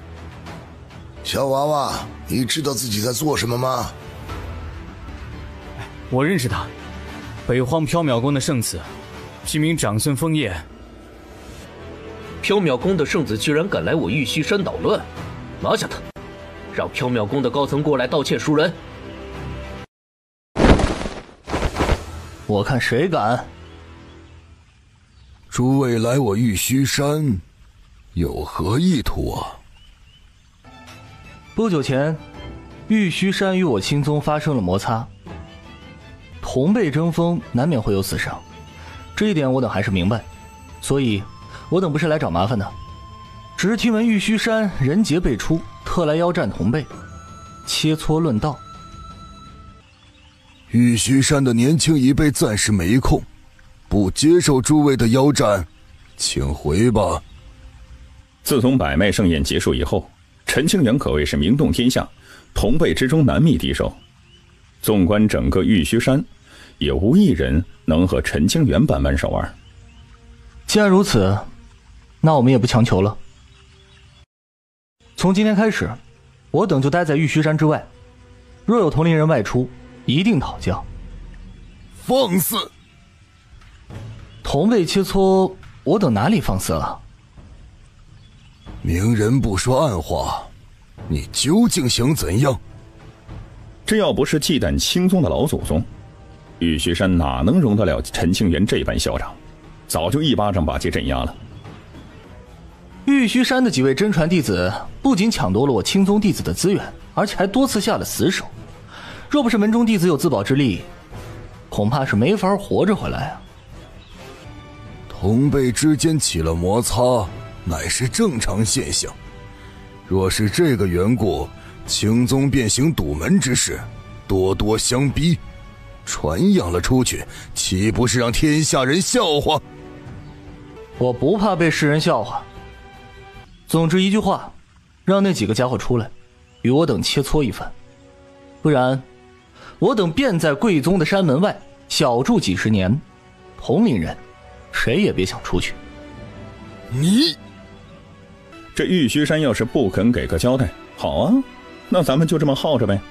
时间拖得越久，玉虚山就越丢人。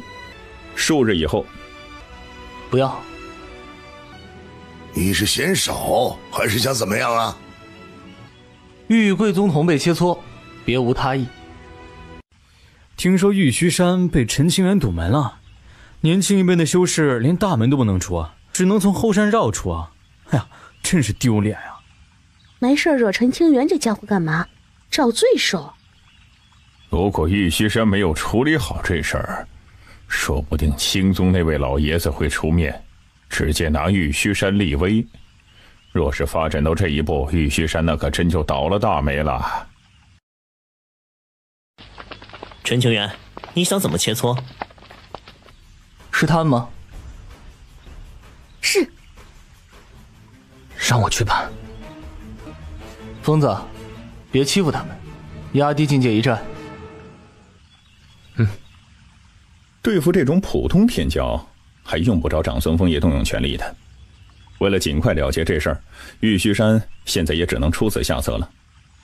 等到青宗的老怪物身死道消，倒要看看那青宗还能否立足于地州。你们一起上吧！上！结阵！破！三人结成的杀阵剧烈的震动，阵法结界出现数道裂痕，而且快速的蔓延向其他的地方。此子的实力居然如此强！同境界一战，三人联手都打不赢他，怕是要分出胜负了。长孙枫叶一连数拳都打在阵法的同一个位置上，轰的一下，阵法直接破碎。我们认输。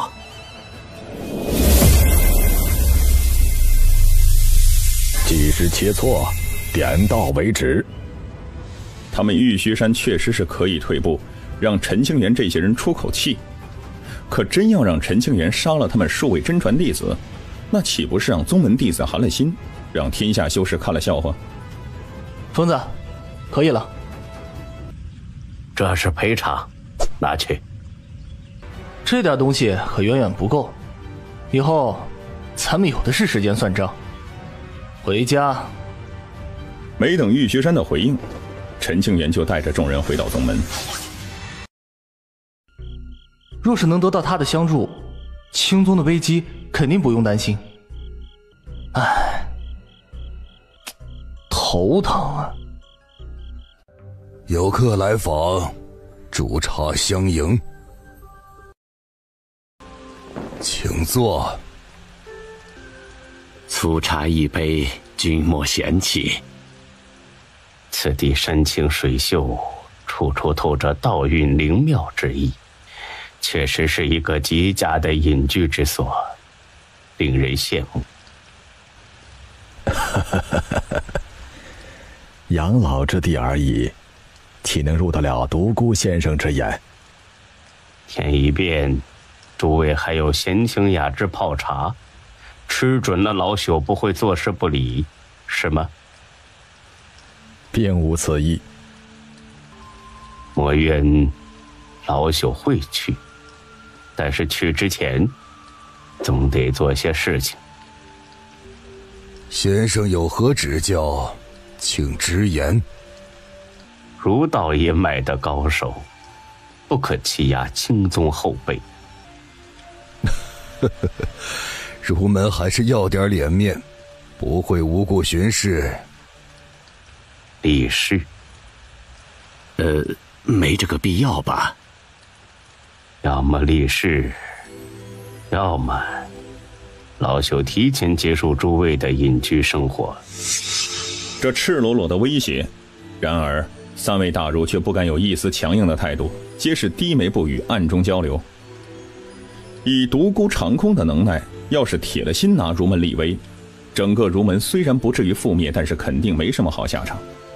儒门所有大能联合起来，估计都打不赢独孤长空。我等以道心立誓，儒门大成初期以上的修士，1000年内绝不会主动寻找青宗的麻烦。若有违背，立誓之人当神魂俱灭，永堕深渊。我等以道心立誓，儒门大成初期以上的修士，1000年内绝不会主动寻找青宗的麻烦。若有违背，立誓之人当神魂俱灭，永坠深渊。我等以道心立誓，儒门大成初期以上的修士，1000年内绝不会主动寻找青宗的麻烦。若有违背，立誓之人当神魂俱灭，永堕深渊。这杯茶味道不错。独孤先生，其实儒门一脉本就没打算找青宗的麻烦，立誓不过是一种形式。青宗面临的危机是藏在暗处的那些家伙，待先生走后，局势难解啊！不劳诸位费心。他要尽可能地减轻青宗的压力，确保陈清源等人可以成长起来。此前玉寿宗主被困听道山100年，诚意十足。如果有心赔偿，可以与青宗了断恩怨。依你所言，如此甚好。独孤长空缓缓点头，去了下一个地方。我等拜见前辈。可知本座来意，请前辈明示。青宗不可入。众人的心脏都是一颤，弯腰的幅度也又低了几分，生怕是惹得这位老爷子不开心呢，从而给他们引来大祸。独孤大妖，来了不少人，想与老朽掰手腕吗？前辈仅差一步便是准地，我等自知实力有限，不敢。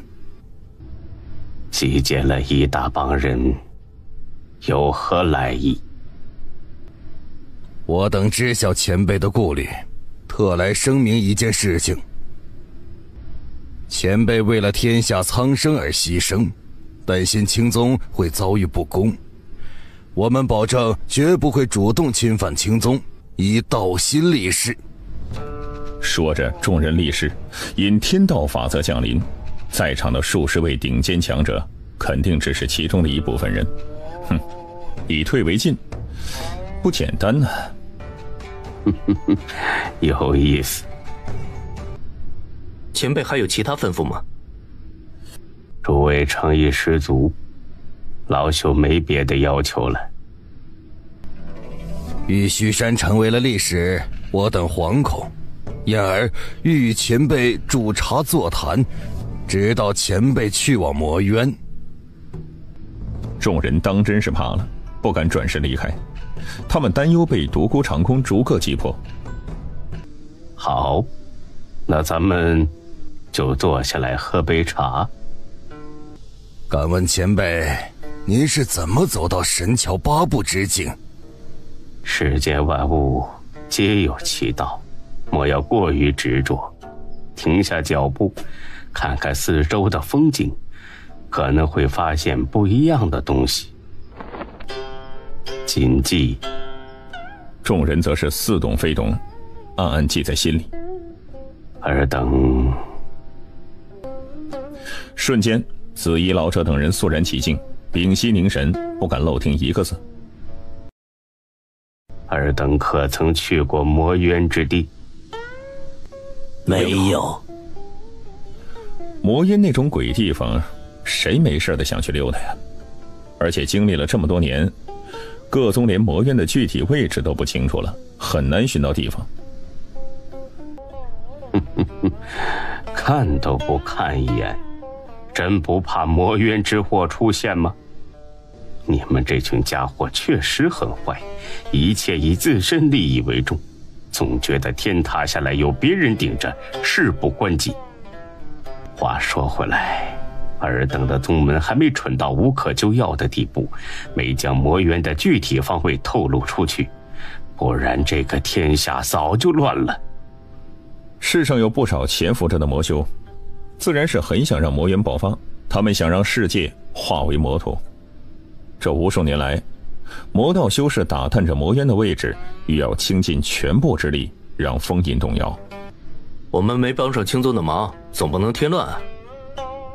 封印镇守了魔渊30万年，修修补补，总归有彻底破碎的一天。到那时，诸位有何打算？是否想过？诸位不配与老朽对坐饮茶。愚昧之人，终将会付出代价。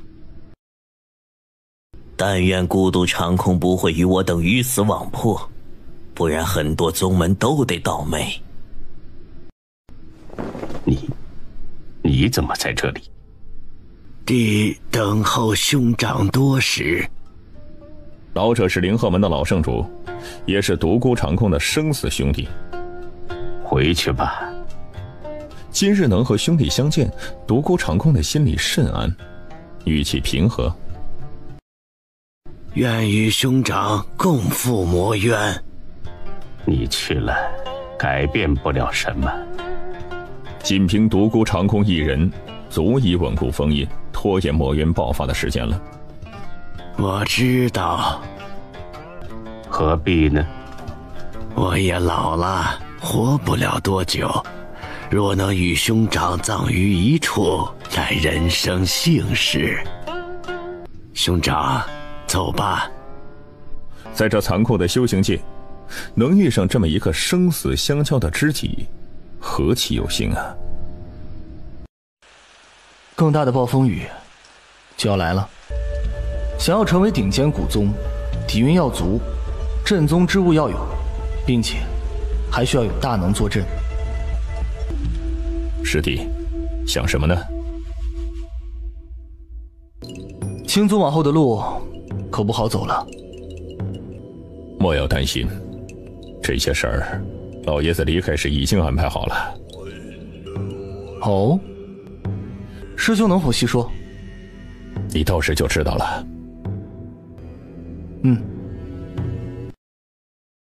公主，您当真要不惜一切代价去庇护青宗吗？恕老身直言，独孤老前辈一去不返，青宗重建底蕴尚浅，肯定挡不住后面的重重危机。青宗与地州古教的因果旧怨，陈清源的无上根基，吴君言的地兵碎片，注定了不会太平。众长老的态度基本一致，都不愿意掺和进去，免得把梨花宫拖进深渊。诸位，先看看这个东西吧。独孤前辈的修道感悟，这东西堪称无价呀。神桥之境，我等穷尽一世也触及不到啊。本座与独孤先生立下了约定，他日青宗有难，一定鼎力相助。独孤前辈诚意十足，梨花宫自然不可坐视不理。确实如此，说的极是。众长老纷纷点头，再无反对之声。本座想了很久，不只是相助，而是结盟。无论将来面对什么事情，共同进退。联盟？这……公主，您有此打算，应该不是因为这枚玉简吧？请公主相告。诸位，如果梨花宫能辅佐出一尊大帝，值不值得冒险？长老们愣了许久，眼中的震惊之色也是不可掩饰。难道自己听错了？辅佐大帝？公主，你认真的吗？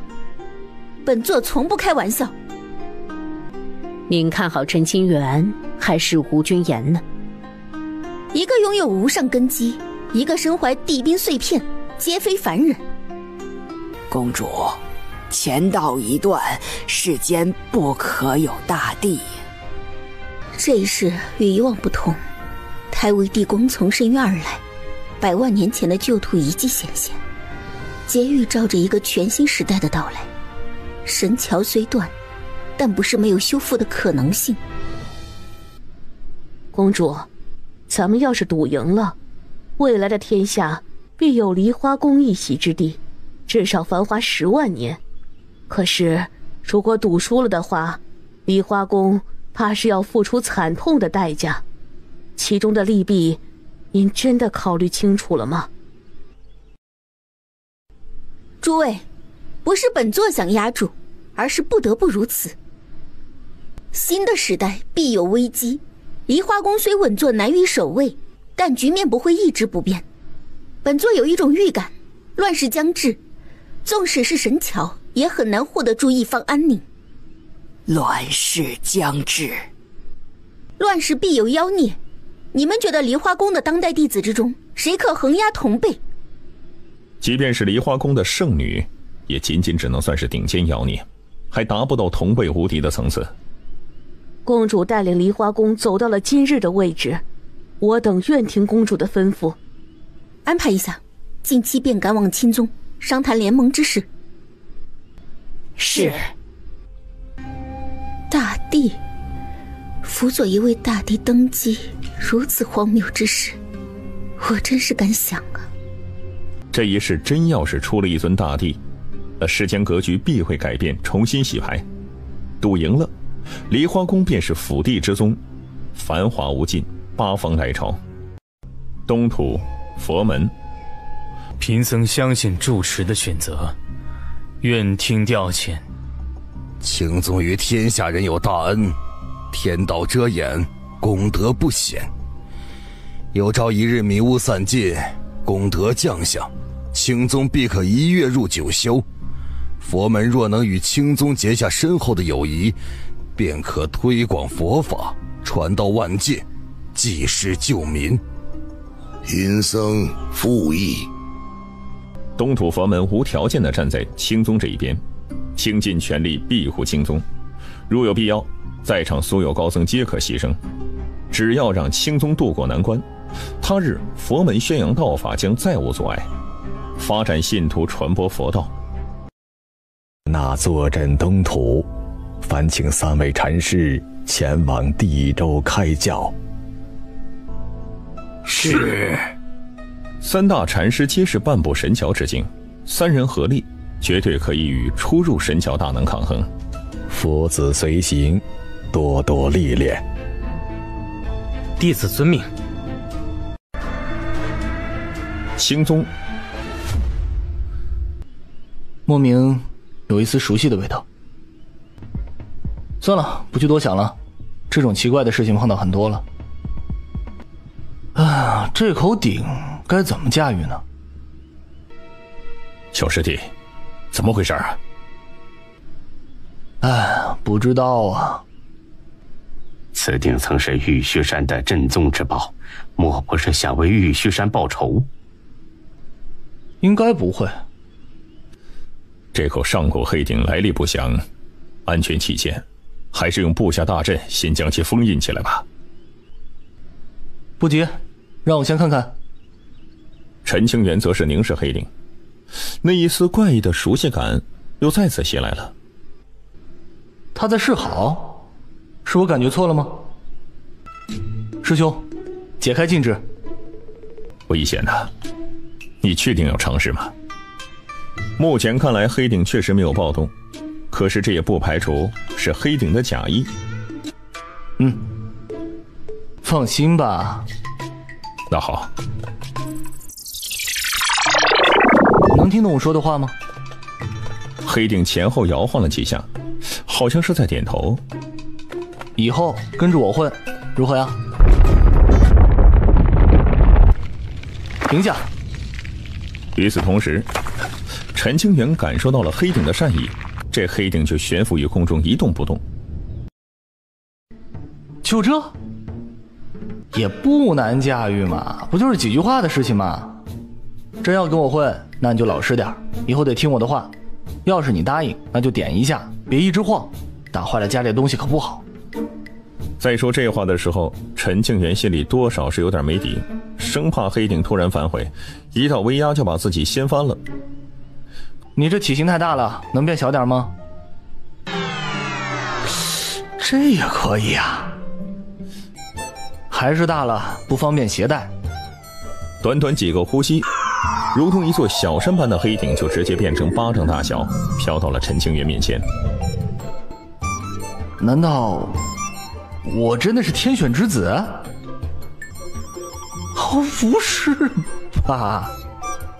众长老也看呆了，这么恐怖的上古黑鼎被陈清源三言两语就收服了，太离谱了吧？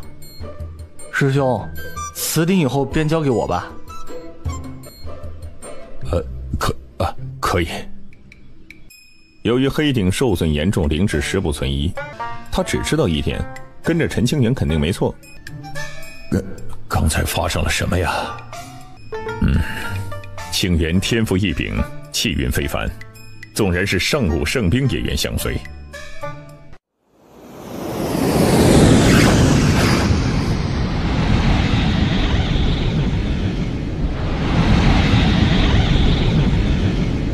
哇，好大的排场啊！是啊是啊，阵仗真不一般。梨花宫来此，不知有何意图？不是坏事儿。老爷子曾说，梨花宫是有飞敌，若遇危难可以求助。只是即便青宗和梨花宫的关系比较友好，也用不着如此大动干戈吧？倒是有些奇怪呀。林长生眼里闪过一丝疑色，给予了梨花宫最高规格的待遇，亲自出门迎客。梨花公主亲临青宗，不知有何要事？林宗主，可否入内详谈？自然，请进。联盟？联盟？这不是在开玩笑吧？以梨花宫的底蕴和地位，他犯不着和青宗结盟吧？没了老爷子的青宗，那是摇摇欲坠。梨花宫突然提出结盟之事，会不会有不好的图谋啊？柳公主，在下不喜欢弯弯绕绕的说话方式，有话请直言。林宗主请讲。梨花宫家大业大，稳坐南域第一势力的交椅。这青宗重建根基浅薄，外敌无数，随时都可能惹来大祸。贵宗想要和青宗结盟，那岂不是自找麻烦吗？何必呢？诚然，青宗危机四伏，强敌无数，梨花宫底蕴深厚，局势安稳。但是大势已至，天下格局必然有所变化。梨花宫如果一成不变，想要长盛不衰，根本没有这个可能。梨花宫与青宗结盟，想帮助青宗度过劫难。他日若青宗崛起，希望可以照拂一下盟友。柳公主这是投资？是。不怕翻船吗？怕，但我相信自己的判断力。你看上了青宗的哪方面，值得你这般冒险呢？事关青宗的未来，林长生必须得问个明白，不可能留有隐患。陈清源、吴君言，他们成长起来还需要很长的一段时间呢。梨花宫等得起？大事争端时常发生意外，若是事情的发展超出柳公主的预料，你不后悔吗？本座既然赌了，输了也绝不后悔。柳公主，愿两宗结盟以后，契约长存，同舟共济。宫殿的紧张气氛顿时缓和了，两宗的长老也开始聊天，欢声笑语。师叔，梨花宫圣女求见。知道了。圣女，许久未见了。陈道友，圣女询我有何事？两宗联盟之事，陈道友可知？哦，是吗？关于联盟，道友怎么看？这是一件好事，以后青宗与梨花宫便是盟友，共同进退，福祸相随。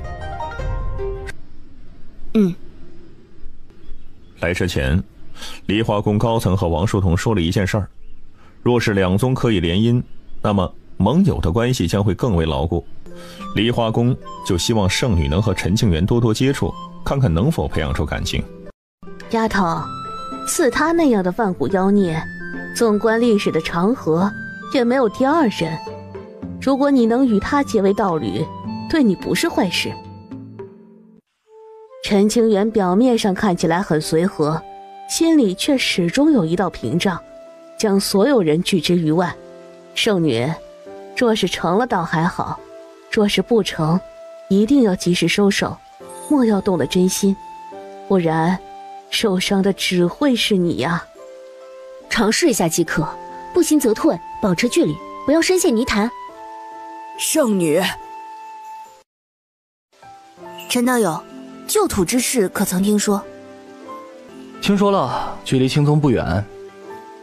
这次梨花宫前来，不仅是为了与青宗联盟，而且还想弄清楚旧土之事。旧土太过神秘，梨花宫若要探寻，注意安全。陈清源始终和王书童保持距离，笑容虽是如春风，可却是给人一种疏远的感觉。陈道友难道对旧土没有兴趣吗？青宗的麻烦事太多了，就算是有兴趣，也只能忍着，不敢以身犯险境。确实，商谈好像结束了，我先走了。好，师兄，真决定联盟吗？这对青宗不是坏事儿，有着梨花宫相助，可以解决很多难事。话虽如此，但梨花宫此时结盟，肯定意图不轨。确实是有意图。梨花宫不仅想结盟，还想联姻。联姻？谁啊？你。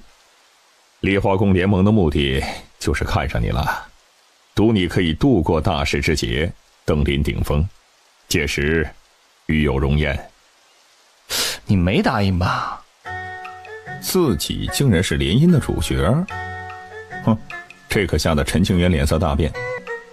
我当然没答应啊，这是你的私事儿，为兄不会管的。那就好。梨花宫想派谁出来联姻呢？我家师弟天赋盖世，风度翩翩，为兄看得出来，梨花宫是真心联姻，推出的不是普通弟子，而是圣女。哦，这样啊？怎么心动了？要不要为兄和梨花宫商量一下联姻之事啊？哎，别！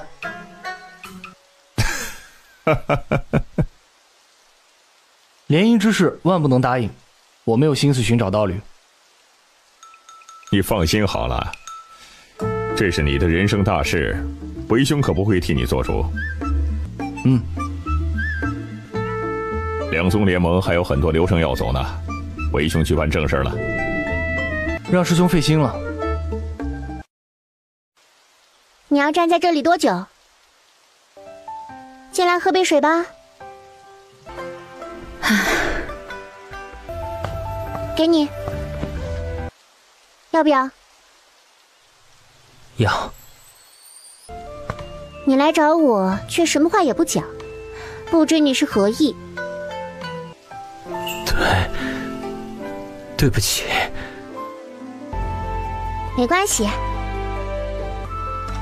还有，谢谢你。长孙公子，缥缈宫的大长老来了，欲要与你一见。有些事，总归是要解决的。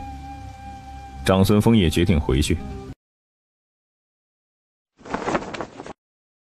你看起来好多了。这段时间，劳烦陈兄照顾了，抱歉。咱们是兄弟，别说这种见外的话。与你一同面对劫难，为了救兄弟，也是为了心中的那个人。你来了也改变不了任何的事，保全自己最为重要了。走了。有些话不必多言。长孙枫叶转身而去。咱们要不要听老祖的一令？目前还有示好的机会，要是再拖下去，可就很难与青宗化解旧怨了。众高层是既不想冒险，又想得到好处，这简直都没救了。宗主，您给句准话吧。坐山观虎斗，哪一方都不理会，静观其变。独善其身想的确实很好，可是呢，大悲观本身就身处泥潭之中，根本不可能独善其身，除非青宗灭了。门外有一人想要求见师叔。谁啊？常子秋。哦，让他进来，请到偏殿，我稍后就来。是。偏殿。长兄来此询我有何事啊？确有要事，希望可以得到陈兄的解答。请说。当年陈兄赠予我的那块玉佩从何而来？龙形血玉乃是常子秋的先祖之物，其内包含诸多古之秘法以及血脉秘术。这些年，常子秋一直研究着血玉，隐居不出。这个无可奉告。这件事情对我很重要，希望陈兄可以相告。当年我已经说了，受人所托将玉佩给你，具体是谁，真的没办法说。因为红衣姑娘早就有言在先，不能透露关于她的任何事儿，所以陈清源也只能憋着。既然陈兄为难，那我不问了。长兄，还有别的事情吗？没了。那我就不留你了，恕不远送。我想留在青宗多待一段时间，不知可否？为什么呀？因为我浪迹天涯，没有去处。自从他得到龙形血玉之后，常子秋就时常做梦，内心深处似乎是有一道声音在指引常子秋，让他跟着陈清源。不太合适吧？我交钱绝不白住。都是兄弟，这么客气啊？等下我就给你安排地方，想住多久都行。有了钱，那是什么事都好办。从今日起，常子秋就住在了青宗。在没弄清楚内心深处的那一丝羁绊之前，他是不会离开的。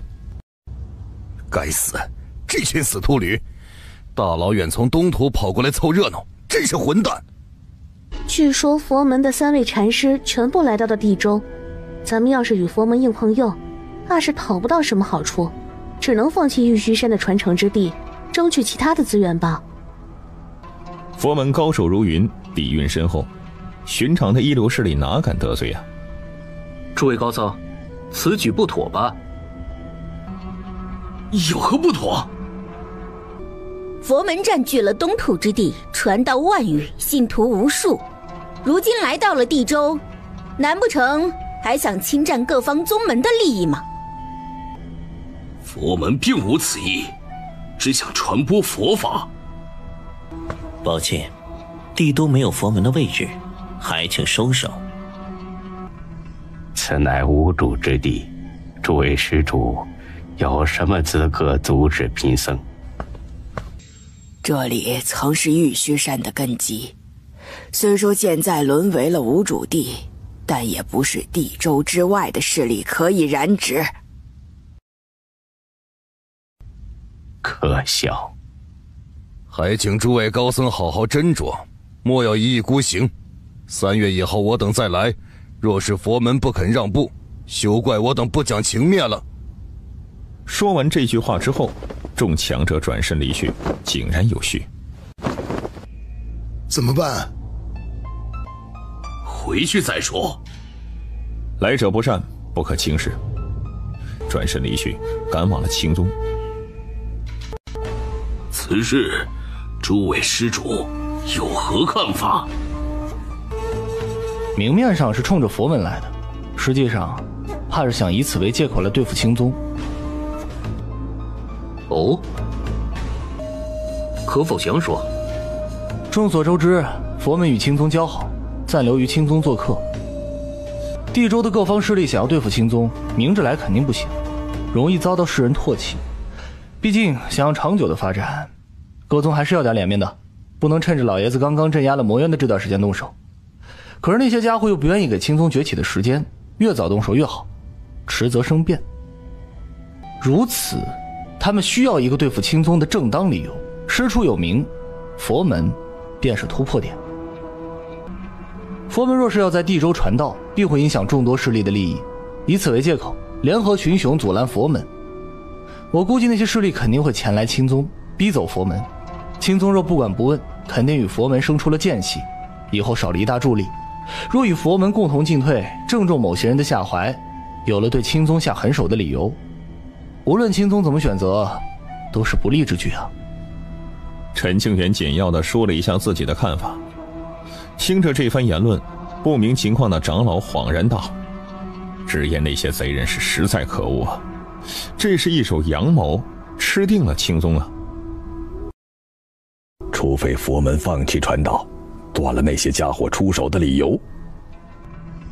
没用，既然他们决定出手，就肯定还有另外的办法。借口而已，多的是。随便编排一些消息，说我青宗藏着魔修，或是藏匿着某些宗门的叛徒，等等。这些理由会不会太假了？真假并不重要，谁赢了才重要。历史是胜利者书写的，青宗一旦败了，若干年以后，假的理由也就变成真的了。陈施主所言在理。众高僧其实也猜到了这一点，生怕和青宗产生矛盾，所以才召开这次会议，有什么都说出来，一同解决难题。怎么处理眼下的局面？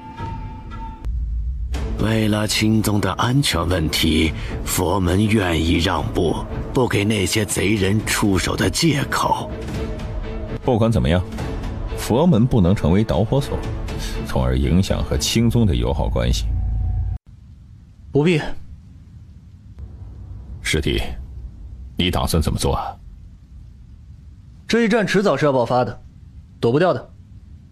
即便这次佛门让步，也拖延不了多久。与其这样，不如让这场暴风雨提前到来。开战吧。战。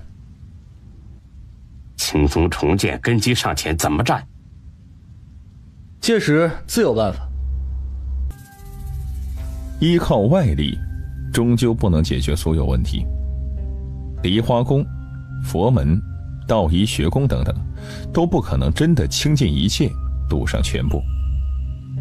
青宗的覆灭一旦到了不可挽回的地步，这些势力肯定不会陪葬的，自身强大才是根本的。宗主，您打算怎么办？兵来将挡，水来土掩。娘的，拼了！战就战个痛快。佛门的众高僧还想劝诫青宗别莽撞，因为目前最重要的是拖延时间，确保年轻一代可以成长起来。师弟，你觉得咱们能挺过这一劫吗？能。靠人不如靠己呀。我有一个想法，说来听听。千宗。什么？这一次应该是各方势力的试探，不用过于担心。可是下一次呢？青宗不灭，那些家伙寝食难安，不可能停手。确实如此。即便是有梨花宫和道医学宫等势力相助，青宗也很难扛住地州的压力。老爷子刚将魔元镇压了，神教大能多半不会露面，还会要点脸。可再过几年，世人要是淡忘了老爷子的功绩，那就不一定了。只有千宗才有活路。迁到哪儿去呢？哼，天下之大，竟是难有青宗的容身之处。旧土。什么？旧土？据传旧土被红雾覆盖，时空错乱，极为危险。话虽如此，但是尚有生机，总好过留在原地等待着贼人入侵，成为砧板上的鱼肉，任人宰割。陈清源不是脑子一热冒出的念头，这是他经过深思熟虑，并且有一定把握。传言旧土很多地方都被岁月法则笼罩，残留着旧时代的痕迹。这要是运气不好，大成顶峰修士入内，也有陨落的风险呢。我应该能在旧土之内寻到安全之地。冥冥之中，古地的岁月力量指引着陈清源，为其庇护。当真？我不确保进入旧土以后可以安全，但是总比留在这里当活靶子要强。唉，先不说旧土内的危险吧，咱们这一大家子，且还有宗门根基，拿什么千宗啊？我有办法。你有什么办法？可千宗之事关乎到青宗的根本，不可马虎啊。师兄还记得此物？玉虚山的镇宗之物，难道此物能帮到咱们？这段日子我一直在研究此鼎，大概弄清楚了他的能力。只要有足够的资源，我便可以撬动青宗所处的这片疆域。此鼎之神秘，蕴含无上威力。奇怪的是，黑鼎却很听陈清源的话。师弟啊，这事可不能开玩笑啊！若无把握，我不会说出来。你容我考虑一下。千宗乃是大事，师兄身为宗主，由你来决定。即便打算迁至旧土，也需要不少的时间。好好准备一番，此次劫难必须要挺过去。如果可以，陈清源甚至都想把青宗移至天渊。若是有红衣姑娘庇护，他根本不惧外敌，只是这儿距离北荒太过遥远了。旧土，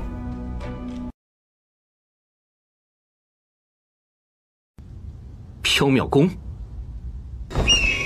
客从远方来，请进。这位前辈是？老夫是缥缈宫的上任圣主，厚着脸皮下来轻松讨杯茶水喝。啊，前辈能来，蓬荜生辉呀！不知缥缈公此次前来有何贵干？林宗主，此次我等前来是来道歉的。道歉？青宗和缥缈宫从未结怨，这何来道歉之言？多年前，缥缈宫的某位长老自作主张，不小心欺负了贵宗的真传弟子柳灵染。柳丫头，众人眼中尽是疑色，就从来没听说这事儿啊。当年柳灵染受了欺负，他不想给宗门带来麻烦，也就没有上报。诸位难道不知？不知。陈长老对此事知情。师弟，究竟是怎么回事啊？柳丫头外出历练的时候，被缥缈宫的一些家伙欺负了。后面我知道了这事儿，已经为柳丫头出头了。陈清源简单的讲述了一下这件事的前因后果。既然事情已经解决了，缥缈宫没必要登门道歉。这事儿错在缥缈宫，理应上门道歉，以免产生了误会。一前人心里却不这么想，真要是可以，那绝对不来丢这个人，这也是被逼无奈。恕我直言，缥缈宫若真有心致歉，为何以前没有表示，偏偏在这时候？疯子这家伙难不成把刀掐在了缥缈圣主的脖子上吗？就算是长孙枫叶身为缥缈圣子，也不可能让圣地高层低头道歉吧？真是奇怪啊！能否将柳姑娘请出来，本座想当面道歉？师弟，你以为如何？那就让柳丫头过来一趟吧。小师叔，有何事唤灵然？缥缈宫的这群人特意赶来，想向你当面道歉。事情已经过去了，缥缈宫不必如此。虽然当初陈长老为柳姑娘出头了，但错在缥缈宫，必须得当面道歉。本座身为缥缈宫之主，难辞其咎，还请柳姑娘见谅。这……丫头，你要是不原谅的话，这事很难有一个结果。前辈言重了，缥缈宫的歉意，晚辈收下了，解除误会，再无旧怨。哈，多谢姑娘。臭小子，为师给足你心爱之人的面子了吧？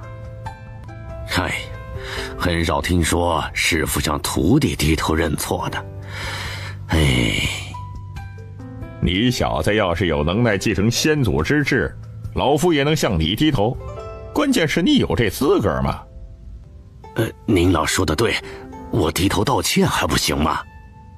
那日伤了柳姑娘的长老已被重罚，如果姑娘觉得不够，缥缈宫可以将其交由姑娘处置。在宗门利益面前，这一个长老的生死根本就不重要。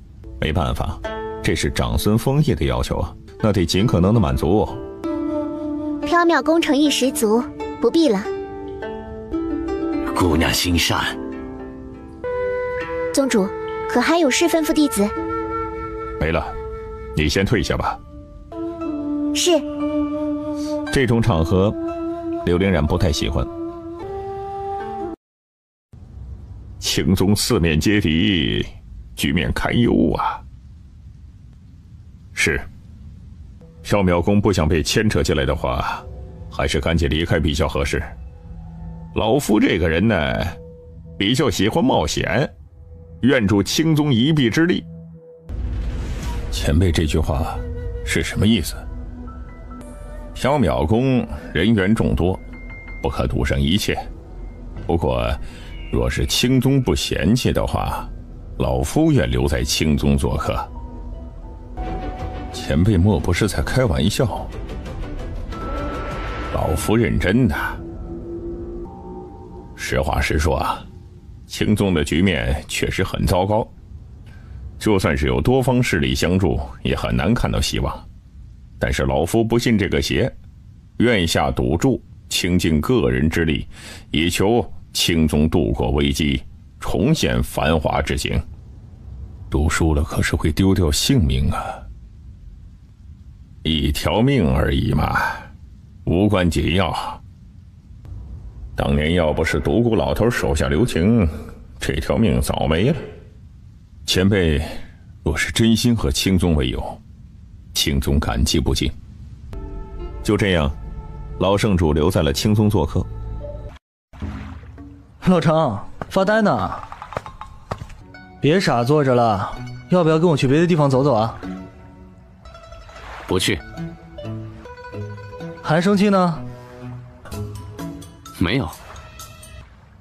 哎呀，我的人生太苦了，早知今日，当初就不应该留在青宗做客，而且还是自己主动交钱留下来的。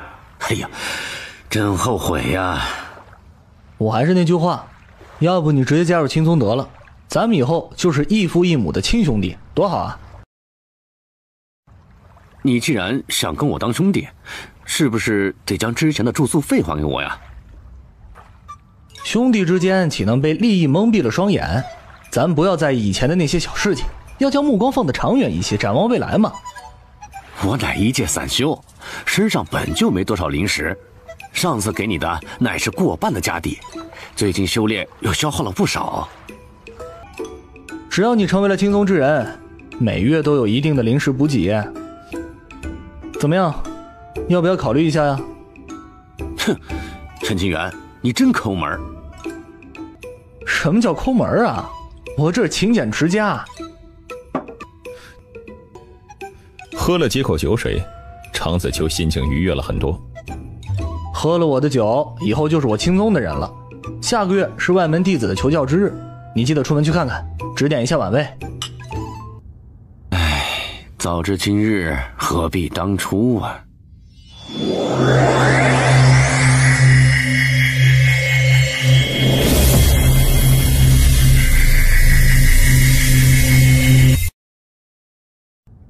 公子，恭喜了。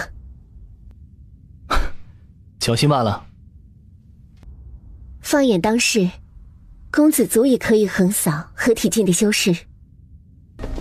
这个给你。陈清源看了一眼小叔子，他猜到了其来历，这应该是天书楼的灵智。哎，这是什么东西啊？天书楼的信物。以后你若想破境，凭借此物便可进入天书楼，不会遭到周围禁制的阻拦。哦，多谢。姐姐，我走了。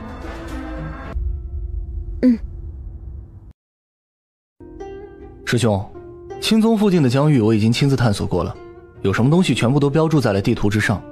后面你将地图复刻一下，发给外出历练的弟子。这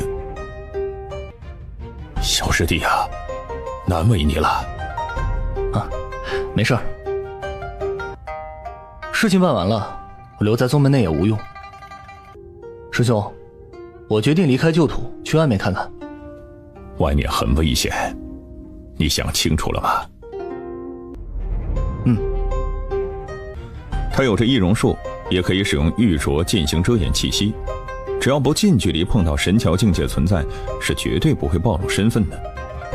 你决定的事儿，为兄并不支持，你要好好照顾自己，记得平安第一。我走了。你要注意安全。雏鹰展翅翱翔9天，这个时代是属于陈清源的，理应让陈清源自己去走那段路，即便是危险，也不能躲避，需要直面。打算一个人溜走？看你这样子，待不住了。我要跟着你离开这里。行。我这辈子怕是很难触及神桥。小师叔为我们做了这么多事情，要是咱们还不争点气，挖个坑把自己埋了吧。厉害啊！名字也得换一个。你想叫什么？张三李四，随便取一个吧。太俗了。不要那么肤浅，咱们这叫做低调。以后我就叫李四了，莫要喊错。百脉盛宴的那处古界居然重现了。怎么这样？按照惯例，古界每隔万年开启一次，为何突然有所改变？时代变化已非过去。哎，这事儿有意思啊。什么事儿啊？你还记得儒门那个鲁南贤吗？记得，儒道一脉的顶尖妖孽，凡人入道一朝顿悟。根据信息预检的内容，3年前鲁南贤闭关悟道，修为尽毁，被逐出宗门，沦为弃子。不会吧？你自己看呢。也是巧了，鲁南贤虽被逐出了宗门，但儒门念在往日的情分之上，给他安排了一个养老的地方，距离咱们这儿不是很远。身处高位，即便鲁南贤洁身自好，礼貌待人，也肯定会触碰某些人的利益。如今他落下神坛，日子肯定不好过。鲁南贤如果真的废了，儒门为了脸面上可以过得去，也不至于迫害他。只要鲁南贤没死，给世人一种没有卸磨杀驴的假象即可。哎，要不要去瞧瞧？去。他真的废了？原本他就是一个普通书生，运气好踏上了修道之路而已。如今不过是回归本样，一下子被打回原形了。上天眷顾他，可他自身太废物了，没有把握住。而听着众人的谈论，鲁南贤则是毫不在意，仍旧低头看着手中书中的内容。没什么好看的，走吧。没有人敢明面上欺负鲁南贤，最多也就是调侃几句，以此来满足内心扭曲的成就感。兄台，我们路过此地，饥寒交迫，能否多做一些吃食？就你这样，还想低调行事？家里吃食不多了，只能煮点白粥。可以，多谢了。在下李四。鲁南贤张了张嘴，略感无语。自己虽然是修为废了，但可不是脑子傻了呀。这名一听就是化名，太假了吧？那个人是……既然来了，进来坐会儿吧。我等呢？你需要吃这东西吗？他也不需要啊。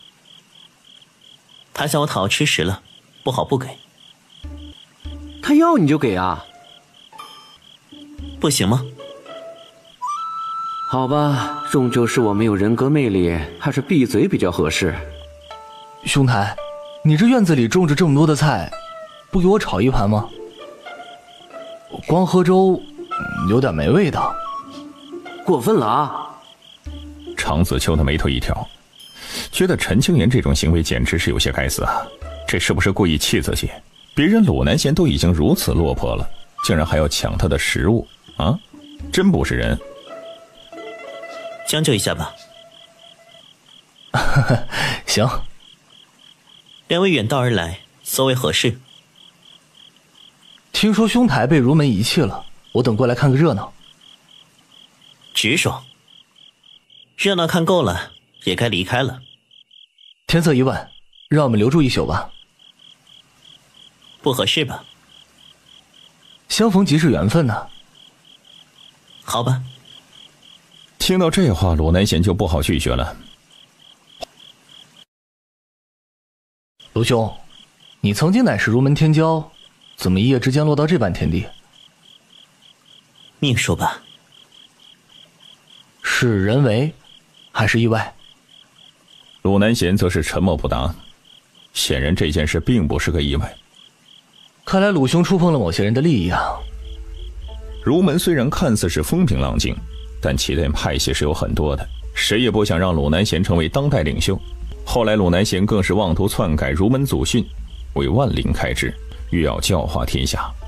此举这是直接动摇了儒门高层的根本利益，从而为自己惹来祸事。你在看什么书呢？农业方面的东西。这不是儒道圣言的典籍吧？修道论心的圣人书籍，救不了这芸芸众生。你想研究食物的产量？不止如此。鲁南贤还研究着建筑、医疗等各个方面，打算著写成书，未来或可改变天下苍生的命运。恕不远送。这是我的一些收藏，留给你吧。多谢。不客气。下次见面，希望你往前迈出了一步。但愿吧。走了。两次相见，均皆以书相赠，这份恩情，鲁某铭记。他认出了我的身份，怎么会呢？纵然是大成修士，也决然看不穿玉镯的禁制法则。鲁南贤沦为凡人，是怎么做到的？你，愿君平安，相逢之日，定以好酒相待。好。这一别，下次相见不知是哪天了。你刚刚怎么了？鲁南贤认出了我。什么？不可能吧！我没有理由欺骗你。哎呀，儒道一脉怕是要出一位圣人了。儒门的上任圣人，距离至今已经有20多万年了。上任儒圣知行合一，其威望极高，影响深远。儒圣之道可不简单呐。他认出了你，证明他能以凡人之躯驾驭法则，仅凭这一点，注定了他此生不会平凡。每个人都有各自的路要走，希望他可以成功吧。唉，据说千尘宗的某个核心弟子得到了上古传承，实力大增，可能会动摇千尘圣子的地位，内部发生了不小的冲突。各地出现了许多的古老秘境，虽有无上造化，但也杀机无限。2年前，东来谷的圣子死在了一处秘境，甚是可惜。为了一处古之秘境，摘星龙与圣灵观的高层爆发了大战，具体情况不知。儒门准备挑选当代领袖，邀请了不少大能，可惜我等实力低微，没资格亲眼一见。休息好了，走吧。去哪儿？西江。陈清源思来想去，还是决定先去西江走一趟，看看红衣姑娘有何意图。要不要一起啊？你去西江做甚？办事。具体何事，陈清源自己都不清楚，去了之后才知道。我与你一同去吧。西江人杰地灵，理应亲眼瞧一瞧。走。两人达成了一致，结伴同行。咱们对西江可不熟悉，到了地方，第一步如何打算？没打算。听说西江的玉露香十分的美味，咱们先去尝尝美酒，四处逛逛。他说的地方正是显圣城，让我去取何物呢？历经30万年，那颗种子是否保存完好？尘封的历史痕迹逐渐出现，那些家伙的名字，终有一日会被世人所知。外面那真实的世界，我还能去看看吗？虽然不老不死，但却没资格踏足人间。天渊拥有着混乱的法则，避开了大道之力的审判，不惧岁月法则的侵蚀。这一世又会流多少血？所谓的9个约定，本就是为了让陈清源尽快成长。西江的显圣城，咱横跨混乱界海，不会真的是来品酒的吧？难道不行吗？哎，反正你付账，我没意见，就是有种怪异的感觉。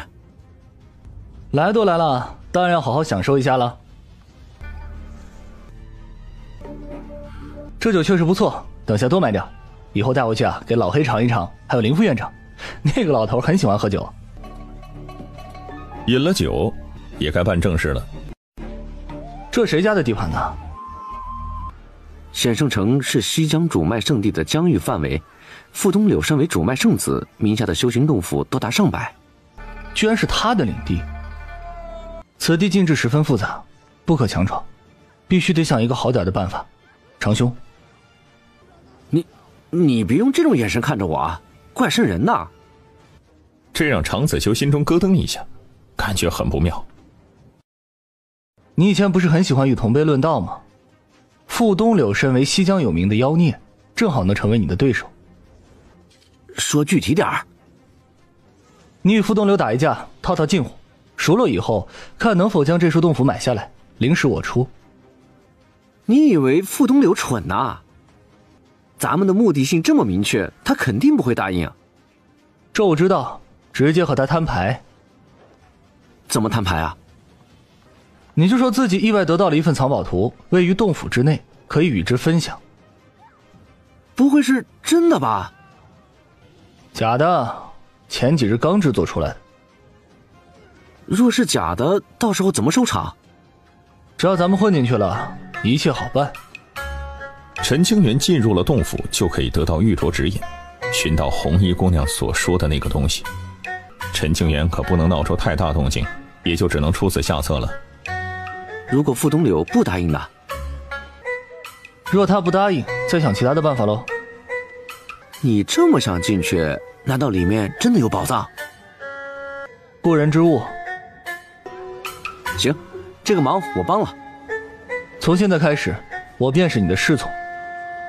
唯有这样，陈清源方可名正言顺地跟着常子秋，不会引人怀疑。啊，你认真的吗？瞬间常子秋觉得这差事还很不错嘛。别胡思乱想啊！在下常子秋，来自北荒，欲与傅东柳切磋论道，不知阁下可敢应战？常子秋，他怎么来了？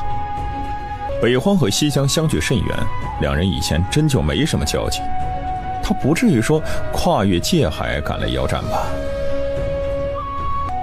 但是傅东柳为了表达对同辈妖孽的敬重，还是出面了。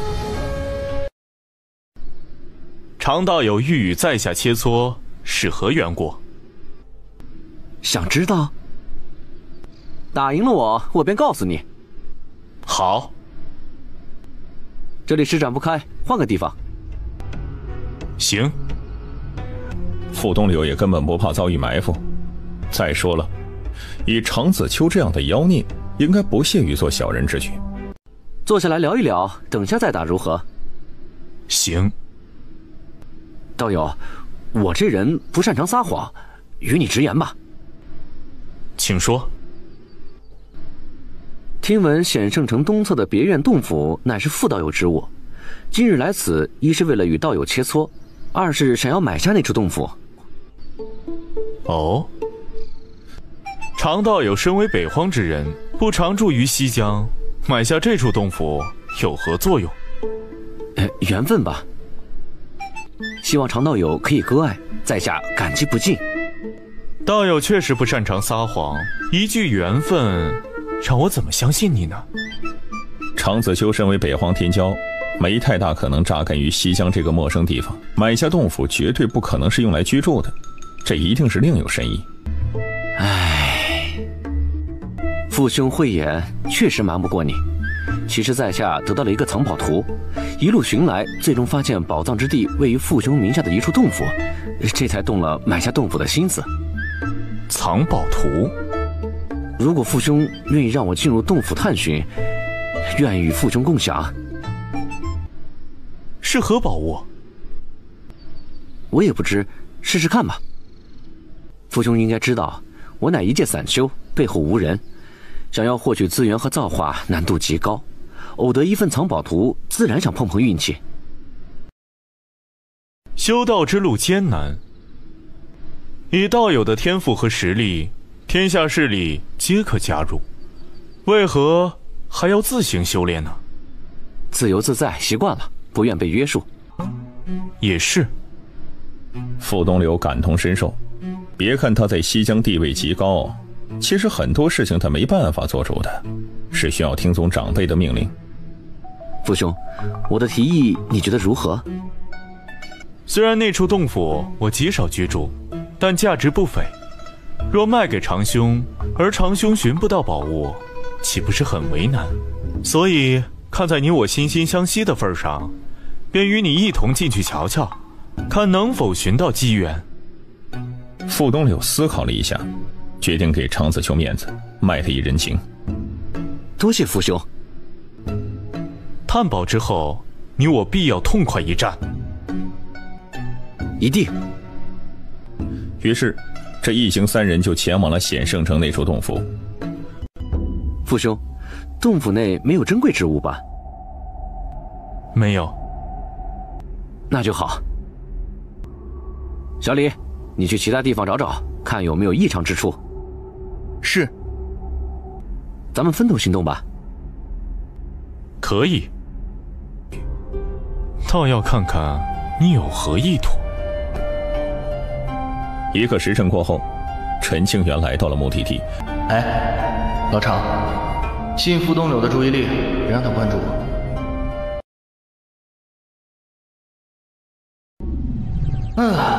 完事儿了。办完了这些，陈清源则是暗中传音给长子秋。唉，罢了罢了，也许我与造化无缘吧。最后，长子秋做出了放弃的样子，将藏宝图赠给了傅东柳。这不妥吧？哎呀，此地乃是父兄的洞府，或许这份造化属于父兄，而非在下。随后，长子秋表示自己心情较差，不适合切磋论道，等相约以后再战。就这样，长子秋和陈清源就离开此处洞府，不知去向了。总觉得哪里怪怪的，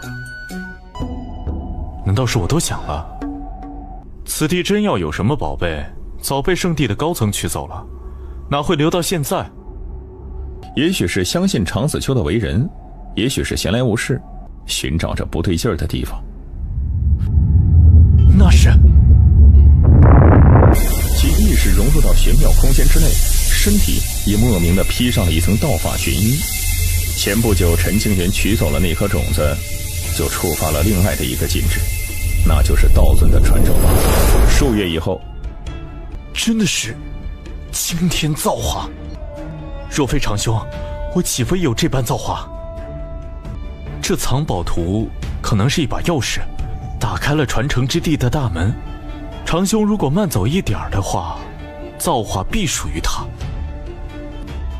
不管怎么说，我算是欠了长兄一个大人情，不得不还。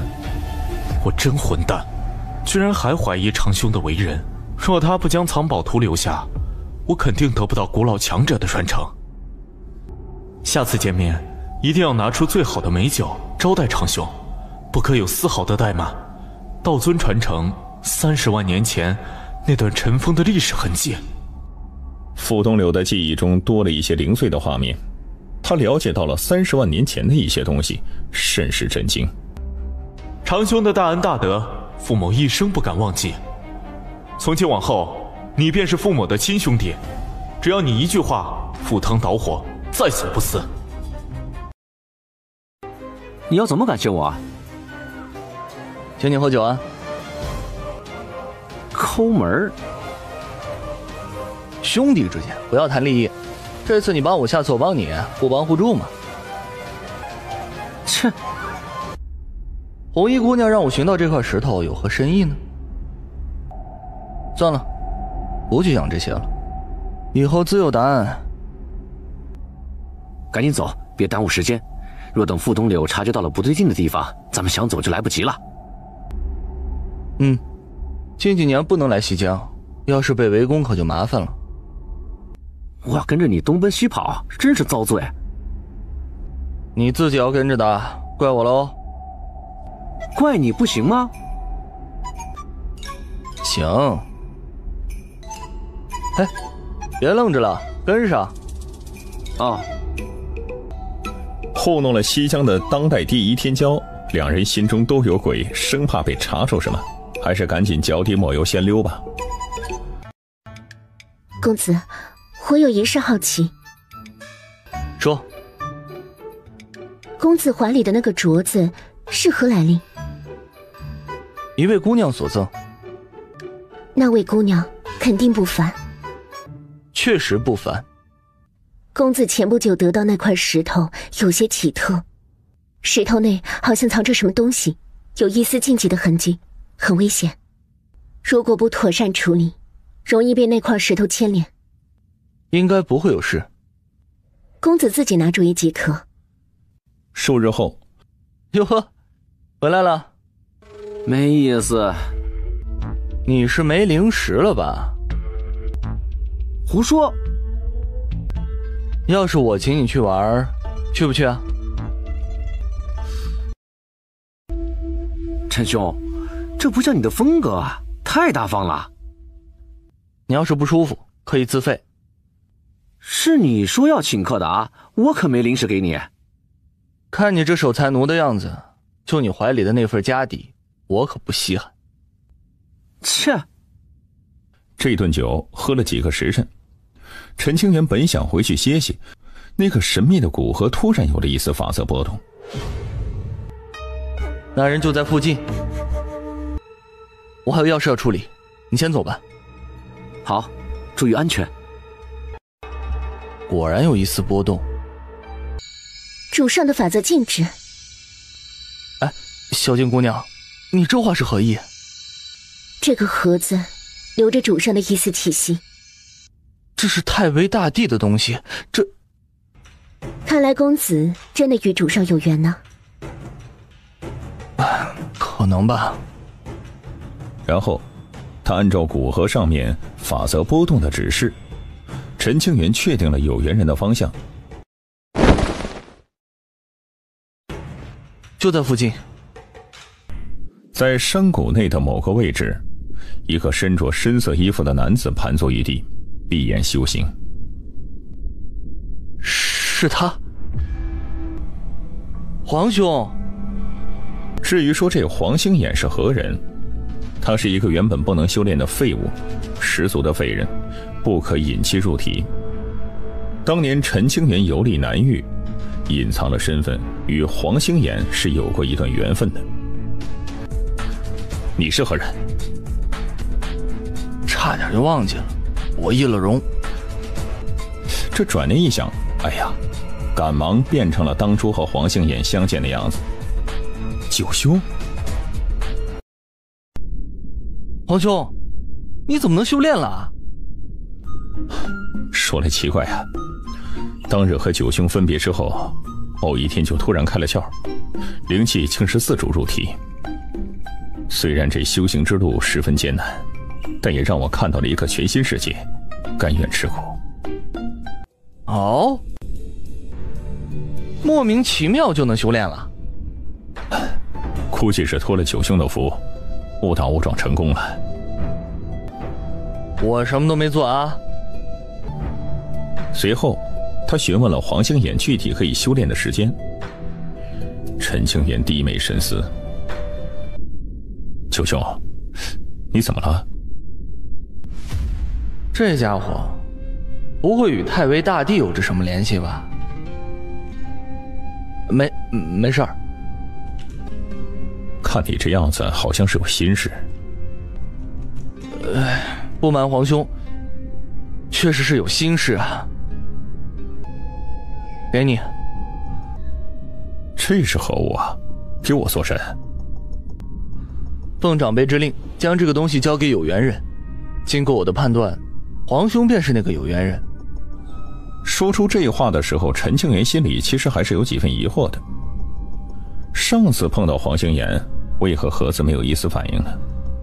难道说当初的黄星眼没有修炼，所以盒子上的法则察觉不到吗？啊？九兄，你这是不是搞错了？绝对不会有错。可是我本凡人之躯，祖上都是不可修行的平民，九兄你口中的有缘人应该不是我吧？皇兄若是不信，可以尝试一下能否打开这个盒子。那好啊。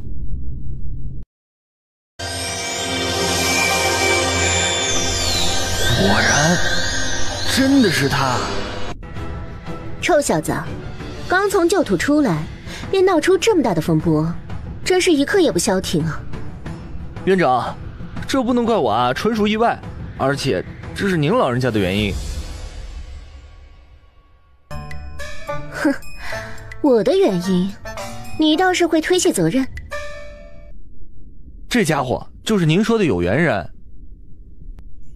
原来是这样，此事已了，咱们走吧。弟子拜见师尊。臭小子，滚过来，让为师好好看看。师父。没事就好。当年的青宗危机，为师闭关，让你受委屈了。师父言重了，弟子没委屈。以后只要为师活着，定会站在你的身前。弟子多谢师尊。行了，不说这些了。那一年进入旧土，青宗可还安好？一切安好，师父无需担心。听说师父前些年前往地州杀了不少的人，心情不好，出去透透气。师父现在的心情好点了吗？还行。师父，徒儿求您个事儿呗。有屁就放。给几样保命的东西，以后徒儿出门在外也不怕被人惦记。滚！拿着这个东西前去风极界。这是何物呀？打开风极界的钥匙。难道可以把那个家伙放出来了？为师去向院长讨要到令牌，以后便让小黑跟着你，足可护你周全。多谢师父，您真是太好了。徒儿一定给您养老送终。滚滚滚！师父真好，还特意送我一程，不让我自己走。嘿，老哥，我回来了。老弟，你终于来看我了，有没有带好吃的来呀？当然有了。还是兄弟你比较疼吧，不像院长，太可恶了。老哥，何出此言啊？你当初走的时候给我留了很多好吃的，都被院长收走了。为什么呀？他说我不懂礼数，他回来了，我没向他行礼问安。我被封印在这儿，哪儿都去不了，怎么向他请安呢？院长真是一点道理都不讲，太欺负蛇了。这个，这可是道医学宫啊，敢大声说院长的不是，这可真的需要一定的胆子，至少陈清源是不敢。老弟，你说对不对？我觉得院长此举肯定有深意。什么深意啊？黑蟒这话分明是想拉陈清源下水。院长说你没去请安，肯定是责怪你这么多年还没自主破开封印，让你被困在了这里，但是不被外事外物干扰，修炼资源充足，所需之物根本不缺。院长对你分明是抱有了极大的期望，可是你没达到院长的要求，自然是要惩罚一番。是这样？肯定是。你想啊，院长只将你的吃食没收了，没对你进行其他的惩罚，简直就是法外开恩。咱不应该怪院长，反而要心怀感激，努力修炼，不能辜负了院长的一片期望。兄弟，你见多识广，肯定没说错，我听你的，以后加倍努力，院长肯定就不会惩罚我了。对的。陈清源暗自抹了一把汗，自己还真是机智啊。这自己要是说错了一句话，估计第二天就得因为左脚落地被院长重重的责罚了。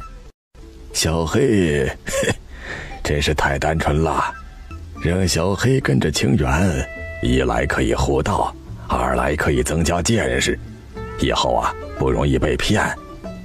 只是，若是长时间和这小子相处，会不会被带坏了呀？嗨，胡说！我的徒儿自有分寸。得了吧，老林，你现在可打不赢老夫啊！再给你一次重新组织语言的机会。拳头硬，说起话自然都硬气不少。林文丑则是顿感无语。黑哥，想不想出去啊？当然想啊。可我现在还是冲不破封印，少说还得500年呢。哎，其实，咱们现在就能出去。你别开玩笑了，怎么出去啊？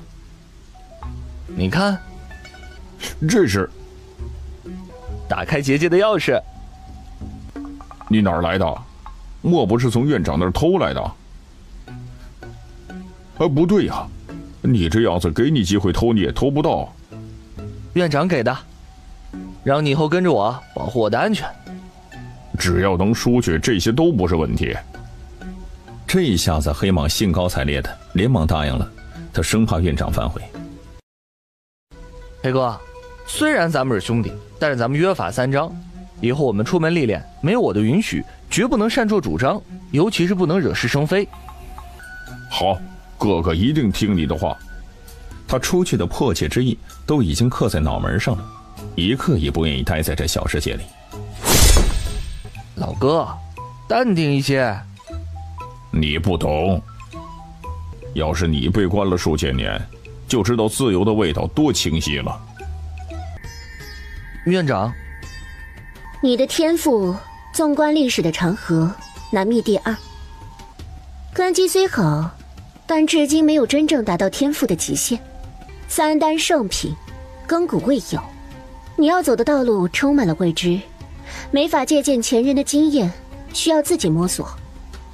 我查阅了诸多典籍，结合自身的修炼经验，有一个想法，要不要听听？请院长指点迷津。根基之道，初有上、中、下之分。再者，地品、天品、圣品，世界修士可达地品天资，已是万中无一的天才。天品根基，未来若无意外，必登大成之境。至于圣品之资，放眼宇内，每隔万年也绝不会超过100人。你身负3丹圣品之道，天赋异禀，实力远超同境界之人。可是这同样给你带来巨大的负担，修炼的速度较为缓慢，突破瓶颈异常困难。再加上你自身还有一根来历未知的道骨，前道之路必将坎坷，欲要触及顶峰，难度不小。若是循规蹈矩，你觉得自己能走多远？院长的话回荡在陈清源的耳畔。未来如何，弟子不知，只愿倾尽全力而前行，一息尚存，就绝不停下脚步。在这个世界上，意志力坚强的人不在少数，可真正走到山顶的人却只是寥寥数人。弟子愚笨，请院长直言。清源，你有没有想过，圣品之上还有道？众所周知，圣品根基乃是人世间的极限，其上怎么可能还有道路？在你之前，也未曾出现过3丹同体的现象。您的意思是，圣品之上真的还有路吗？不确认，也许没有，毕竟史册上并无记载。不过你天生富贵，道骨加深，即便前方无路，也可以走出一条独属于你的大道。孩子，你非凡人，莫要局限于世间原有的秩序规则。唯有打破尘封的条例，你才能真正走到顶峰，成为一个时代的领军人物。院长想了很长一段时间，才打算将心中所想告知。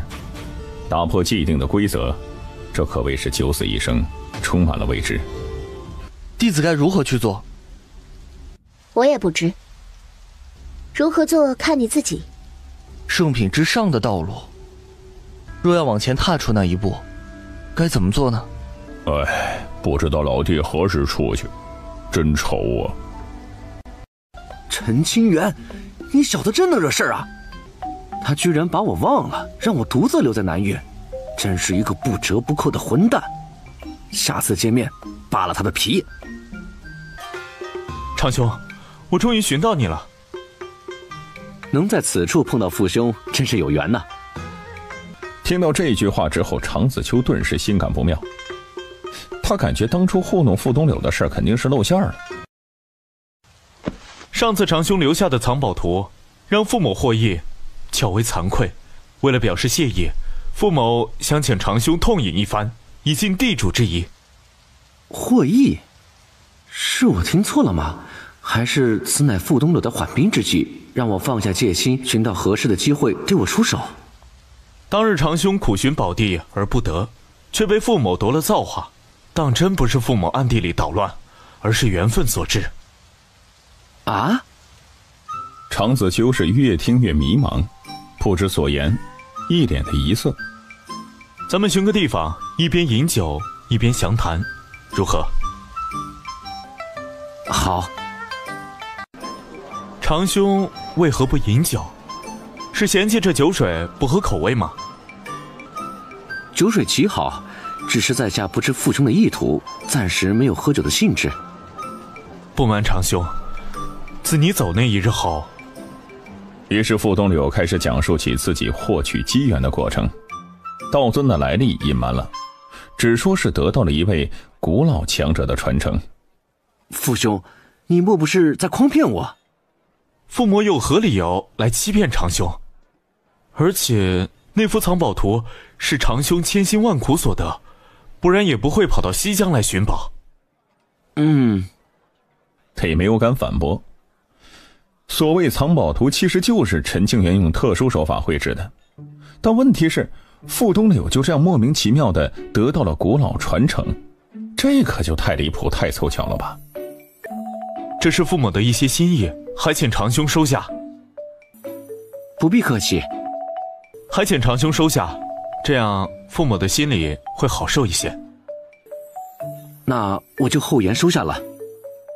这话都说到这份上，常子秋也不能再拒绝。简直太刺激了，真是没想到啊！误打误撞凑了狗屎运。来，饮酒。请。长兄身为北荒之人，对陈清源应该比较了解吧？直到现在，傅东柳也不清楚这藏宝图是出自陈清源的手，更不晓得当初跟随常子秋身旁的那个刀士，其实就是陈清源假扮的。还行。你觉得陈清源是一个怎样的人？一个混蛋而已。何出此言？莫非长兄曾在陈清源手里吃过亏？确实吃过亏，而且还不少。哼，那家伙呀，完事以后居然把我忘记了，将我一个人丢在了南域，也不捎个信儿过来，真是该死啊！看起来长兄与陈清源有着不小的恩怨。请恕在下多言，陈清源此人虽然贪财腹黑，但天赋极高，未来可期，尽量不要与之为敌。要是被他盯上，肯定很难善了。放心，我与他不是生死之仇，可以化解。如此便好。说来奇怪，当年陈清源被千宗志救脱，出来以后又闹出了大动静，真是一个不安分的家伙。那人呐，确实不安分。自从和陈清源相识以后，常子秋就很少能过上安生日子。虽然我明知不是他的对手，但还想与他再战一次。以后肯定有机会的。长兄，干了这杯酒，咱们再切磋一下，如何？好。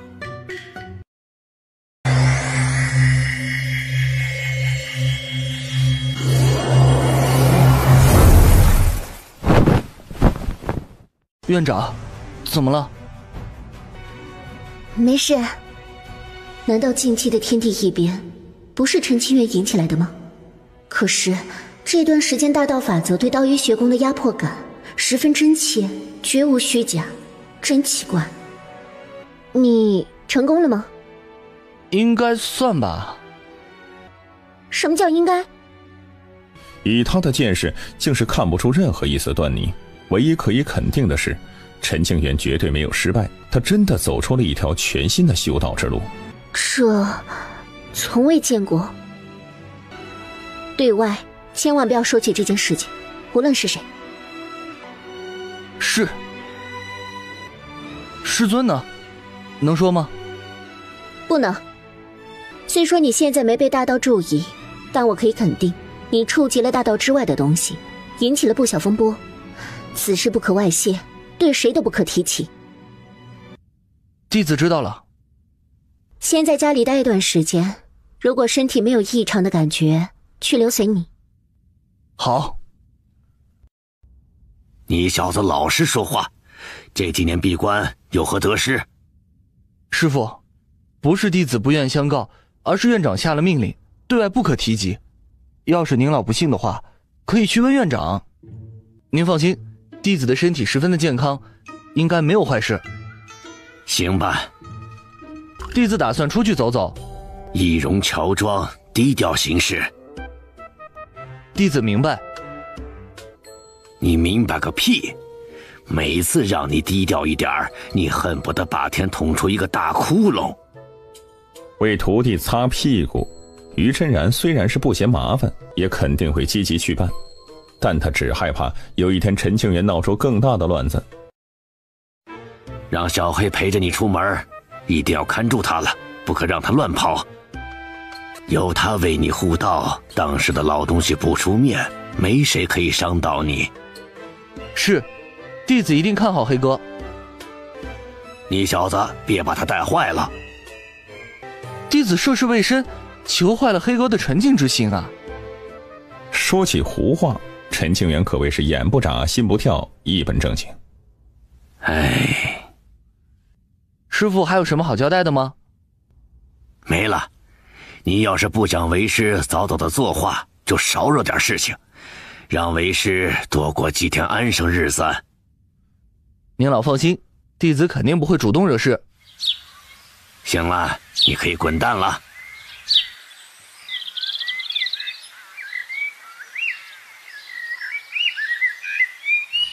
老哥，走吧。又让我等这么久，咱赶紧走。道一学宫风景秀丽，宛如仙境。老哥，你这么想离开，真是不懂享受生活。你要是我，你早就疯了。但凡我闹出点动静，肯定会遭了一顿毒打。那风景美又有什么用啊？毫无自由，很多地方都不能去。这就怪你自己喽。怪我？这怎么能怪我呀？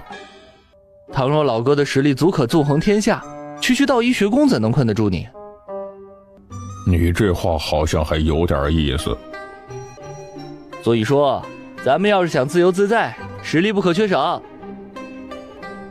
老弟此言在理。跟着我，保准你吃好喝好。我们现在去哪儿啊？缥缈宫。王晨，青松在旧土稳住脚跟了吗？宗门尚好。柳姑娘呢？柳丫头很平安，放心吧。那就好。小风，还记得你当初的所作所为吗？啊？什么所作所为？拿去看看。一缕神识进入其中，观察其刻印下的内容是什么。可这不看还好，这一看直接呆住了。里面竟然记录了长孙枫叶发病时的言语行为，大多数都和柳凌然有关，说了一些不太合适的话。陈清源，你混蛋！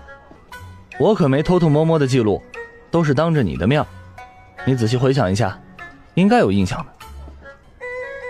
哼，没关系，我这儿还有几百个留影石呢。老陈，你过分了。我现在手头比较紧，便宜一点卖给你，一块留影石就收你500块上品灵石好了。你奸商啊！别说废话，买不买？买。片刻后交易完成，差不多10万块上品灵石进场。疯子，这顿我请了，别笑一个。滚！留影石这事儿算是翻篇了啊，以后不可提起。当然了，我这人做买卖向来诚信的。这辈子与你相识，真倒霉。毁掉了所有的留影石，长孙枫叶心情略微舒适，表情冷酷，生人勿近。本来我还想将柳师侄的留影石给你，看来没这个必要了。柳姑娘的留影石，什么意思？不告诉你。你都这么倒霉了，还不赶紧远离我？陈兄，我刚才口误，你不要往心里去嘛。原本打算给你，可是现在不免费了。你说个数。贪财鬼，你上辈子穷死的吧？看你的诚意喽。拿去。老枫，你真的是太客气了，兄弟之间哪能这么见外呀？柳丫头，让我给你带一句话，下次见面之时，希望还能喝到你泡的茶。当真？爱信不信。哎，别走嘛，我信你。不埋怨我了？没觉得被我坑了？我断然没有这样的想法，临时而已，动摇不了你我之间的兄弟之情。即便是被坑了，现在他也是心甘情愿的，乐在其中。拿捏自家兄弟，那驾轻就熟嘛。两人就暂且分别了。陈清源，要是还没死，记得回个话。我就说忘记了啥事儿啊，原来是老常啊。犹豫了一下，他还是回了一句话，并且相约一个地方见面。老常，那个抱歉啊，这么久与你没联系。没关系，陈公子贵人多事儿，我常子秋可不敢耽误你的时间。忘了就忘了，没什么大不了的。哼，口头上的道歉毫无诚意，你总得表示一下吧。行，你说的在理。听到这话，陈清源立刻做出警惕的表情。原来想要好处啊，他也只能拿出上万块极品灵石，以及一些上等的茶叶和美酒，以示歉意。哼，这还差不多。老常，你变了，不像以前那般清心寡欲了。还不是因为你。行，我的错。对了，有个事情要和你说一说。回来之前我碰到了傅东柳。你不是在南域吗？傅东柳身处西疆，你是怎么碰上的？傅东柳专程跑过来找我。哇，你不会被揍了吧？真可怜。陈清源则是幸灾乐祸。他不是来揍我的，而是感谢。感谢你？开什么玩笑啊！骗你做甚？那一日，接下来，常子秋将具体的过程讲述了出来。知晓了前因后果，陈清源直接懵逼了。真的假的呀？对此，陈清源始终难以相信。真的。父兄寻我，还给了我不少的资源，以示感谢。给了什么呀？陈清源双眼放光。哼，你别惦记了，不给你看。我又不会抢你的东西，真小气。可是让陈清源不解的是，倘若傅东柳著书真有机缘，为何之前没得到，偏偏在他们去了之后就有所收获呢？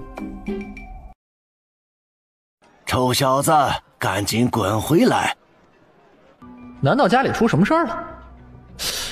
若无要事，师父肯定不会传音的。师父，怎么了？佛门来人，你自己处理。哎，老常，我家老爷子传话，需要回去一趟。你要和我一起，还是留在这儿？我还是待在此地吧。注意安全。啊。佛子，这是什么情况啊？贫僧求陈施主一件事情。请说。力所能及，一定相助。这个孩子，贫僧想托付给陈施主。孩子？托付给我？不是吧，有这么离谱吗？夫子，这孩子从哪儿来的？我的。什么？你的孩子？你开什么玩笑啊你！当代佛子的孩子，不是这事闹得也太大了吧，简直是把陈清源惊得呆若木鸡，目瞪口呆。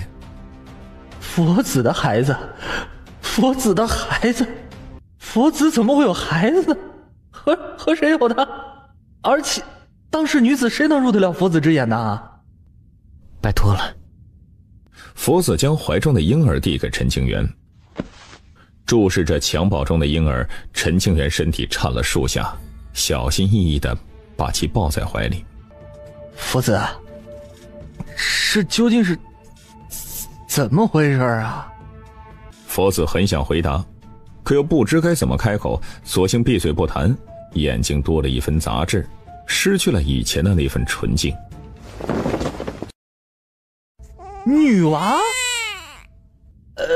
乖，别哭了，叔叔给你弄东西吃啊！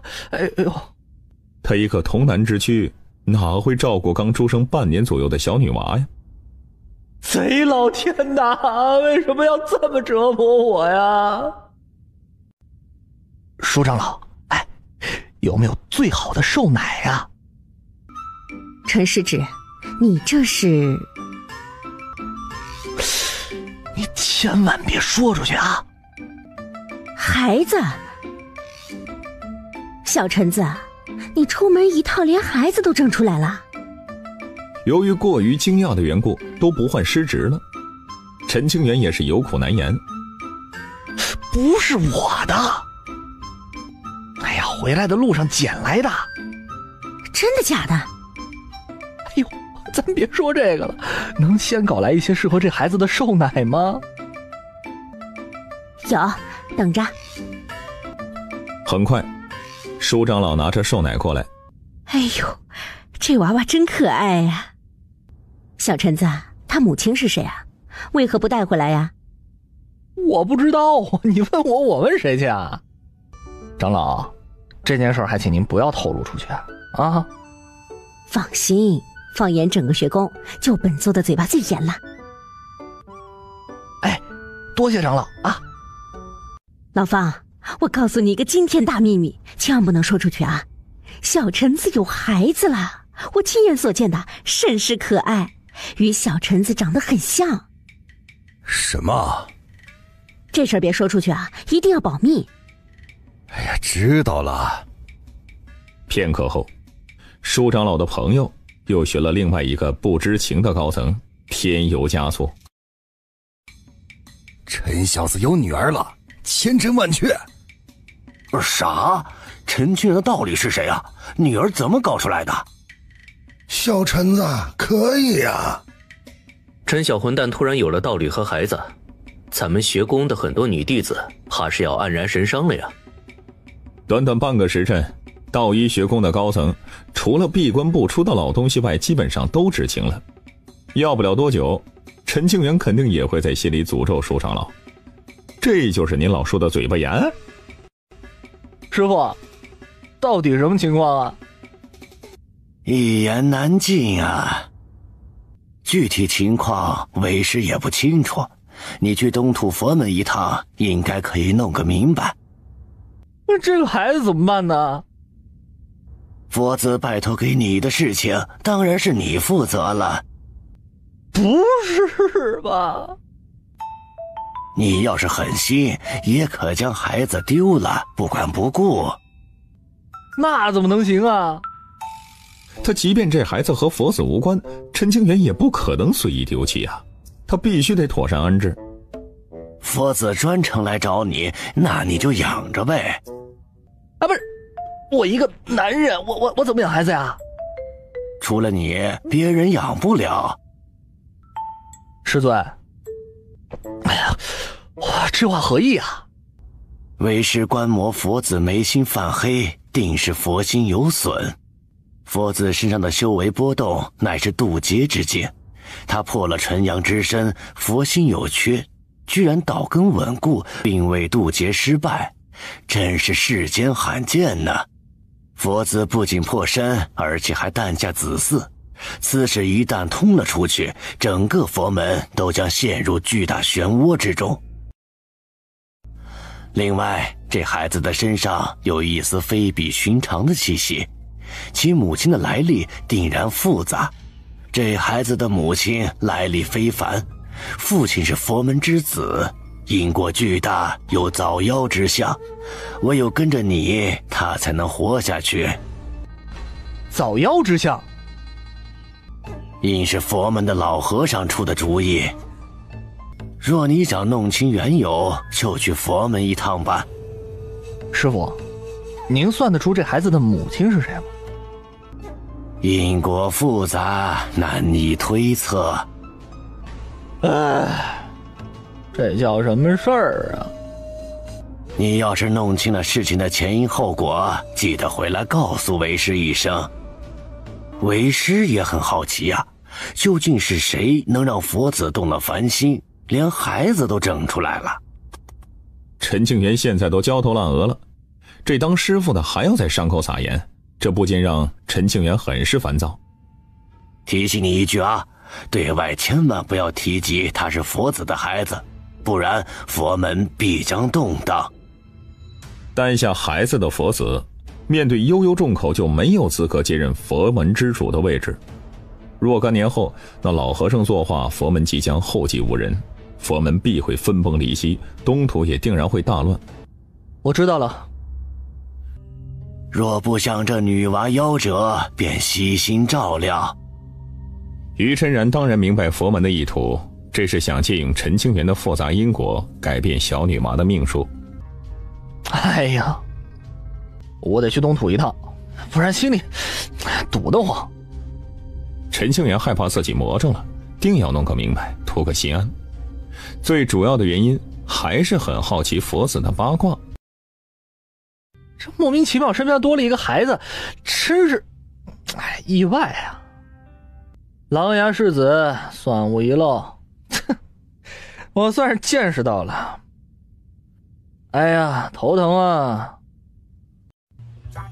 完了，我的一世英名就此尽毁。灵寿院的舒长老，您老的嘴巴可真严呐！这才过了多久啊？但凡能叫得上名字的老家伙，全都晓得了。陈师之，让老朽看看你的宝贝女儿。咱们学宫多了一个小徒孙，这是好事儿。小臣子，你的道理是谁呀？哪家圣地的天之娇女？众人对陈清源莫须有的道理十分感兴趣，陈清源则是站在原地，可谓是生不如死。这孩子真可爱，很像小臣子呀。我也觉得很像啊。真漂亮的女娃娃呀，好想抱一抱啊。都不是我的种，哪儿像啦？可不管陈清源怎么解释，说是外面捡回来的，众老全然不信，认定了这就是陈清源的亲生女儿。好吧，你们的辈分和拳头都很大，你们说了算。佛子，你欠我的，这辈子都还不清了。你这是准备去找孩子的娘亲吧？也是，不能让孩子与母亲分开太久。来，这是你四师爷给的见面礼，好生收着。若是以后受欺负了，四师爷给你报仇。七师爷也有礼物。紧接着，一群大佬就都取出了见面礼，任何一件东西扔到外面，那都可以引起一场腥风血雨。你小子别想着独吞，这是给娃娃的。要是让老身知道你欺负娃娃，你师傅也护不住你。没事儿，咱们等下设下一道禁制，只有娃娃可以使用。啊，我真是太难了。咱入门的时候怎么就没有见面礼呢？啊，区别对待太严重了吧！我抗议！哎呀，滚吧！陈清源有孩子了，一时间学宫地震，众弟子震惊至极。某些仰慕陈清源的女弟子是黯然神伤。我观陈小在元阳未泄，这孩子难不成真是捡的？捡的也好，自己生的也罢，既然那个女娃娃与清源结下了缘分，那就是我道医学宫的人。刚刚老夫仔细检查了一下女娃娃，体内经脉堵塞，身染复杂的因果。按理来说，此女应该胎死腹中的，但不知是谁强行夺了天道造化，赢得了一线生机。这事儿不用咱们操心，反正咱们可以一直借此事玩弄陈小子。话说回来呀，那个女娃娃确实可爱。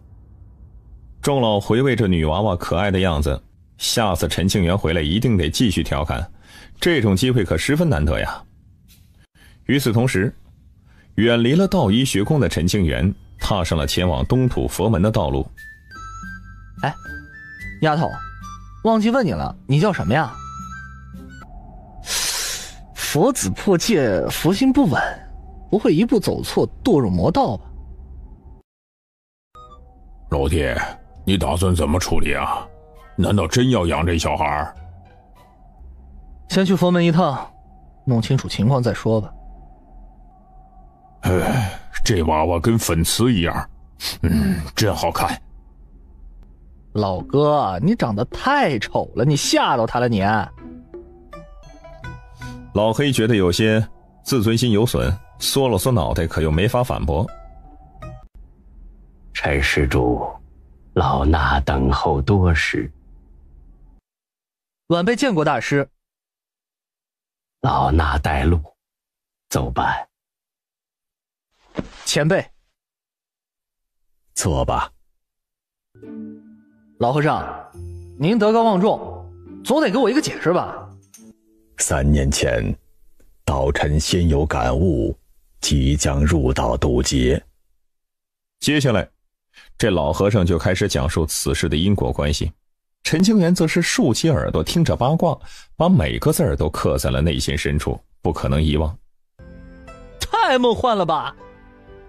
了解到前因后果，陈清源不敢置信，一脸的呆滞。阿弥陀佛。没道理啊！这佛子即便渡劫没了记忆与佛法，也不可能与人相恋呢。昔日种下的因，今朝结下的果。还请大师解惑。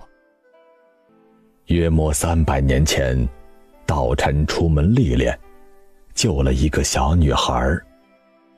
那个女孩就是佛子如今的结束。佛子救下的人多如牛毛，这个女孩很特殊吗？唉，幽族之人。幽族？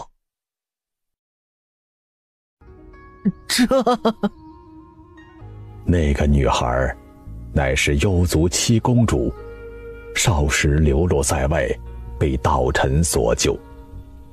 今朝相遇，是命中注定的一场劫数，也可能是魔族大能的暗中推动，欲要毁了佛门的未来呀。虽然幽族不行魔道修士之举，可在世人眼中，幽族跟魔族就没有多大分别。这事儿真的很难解决。有你在，应该可以渡过难关。您老也太看得起我了吧？啊，这个孩子能否平安存活，就得看陈施主愿不愿意亲自抚养了。放眼诸天，也唯有陈庆元能压住佛门和幽族的因果了。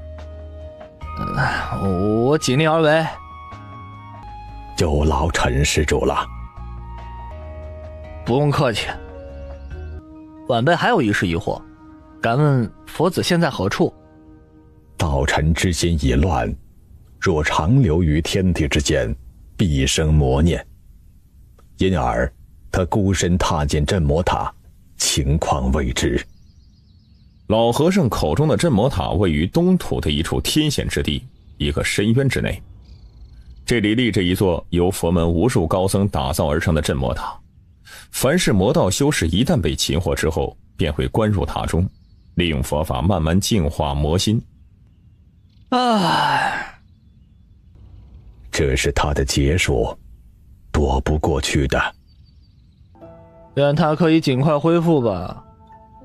幽族的七公主生下娃以后去哪儿了？感染佛门气息，强行生下因果之子，身受重伤，如今位于幽族的深宫之内。能让佛子动心的女子，真想亲眼见见。若有缘，自会见。哎，对了，这个玩意儿叫什么名字呀？尚未取名，便由陈施主费心，为其取个世俗之名吧。哎，行。老衲还需诵经，陈施主可还有疑问？没了。若陈施主不急着离开，老衲让人安排一间宅院。不用了，晚辈不习惯佛门的生活方式。于是陈清源和老和尚道了别，转身离去。世人说佛门伪善，一群秃驴，却不知正是这群光头护住了东土万界的安宁啊。诚然，确实有些佛门败类，但是怪不得整个佛门。这些事儿轮不到我来操心。一座古城之内，一间风景优美的雅致别院，陈清源住在了这儿，打算往后数年留在此地，把娃养大点再说。哟，爷，别扯头发！哎呦！陈依依就是女娃的名字。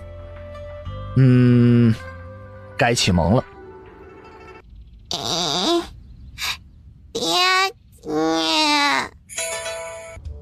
乖。好想啃他一口。哎呦，老哥呀，你还是别露头了，你吓着玩了。我眼花了吗？还是我出现幻觉了？你不解释一下吗？捡的。哼！哎呀，爱信不信。哎，你的种，孩子他妈是谁啊？我还是童子之身，你眼睛瞎了吗？童子身这种东西完全可以伪造。狼牙世子当年的推算简直神了。老实说，这个孩子是不是你的私生女？你要是这么说话，咱就不喝茶了，必须得打一架啊！我闭嘴，咱喝茶。这真要打起来，常子秋肯定吃亏。这种丢脸的事儿，不能做。孩子叫什么名字啊？陈依依。陈依依，姓陈，还说不是你的孩子。这孩子是否和陈清源有着血缘关系，常子秋并不关心，他只知道这事儿可以用来调侃陈清源，机会不多，需要得好好利用。你那日出门有事儿与我分别，原来是接孩子去了。滚！我说了几句实话，你还生气了？爹，老陈还说不是你的娃。睡醒了？你要是敢背刺我，下次有好事不带着你。爹，喝奶奶。依依，常叔叔抱抱。不要。喝了奶水后，依依又睡着了，躺在摇篮里睡得很香。我刚得到消息，江流白已经获得了通阳准帝的传承，一步踏至渡劫。准帝之道的传承引得无数强者蜂拥而至，一季内死了不少人，江流白受重伤而逃，下落不明。江流白乃是昆仑界的宝贝疙瘩，居然有人敢对他动手。江流白名声不显，只有少数人知晓其来历。再者，就算他的来历暴露了出去，也很难活着回到地州。准帝传承的无上造化足以让人疯狂。准帝留下的东西确实让人心动。对了，听说遗迹直接崩塌，那座孤峰也不见了。那座高山乃是通阳准帝的本命道宝，很可能被江流白顺走了。那小子运气真好。哎，不提他了。哎，还有没有其他的热闹事儿啊？还有一件大事，估计与你有关。当年我们身处南域，你独自外出办事，引得天罚之战，可还记得？自然记得呀。我听闻有一人从南域的地宫走出，就在地文结界的附近摆下擂台，邀战同境界的修行者。若有人可胜他，便赠予地宫内的一件宝贝。邀战同境界的修士？金丹之境。据说已有数百人尝试过了，可惜无一人获胜。不过自地宫内走出来的神秘人好像没有杀伐之心，极少伤害对手的性命，手下留情。他这是准备塑造战心，踏上一条属于自己的征伐之路，不堕祖上威名。这则消息一出啊，各大势力带上了门内最强的金丹弟子，即刻前往南域的地宫。听说想要和黄星眼对决，已经需要排队了，估摸着到了10年之后。陈兄，你与地宫的那个人是不是很熟悉？算是朋友吧。怎么认识的？缘分吧。随后陈庆元讲述了和黄星眼相识的画面，一个纯粹的废体，蹭酒喝得无赖。与太微谷地有着复杂关系的人，以前居然是一个废体。不聊这些了，以后有机会见面的，到时候你再当面问他。清源，速回！哟，院长亲自传令，莫不是学宫出大事了？陈兄，怎么了？哎，学宫有事儿，我需要回去一趟。我能帮得上忙的，你尽管开口。我比较缺零食，顺便你给我个30-50万的。你走吧。不送。小气鬼。走了。以前一人逍遥自在，闲云野鹤，为何不觉得孤单呢？院长，唤你回来，有事相求。若有事，您吩咐即可。本座要你前往神桥。什么？院长，弟子只有合体境的修为，哪有资格触及神桥啊？您在逗弄弟子呢？本座从不开玩笑。您让弟子前往神桥，要做什么呀？救人。救人？救谁啊？赵一川。谁？赵长老。这些年赵一川一直闭关，寻求突破至神桥的办法。前几日他神魂离体，本座施法查探，才知他魂入神桥，命悬一线。院长没办法将他的神魂带回来吗？本座暂时不可踏足神桥。院长沾染上了一丝禁忌，再加上伤势尚未痊愈，此刻进入神桥不仅救不了赵一川，反倒还会把自己搭进去。连您都没办法，弟子如何能帮得上忙啊？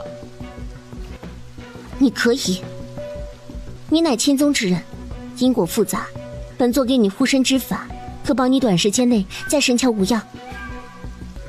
我真的能行吗？难道你不行？这话从院长嘴里说出来，总觉得怪怪的。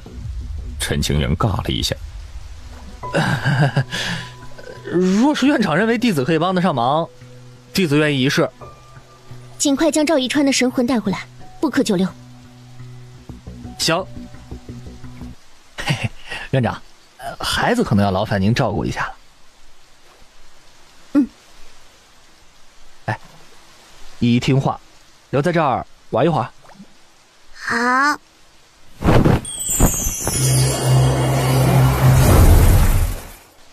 丫头，你叫什么名字？陈依依。莫怕。饿了？你想吃什么？奶，好吃。等着。他来了，尚未苏醒，不堪重任。太尉谷地以为他等到了新的一轮盛世之战，这一眼注视发现自己想多了。尚有血脉存于后世，善。神桥数个时辰后，找到了。赵一川的神魂处于浑噩状态，迷失于神桥，而且变得极为虚弱。恐怕再过几日，神魂就会被古老法则抹除，让其本尊也会陨落。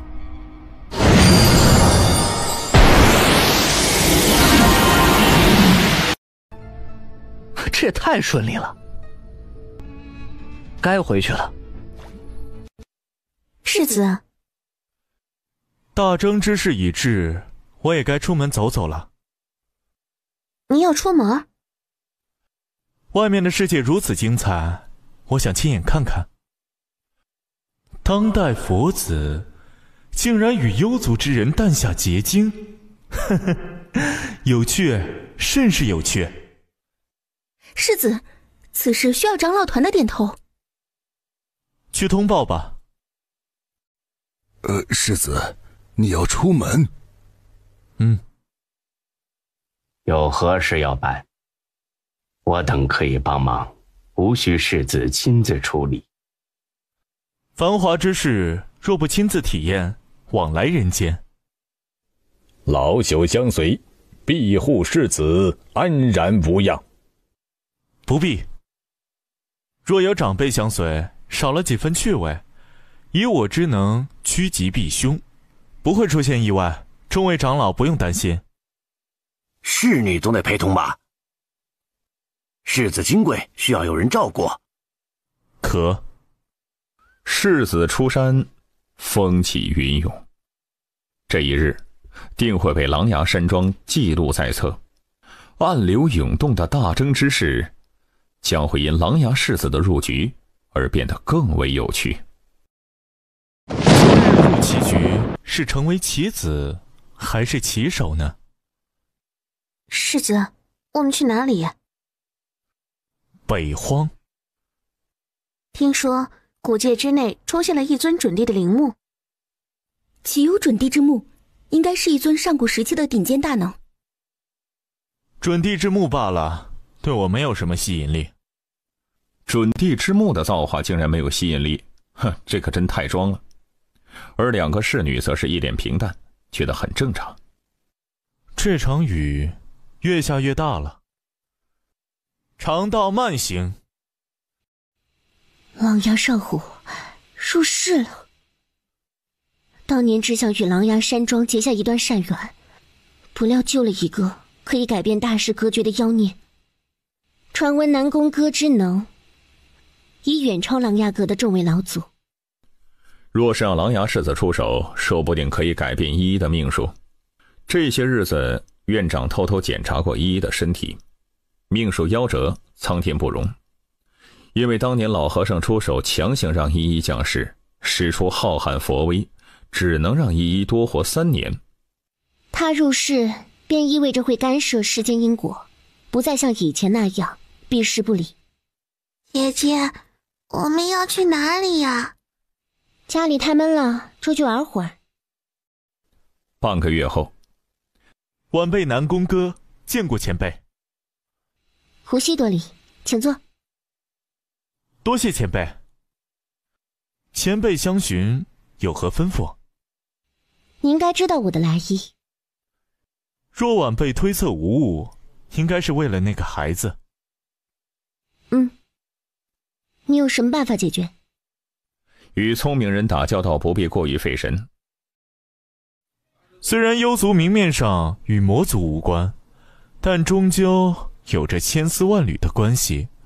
当世佛道一脉的希望与幽族之人诞下结晶，因果太大了，不好处理。不好处理，那就有办法了。办法是有，但很困难，而且危险性极高。第一个办法，换血，抽干依依身上的全部血液，换上新的灵血，再以无上道法遮蔽天机，足可保依依一世无忧。只是换血的过程稍有差错，就会导致死亡。还有第二个办法。第二个法子不如不说。讲。若有大帝出手，翻手间便可镇压伏魔因果，抹除一切。让他跟在陈清源的身边，以因果压制因果，不会有性命之忧。待到以后自有解决的办法。佛魔之间的因果恩怨，让一个无辜孩子来承担后果，真是混账。前辈很在意这个孩子。缘分。这孩子没跟着陈清源，莫非陈清源不在北荒？他去了未知之地。哦，前辈，我有一事不明，欲求答案。有何问题？陈清源来自何处？青宗这件事早就不是秘密了。北荒的浮流星域，玄清宗。那么玄清宗又是如何将陈清源收为弟子的呢？据说玄清宗的上任护宗长老意外捡回来的，具体是哪里，没人知道。清宗上一任的护宗长老早已陨落，这件事自然是无从查起。听说陈清源曾经进入北荒的一处禁地，消失100年，废体而归。自那以后，陈清源展现出了远超过去的天赋和实力，走到了大势的舞台，搅动天下风云。我奉劝你一句，不要试图探查那处禁地。比起地州的那几处禁忌之处，有何不同？古之禁区存在于很多地方，世人不可踏足，入则十死无生，更加恐怖。以后有机会定要弄清楚禁区形成的缘由。那孩子的生机正在缓缓流失，目前不为他斩断因果，总得想个办法保全性命吧。护住生机不散而已，这事儿好办。此物留有一道玄机，足可庇护他100年无忧。100年之后又当如何？届时再言。行。若前辈没别的吩咐，晚辈告辞了。改道，前往未接星域。是。在下路过此地，天色渐晚，不知可否入内歇脚？我观你气质非凡，定是世间少有的天骄人物。可是在我的记忆之中，并无阁下的身影。敢问一声，从何而来？琅琊阁。你是传说中的琅琊世子？传说不敢当，苟活于乱世罢了。贵客临门，今天不是一个平凡的日子。世子来此，寻我何事？仰慕鲁先生已久，特来一见。我只是一个废人而已，没什么好见的，让世子失望了。谁说我失望了？能与鲁先生见面，在下三生有幸。我欲邀请鲁先生游山玩水，不知先生可愿？我喜欢清闲读书的生活，怕是只能辜负世子的好意了。游历山水，体悟红尘，读书万卷，不如行万里路。冬雪，将鲁先生的生活物品和书籍全部收好，不可损坏。是。世子这般强求，何必呢？请先生原谅在下。罢了，带路吧。佛门内部的一个高层趁老和尚闭关之际，寻到了佛子和幽族有关的证据，将其暴露了出去。不可能吧？东土佛子与幽族公主生下了孩子，荒谬至极。有人给出了证据，貌似是真的。这要是坐实了，佛门积累了无数年的声誉，必然毁于一旦。佛门寄予厚望的佛子居然破了色戒，这事真是有趣。一时间诸天震动，各界势力都落井下石，佛门一下子就处在了大势风暴的核心位置。师弟，你这次修为提升巨大，没有隐患吧？师兄放心，并无隐患。如此便好。啊，我记住了。哎呀，不聊这些琐事了，来，喝酒。兄弟俩喝了数坛美酒，聊着往日的趣事，欢声笑语，自是不提。老吴，在做什么呢？几十年了，闭关修炼可有收获？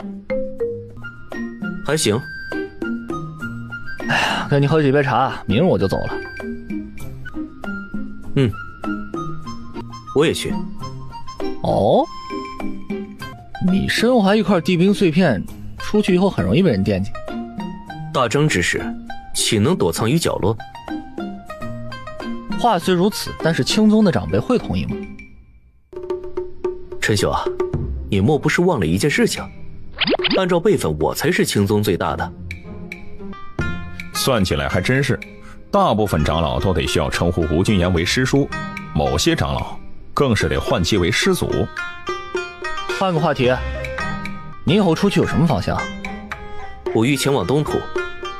东土？你去那里做甚？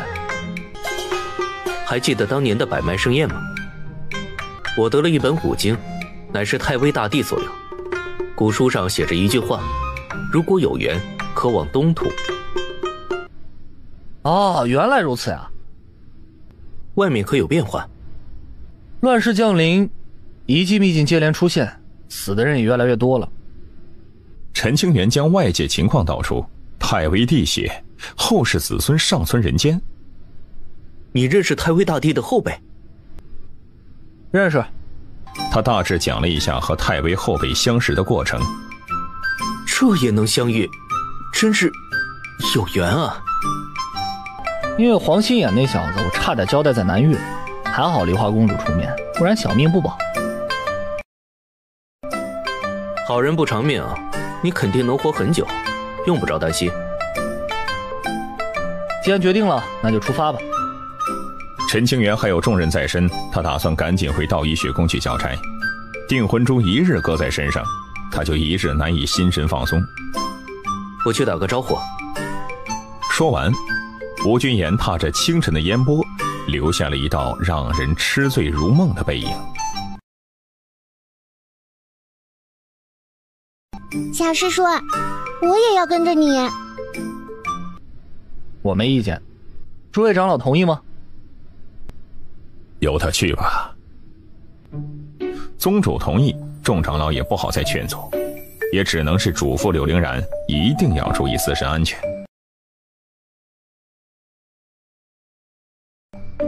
弟子走啦。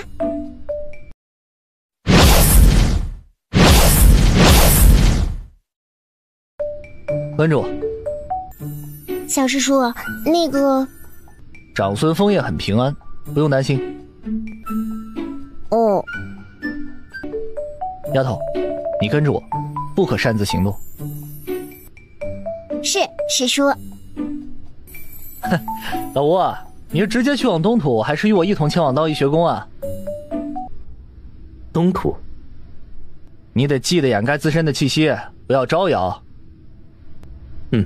放心吧，我不像你阴阳怪气。走了。此去东土，若碰到了难以解决的麻烦，可向佛门求助。记住，安全是第一位，机缘造化皆可舍弃。你也保重。保重。丫头，走吧。哈？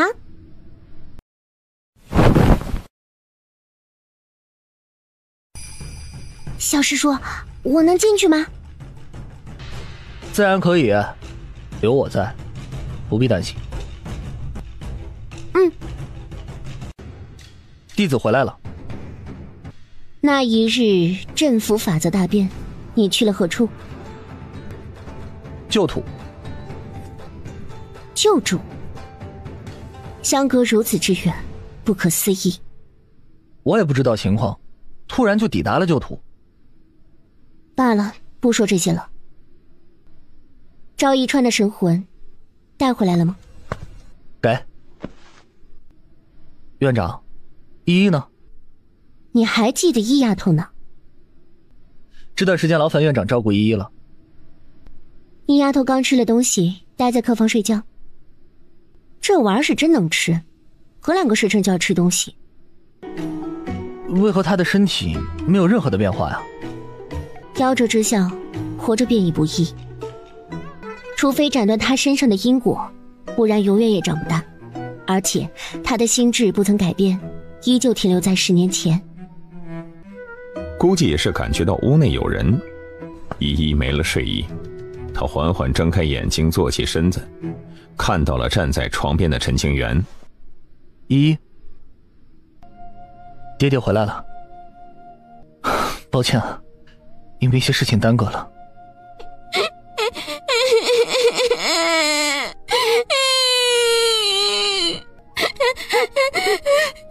爹爹，本座养了他10几年，也没见他这么轻。修为有了很大的进步，不错。多谢院长夸赞。这次回来，我有一事想求院长。你说。弟子欲往地州斩道，断因果。具体说说。青宗与地州势力复杂因果，不能一直拖下去了，是时候该解决了。你害怕某些老家伙不讲道德，以大欺小，所以让本座为你出面。弟子斗胆请院长出手，震慑宵小之辈。不必多礼，起来吧。本座依你便是，尽力而为。多谢院长。本座得提醒你一句，再往地州，你将身处大势浪潮的核心地带，稍有不慎，便会万劫不复。想清楚了，再做决定。弟子想了很久，心意已决。这可不是脑子一热做出的决定，而是经过深思熟虑，心念通达，修行之道方可没有阻碍，才能一路畅通。好。乱世即将要迎来新的阶段。小师叔，我做了一些吃的，给依依带过来了。近日柳灵染经常来串门，对依依格外上心，甚是喜欢。小依依，想姐姐了没有啊？不理我算了，吃的不给你了。姐姐，你这丫头真现实啊！依依，爹爹跟你商量一个事儿。爹爹想说什么？爹爹要出门了，可能有危险。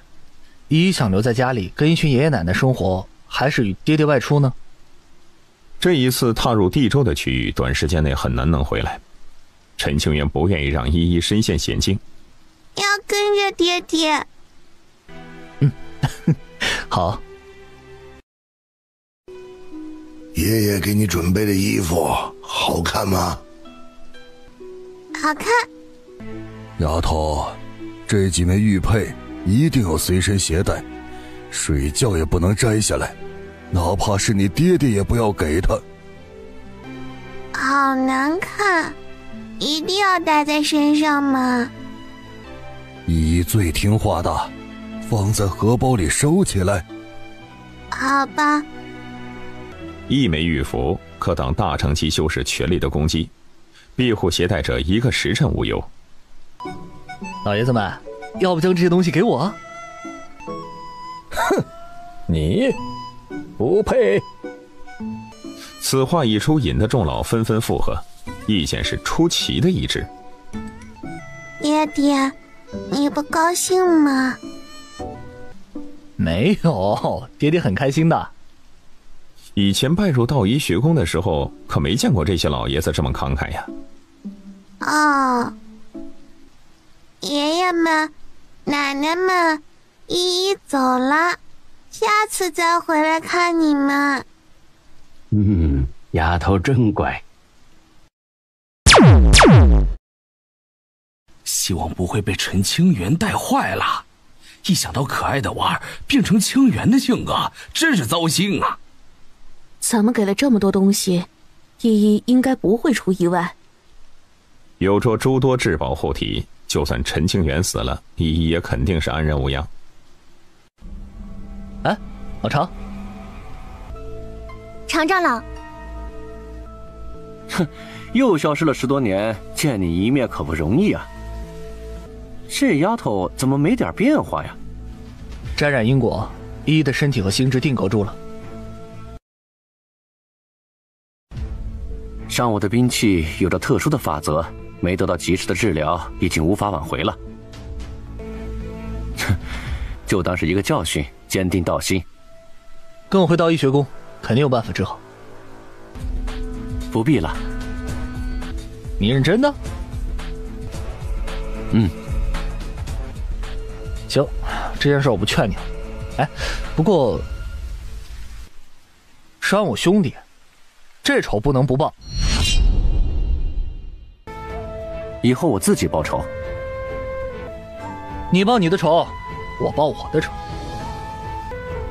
哼，还能这样算的吗？当然，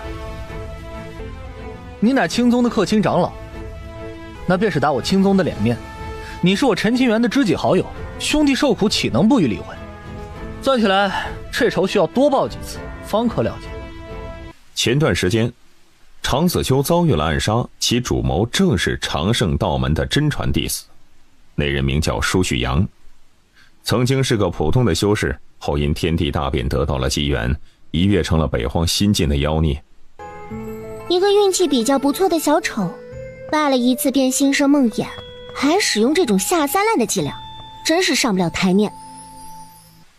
大成之事，总有一些走运的家伙。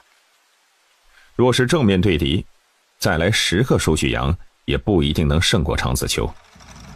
常长老，据说离恨刀尊为你出面，亲自前往长胜道门讨要一个说法，略微负伤。确实没料到离恨刀尊会出面震慑宵小。这个人情常子秋是铭记于心，以后有机会肯定得偿还。长胜道门高手如云，咱们可以无惧同辈，但在别人的家门口闹事，老一辈完全有理由出手制止，徒增麻烦。你不打算隐藏了吗？藏了这么久，该入室争锋了。你打算怎么做？准备前往地州，邀战各宗天骄，要回青宗昔日的领地，与丢失的尊严。就咱们几个？小师叔，您认真呐？咱们这是去送死吗？真要是上门找茬，随便出了一个大成修士就可以镇压一切了，更别提顶尖势力的诸多底蕴。我已请求道一学宫的院长出面，相信此举不会有差错。学宫的院长？要是真有院长出面，还真就不用过于忧虑了。现在还担心吗？院长最多只是让老家伙们不敢出手。相信我，若无把握，我又怎敢如此行事？陈先生，我家世子有请。世子出山了？请陈先生随我来。走。客已至，须相迎。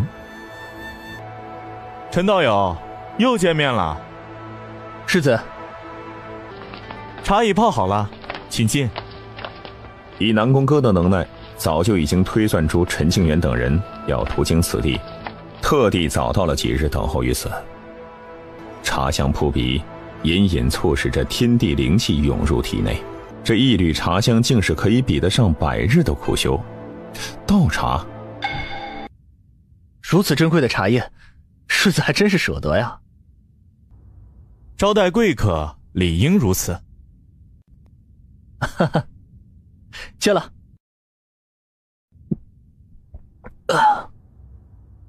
这一瞬间，陈清源竟是觉得境界有些松动，足可以跨入渡劫境。不多时，柳灵染忽觉磅礴灵力涌来，全身的气息开始紊乱，显然这是压制不住体内灵气，有了突破的迹象。失礼了。世子要见，应该是有事吧？在下有个不情之请。请说。在下想与陈道友同行。哦，为什么？我对陈道友绝无歹意，觉得道友的情况较为特殊，有助于在下的修炼。另外，道友身处浪潮的核心地带，在下想要近距离的看一番热闹。思量许久，他决定跟着陈清源游历山河万景，说不定还可以让陷入瓶颈的推演之道更上一层楼。我有助于你的修炼，此话何意？在下修习推演之术，道友的身上有着诸多因果，长时间接触与修行有益。哦，这样啊。不知陈道友能否答应？行，依你便是。多谢陈道友。看在这杯茶水的份上，也不好拒绝你啊。当年你说我会有一个孩子，真被你算中。命中注定。事先声明啊，世子若是要与我同行，以后免费为我算卦一次。陈清源觉得以后肯定是有用得着南宫哥的地方，提前预定，不用付账。可以。这对南宫哥而言是不值一提的。数个时辰以后，柳灵染突破成功，修为达到了化神后期。姑娘不必多礼，出发吧。来到了边界古城。他居然在这里，有趣。刚刚抵达，南宫哥便推算出了一些熟人踪迹。谁啊？您很快就知道了，他已经过来了。片刻后，是你？哎，江流白，你这什么情况啊？自从获得传承，这江流白就被北方的各方势力和老家伙们给盯上了。为了躲避追杀，他是四处逃窜，落得十分狼狈。说来话长，说吧。紧接着，江流白就讲述了自己最近的遭遇。你乃昆仑界的高徒，难道就没有护道人吗？原本有，被我拒绝了。哎呦，真惨呐！帮个忙，带我离开北荒。当你欠我一个人情。好。还有一件事你别忘了，上次你欠了我的路费5000块上品灵石，这次你若相随，路费肯定不能少吧？给你。爽快。有了江流白这麻烦，肯定是不能乘坐商船了，唯有自己开路。自己开道能行吗？能。谁的战车？这是打算独自横渡界海吗？要不要过来调查一下，防止通缉榜的趁机逃脱？查。最近通缉榜上冒出不少的人物，抓到一个便是血赚。停下，按律搜查。搜查？自古以来混乱界海，什么时候有了这个规矩？陈道友，谁不知陈清源乃是万古唯一的妖孽，只要不死，未来注定会站在大势顶峰。得罪这样的人物，除非脑子被驴踢了。回答我的话。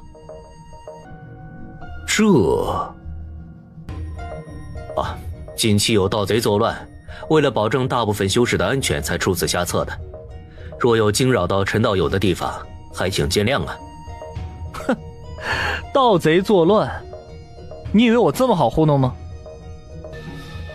往东40万里，据说有一伙盘踞多年的匪徒，人数多达5000；往南27万里，盗宝贼人横行，经常劫杀过路之人。往西北，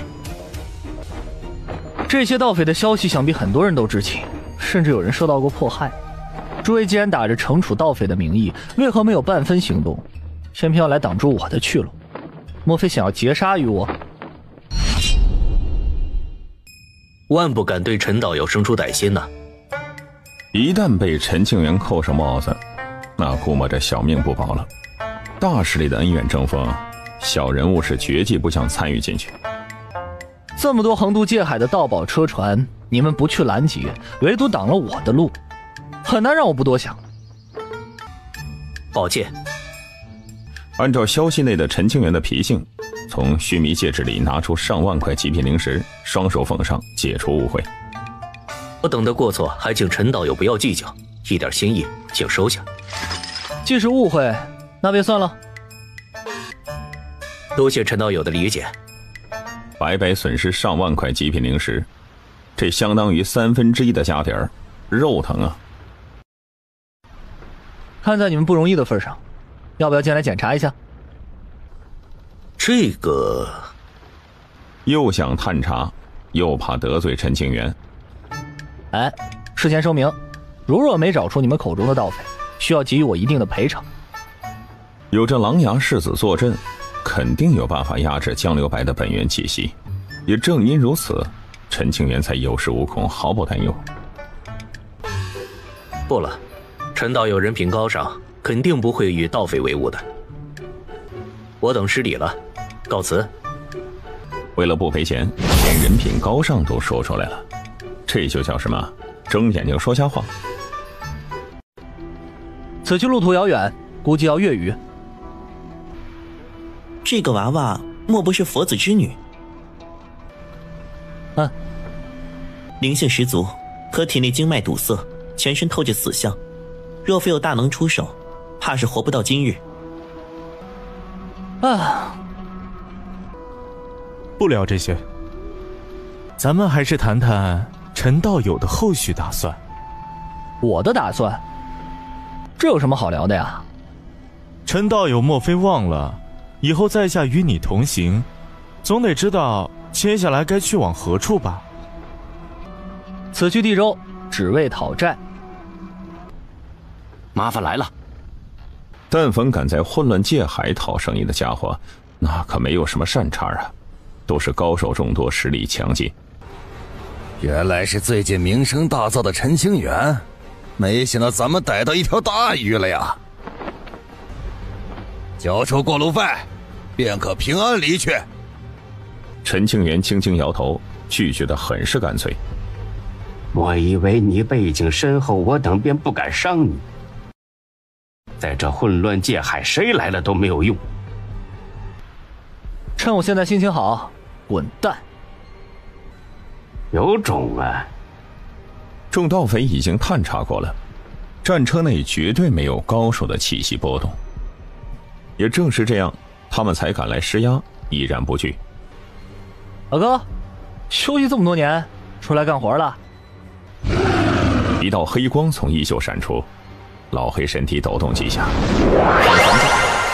竟然有人吵了他的美梦。大成凶兽啊！这条黑蛇是大成期的灵兽，大成跌峰的凶兽，撤，快撤！前辈饶命啊！顷刻之间，战船上的所有人也都是尽皆的化为乌有。难道兄弟不想让他们死？哥，你杀人就行了，战场上的宝贝资源也都被你毁了，浪费呀！我的错，我下次注意。哎呀，太可惜了，该赶路了。小肠子，你藏的酒呢？前辈，给。以前你欺负我的账，我每笔都记得。每隔几个月，记得给我买几壶好酒，那就一笔勾销。行。真乖。老黑甚是满意，这样的生活才是他所向往的嘛。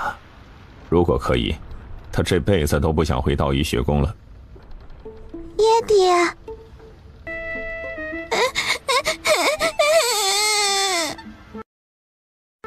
赶紧躲起来，别吓着孩子。依依不怕，蛇叔叔不会咬你的。陈清源安抚了好一会儿，才让依依平复心情。爹爹，我饿了。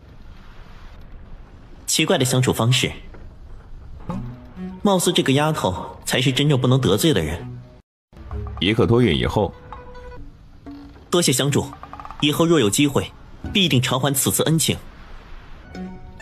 没还我人情之前，千万可别死了。闻声江流白轻笑不语，转身而去。第一步，你打算落向何处？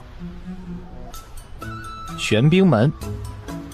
玄冰门位于江烈星域，传承数十万年，主修冰系道术。听你的。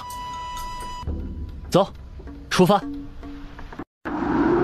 江烈星域的北边，青宗的陈清源，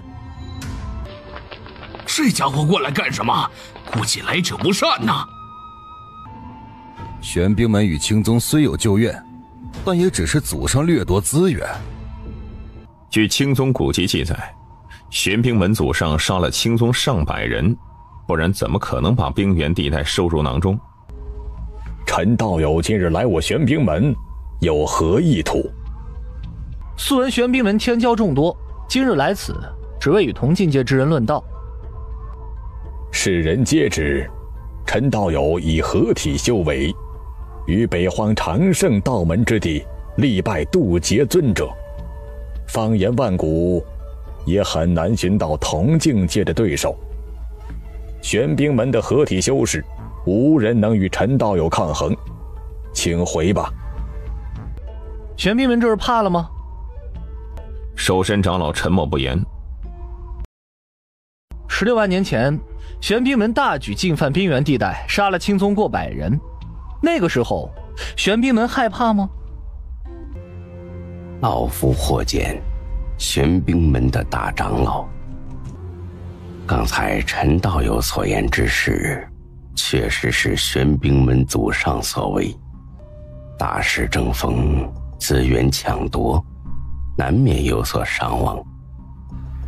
事情过去这么久了，陈道友为何不肯放下？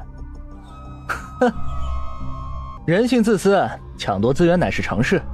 不过玄冰门抢了东西，杀了人，难道还不允许后人报仇吗？话虽如此，但毕竟不是我等所为，乃祖上之举。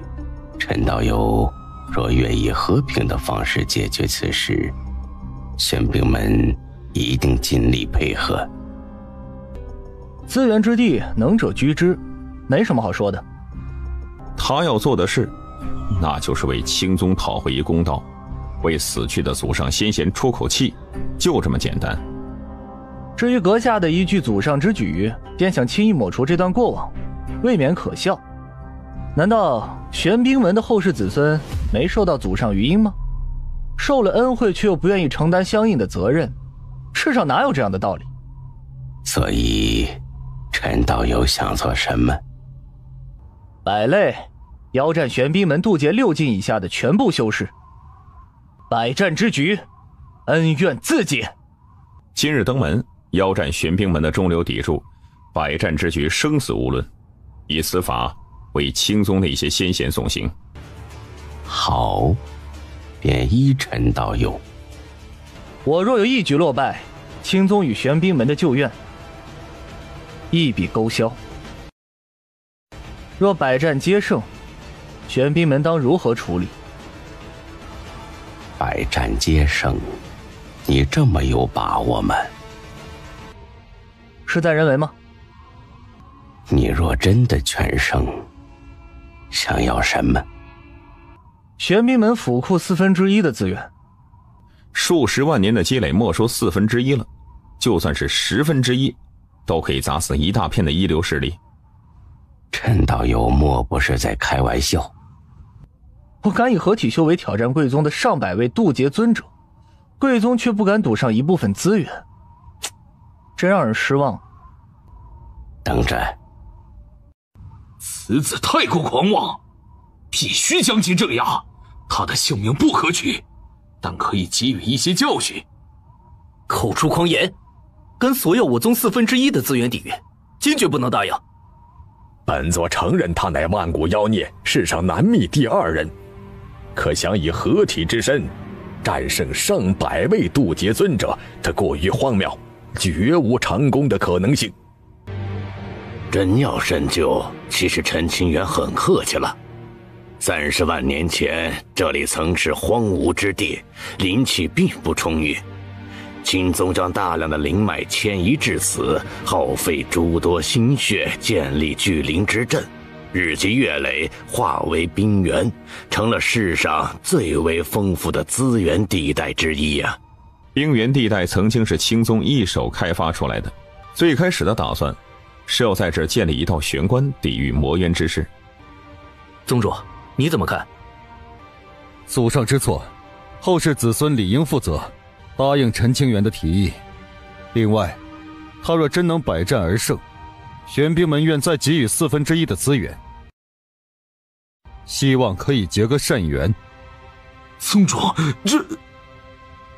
这会不会太多了呀？大势之争，群星璀璨，玄冰门虽有天骄，但无镇世之妖孽，未来如何，一片迷茫。莫要在意眼前的利益，想长远一些。陈清源如果真有如此逆天的实力，只要不死，他日必可成为立于天巅的人物。到那时，玄冰门可就没有与之结交的资格了。宗主所言在理。众人顿时明悟，好像是挡在眼前的那一层迷雾慢慢消散掉了。是因为什么让我等这般仇视陈清源？明明有着化解旧怨甚至结缘的机会，为何偏偏要为敌呢？天道遮掩，无形之中受到了影响。万古妖孽数十万年为此一人，按照常理肯定要将其抛出橄榄枝，雪中送炭啊！还有，莫要忘了魔渊之事尚未解决，等到未来的某一天，魔渊肯定控制不住。玄冰门该如何在乱世之中留有一线生机呢？宗主希望陈清源可以崛起，将魔渊摆平，如此玄冰门方可高枕无忧。不就是损失资源吗？慢慢积累就行了。我等目光短浅，请宗主责罚。放下成见，好好去看看陈清源这个人，他的未来远超我等。于是玄冰门高层达成了一致，陈清源百战若全胜，宗门过半的底蕴全部奉上。陈道友，你若全胜，玄冰门不给你1/4的资源；君若皆胜，愿赠全宗一半底蕴。啥？玄冰门自知祖上有错，愿意承担责任。只要可以了断旧怨，自愿任君取之。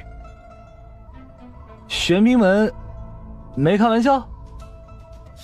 莫非是玄冰门的陷阱？谁家谈判越谈损失越严重的呀？一向机灵的陈庆元搞不懂玄冰门的意思。顶尖势力的一半家底，那少说都是上千万极品灵石啊！一些那数之不尽的珍稀宝物。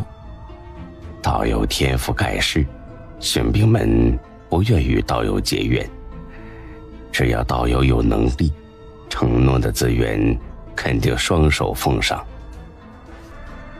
奇怪了，回想着过去的经历，老爷子坐镇青松，邀请地州36宗强者谈论旧事。当年仅有几个宗门登上听道山，甘愿付出惨重的代价了却因果。那时各大宗门联合起来，丝毫不肯让步。可现在玄冰门态度为什么变了呢？这倒是让人费解啊。白泪，哎，老哥，你帮忙看着，如果有人暗中使手段，记得出手。放心吧，有哥哥在，一定会倾尽全力保你周全。擂台之战，不管什么情况，老哥无需理会。好。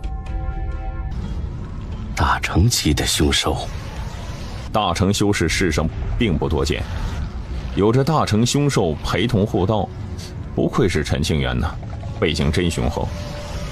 小肠子，拿点吃的过来。前辈，慢点吃，已经没存粮了。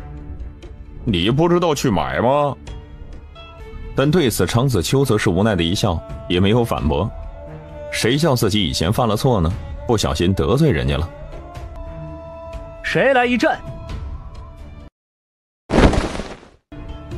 在下贾行，愿与阁下较量一番。贾行，修炼8000年，玄冰门的一位执事，修为已达渡劫4境。出手吧。早些年便听闻了陈道友的威名，虽然在下修为略高，但不敢轻视，定会全力以赴。如有伤到陈道友，还请见谅。你且记住，这是擂台，全力以赴，生死勿论。陈清源要的就是酣畅淋漓的战斗，而非随意过几招。生死间的斗争方会有体悟。好。若不认真，你真的可能会死。为何我有种浓浓的不安？一定要倾尽全力，不然真的会死。